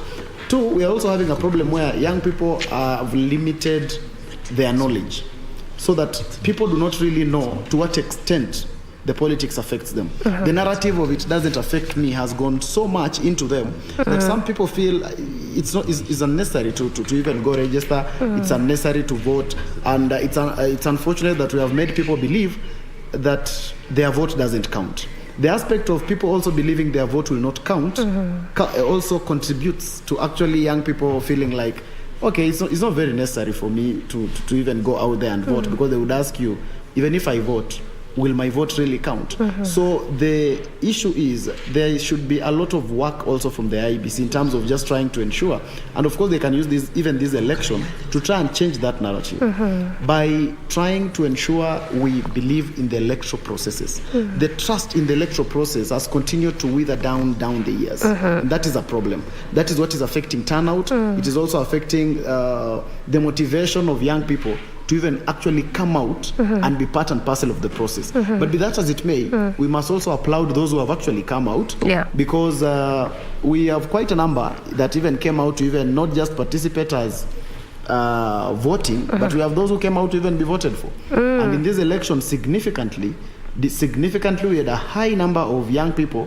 who came out and they presented themselves to the people to actually say, here I am, and I can be able to take responsibility, and I can offer alternative leadership. I have a manifesto. I think I can be in this race. So many of them actually came out, and that actually must be applauded. Of course, not all of them made it to the ballot at the end of the day. But the reality that we are having young people today who think that they can actually lead is good enough. Well said. And even just as you talk about, the young people that presented themselves as aspirants, of course, not many of them made it as candidates, and equally not many of them have made it to the various elective seats. But we can take a case in point of Paul Mwirigi, who has been re-elected as the Igembe South Member of Parliament again. This is actually his second term. And earlier on when Tom was talking to our very able guest there, they're also giving examples of our history, the likes of Kina Musalia Mudavadi when they came to Parliament, the likes of Kina Tomboyas at that time, and we're seeing him at least right now he should be like around 28 years old. When you just look at this young people putting themselves out there and, getting to this position. In fact, I should say he should be the youngest parliamentarian, so to speak. What does this mean for the Young Turks? I think first of all, it's a congratulations to Paul for actually winning that seat. Most of the time when some of these wins happen in the political circle, rarely does it happen twice. So Paul is actually quite a case study. Most of these stories where it's an extreme case of somebody who came from nowhere and won election, it just happens once. Like previously, again, there was the same case in Meru of, I lose his name, the former parliamentarian again who tried to now maybe get in for governor seat. So Paul is actually a classical example, and having made it to parliament a second time also proves about the capabilities of the young people, that it's possible that young people can be entrusted.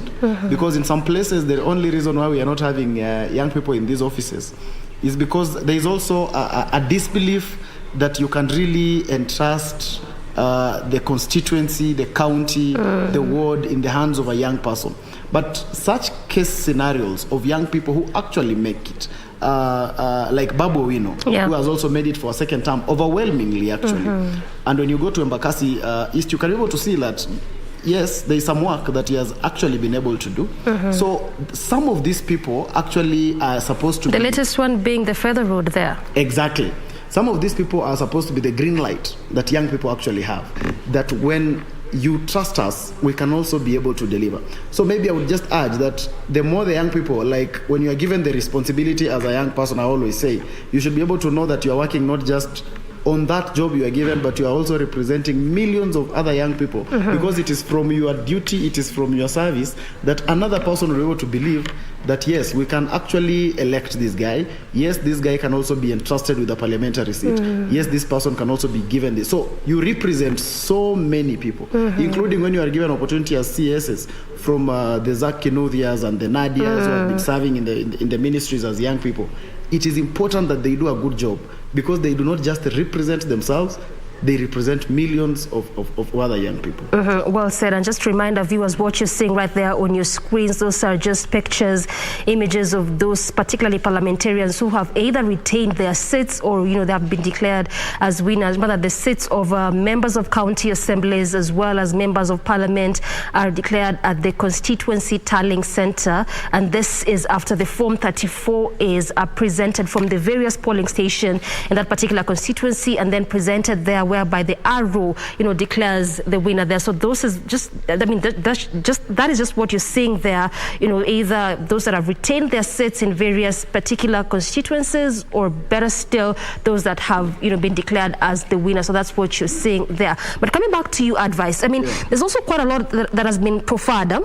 When you look at the young people being vulnerable and them not being trusted, because that's the point you're making there, that also if you are elected, make sure you can be trusted, because you represent the larger majority. Just going by what we had in 2019 census data released in 2020 February, we are looking at young people, being at 35.7 out of 47 million Kenyans. So clearly this is a big chunk, and we represent a larger majority. But again, when you look at some of these issues being profiled, is that quite a number of them being said that they are vulnerable. When particularly look at election seasons, and reasons have been coined into that, either unemployment or high cost of living. Where does this place young people in terms of vulnerability, particularly during election seasons? It is actually true that the aspect of vulnerability is true in an election period. And sometimes when you are vulnerable, even your voice of reason goes down. Because yes, you want to really be on top of your head. You want to stand firm by your objectives. But again, you see, you have the day-to-day problems you are facing as a young person. So you're talking to a young person who has not eaten. So how will this young person not pick handouts? It becomes tricky for a young. So for us to also have independence of the thought and the mindset of the young people, there is need for them to have even independence in terms of, can they afford their own lives in the first place? Because politicians are taking advantage of the fact that these young people have these day-to-day challenges that they have no remedies of. Because you have not, this young person has not paid rent. If he has not paid rent and he is being offered this amount of money, 2,000 shillings, that may be equivalent of the rent or more of this young person, for him to just give you his ID card, He knows that it's not right for him to do that. But again, he also needs this money. So the cost of living affects the independency of thought of the young people. And that's why there is need to ensure that we have a government that can be able to really put the interest of these young people first, even if it's just, first of all, in terms of them being able to take care of their own lives first. Because once they can take care of their own lives, there will be a lot of independence of thought. But if they cannot, it continues to be a problem. When you go to campus, for instance, and it affects even campus elections. Nowadays, even campus elections have handouts. Yeah, and the handouts. Voter bribery. Voter bribery is even happening in campus. You cannot say those are people who are not schooled or anything. After all, they are actually in campus. Yeah. So they are at the creme de la creme of the society. So if it is happening at the campus level, it is just because, yes, they are educated. Yes, these guys are learned. They are intelligent people. But the problem is they cannot afford their livelihood. And just because of that, then their thought process is also distorted. Yeah. So then, let me just pick your mind on this, because much as we look at that population, we are also talking about around 5.7 million out of the possible 13.7, just being termed as jobless or unemployed. So basically, what can happen, advice, what can we do to just bridge that gap? We have also clearly looked at the manifestos of, these leaders that we have, and there's again a clear way to try and bridge the issue that is unemployment. We had the Azimio faction talking about 6,000. We had one side talking about giving, loans and grants to SMEs and see how that can be grown moving forward. But what more can be done to bridge that gap? Because again, when you look at some of these promises being put forth, they have always been there. One would say there's barely nothing new.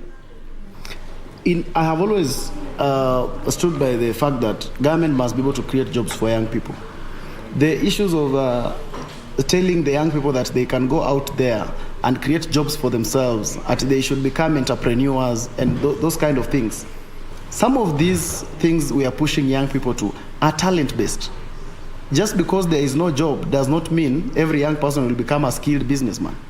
Just because you have applied for a job and you didn't get it does not mean suddenly you are going to have a successful business selling sweets around Nairobi. Everyone has a different talent, because business is not supposed to be anchored on joblessness. We have young people who have the talent and skill to undertake business. What they need is an environment that is enabling for them to pursue that business. So business is not a substitute for joblessness. It is actually an industry on its own. So the first is that this country has always tried to tell young people that, no, you guys are supposed to be creative. And actually, young people who have gone to school are demonized for even going to school. That they have gone to school and they are not creative and they are not creating jobs. My question has always been, those people who are demonizing young people for not creating jobs are actually employed. They are serving in government to receive a salary, but they're telling young people, go out there and you'll create a job.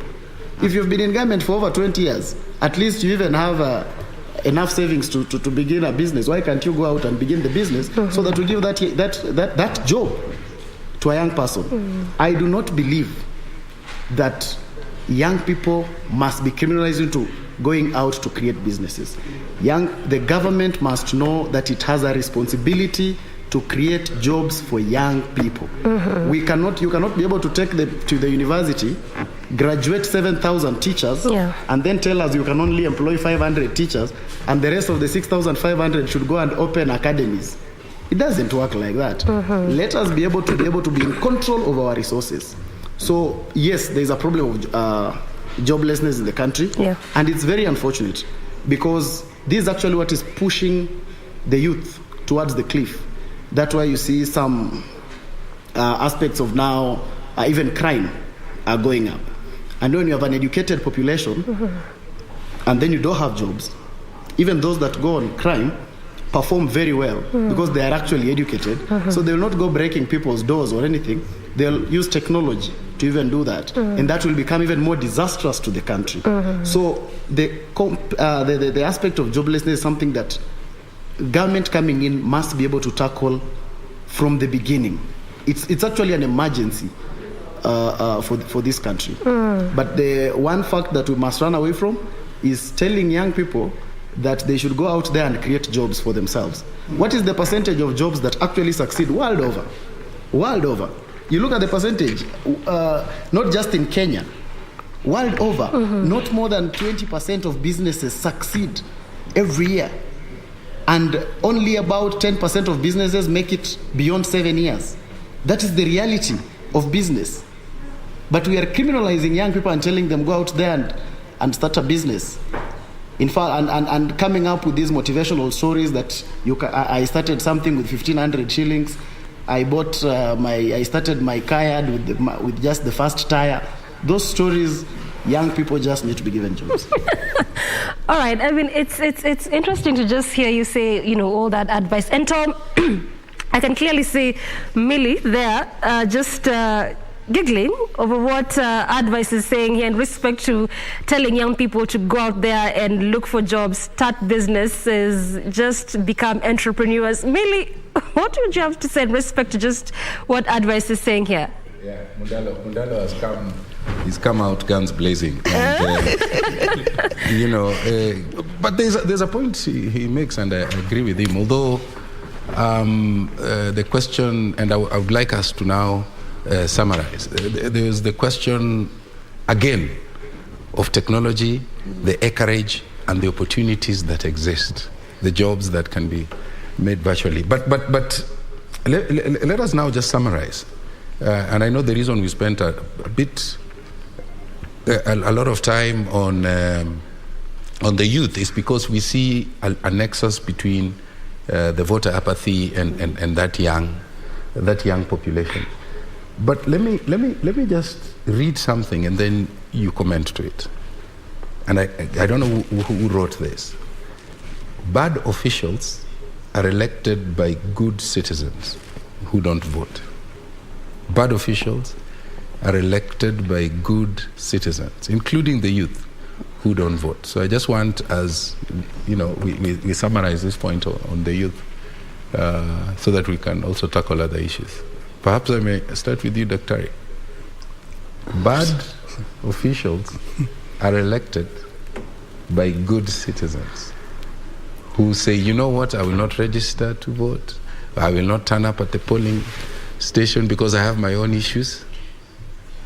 I don't want to jump in the bandwagon that all of us do, classifying and demonizing those of us or those Kenyans who don't vote. People have different reasons why they may choose not to go to the booth. That's true. And cast their vote. I mean, when I was listening to the young guy, Mundalo, I'm very inspired. And you can see some of the things that he raises. If we remain insensitive to some of those issues that he has so passionately shared, why should he and the people in the youth category want to walk to a voting station and vote? It raises some fundamental questions that I think we need to interrogate. I am not persuaded that bad leaders go into power because good people have failed to vote. Because sometimes it's a question of what do you have out there to make a choice out of? And if there's none that really meets your expectations, as a man of integrity, what are you supposed to do? Are you supposed to elect the least of the worst of the two? The lesser evil. Yeah, the lesser evil. Those are the fundamental questions. Okay. And so I'm totally removed from this notion that if you don't vote, you have committed a serious crime. First, tell me who am I voting and why? Does that manifesto speak to me and my expectations as a citizen? That's where we should start. Okay.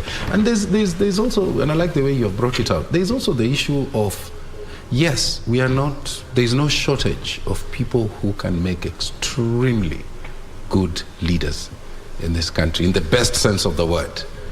But then again, if you go to the social media, you get a sense that there are people who are shy of presenting themselves to these positions.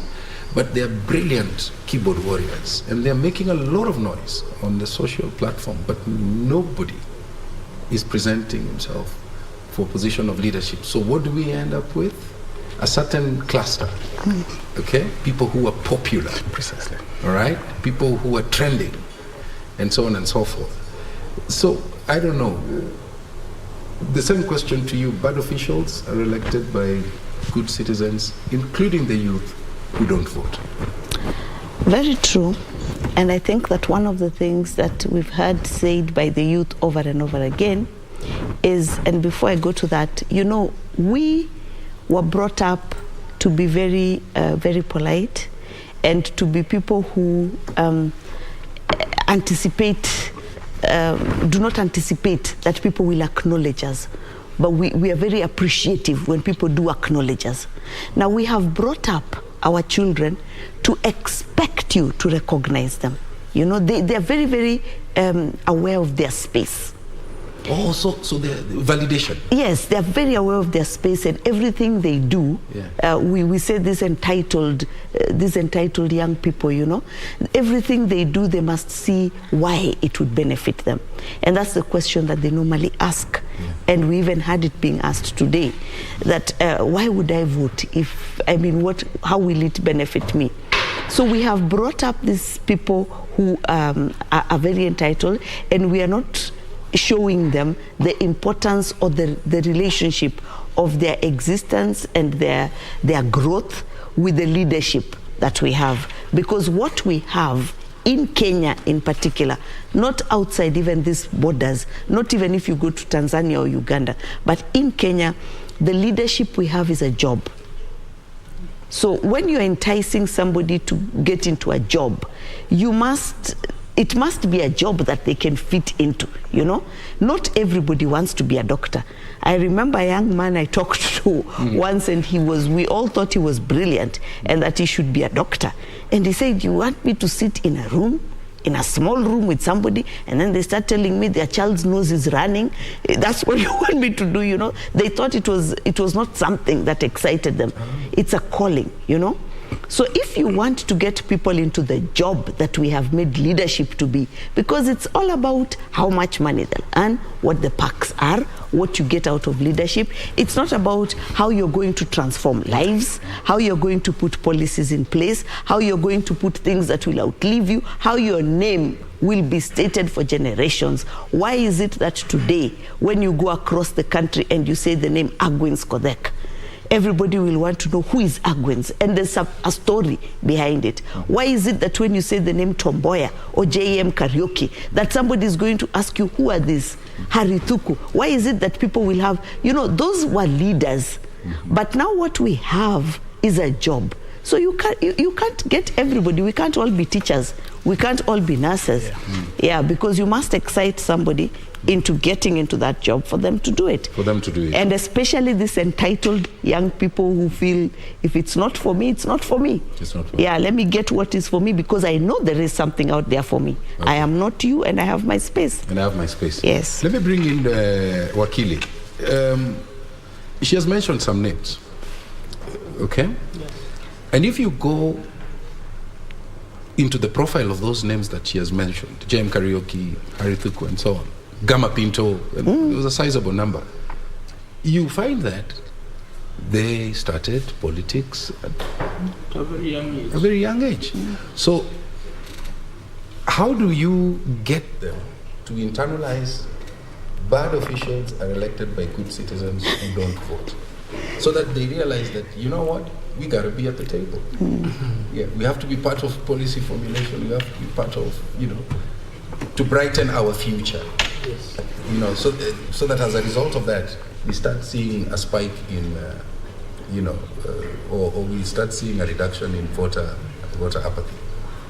I think for me, Tom, I think there's a big disconnect. We were in a very conservative constitution for the longest time.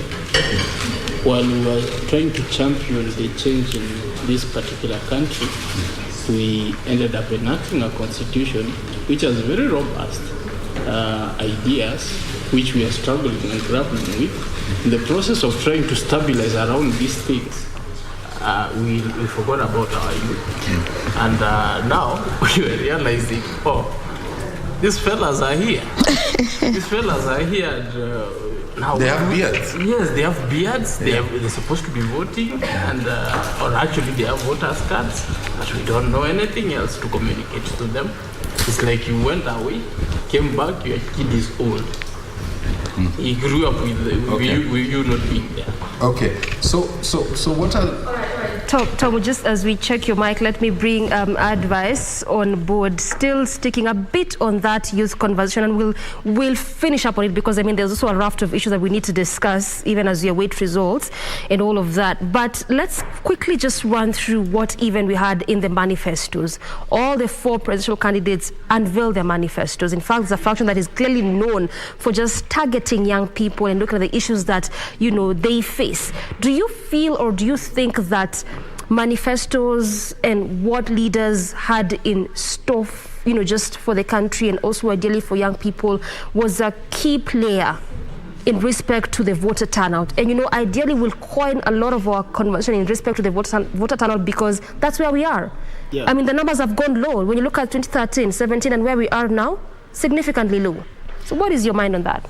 I think one good thing about the manifestos, at least for this election, there was a big conversation around manifestos. And issues? And issues per se, because that is in comparison with the other elections. Okay. Most of our elections have been about tribe and personality. I think for the very first time, there was quite a conversation that was very intentional about what are you offering. And it actually made even the different coalitions have quite a serious... Yeah, just keep on. The different coalitions have had quite a significant focus on the manifestos, because there was a demand by everybody in the country that what are you offering? That has been extremely different from the rest of the elections that we've had.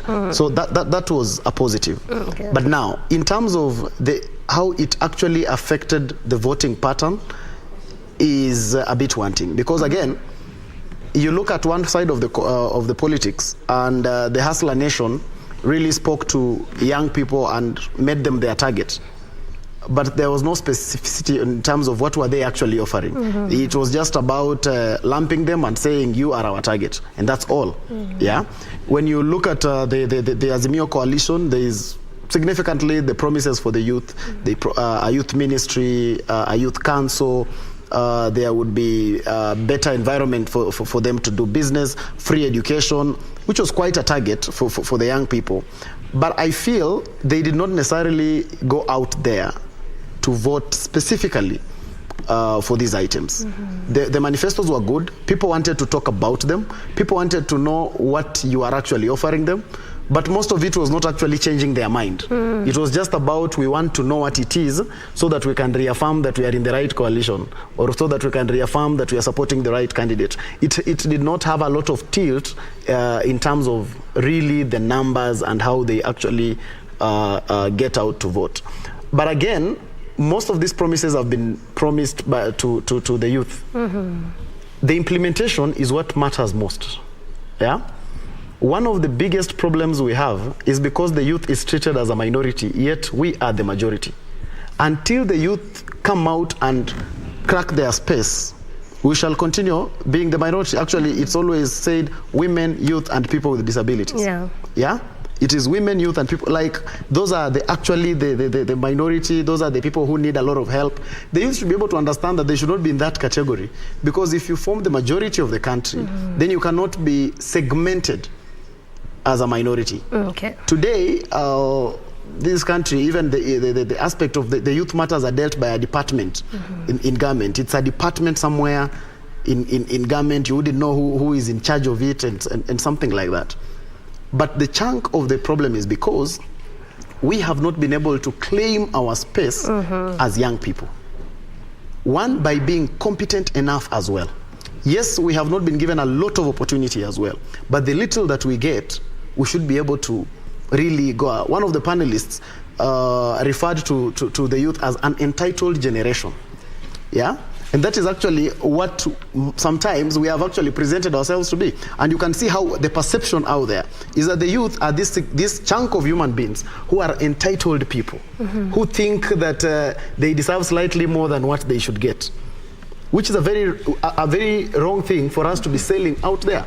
So as young people, we must first of all sell ourselves competently to our elders, so that they would have a different description for us. Okay, I hear you. Instead of, because you see, you can imagine if you walked into, the first thing you're walking into the office of someone, and once they look at you, you are an entitled person. So just by the virtue that you're a young person. By the virtue that you're a young person. And not because the person judging you is wrong, but because most of us as young people, when we are given the opportunity, we have actually expressed that. So we must do a lot of work to redo our PR mechanism so that we are judged right first. So that when we walk somewhere, let us be judged by our competence, by our education, and so forth. Because again, one of the biggest problems, we go to school, and some of us do not want a growth trajectory. We get out of the university the other day, but 2 years later, we want to be able to build a house, buy a car, and have all, like we want to be so microwave. Yeah. When we were told we should take care of some process, like this is where you start from. When you come to KBC, you start at being an intern. Then after you become an intern, you will be a reporter someday, you will become an anchor someday. Most of the youth want to come from the university, you walk into KBC, and you want to be on set anchoring news the following day. So that is also what actually makes us be called an entitled generation. So these are some of the problems that we must be able to correct so that we can be judged right, so that we move in the right direction. Okay, I hear you. And Tom, just before I come to you, and I'll give again Millie a chance to rebuttal, because I can clearly see her smile just in respect to what Advice is saying here. But you've mentioned something very important, and I just want to again pick your mind very quickly on that one. Talking about, you know, voting on issue lines versus tribal lines.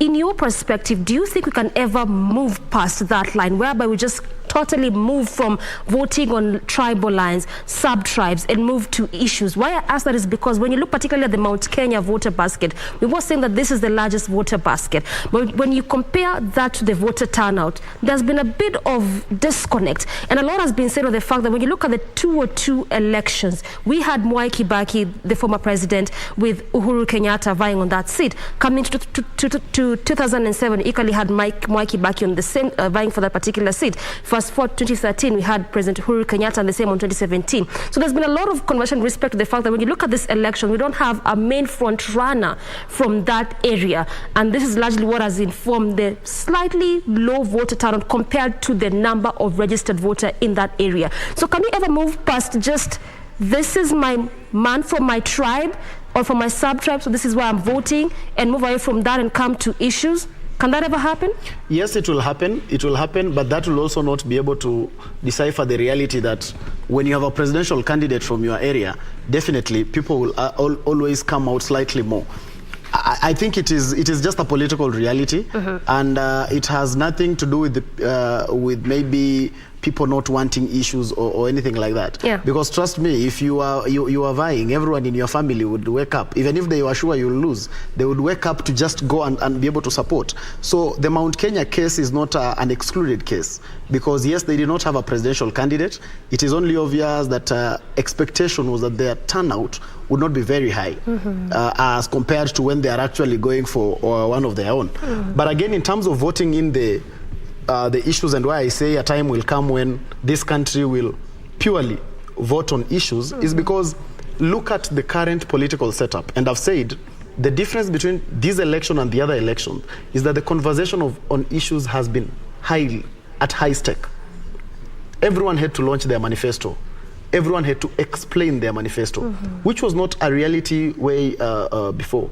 You look at even the way the voting has actually occurred around the country, and there is a place in Baringo, which is in Rift Valley, where Raila Odinga was leading in that near. And there is also a place in Migori where William Ruto was actually ahead. Meaning there is quite, we are not moving and as fast. And equally seen the same sections of Bungoma as sections well of with Bungoma. BP. So we might not be moving as fast as we wish we did, but there is actually motion.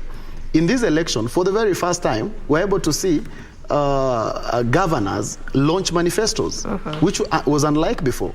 So I tend to believe that a day is coming when MCAs are going to launch manifestos through big TV announcements, and they will be put to task by the people to really explain even their manifestos. Look at even the issue of the gender balance within this election. That issue has really been canvassed.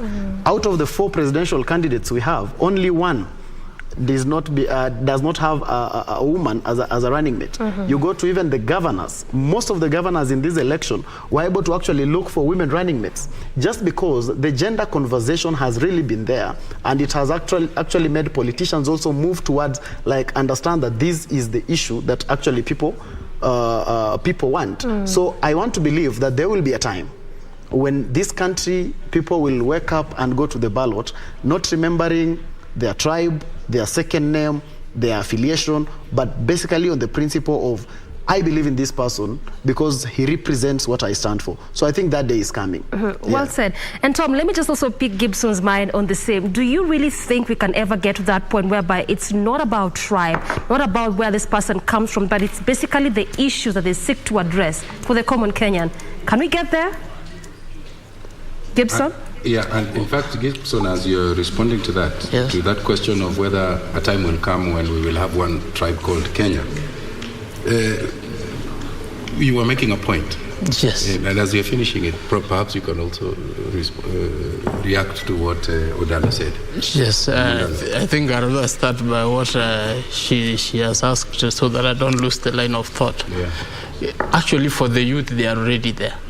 For the youth, they are already there in a situation where if they're floating around things which they associate with, not about where you come from, not about what it is that you can tell us about your tribe, so that does not matter to them as much. What matters to them, are you resonating with this that we associate ourselves with? So that time is already, it's not like it's in the future. They have already leapfrogged their year. The only people who are remaining by are the minority who are the elderly. Yeah, so that is why I've been insisting that we need to get the messaging right to the youth. We need to know what it is that the youth can be able to associate themselves with so that we get there, not them to come to us. Now it's us to get there. We need to start thinking fast to transform to what it is that the youth are doing, because that's where the world is headed. Okay. You look at things like Internet of Things. Internet of Things is a very big thing. Yeah. World over now, people are actually talking about Internet of Things. Yeah. Right here in Kenya, we had started on introducing our kids to computers, which was really on the right set, because nowadays you give your kid a phone, you will actually realize he knows so much than you do. So that tells you even a kid who has not gone to school has a certain affiliation towards something.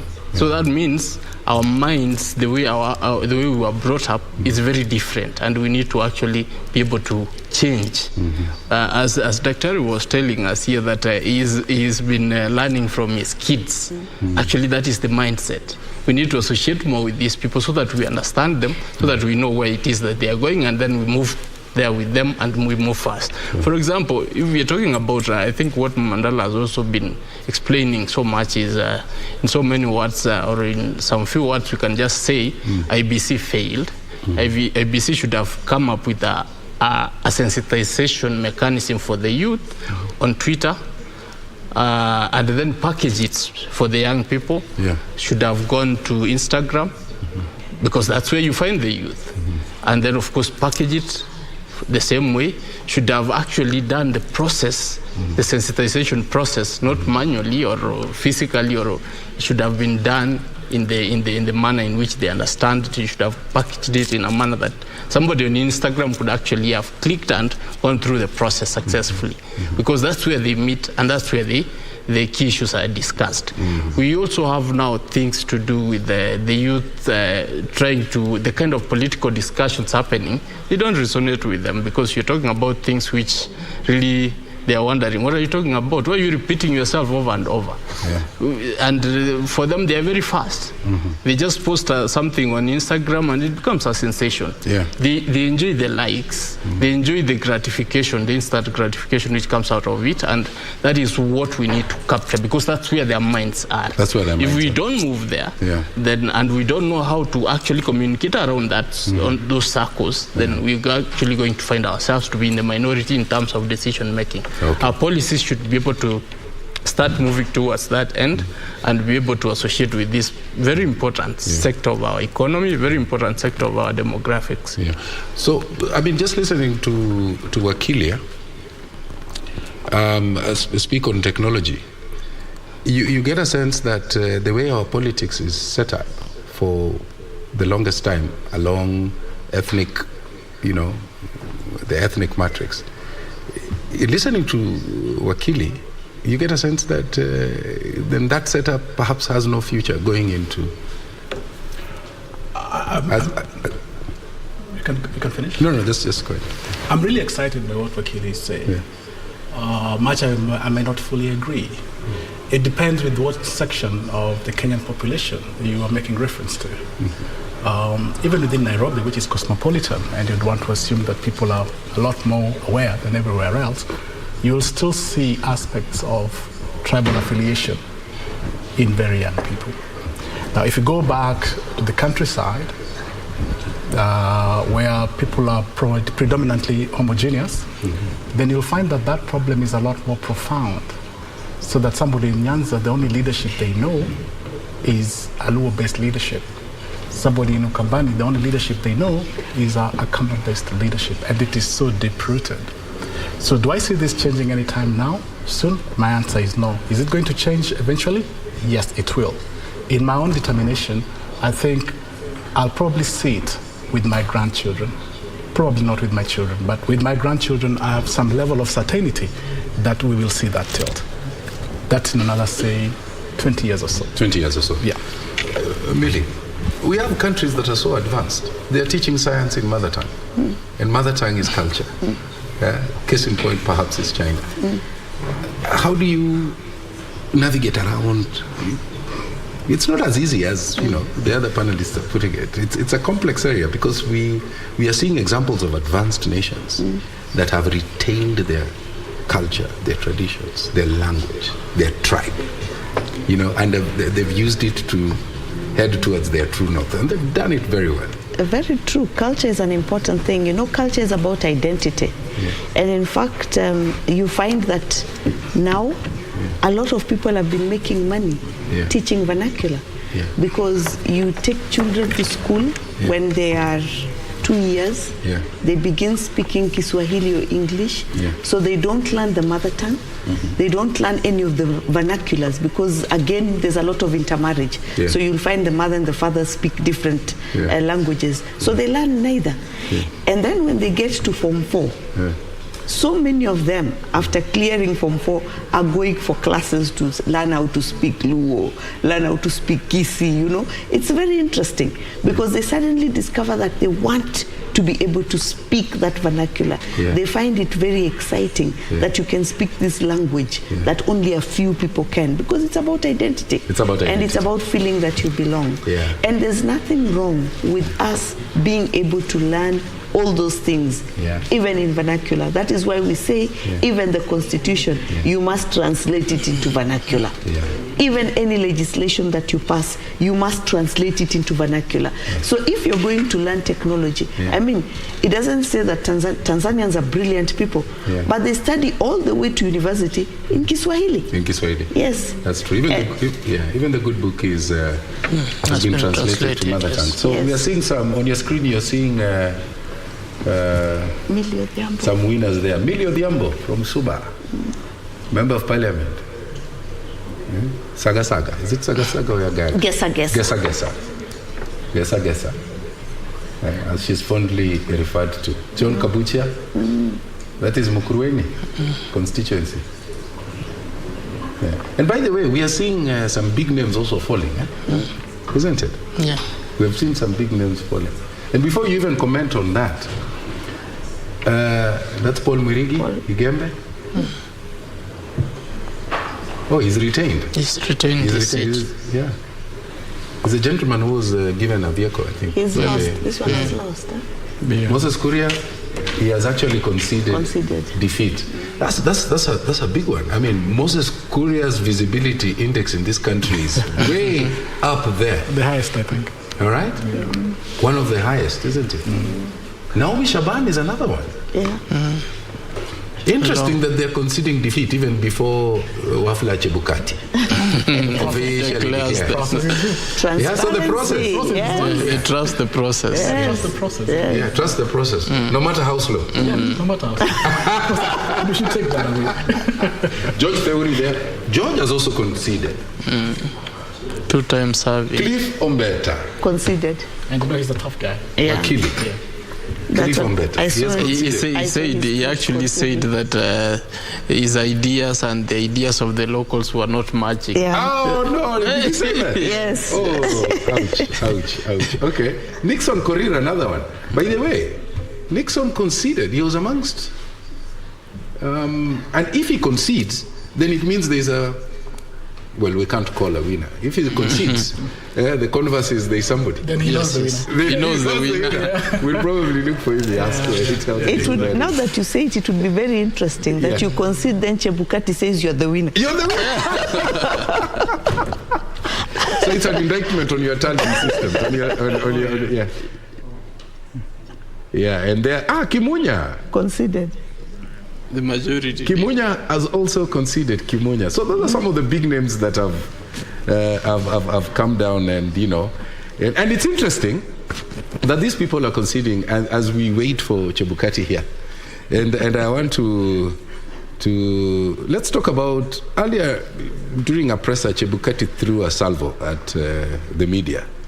He said, "Hey guys, you're streaming your results very slowly." Very, very, very, very slowly.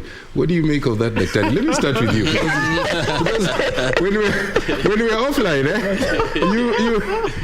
I pleaded with you to. Let me tell you. Chebukati looks very good right now. He looks extremely good. Oh my God! At the cost of the media. Tell me why. I'll take from there. I'll take the blues. It's okay. I'll take the blues. You will remember for the first time it's not the bunch pack. Yeah. A week or two before yesterday. Yeah. The media put him under intense scrutiny. Yeah. Yeah. And at the time, he didn't inspire much confidence. Yeah. His body language really let him down. Yes. Yeah. But if you looked at him today or yesterday in the press conference, he's very cocky about his business. And I'm giving him a big tick. He's done a wonderful job. Yeah. Millie, you shot straight from the hip. But let me hear you first before I. Yeah, I think that Chebukati is finally getting some of the things right. Yeah. My concern is that Chebukati started off by getting some things right. If you'll remember, in 2013, one of the biggest discourse we had as a country was the register of voters. Is it the green? Is it black? Is it red? Yeah. That was a major discourse. When Chebukati came in, he made it so clear that there's only one register. And it was such a relief, particularly for those people who would go to court, that we now would only rely on one register. But then, when we had the by-election in Kibra, he again opened up the register thing by saying that only a portion of the register could be opened, or he again confused the register discourse. Now he has opened up the servers that we've been crying for a long time. He's now telling us, get in there, the server is open, and access these things, and then let's talk. So it's a good thing. It's a major plus. It's a major plus. It's a major plus for him. And I hope, because his term ends in a couple of months, I think by beginning in 6 or so months, his term will be ending.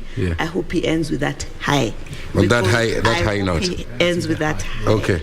Millie, you're a governance expert, but you're also a lawyer. So let me frame this question differently. Is there a media house that can win an award for being first to tabulate the wrong result? I think it would be very reckless to do that. You see, the last time, and I said it, I think even yesterday when we were talking, I said the last time we did this was in 2007. And 2007 does not bring good memories in Kenya. Certainly, yes. Because we were showing these results, then there were poses, and we've seen the memes going round now, people remembering what happened, the lights going off, the figures changing suddenly, and all this unclarity. So I think it is prudent to try and be as careful as possible, because there are different strategies that different media houses are applying to access those results. We know that those results are not, it's not like you're dealing with a constituency only, or something. That's one of the things. Yeah. So let me. I understand we have a problem with your mic. Let me. I don't know whether I can bring in Wakili, if that's okay, my director. If I can bring in Wakili to just speak to the issue of, you see, in the newsroom there's a cardinal principle of, there's a huge responsibility that we have of not misinforming. Yes. So it's sometimes a question of balancing between speed, the first to break the news, and accuracy on the other side. So why would we want to rush? Because there's a lot of anxiety out there. Many Kenyans tumepigwa sana kwa social media. You've been on the receiving end. So why would we want to rush, and then end up apologizing later?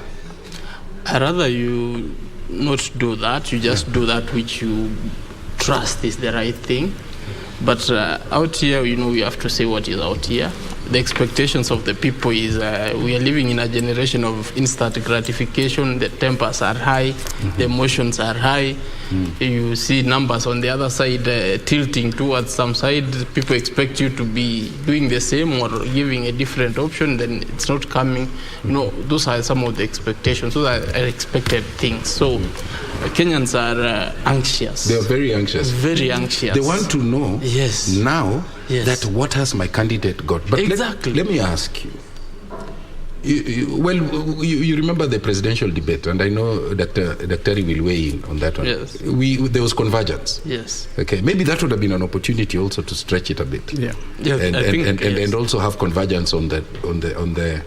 I don't know. Maybe the MCK said something. That could have been in that the best regard. option, yes. Yeah, but it would have been good if we had. But you see, so what that means then is that different media houses have different tallying centers and are at different polling stations at different times. Yes. So then it basically means that sometimes it's a bit like a marathon race, that the Kenyan goes ahead and then the Ethiopian goes ahead, the Kenyan falls back, but ultimately the Kenyan goes for the gold medal. Yes. I don't know, maybe I sound biased there, but I think what my concept around that could have been, you see the way you guys did, you agreed between stations, which presenter from which station does the interview. Yeah. So the part of the tallying, you could have also come up with your own people joint team to do the tallying, and then the reporting is reported by each station that this is what we have arrived at. Okay.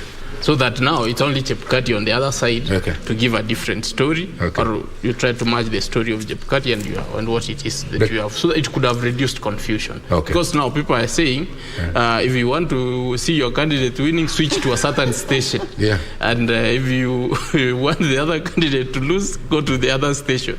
And that is causing a lot of confusion, and it's bringing a lot of more confusion than what is expected.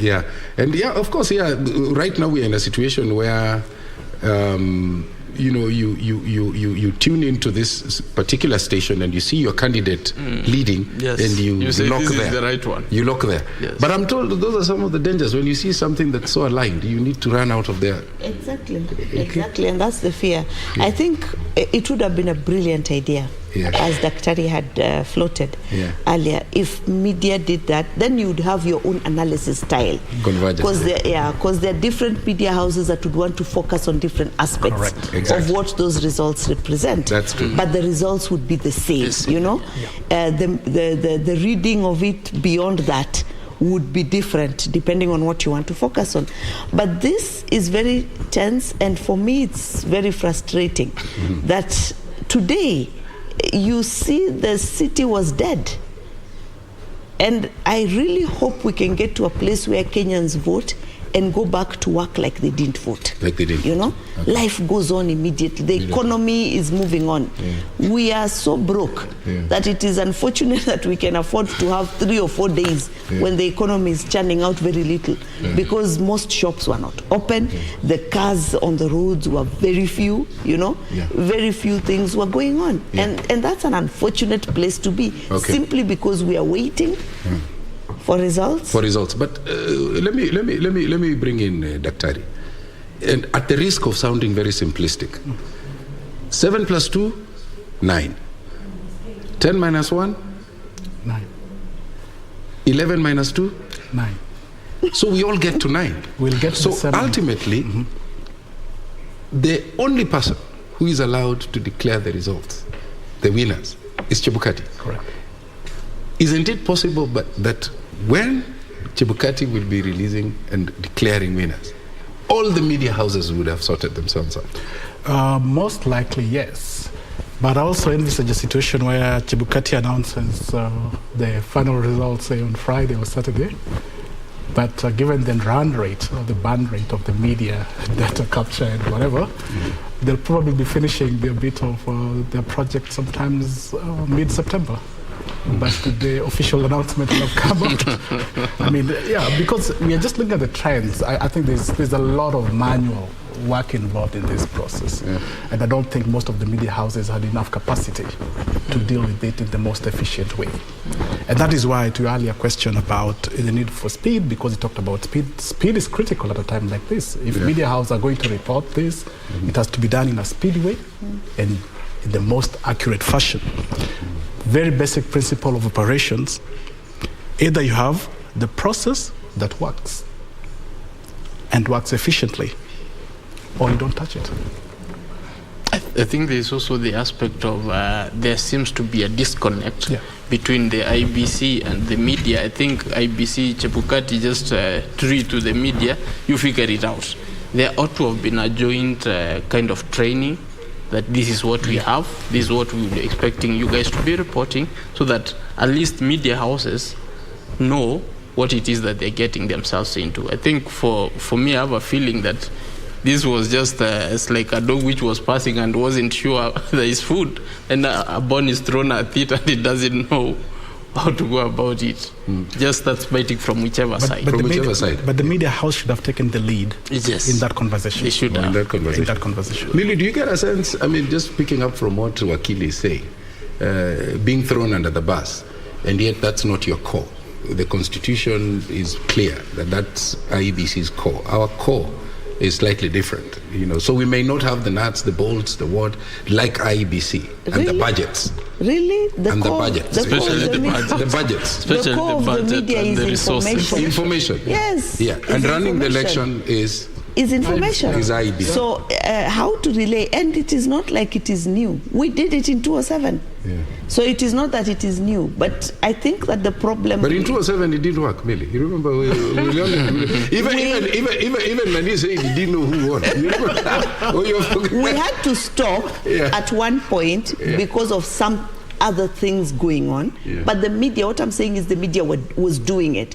So based on lessons learned then, and the reason why for 2 elections after that, the media has not run that as part of the general elections thing, should have encouraged them, the media, to have more discourse and planning around how best this would have been done, what are the lessons learned from what we did, and what would we be able to, how much capacity do we have, how much can we, if we pulled together, how much more benefit would it be, and then what would we look at, because of course at the end of the day everybody is very proud of their own identity.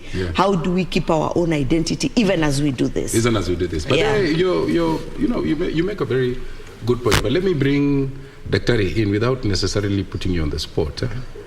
In terms of budgets, Kapesa, productions, that's a serious production. That is a serious, I mean, look at it this way, even just having a local production like the ones we have here, the one for the court, those are high budget productions. I do agree. Okay. I do agree. Now the election, if the media was to undertake an operation such as that, to efficiently do the tallying and everything, I would imagine you putting up another branch or department specifically just running that particular process. And I don't see you hiring any less than 200 to 300 people in charge of data entry, confirming that they are reconciled, taking them to the next level, to verify and validate before you can do it, before you can stream it. That's a huge, huge budget. All right, so as we wind down and come to the end of this segment, I just wanted to get your thoughts on the Kakamega, I think, and Mombasa gubernatorial elections were suspended. There are new dates that have been given. So I've been reflecting deeply and wondering, Chebukati announces who wins the election. And then he goes to those two areas, Kakamega, and runs a repeat election. But there is already a winner. How will that affect those repeat elections? The fact that we will have a winner announced, all right? And you know the psyche of the voter. So who do I align with? They tend to gravitate to, you know, the strong bull, you know, in a manner of speech. So do you think, and let me start with you, Wakili. I think do you think it will affect? Will it disadvantage, you know, it will the process? It will affect the turnout. It will affect the morale of the voter. It will affect everything, because going again back to an election after doing an election, that thought itself is already disgruntling, because you want to do one thing and forget about it. But then when you are engaged in another process, not because of your mistake, then you wonder what is going on. But look at the bright side. It could be you've planned to go to Mombasa, Tom, and then your vehicle gets a puncture. You were planning to get in Mombasa exactly by 8 in the morning or 6 in the morning, then you have to think of getting there at around 12. So that is, I think, the same thing. That is the kind of position these people should be able to put themselves in, because whichever way they will arrive, and they are choosing their leader. Yeah. They're choosing their leader, and that is how they should be able to look at it. But of course, it's unsettling, it's disadvantaging, does everything wrong about it, but that is where we find ourselves, and they should be comfortable with it. I'll come back to you for your closing remarks. As you make your closing remarks, your reaction to that question. It will definitely affect whether the impact is going to be positive or negative. A number of factors will influence that. I say this because depending on how the new government that comes in, how it begins, it may impact the feelings of the people on the ground as to whether they want to make a statement that early or not. So that could influence it.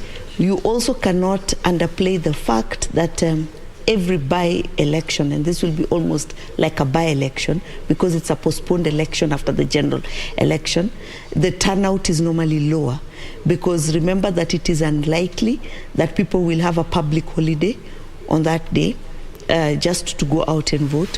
So there may be very many people who maybe are registered to vote in that region, in either Kakamega or in Mombasa, but work elsewhere, and they're not getting leave or they're not getting time off to be able to go. So many factors will influence it.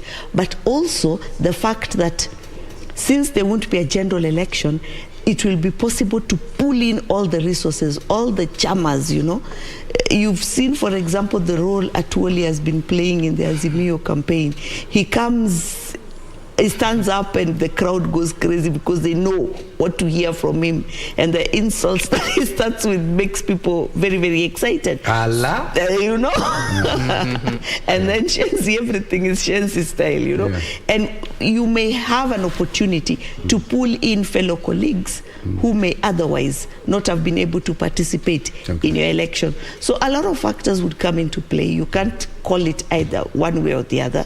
There may be opportunity for if, for example, it's UDA or it's Azimio, to put in all their resources to ensure that they get those two on their side. It may give them that opportunity. Okay, and she brings out the fact that the climate, the voting climate will be different. What do you see, Daktari, as the dynamics? Yeah, that's a variable. The voting climate may be different, but you cannot say with certainty that that change would affect by way of favoring or not favoring a certain formation. You cannot argue that with certainty. I'll just then be left to think, if you've done your homework and you've done your homework well, it does not matter when you do your exams. You should still be able to pass the exams. It reminds me of, when you watch football, and I like using football analogies a lot. So this strike is just about to score, and then he's fouled by the defender, and then we all cry, oh, if he wasn't fouled, that would have gone in. But I've also argued that there's no certainty in that. It's part of the maybe game. Maguire would have stopped him and kicked the ball in front, and the opposition would have scored on the other side. So these are the what do you call it? These are the uncertainties on some of the things that we do. And so I wouldn't hold Chebukati too responsible or putting too much blame on him on this particular one. If you're prepared, you're prepared. If the election is coming a week later, you should win just like you would have won a week earlier. And the results will be coming as your parting shot. Exactly. What do you project? By when should we know who the president-elect is, for example? I suspect by Sunday. I don't see this running over to next week. I think that will be taking it a bit too far. By Sunday? Yeah, I think by Sunday. Today is when? Today is Thursday. We are Thursday morning. Thursday. Yeah. Today is Thursday. So Friday, Saturday, Sunday. Yeah. So 3 days. How about you? As we conclude. Saturday, so that they can get out of our schools. They want the kids back in school. Wakili. I still go also by Saturday because I will want the kids back in school. Yeah. And of course, again, about the point which we were talking about, just to finish on, is the aspect that this does not only happen to Chebukati and IBC. This happens all over. You saw in the US, it happened the same thing. Georgia had to, especially the senatorial, had to be called later because of some other things which happened. So it happens even in very mature democracies. It's not only in Kenya. So it's something which I think we need to be willing to accommodate because it's not something which cannot happen. Yes. But I think the election, broadly speaking, has gone fairly well. It has. That one we have to give a thumbs up. The transparency. That is true. You know, there are our results. That's our portal. You can log in and look at the numbers. Then let's compare notes. Yes, and then people have to withdraw and say, "Now, I think this one." I'm finished. Let the opponent who has won or who is leading. Actually, they're not saying who has won. The one who is leading, let him quit. Let him go. Even to a small level, to a limited level, the consultation with the aspirants beforehand, you know, they engage them quite a bit. Exactly. Yes. The stakeholder engagement. Yes. And you get a sense that even the country, I mean, seeing people conceding before the official results tells us something. Weird. It tells us something about the faith that they have in the process. As lawyers, we are very unhappy. Because of petitions. Yeah, exactly. It's not a good trend we are seeing. We have to admit. What I like is the fact that I didn't listen to what you said. I paid attention to what you're not saying, which is take your time but get it right. Yes. So it's kind of, what do you think? It kind of, you know. Take your time but get it right. Social media. And actually, that's why I'm here. I really just want to sort of bring an understanding to Kenyans with what is happening. IBC has opened, given a leeway for any Kenyan. That's why actually when you go to the portal, even that common Kenyan, you can go there and check the results by yourself. The tallying is open, and you see that's why they're saying at the end of the day, when it comes to announcing, it is back to them. But this is the analogy. See, when the results are coming in, you know, the Form 34 is to be specific. It is a selective process. So take a case in point. For instance, I have oranges, mangoes, and bananas. You know, we are Doreen, Tom, and Gibson, for example. Then we say, I will pick an orange first. You pick a banana. Then Gibson picks a mango.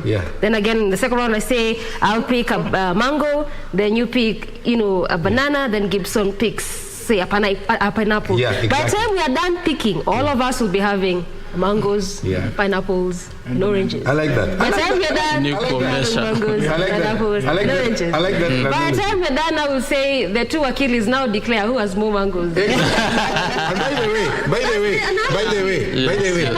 Yeah, that's an analogy. I like it. So I just want to tell Kenyans that do not really go to the socials and you're trying to wonder why are different media houses having different results. Don't start to think that perhaps there's a certain form of inclination. It's all in the selective process. And again, remember, even when you do that, there's also that bit of verification. Exactly. And this largely depends also, first of all, on speed and then personnel. We're talking about human resource. So which one can be able to marshal the numbers to ensure that this verification process is done very quickly. So again, also that's what informs, you know, why you're having Media X having this number of results, Media Y having this, Media Z having this. So there's a process to this. So don't be dismayed and wonder, okay, what is happening? Why don't they make sense?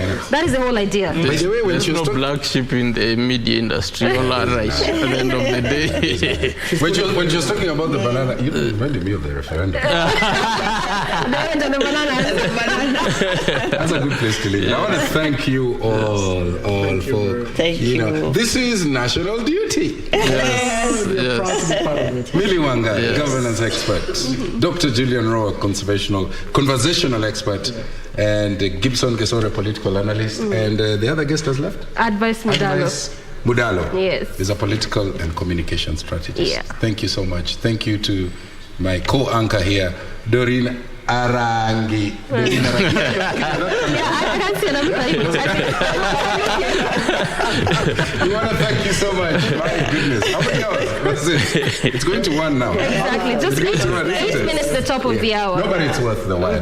Shiksha Arora, Daniel Wahome on standby to take over the next shift on behalf of Kenya Decides to. I want to thank you. My name is Tom Boya.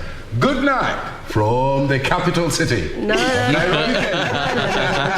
I'm Doreen Arangi Okello, and it's a good morning. Good night. This morning. Bye-bye. It's all in the comeback. I can see. It's all in the comeback. Good. Bye-bye. Good.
And greetings to you. My name is Daniel Wahome, and welcome to the continuing coverage on Kenya Decides right here on KBC Channel 1. Well, it is a night when a lot of anticipation is there. It's not just about the presidential results, but with tallying going on at constituency level, there are a lot of people who are waiting to know who the next member of the National Assembly will be, because 290 persons will be known over this weekend, over the next 2 days. Already, we have got no less than 16 confirmations of those who have been elected or re-elected to their seats in the National Assembly, and there are some changes. There are those who have been re-elected, and remember that we've got our team that is out there that is keeping tabs on the tallying at constituency level. Remember, Form 34A, just at about almost to close to 100% delivery rate, considering that Wajir and Eldas have actually started their elections just about 19 hours ago. But for the rest of the constituencies that matter and the polling stations that matter, most have been delivered. And also remember that after the constituency level, for the senator, the governor, and the woman county member of the National Assembly, all the tallying will be done at county level, and that's where the C series of forms, that is for 37, 38, and 39, will be announced. And in studio with me is Shiksha Arora. Thank you very much, Wahome, for that. Now, remember, IEBC has received 99.58% to be precise. These are, the 34A forms that are reported at 46,037 of the expected 46,229. Remember, this is a series of collating an announcement of a result at the constituencies that is still underway as we wait for the remainder to actually be completed. That's something that we'll be updating you about as we get information from our team on ground. And during a briefing earlier on today, IEBC Chair Wafula Chebukati said that while the law provides that the Commission announces the results of, the President elected in 7 days, the Commission shall try and endeavor to conclude the exercise at the earliest time possible. Now, in case you're wondering what exactly the process is to be able to get the election results, is a transmission path that goes as follows. You go and cast your vote at a polling station, after which counting of votes and filling of result forms happens. And then we've got the polling officer who will be taking and tallying and declaring the M&A and MCA. There is the compiling of the presidential, gubernatorial, senatorial as well, after which the returning officer takes this information and this data to the National Tallying Center, and then there's the final tallying and declaration of presidential results from that particular polling station. Now, after the tallying and declaration of the M&A and MCA, which is also including the collation of presidential, gubernatorial, and senatorial results as well, the deputy returning officer goes to the county tallying center, and this is where there's a final compilation of the gubernatorial, senatorial, county, women M&A results from the polling station. So this is the transmission path that has been released by the Independent Electoral and Boundaries Commission, that's IEBC. Remember, if you would like to go and look at these results and, of course, the reported forms 34A live as we speak to you right here, you can go on to forms.iebc.org.ke to be able to get more information. And also, as Wahome mentioned, we are also going to be giving you the elected members of Parliament and, with regards to the numbers of how exactly they managed to get that seat and to win that seat and by how much. So stay right here because we'll be giving you all the latest information. Wahome? Well, and talking about members of the National Assembly who have been elected, and this is for the 13th Parliament. Remember, let's start with Kabuchai MP, because this is where we've had Majimbo Kalasinga. He has been re-elected on a Ford Kenya ticket. Majimbo Kalasinga previously has served as member of MP for Kabuchai, and this was from March 2021, and this was following a by-election. And he also served in the Departmental Committee of Agriculture. And somebody else who's been elected is Professor Phyllis Bautor on a UDA ticket. She has been elected as the member of the National Assembly for Moi Ben on a United Democratic Alliance party ticket. Also elected is Richard Kipkoech on a United Democratic Alliance ticket for Bomet East. Tom Odege has been re-elected as the member of the National Assembly for Nyatike constituency. He has been elected on an Orange Democratic Movement party ticket. William Kasait Kamket of Kanu has been re-elected as TRT MP. Joshua Oron has been elected member for Kisumu Central, and this is on an Orange Democratic Movement party ticket. Paul Mwirigi has been elected under UDA, and this is for Igembe South, and this is one of the MPs who's shifted base. Initially, Paul Mwirigi had been elected as an independent party, and that means he's retained his seat, Igembe South. Previously an independent candidate, now he has been voted in under the United Democratic Alliance. Joshua Kandie of UDA, he's retained his Baringo Central seat, and this is after switching parties from KANU to the United Democratic Alliance. John Kagusha is the new MP for Mukurene, and he comes in place of Anthony Githiaka Kiai. Anthony Githiaka Kiai had been elected on a Jubilee Party ticket, and John Kagusha, who was the Speaker of the Nyeri County Assembly, has been elected as the new MP. Junet Mohammed has retained his Suna East MP seat, and this is with the Orange Democratic Movement as a party. Joseph Cherorot, he's been elected, and this is in Kipkelion East. For Joseph Cherorot, the seat was previously held by Joseph Kirui Limo, who had been elected on a Jubilee Party ticket in 2017. And we've got Opio Wandai. He has been re-elected as Ugunja MP, and this is on an Orange Democratic Movement Party ticket. Who else is there? Let's talk about Caleb Mule. He's been elected as Machakos Town MP on a Maendeleo Chap ticket.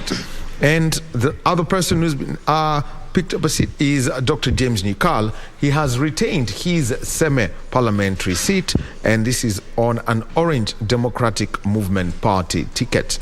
Samuel Latani of Alego Songa has been elected member for Alego Songa, and we also have got Raphael Wanjala on an Orange Democratic Movement Party. He has taken that seat in Budalangi constituency in Busia County.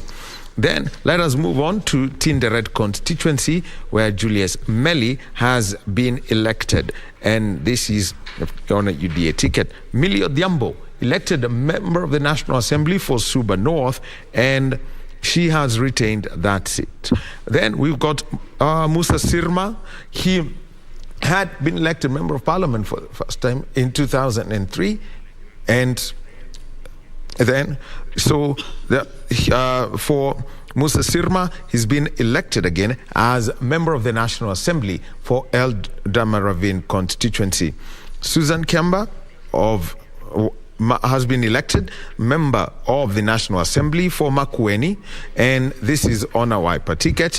And Martin Wanyonyi has been elected the member of the National Assembly for Webuye East, and Stephen Mugaka of West Mugirango has also been elected. One name I haven't mentioned is George Kariuki of near Shiksha.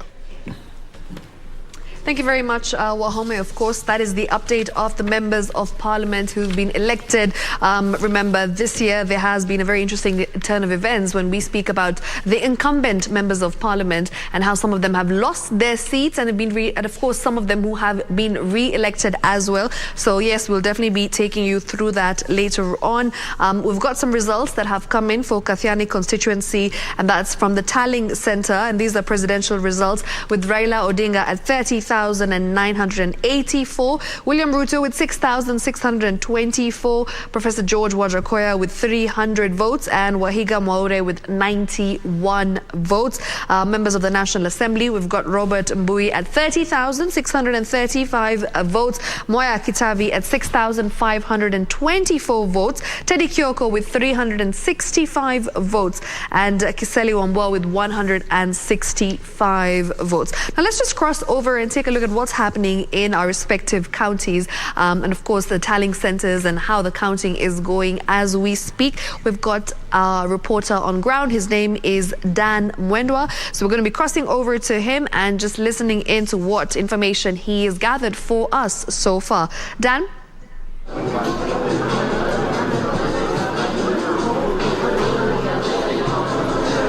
Thank you so much. Back in the studio, the day is finally here. The people of Machakos have decided. What have they decided? They have voted from the presidency to the member of county assembly. Looking at the presidency, Raila Odinga was leading with 50,114 votes. William Ruto following with 19,677 votes. Wahiga Mwaure scored 196 votes, with George Wajakoya with 540 votes.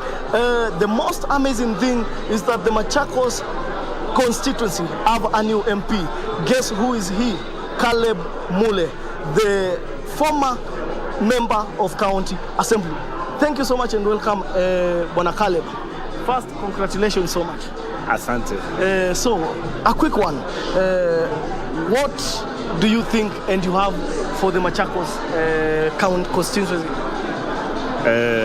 First, I want to thank Machakos Town constituency people for having trust in me, and I will serve them. Secondly, I want to thank God for giving me this opportunity to serve Machakos Town constituency.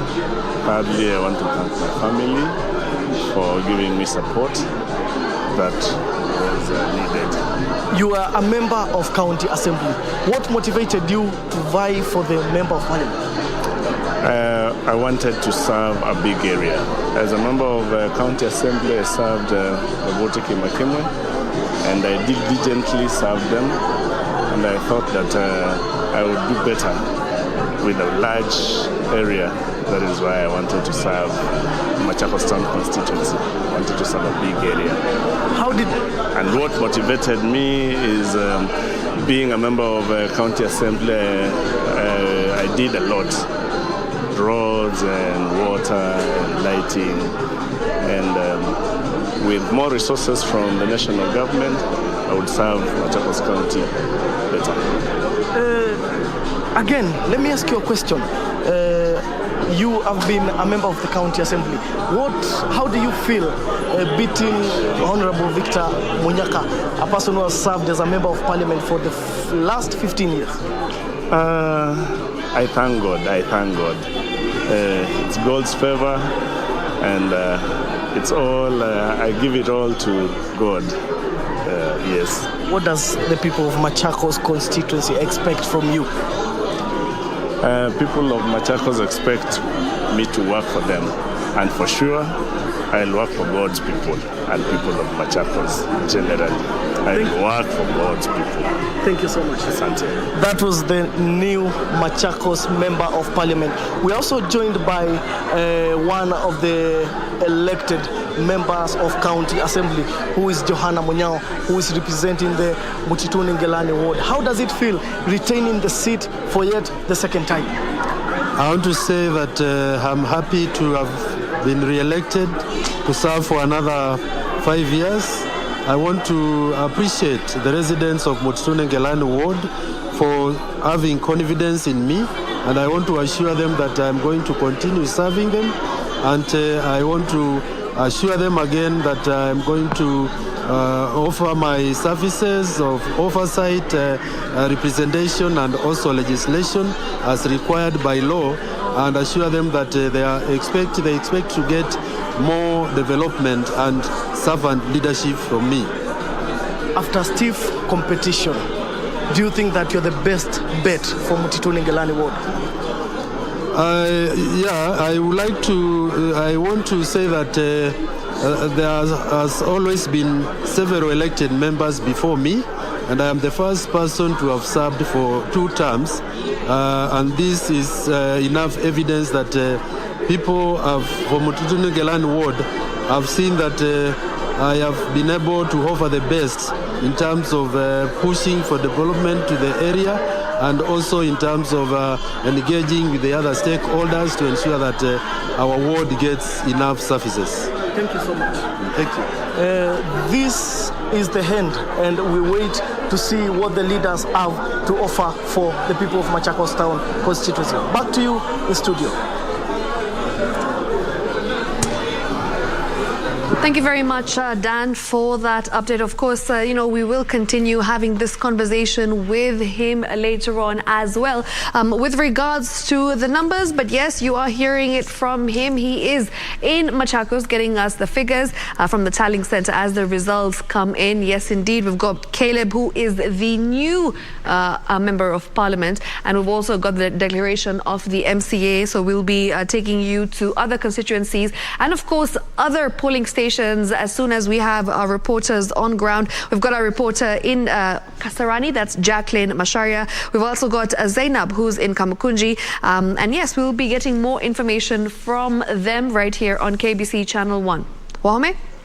Right, yes, and the update on the delivery of Form 34As, and this is by the to the IBC. The ones that have been received, always turns out that there is that one odd form that is missing. So going by the counties and where they have delivered them, and this is where they've been delivered 100%. Let's take a look at Bomet, 100%, Bungoma 100%, and in Baringo there is one Form 34A that hasn't been delivered, just one form. And the other one in the diaspora, this is where I would say it's a little bit interesting. 2 forms have not been delivered, and they are from 2 places. One of the forms at the moment, 2 from Qatar have not been delivered. 25 of 27 have been delivered. So then Elgeyo Marakwet, 100% delivery. Embu, 100% delivery. In Garissa, 13 of the 559 forms have not been delivered. And also Homa Bay, Isiolo, all at 100%. Kajiado, 2 forms are yet to be delivered. Kakamega County, 3 forms are yet to be delivered. And we've got Kericho at 100%. Kiambu, 99.86%. 3 forms have not been delivered.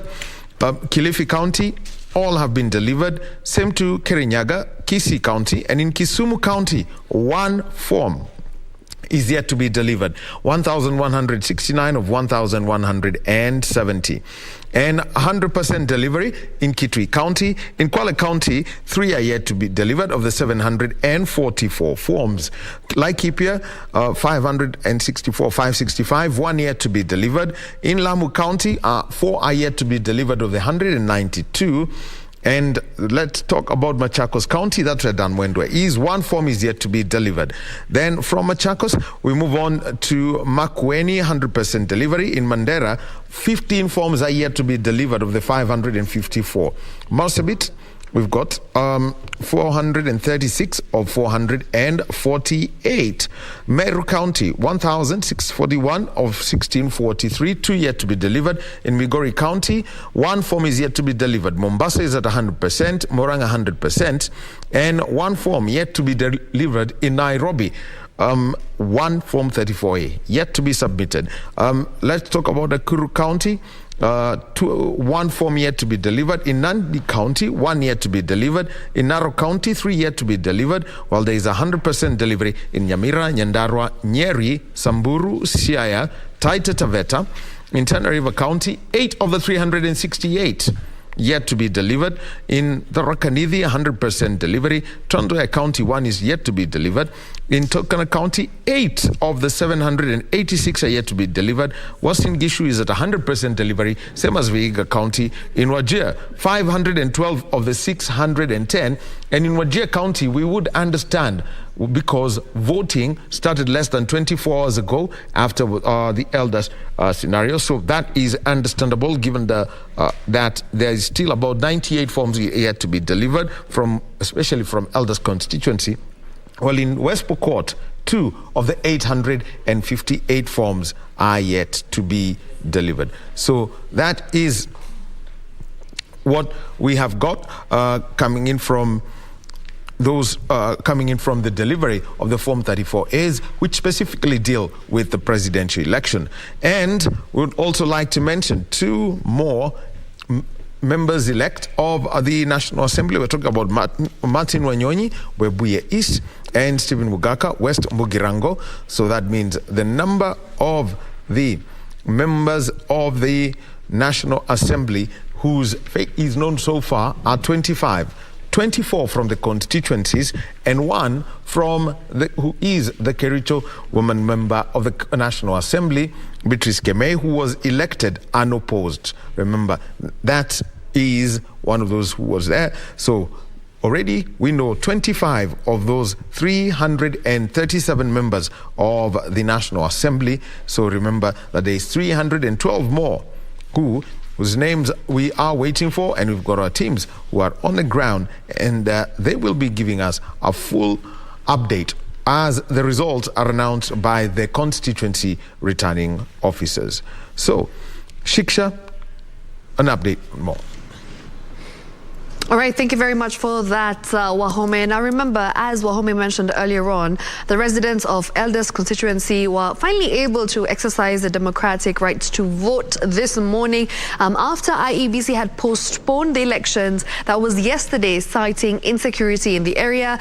Voting, however, was delayed from 6 a.m. to 11 a.m. And this was, a very much anticipated area. That's, of course, in Wajir County. 3 candidates are in this race. Amongst them, we've got the current MP, Aidan Kainan, who is vying on a Jubilee ticket, and Ahmed Bore of ODM. So that was an update that is from Elders constituency. And remember, we are still looking at other irregularities and, of course, occurrences that we've seen in different areas as we continue to tally and look at the different polling stations. The vote counting at the Bonchari constituency tallying center was also temporarily halted this afternoon after 5 ballot boxes from South Mugirango constituency were discovered at the center. And of course, police swiftly secured the ballot boxes and tallying continued as per the norm. So these are a few things that, we've seen today, especially as day 2 of election, the period that we've been waiting for eagerly happens. And as we wait for the final results to be declared by IEBC, remember, these are questions that have popped up in many Kenyans' minds. Stuff like, irregularities, occurrences where there's insecurity in areas. We've also witnessed them in the past elections as well. But this year, there seems to be a reduction, of course, a decrease in the amount of insecurity and, of course, the amount of irregularities that we've witnessed personally. Now, I'd like to bring in Millie Luanga and Gibson Gisore, our analysts in studio. Welcome on board. I know it's been a long evening for the both of you, but here we are as we continue to break down, what's going on in the polling stations and the information that we are dissecting right here at KBC Channel 1. We'll start off with Millie Luanga. Millie, you have seen elections, of course, in the past 2 years as well, and we've continued to observe the differences and compare how the 2 elections have fared to this one. Do you think that this particular year we've seen less insecurity, we've seen less irregularities as compared to 2017 and 2013? Yes, I think that we have seen an improvement. I'm not sure whether I would say less, but we've seen an improvement nevertheless. We've been able to see a lot more engagement.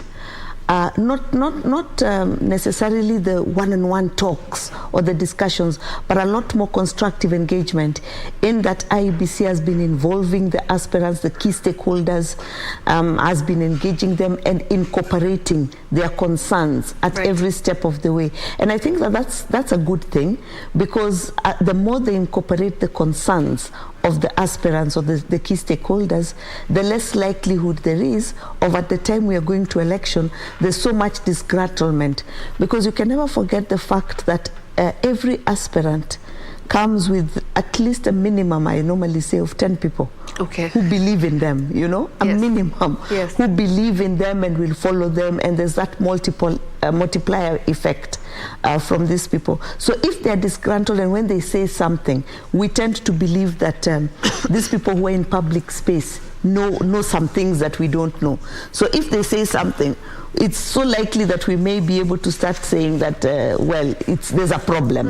And that grows the distrust for it, and that just builds to insecurity. Right. Yes. All right, and you know, as we continue having this conversation on social media, especially today, I've noted that there's been MPs and there's been people who are actually vying this year who've come on to say that, you know, the elections have been rigged. We've seen that in the case of Bahati as well. And, you know, he mentioned that he believes that the election was rigged. Gibson, you know, when people actually say that and go on to their social media to talk about it in the open, do you think that this could be an issue in terms of the anxiety that Kenyans and the supporters of these particular candidates are facing? I think these people have a right to actually ventilate their issues out there. Right. Because social media is one of the avenues you can be able to demonstrate and be able to express your opinion. But then there is a sense in which you need to communicate this. So as a leader, I will expect that somebody should be able to package his message in a particular manner, that it should not be able to be sensationalizing. Right. For example, to agitate your supporters. If you know your supporters do get quickly, you shouldn't give them the batteries, or you shouldn't charge them so that they can be able to cause chaos. I would want to believe that each of the leaders, however annoyed you are, you exercise your right of expression in a manner that you don't make the problem worse. That is the best that you can be able to, given that IBC also had done a good job and sensitized the leaders who are going to election, as Millie has said, that they even went ahead and signed a code of conduct that, you know, you will have to stick to this, that we don't expect chaos. I think even the police were involved because there was a stakeholder engagement. So it's an wholesome process, and IBC has really come out and wanted to deliver an election as opposed to previously, where maybe I think some of the things were catching them unawares, and the leaders are more aware. That's where you're seeing some irresponsible behaviors from them, which we couldn't expect in the previous election, and that should be very commendable. You know, there's an interesting point that you've actually mentioned there, because IEBC this year has done things very differently, things that we did not ever expect to happen, because back in the day, you know, you don't have access to these results. You know, you are just waiting, and the waiting game continues for a couple of days. All you're seeing is information, and sometimes a lot of misinformation is out there on social media, and you tend to believe what you see because you don't have the numbers. So this time, I feel like we as Kenyans were told, you know what, we're giving you this. Now what you do with these results and the forms is up to you. You can go on and actually tally the results yourself and find out for yourself what you think is going to happen and which direction the results are leaning in. Do you think that this has actually confused Kenyans even more? Because all the information is there at the end of the day, but we don't have the capacity, of course, to go out there and actually do the tallying. The only people I feel who have that capacity, rightfully so, is IEBC. So do you think that this is actually a tactic just to keep people calm in a way, because, you know, they're like, we're being transparent with you, the information is out there for you to access, but if you don't want to access it, it's your fault. Yes, don't blame us. Don't blame us. Yes, I think that is a very nice tactic, if at all it's a tactic or a strategy. Right. But I wouldn't think to that particular line is just a way of being transparent and open. There's a sense in which IBC has decided to actually play a different game as opposed to the election of 2017 annulment came with a lot of goodies for Kenyans, and that is why IBC, in a sense, has tried to comply. I won't say that they have fully complied, but has tried to comply, and some of the benefits which we are seeing right now is because of that particular decision. There's the Mainakiai 1 and 2 give very, very interesting recommendations, which of course, as the chairman of IBC, you wouldn't want to jump into that swimming pool and be mixed with that mud of last time. So he's tried to clean house. He's tried to strategize. He has had enough time of 5 years to put things into perspective. And these are the results we are seeing. And I think I like it. Everybody likes it. We have never seen people concede previously in an election. Yes. People could be throwing fists right now saying Kimeibiwa. It's stolen from me and Kimeibiwa, Kirudiwa, Kimeibiwa. And that's the biggest fear as a government right now. People are saying the results are not out. Still somebody is saying, I think this thing, I've lost it fair and square. I think whoever is going to win, let him win. But me, I'm done. We accept the results. I've accepted the results. I think it's fair and square. Yes. Because the results are all there for everybody to It's a beautiful thing when somebody's term of office is coming to an end. Yes. Because they want to live with an impact. It's obvious that Chebukati wants to live with a clean slate. Yes. He's a lawyer. Yes. And not just a young lawyer. He's a senior lawyer. Decades of experience. With the decades. Yes. Decades. I was going to say years, and I remembered what you're saying is more correct. Decades of experience. I think it must have iked him that an election under his chairmanship was nullified. Right. You know? So he must be wanting to live on a high. So he's really living on a... I'm wishing he could live next week, you know, immediately after, so that it would be good for him, because he's a good lawyer. He's a good lawyer, and you don't want his name tarnished and people saying things about him thereafter. Yes. Because one of the things within the legal circles that people will talk about all the time, but the election was nullified, you know? Somebody's head needs to roll. So he's doing some things that are really proper. I think, like you said, it was you who said it earlier, these servers, we've been talking about servers from 2013. Yes. Can we see the servers? Yes. What is in the servers? Now we have the servers. Now we have the servers, we are able to access them, and now the conversation has changed. Nobody wants to get into that server. Nobody's questioning what is the server. Now we are questioning other things. We're questioning what is 34 and what is 34B. You know? Things have changed. Just to add, Chebukati in a sense loves himself, because he has a life to live after. He has a life to live after. You remember the story of the former IBC commissioners. Their life has not been that rosy. So he doesn't want to fall victim of the same. And then there's a sense that he said, you know, this decision, however way you look at it, I should use this to my advantage in that I shouldn't overwork myself. Let the results be declared from the ground. I just tally. Not wait for these people and then start crunching the numbers all over again. Then kill myself over nothing. Well, the decisions are very clear. People can do their job. Whoever doesn't do their job, you have seen IBC officials being prosecuted already. Yes. That is a very positive thing. Initially, these guys could do just whatever it is they do, they throw it and then they leave. It will take days sometimes. It will take days, confusion. Then they say, you know, there is even the courts. If you are not happy, you go to the courts. This time around, that's some sense of recklessness. Absolutely. Now, there is some discipline. There is, I think, in Mombasa already somebody is in court for refusing to tally and to tally. Actually, two people are Two people are in court. And then there's that particular sense which is also very interesting, that IBC, the chairman, already sees mistakes or anticipates mistakes and corrects them beforehand. So these are very responsible IBC, and I think we need to have hope that all is going to be well. Gibson, you mentioned about minor K 1 and 2. Yes. It's an odd thing. We haven't seen minor K this year around. Exactly. I was actually telling somebody that mine has been missing this time round. He's now in Facebook, isn't he? Yes. No, he's moderating stuff on Facebook. Yes.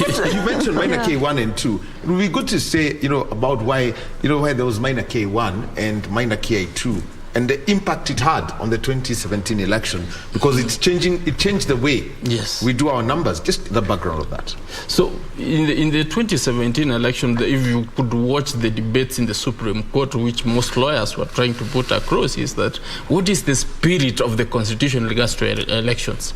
And then some very key aspect came up. This aspect was, how should the presidential elections be done? The Constitution talks of it should be done in the constituencies. Yes. What does this exactly mean? That is where Minor K now came in to bring a clear decision that what does it mean to talk of a presidential election being done in the constituencies, and actually, so whatever it is that any let me just interrupt you, because at the moment on our screens we are seeing the presentation of the certificate. That is Form 35C. That is Form 35C, which is the certificate, actually Form 35D, which is presented to an elected, that's 35C, when you elected member of National Assembly, and that is Caleb Mule, who has been elected as a new member of the National Assembly for Machakos Town constituency. He's receiving his form at the moment, his certificate at the moment. Remember, Form 35 A is the one that is used at the polling station level. 35B is used at the constituency level, and that is 35C, the certificate to say you can now go present it to the clerk of the National Assembly, and you can wait for the swearing in as a member of the National Assembly. So there he is with the returning officer for Machakos Town constituency, and he just spoke to us in an interview with Dan Mendwa. So let us now continue with our conversation. Gibson, you can go back to that. Yes. Now, what I was saying is that the Menakia brought in the aspect of the decision of the court now decided that what does it mean that the presidential election should be done in the constituencies. What is simply said is that the declaration at the constituency level or at the polling station, because the constituency also is a tallying center for the polling stations, should be final. Whatever decision that comes out of it should actually be the one which Chebukati declares. The situation which we had before is one whereby you have been sent to Nyeri, for example. You've come with the results from constituency in Nyeri, let's say Mukurweini. Then you are you come to the tallying center, you hear Chebukati declare different result. While you know which was the one which was declared there, you tell him, hey, excuse, what are you declaring? I thought we have a different result. He tells you, okay, you wait. We even don't know where you got your results from. We are the final people here. So whatever we call here should be final, which was wrong. So in between here, things could have changed hand. Things could have done, even the mode of communication of what you got could be different from what you had, because there's that scenario of people declaring something else, but they hand over to the high authority something different. So there's that possibility which caused a lot of confusion. So let what has been declared be from the ground. That is why now the forms are actually generated. They remain with carbon copies. So whatever is at the constituency is actually whatever Chebukati has at the end of it. So it's only just to cross-check and confirm. Once everything is there and everything is signed and properly attested to, you should be able to actually be able to call it and say, this is the correct position. And you know, we've come from a position or a background where our elections were so mystified, and all the time what we came to realize as a country was that we lost the election at the point of moving from stage A to stage B.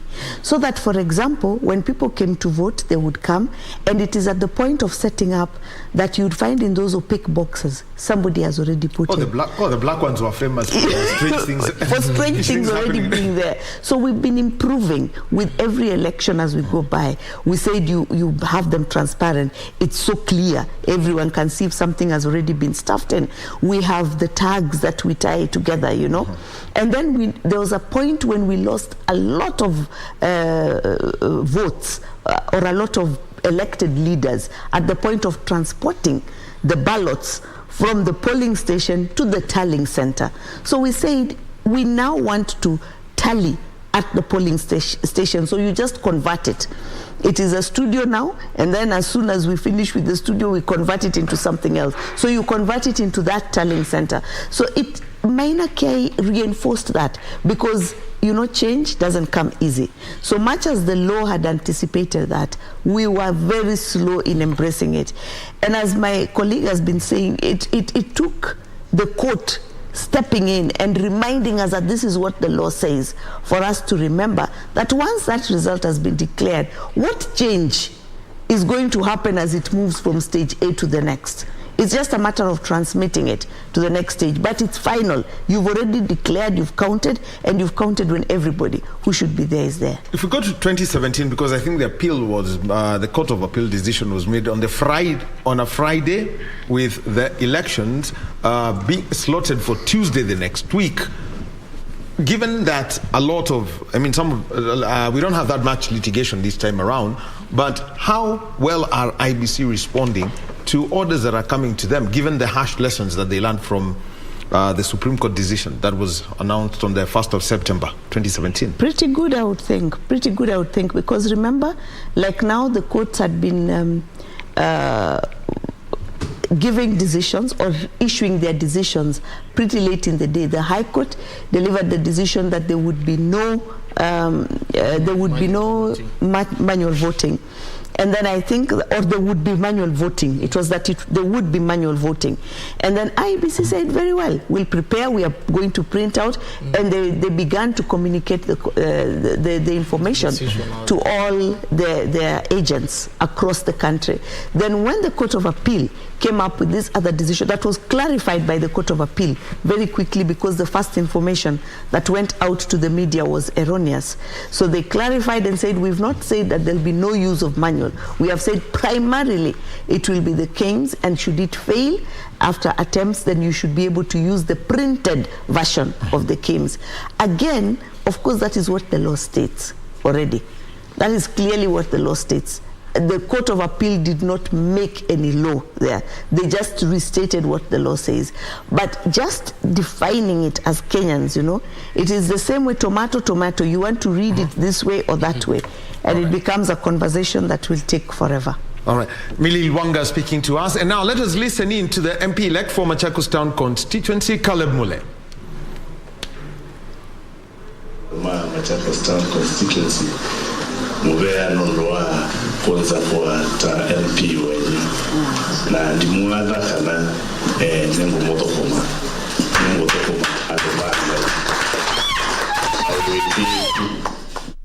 Well, he's speaking in a different language, and he just finished giving his speech, and at times they say the politics is local. Yes. That is very true. If I was to go to Gunjai now, I would have to say Erukamata. Yes. That should be opening statement. Well, that was Caleb Mule. He has been, elected as the member of the National Assembly for Machakos Town constituency, and of the 24 now, we are now at 26 members of the National Assembly for the geographic constituencies, because we've got 2 more who've been elected, Robert Boy in Kathiani constituency on a Wiper Party ticket, and Fabian Chule, who's been elected for Kangundo on a Wiper Party ticket. So details are all coming through. So coming back to this, and from the kind of processes that the IBC has had so far, and what I would say is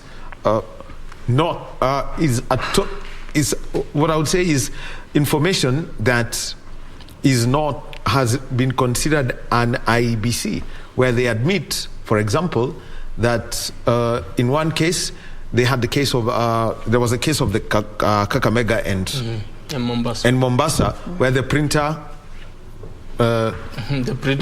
messed up with the photos, and that means 2 weeks from now is when they would be voting. The kind of declarations that they've made, what's going to be in the long haul about this process? I think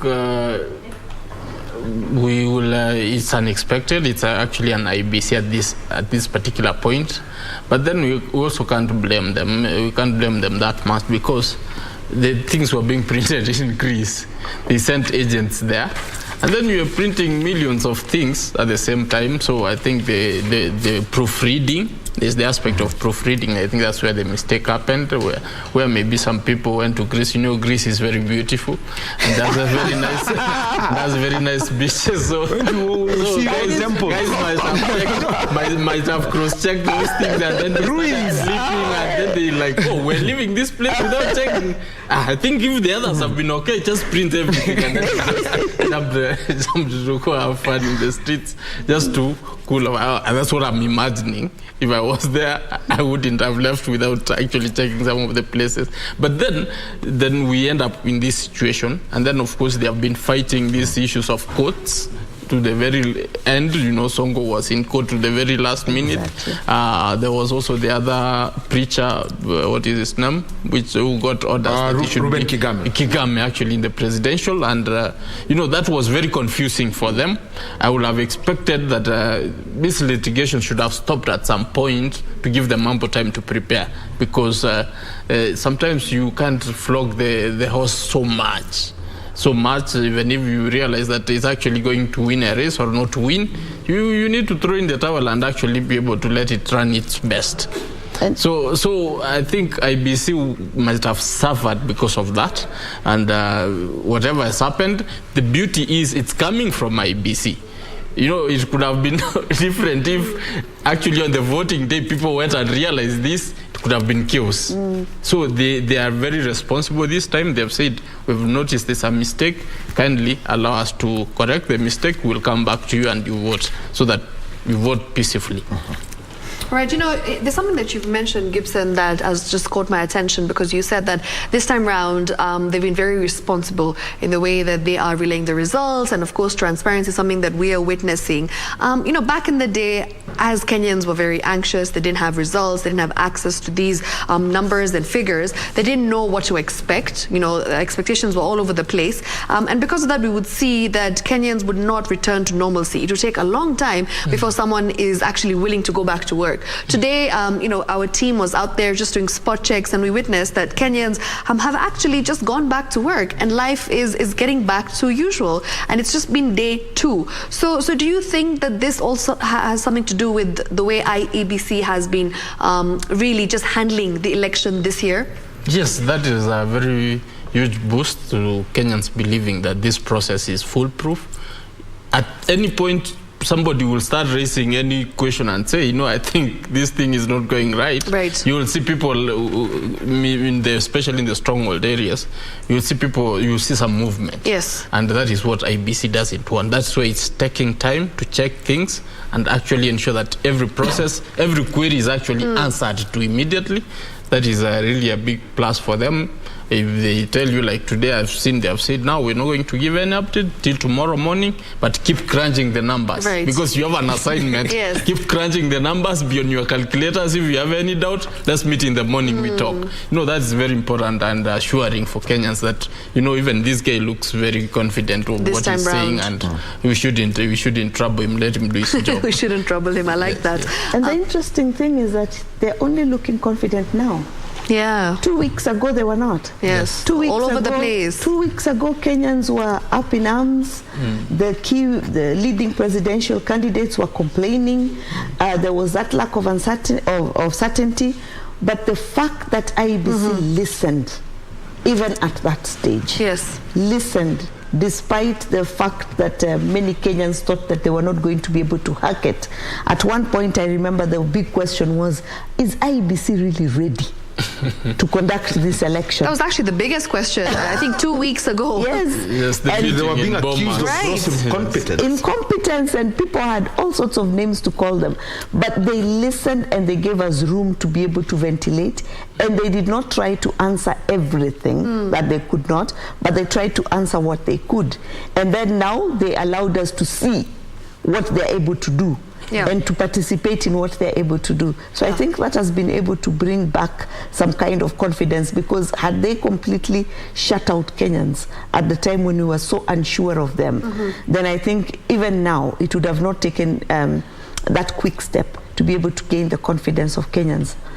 Do you know, he mentioned something earlier on in the press briefing this morning, and he said something which I think I was very curious to know the reaction to that. So he mentioned that, you know, the media figures, the projections that we are doing as media, the tallying we're doing, is much slower than the numbers that they have IEBC, as IEBC. And back in the day, I remember it used to be the opposite, because the media was always playing the blame game, and it was always as if IEBC is the one to blame should anything go wrong. And now it's almost as if if he's telling you, I told you the work is not easy. I'm actually way ahead of you in the game. I've been there for years. And now I've done this before. I have experience, and now you know what it feels like. Yes. You know, so I think this mentality is also something that's giving a lot of people the confidence in him, because he's actually being very transparent, as I said earlier on, and just in the way that he's addressing the media and citizens of Kenya. I just feel like it's very different this time around. What do you think changed?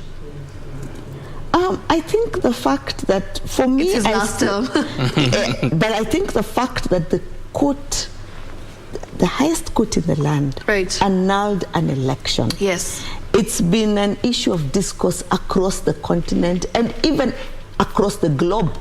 You know, it is something that many people, I remember that immediately the former CJ Maraga retired. I attended many different forums where he was being invited internationally as a guest to come and speak about the Supreme Court decision that annulled the elections in Kenya. You know, it was a big issue that lawyers were discussing, and you know, that was the time everything was online because of COVID. So you could attend almost 3 different sessions, and CJ Maraga is in all of them because people want to hear it. So I think it's a bad mark to have on your legacy as the chair of an institution. So I think it was very important for them, and particularly the 3 commissioners who were there from 2017, to try and show that they were able to deliver. Right, interesting. And what about you, Gibson? What are your thoughts on this? Do you think that this is something that he's been met with a lot of criticism in the past, and not just here in Kenya, but internationally as well, as as Millie has, you know, mentioned? Do you think that could be the case, and do you think there could be other factors as well that led to this sudden change? I think just to add to what Millie has said is the fact that Chebukati has is seasoned now with the IBC, and he is able, I think for him, he has been able to sit down, look back and count. So and so did this election went this way. This is what happened in 2007. This is what happened in 2012. This is what happened in 2017. Now, I have this sort of literature to deal with, I have this sort of framework to deal with, I have this sort of stakeholders to engage, and he just called his shots, right, and said, for me to succeed, I need 1, 2, 3, 4. Right. And he actually went for it. Yes. That is where we are seeing him more confident, because he knows, even if they come to me with this, I have the answers. I have the answers for them. And he's looking more of like a father figure. You remember there have been 3. Yes. He has taken these other members all in, and they are all in sync. They are all in sync, and they are speaking in the same language. Right. So that is also very important. The 2017 election, I think I could see some disconnect between the Secretariat and the Chebukati side. And of course, and then it was still new. Yes. So that aspect in itself could have led to some mistakes which happened. And at the end of the day, he realized the buck stops with me. I'm the father figure, and he's decided to play that right. Like, these are all my kids. I need to accommodate them, even if they are annoyed. One is angry, one is jumping up. I need to get the right medicine for them, so that they all, at the end of the day, everybody is like, after all, you're our father. You've taken care of our needs. We're good. So I think that's what he's trying to do, and we really pray that all goes well for him this time. And if I may, right there lies a very important factor. Yes. The Kriegler report. After the 2007 fiasco that we had as a nation, the Kriegler report suggested or stated that it was important that we do not have commissioners and laws being amended or coming into effect very close to the general election. Yes. Now, I think using Chebukati as an example is a clear indicator as to why Kriegler thought this was an important statement to make. Because look at Chebukati of 2017. He had come in barely a couple of months before the general elections, and look at Chebukati now, after having been there for 5 years and done a number of by-elections. And he had done, and he just came in around when the Elections Act had been amended in 2016. Yes. Just barely months. Months too. To the election. Yes. And now he has done a number of by-elections, he has done a general election, he has done a repeat presidential election. A couple of cases. couple of cases. Yes, for experience. Yeah. Do you know, Millie, of course, this is, I feel like, something that has been brought up over and over again. We talk about the cost of this election, right? Mm-hmm. It is one of the region's costliest polls. Parliament, approved a 40.9 billion shilling budget for the IEBC. We have international observers coming in from the African Union, the European Union, the Commonwealth as well, are some of those that have sent their observers to just come and make sure that, things are going smoothly and as planned. Do you think that could also be a reason as to why, things have been very swift this time around, because of how many eyes are on Kenya this time around? Yes, but we've had observers every election. We have the AU, we have the East African Community observers, we have the local observers. We've always had observers, and we have them delivering reports before, because they do the pre-election analysis report, and then they do the post-election report. So we've always had observers, and I think that that pressure, though real, of course it is real, knowing that there are these people coming and he has meetings with them. And if you look at the IEBC website, every time this group of observers have called in on IEBC, they have had them pictures lifted up on the website, and they've reported to the world that these people visited us and they wanted to see how prepared we are. So they know that lots of people are watching. Yes. But I think that other than that, it is also important for them, and I think they have realized that the stability of the nation depends on them. We cannot afford a rerun. Every time we go to a general election, we can't be walking on tenterhooks. Oh, yes. And it's a simple democratic thing, But we are walking on tenterhooks. We are unsure. For 6 months before that, everything almost comes to a halt. Standstill. That let us wait and see how the elections will go. So I bet that being on the hot seat, it takes a toll on you. You begin to realize that maybe you can change something. And I am hoping against hope, because I think I'm a pretty pessimistic person, that Chebukati will do this for us. Let him open up election process to that extent, so that next time we're going to be having the conversation, Kenyans are going to say, but if the server can be opened, why should we spend so much money going to print this or to do this there? Why can't we do it here?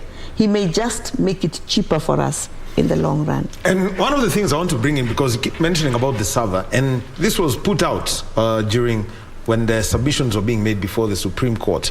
They kept talking about the result transmission system. How has this been ring-fenced by the Supreme Court decision? It was a majority one that was made in 2017. You could go first, Gibson. I'm not sure the part of ring-fencing. I mean, making it safe, because they kept saying, because one of the things that they kept being asked is, you've got these kits that you're using to transmit the results. Where is their location identification? What is the process that was used? Did you send these things? And why is it that whatever is captured here and also available and what is available at Bomas tended to be different? How did they secure that? Okay, I think, and I get it. You see, the part, what IBC this time has done, has done better than what they did last time. This time, as Millie said or alluded to earlier, is the fact that they have been able to be very transparent, that whatever is declared in compliance with the minor KI, whatever is declared at the constituency is actually reflected in the portal. So we don't need the server wherever it is. We don't want to care wherever it is, but provided we know whatever it is, and the Chebukati has insisted that, we are not going to get any other results from anywhere. Go to the server, tally yourself, we will tally. If there is a difference, we will come talk. Me, I'm going to sleep. We meet tomorrow. You do your assignments. It's like students who have been sent home with an assignment. So let's meet tomorrow, we mark. We see who is wrong. So we wouldn't, that is assuaging people that, there's nothing to hide. the last time we were told of several stories. Oh, the server is in Europe. Oh, some people are sleeping. What is happening? You know, they can't wake up to put it on. You're wondering, what kind of funny stories are these? The lawyers who actually servers never go off. That's what people forget. Yes. Servers never go off. Exactly. If they go off, then they're not working. They're not working. You cannot talk of a server which is dead. So, you know, they were trying to look a fool. They were playing fools of themselves, trying to say all these stories. And I think that's part of the reason why Chebukati said we can't suffer such public shame. It's enough. Let's just try and do things better this time. So the issue, the question you've asked about how they have ring-fenced is actually to be open. There's nothing to hide. Come check out. This is your stuff. This is what you paid for. Check it out. If you can crunch the numbers, the better. Yeah, and remember that the court required them to transmit those results and for them to have 4G. If you can remember, one of the questions that the deputy CJ kept asking them was, how are you saying there's no 4G there?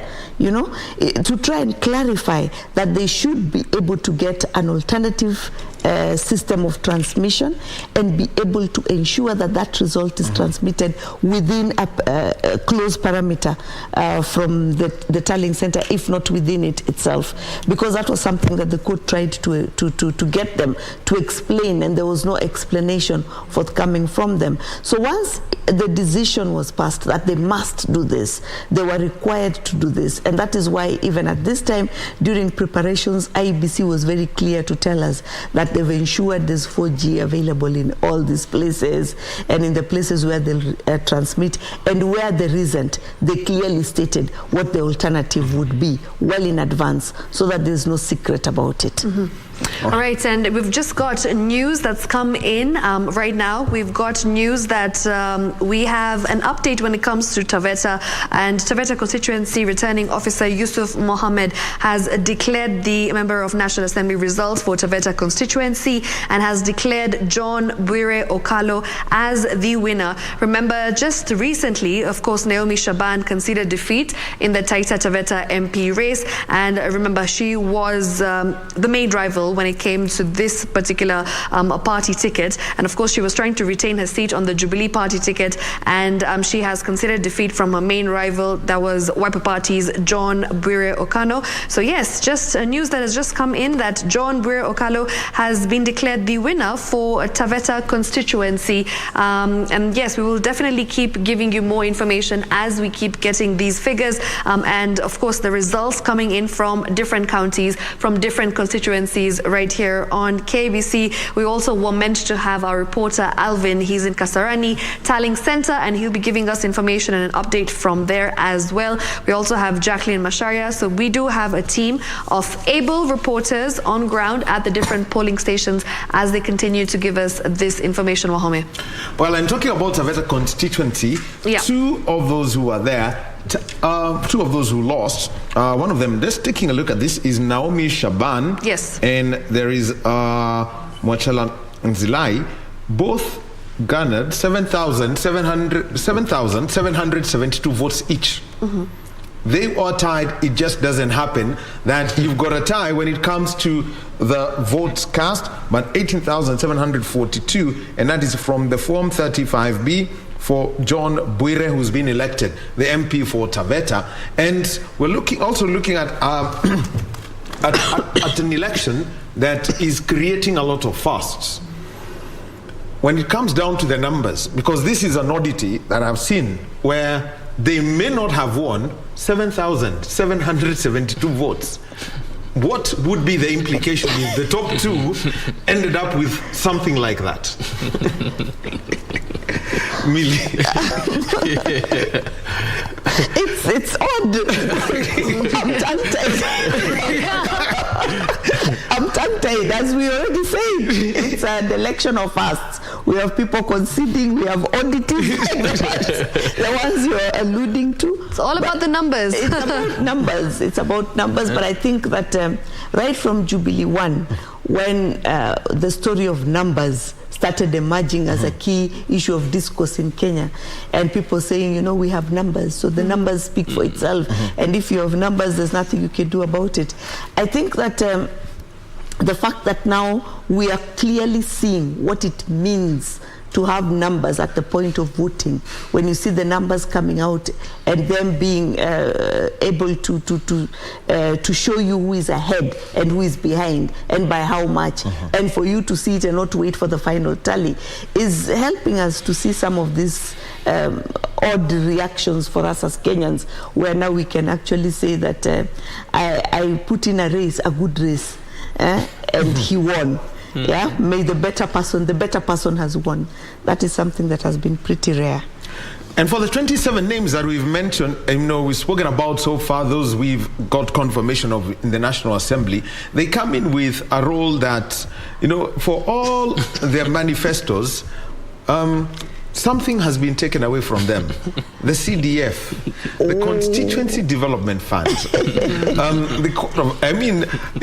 It's only this week when it was declared, look, it's unconstitutional, which means that you knew you are going to move in, and as you are going to cast your ballots, people had already identified their CDF committees.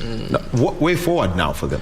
I think this is a very interesting discussion, because I think it was being overshadowed by the fact that there was an election, because the decision came in too late in the day, and people, of course, who were preparing, the election fever was already in place. So I think whoever is being elected, they should think twice whether they really want this thing. Given the amount of money, especially in my home area, if I speak, because I think it's one place we want to run, it's one of the most expensive places to run. People have really been elected. I think they have a tall order, because that decision in itself shifts the paradigm against the MPs, because the decision is not the first, because there was a first decision at the High Court which was made. Yes. Then they appealed. The appeal, of course, came in with its own decision. They tried to come up and set up something different called the National Government CDF Fund, which again the court said that is null and void. We don't want that. Whatever it is you did does not amend the problem which was already declared by the High Court. So as it stands, the decision of the High Court still stands, that actually the members of Parliament's role is basically to legislate. You can't legislate and then audit yourself, because National Assembly is supposed to be for accountability of the national government. But here is a situation where the national government has given you funds, and then now how can it hold you accountable, and yet you are the people checking it? There's that particular aspect of kind of tokenism, and we have seen this in our Parliament. We have had people say, or actually seen, that our members of Parliament are the weakest chain in the link of democracy, actually in the aspect of democracy in Kenya, where we're talking about the three arms of government, whereby the courts are strong, the national government is trying to do its thing in whichever way out, but they're not holding it accountable.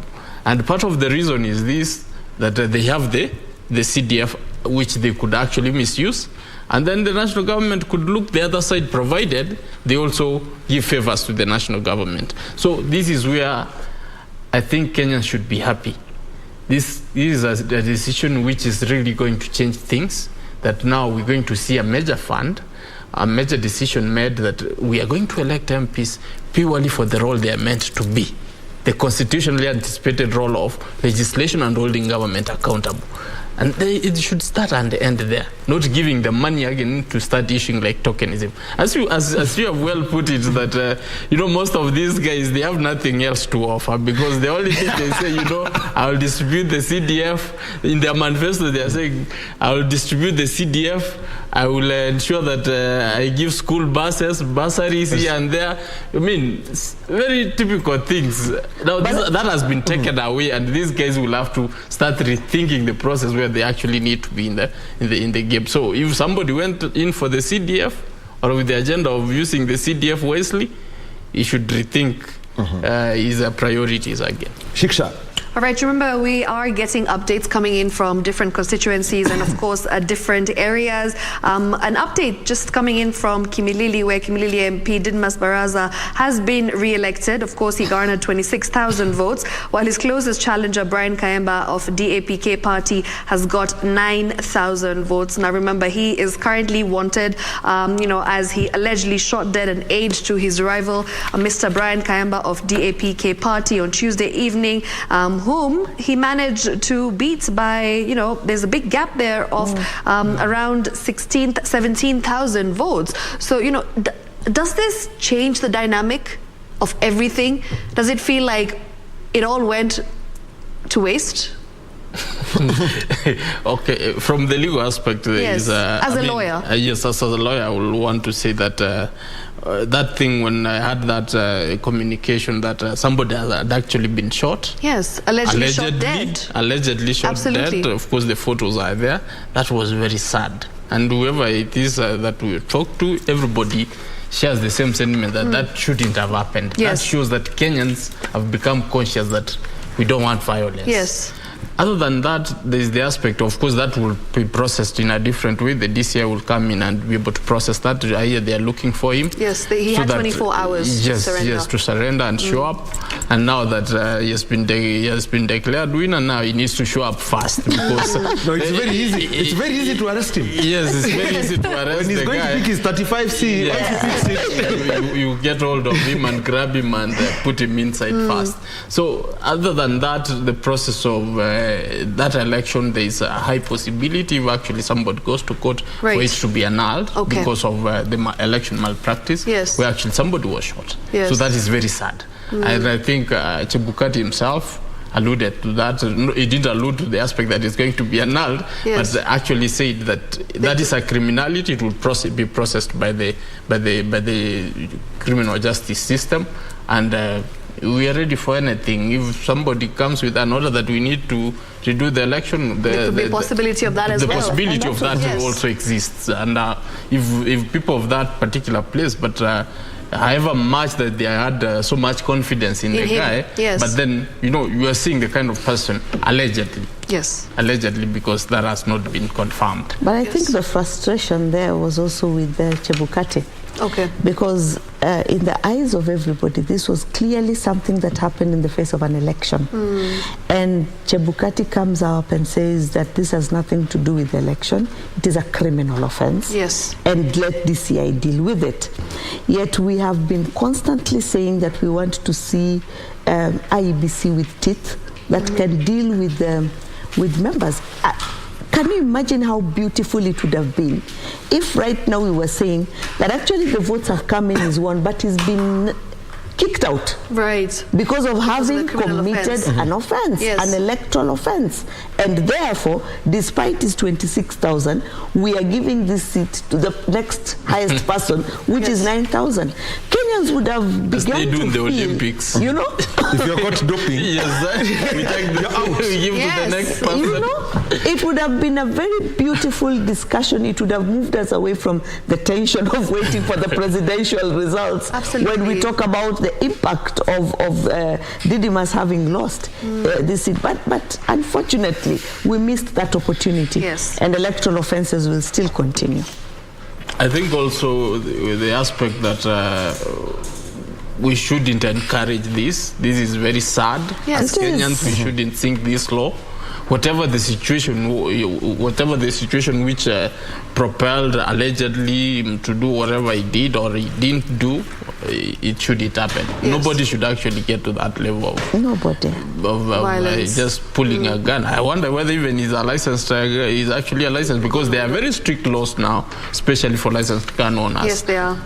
So I don't know. I think the charges will come in handy. All right, Wahome, we've got an update. Yes, we've got an update, and this is from Alvin Kaunda, who is reporting for Kenya Decides from Kasarani constituency.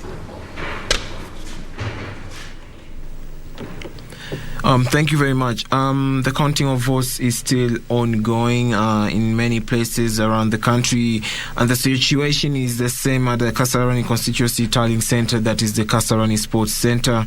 And the reason for this delay was that the results were delayed from the polling centers, and who had come there since the voting day, that's on Tuesday 9th, and the results arrived a day earlier, that's Wednesday at 5 a.m. in the morning.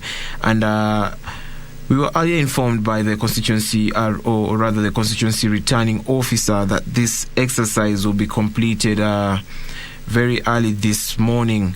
And so that means we're still waiting for the results right now. And at the moment, what we were saying right now is that some of the presiding officers are working hand in hand with the polling clerks to ensure that this exercise is completed within the expected hours.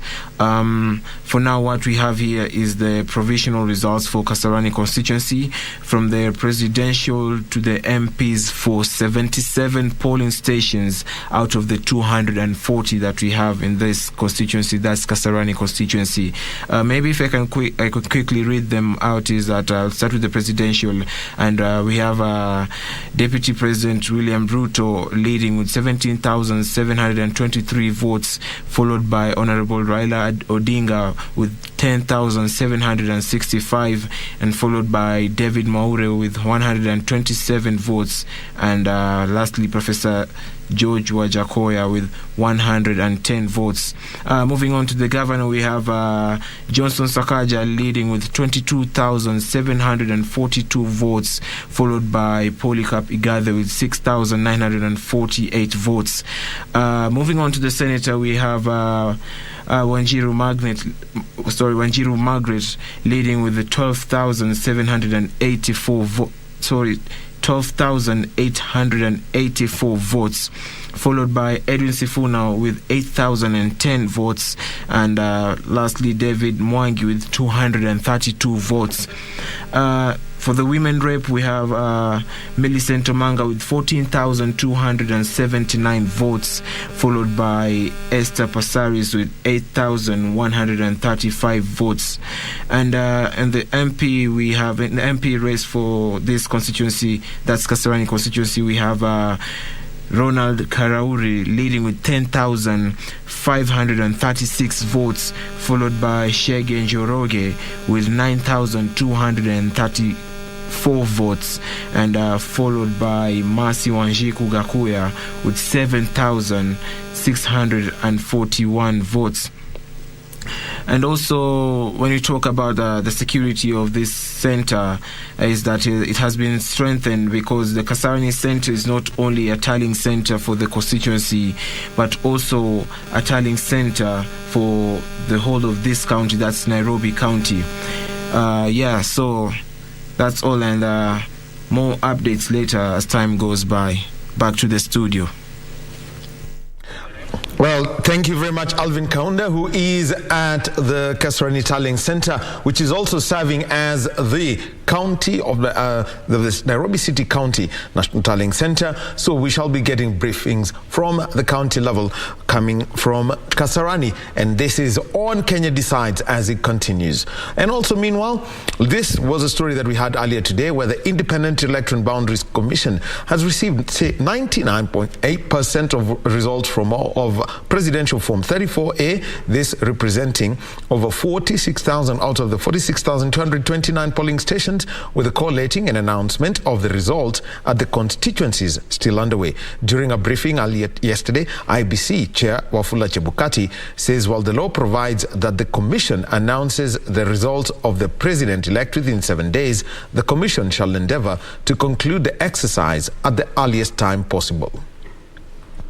Different polling centres continue to stream into the Independent Electoral and Boundaries Commission website as the electoral body awaits for the returning officers to bring the physical forms of 34A and 34B for verifications. They will physically deliver the National Tallying Centre here at Bomas forms 34As and 34Bs. The commission is up to task even as voting in Elders Wajir County continues, a day after the actual voting day due to insecurity concerns in the region. That voting in that constituency commenced today at 6 a.m. Chebukati further acknowledged a few errors recorded in Rakware, Rongo, Migori County, as well as Anabkoi and Sabaot. Result from 34A from Rukwaro Market polling station, Rongo constituency, Migori County, was erroneously transmitted. The commission will await for the original Form 34A from the returning officer, validate it with the presidential agents, and thereafter replace the said image in the portal. As of the last briefing, the electoral body says 65.4%, representing 14,164,561 Kenyans, had cast their votes out of the 22 million registered voters. 97.4% of the results of Form 34A have so far been received, representing 45,038 out of the 46,229 polling stations. Meanwhile, to ensure transparency and effective communication, the IEBC has set up a media center within the National Tallying Center, the Bomas of Kenya, where journalists have been converging to disseminate information. Huduma za hapa ni kwa mtazamo wangu naona ni nzuri kwa sababu kwanza tangu nimekuja kuna briefings zilikuwa zinafanyika hapa. In terms of the space, it is quite big compared to last time. It was a bit small. Journalists here have acknowledged the adequate security put in place to ensure the flow of information is smooth. We have a special access card to access all the way from the gate to the National Tallying Center. I think they've really tried in terms of beefing up security and who can access the National Tallying Center. A call center with almost 100 personnel receiving information and calls from Kenyans across the country has also been set up. As the tallying continues, the Independent Electoral and Boundaries Commission has set up this call center urging Kenyans to use the toll-free number, which is 1543 and 1544, to report any matters to the Commission. Reporting from the National Tallying Center, I'm Serafina Robbie. Thank you very much, Serafina Robbie, for that report. That was the IBC briefing that was done yesterday. Remember, the Independent Electoral Boundaries Commission has said that let our officers do the work. We will not keep you posted with briefings every few minutes. All we shall do is let everyone do their work once as the numbers come through from the constituencies and also from the counties. Then we shall be telling you and giving you updates. For example, everyone later today would like to know how it went down in Eldas, in Wajir County, where elections were delayed by a day, and this was after there was an incident on Monday night. But we continue with our discussion in studio with Gibson Gisore and Mililwanga Shiksha. Thank you very much for that, Wahomin. I remember the Independent Electoral and Boundaries Commission has also begun announcing the results for various offices in the 2022 Kenya general elections. We'll definitely be giving you an update on that. There has been more members of parliament that have, of course, been elected. We'll be talking about the recent ones that have been announced by IEBC. There's been a couple that have come to my attention. So we'll take a break in a bit, and after that, we'll give you more information on that. But before that, let's just get back to the conversation that we're having in studio with Gibson and, of course, Millie, as we continue to dissect the general election 2022. Now, Millie, you know, tomorrow morning, we are expecting that press briefing from IEBC where we'll get an update on what next. You know, we have been told that they have 5 more days with which they have to declare the results. And that's something that a lot of Kenyans are waiting and looking forward to. Remember, there's been a lot that's said online. There's a lot of misinformation online, and everybody seems to have declared their own winners on Twitter, especially. That's something that I've been noticing. It is quite confusing being a Kenyan right now. It is. Especially a young Kenyan on Twitter who doesn't really watch the news. You should be watching the news. I don't know why they don't.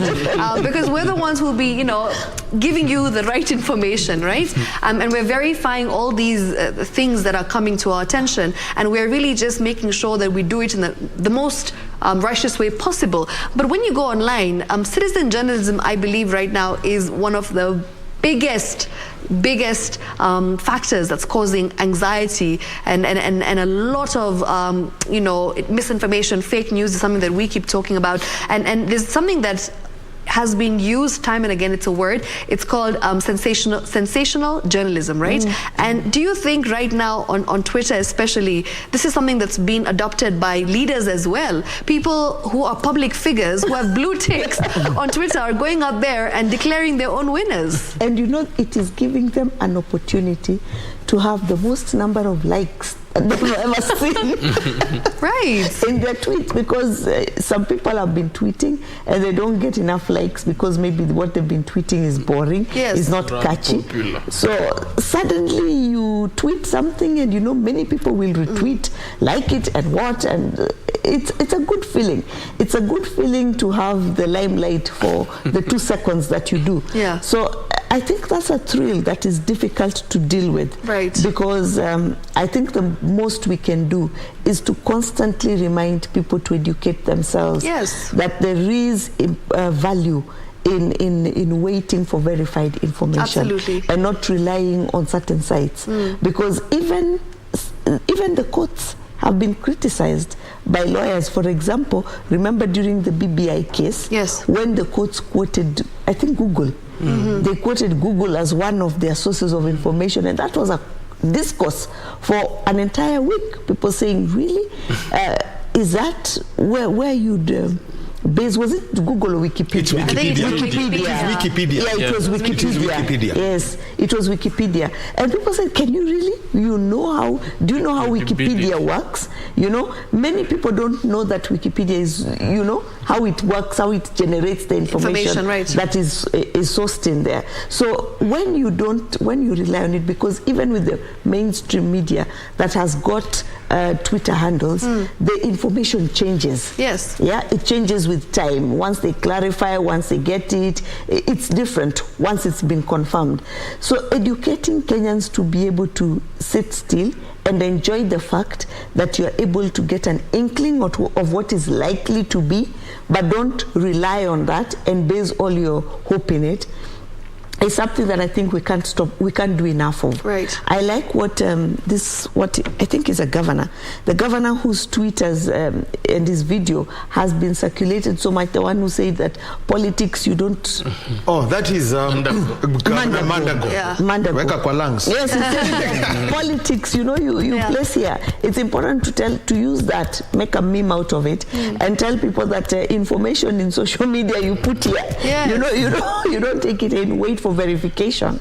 Yeah. What about you, Gibson? Like when you look at, for instance, there are people who are allies of different parties, and of course these are people who are constantly updating the followers, pro UDA and pro Azimio and pro Roots party as well. And every time you're on social media, all you're seeing is them declaring their winners, right? And then people in the comment section go out there and ask questions. But I mean, I like the fact that people are actually asking these questions, like, where are you getting these results from? I haven't seen them. We have other results. Our results are different from yours. So where are you getting these results from? So it's also nice to see that people are actually getting very proactive, and they are also informing themselves that not everything that a leader would say or a politician would say is actually the truth, right? And the truth from the Bible, because these are not facts sometimes.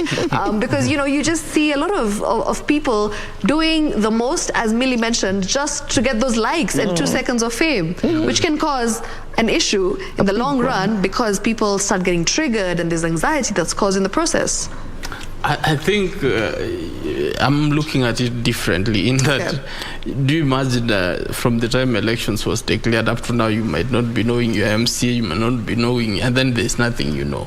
These people coming up with these stories is a sensation. It keeps people engaged. It keeps people temperatures talking and trying to so discussions. That, yes, the temperatures come down, and you are like, my guy is winning this thing. So and then the next minute somebody is saying, no, he's actually not winning it. It just happened yesterday at Langata. Yes, we saw it happen. There was Langata. There's Sakaja. Yes. Sakaja in Nairobi. you mean. I've seen somebody, I think it's really usual, somebody was saying, how can Sakaja win this thing? Because he had already won. Who has won Sakaja out of the Nairobi seat? Up to now, I don't know the correct position. Up to now, I don't know the correct position. Based because on social media as to what we personally, in the morning, I wanted to congratulate one of my good boys who were with him in school. Because you saw something on social media. Yes. But I called him, he didn't pick. But I said, now let me hold it till it's declared. Once I see him with the certificate, then I will be able to congratulate him. Had he picked and told me the situation, then I would be in a better position. So sometimes what you see, you can't carry it. It should be sensationalism. It could be some blogger who has been paid. It could be somebody else who has just seen some figures from one side.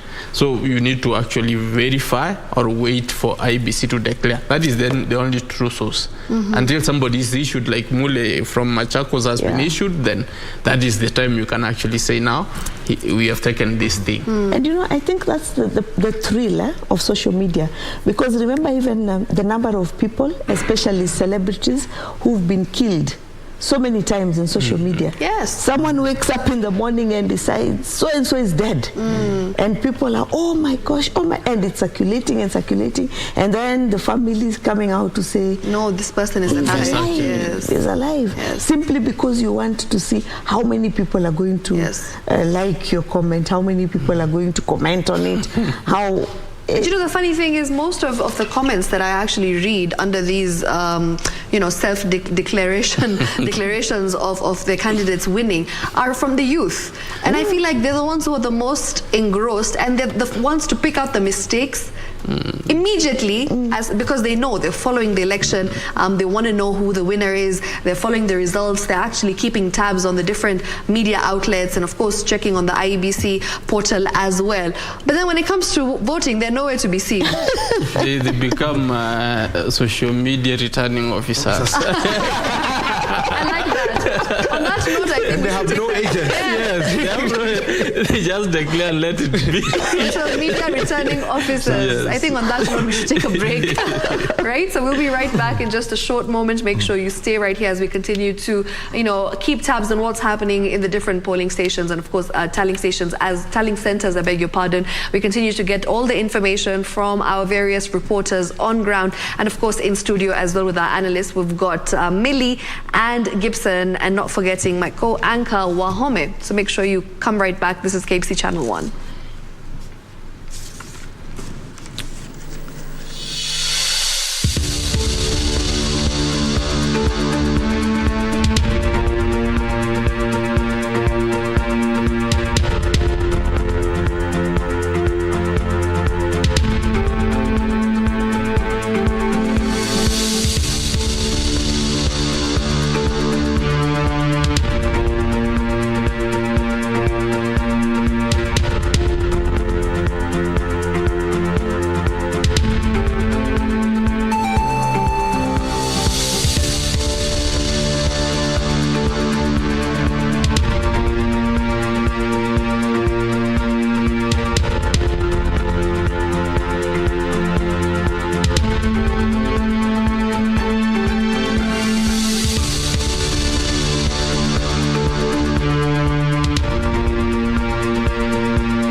Well, Kenya Decides is going on 24 hours on KBC Channel 1. Thank you for being with us deep into the night. We're in the wee hours of the morning, and it is almost 48 hours since polls were opened, and about just count less than that, 36 hours since they were closed, with the exception of Eldas and Wajir constituencies, and the numbers coming in, including of those who have been elected into the National Assembly. We shall be coming to that with their details much later, but would like to close this conversation that we've had with our panel of advocates Millie Lwanga and Gibson Gisore. And, you know, it's turning out to be very interesting, social media and the implication of it. And Shiksha, you're the one who's more into social media. The top 5 trends at the moment in Kenya. Right, so I was actually just having this conversation before we came back. Nairobi. Yeah, it is very interesting, I must say. So the top 5 trends currently on Twitter are Ngirichi, hashtag Sakaja, hashtag Itumbi, hashtag Raila the 5th, and hashtag Nixon Korir, which, by the way, is one of the most trending topics. It's at 6,000 tweets almost. Apart from that, we've also got Sakaja, that's been at around 4,000 tweets. And then we've got Bomas of Kenya as well. So yes, a lot of activity on Twitter. As we do know, a lot of people, I think they prefer to have Twitter as their choice of, information. Well, actually, and talking about Twitter, last night at around this time, 27 governor positions had been declared. Talking about social media, but on something more serious, 21 incumbencies. 21 non-incumbencies in the gubernatorial seats. What's going to be the test for this? 21 counties electing new governors. People, it's been lost, but there are 21. It's going to be, you remember that the time we were having the conversation about the BBI, we had a lot of the governors supporting the BBI. And the reason why a lot of them were supporting it was because they had insisted on including the removal clause, because then it would give them a lifeline. If you can remember, when the governors first came in, there was a lot of confusion with the excellency and the entourage and everything, and all that confusion coming in. And I remember the first visit to Nairobi with all the governors, and it was like Nairobi has come to a standstill. All the governors are here for a meeting with the president. I think that now, when we will have again a whole lot of a new set coming in, trying to set their own rules, with the Council of Governors being their convergence point, we are going to see a lot of different changes. They may even effect some changes in the style of management of the Council of Governors, the style in which it delivers its information or relates with the rest of the arms of governance, because they will have the numbers. There will be more than those who have been there. So we expect good things, but of course we also do expect that the counties will be excited, because they'll be having new CEOs, so to speak, and there'll be a lot of expectation. First 100 days in office, there'll be a lot of news to cover in all the different counties. Well, and Gibson, there is also something else I'd like to bring in. And so far from the announcements that have been made, not an independent, haven't seen the name of an independent candidate, but what's going to be the case of the independents? And just a quick reference to the 12th Parliament, 14 independent candidates had been elected. What's their case here? I think they still have a chance. We're going to have a couple of independent people, given that some of the nomination processes were not very inclusive, or were not actually reflecting the will of the people, if I might put it that way, especially the big parties. So people ended up going to run as independent. So we are likely to see a couple of independent people coming in, and that will, of course, bring a very interesting mix. That will bring a very interesting mix in the National Assembly. I'm not sure whether there will be a governor who will be independent. We'll just wait. But in this time we had things like Laikipia. Yes, Laikipia. We had. Yes, and we hope there won't be many. But then we know for governor there isn't much. Because he's in control of his territory. But for National Assembly, it means that the paradigm has got, somebody has to be bought or to be actually convinced to side with one of the sides when especially voting happens. So that would be very interesting if these people go beyond the numbers which we have seen. And there are some of those who will actually still their heart remains. You know, you can be the party can run away from you, but you can fail to run away from the party. So you can still associate with. We have seen that aspect where people actually they're independent, but they tend to associate with a particular party or their policies or understanding or voting actually is with the other party. So it depends. And then there are those who will be like me. I'm just here. I'm just here. Let me wait. What the ground tells me is when I will tell you which side I want to vote in. And those are very interesting characters to deal with, especially in the national scene. And just to add on to that, the difficulty with independence is because of the current structure of the legislature. You find that if you're independent, you have to ally with the side. Otherwise, you may, although they try to change the standing orders now, you may find that you miss committees. Because if the minority decides to put you in one of the, they'll be doing it as a favor, or if the majority decides to do that. And not being in a committee is a very frustrating thing for an elected leader, because you then cannot do anything. No, but from what we've seen, there is they are always friends of committees. And then there's the aspect, as a friend.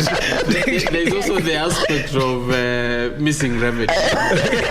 Especially now that the CDF has been taken away, now that is going to be a problem. Sitting allowance. The sitting allowance. Yes. So that is going to be a very interesting thing, because people will have now to switch sides and say, nah, Mia.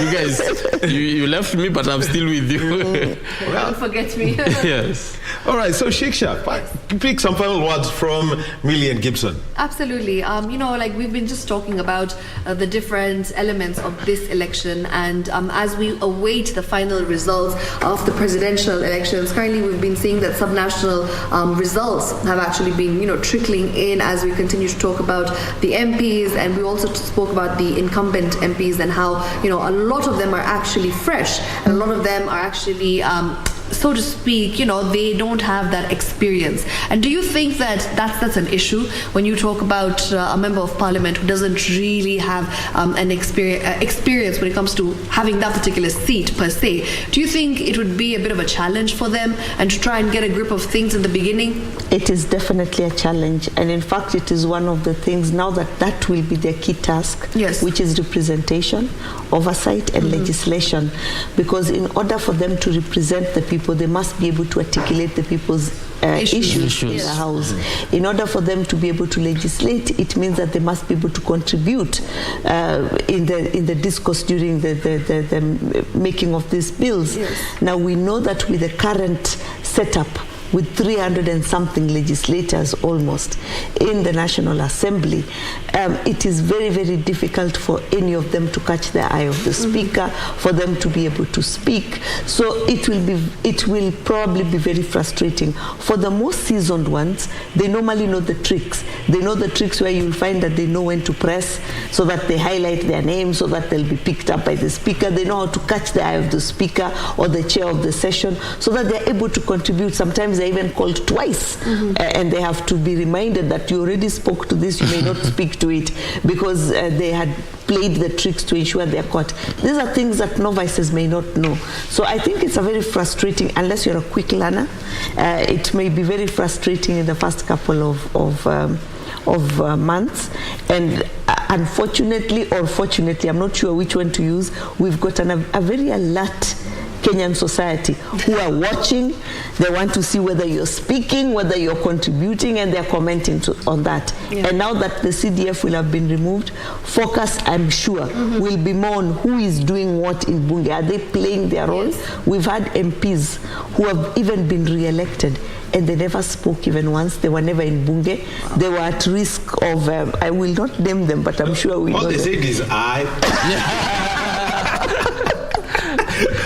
Yes.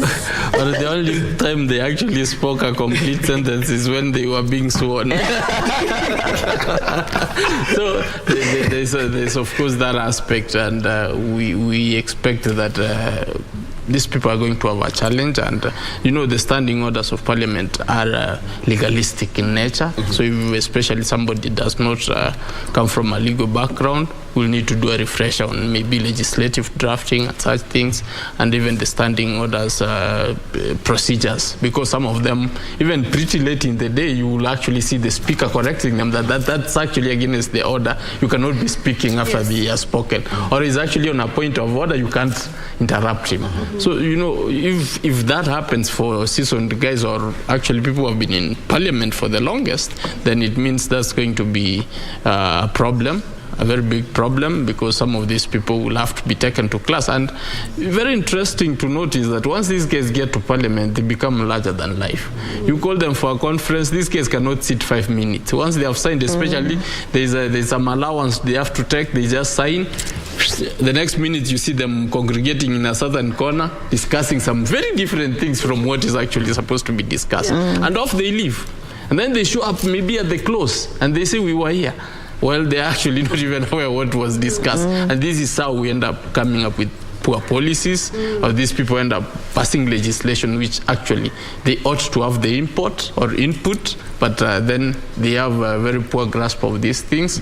And we end up, because all they're interested in is in the money, is in what is happening, how we coalescing against a certain particular aspect.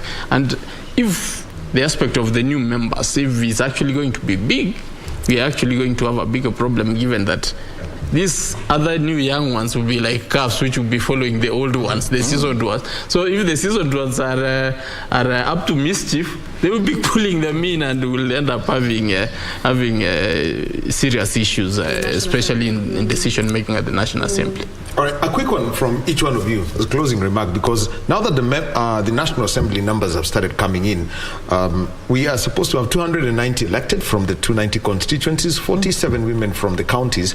So we are talking about 337.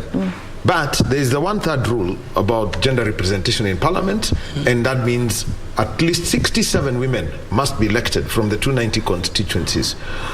Looking at the last letter that Chief Justice, the last heavy communication that came from Chief Justice Emeritus David Maraga to the President was dissolve Parliament. This body is not supposed to exist. What's going to be the implication if we do not have 113, 114 members of the National Assembly who are women this time around? We start the conversation again. Unfortunately, the way the law is structured, this will be a new parliament, so they have to be given an opportunity to also pass the legislation. So we'll start the conversation again, and chances are that it will be a never-ending saga. Gibson.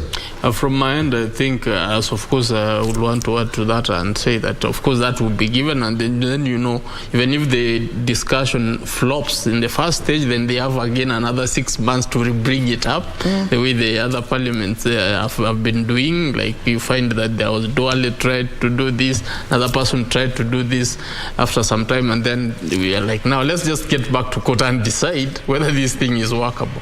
But then there's also a very interesting perspective, which has come up. There's a very interesting perspective which has come up in that the party lists for nominations, I think I saw quite a number of women featuring highly. I think parties are anticipating a situation where they might be in such a situation where we might not be able to have elected women under the parties or under the coming to parliament through elections. So that is going to be another avenue where we're going to get nominations. I hope we're going to get enough. So that we don't have to actually restart this conversation again. Yeah, definitely at the county level we should, but at the national level the law does not allow them. So then it becomes very tricky again, because they have only 12 nominations. Exactly. And that's it. All right.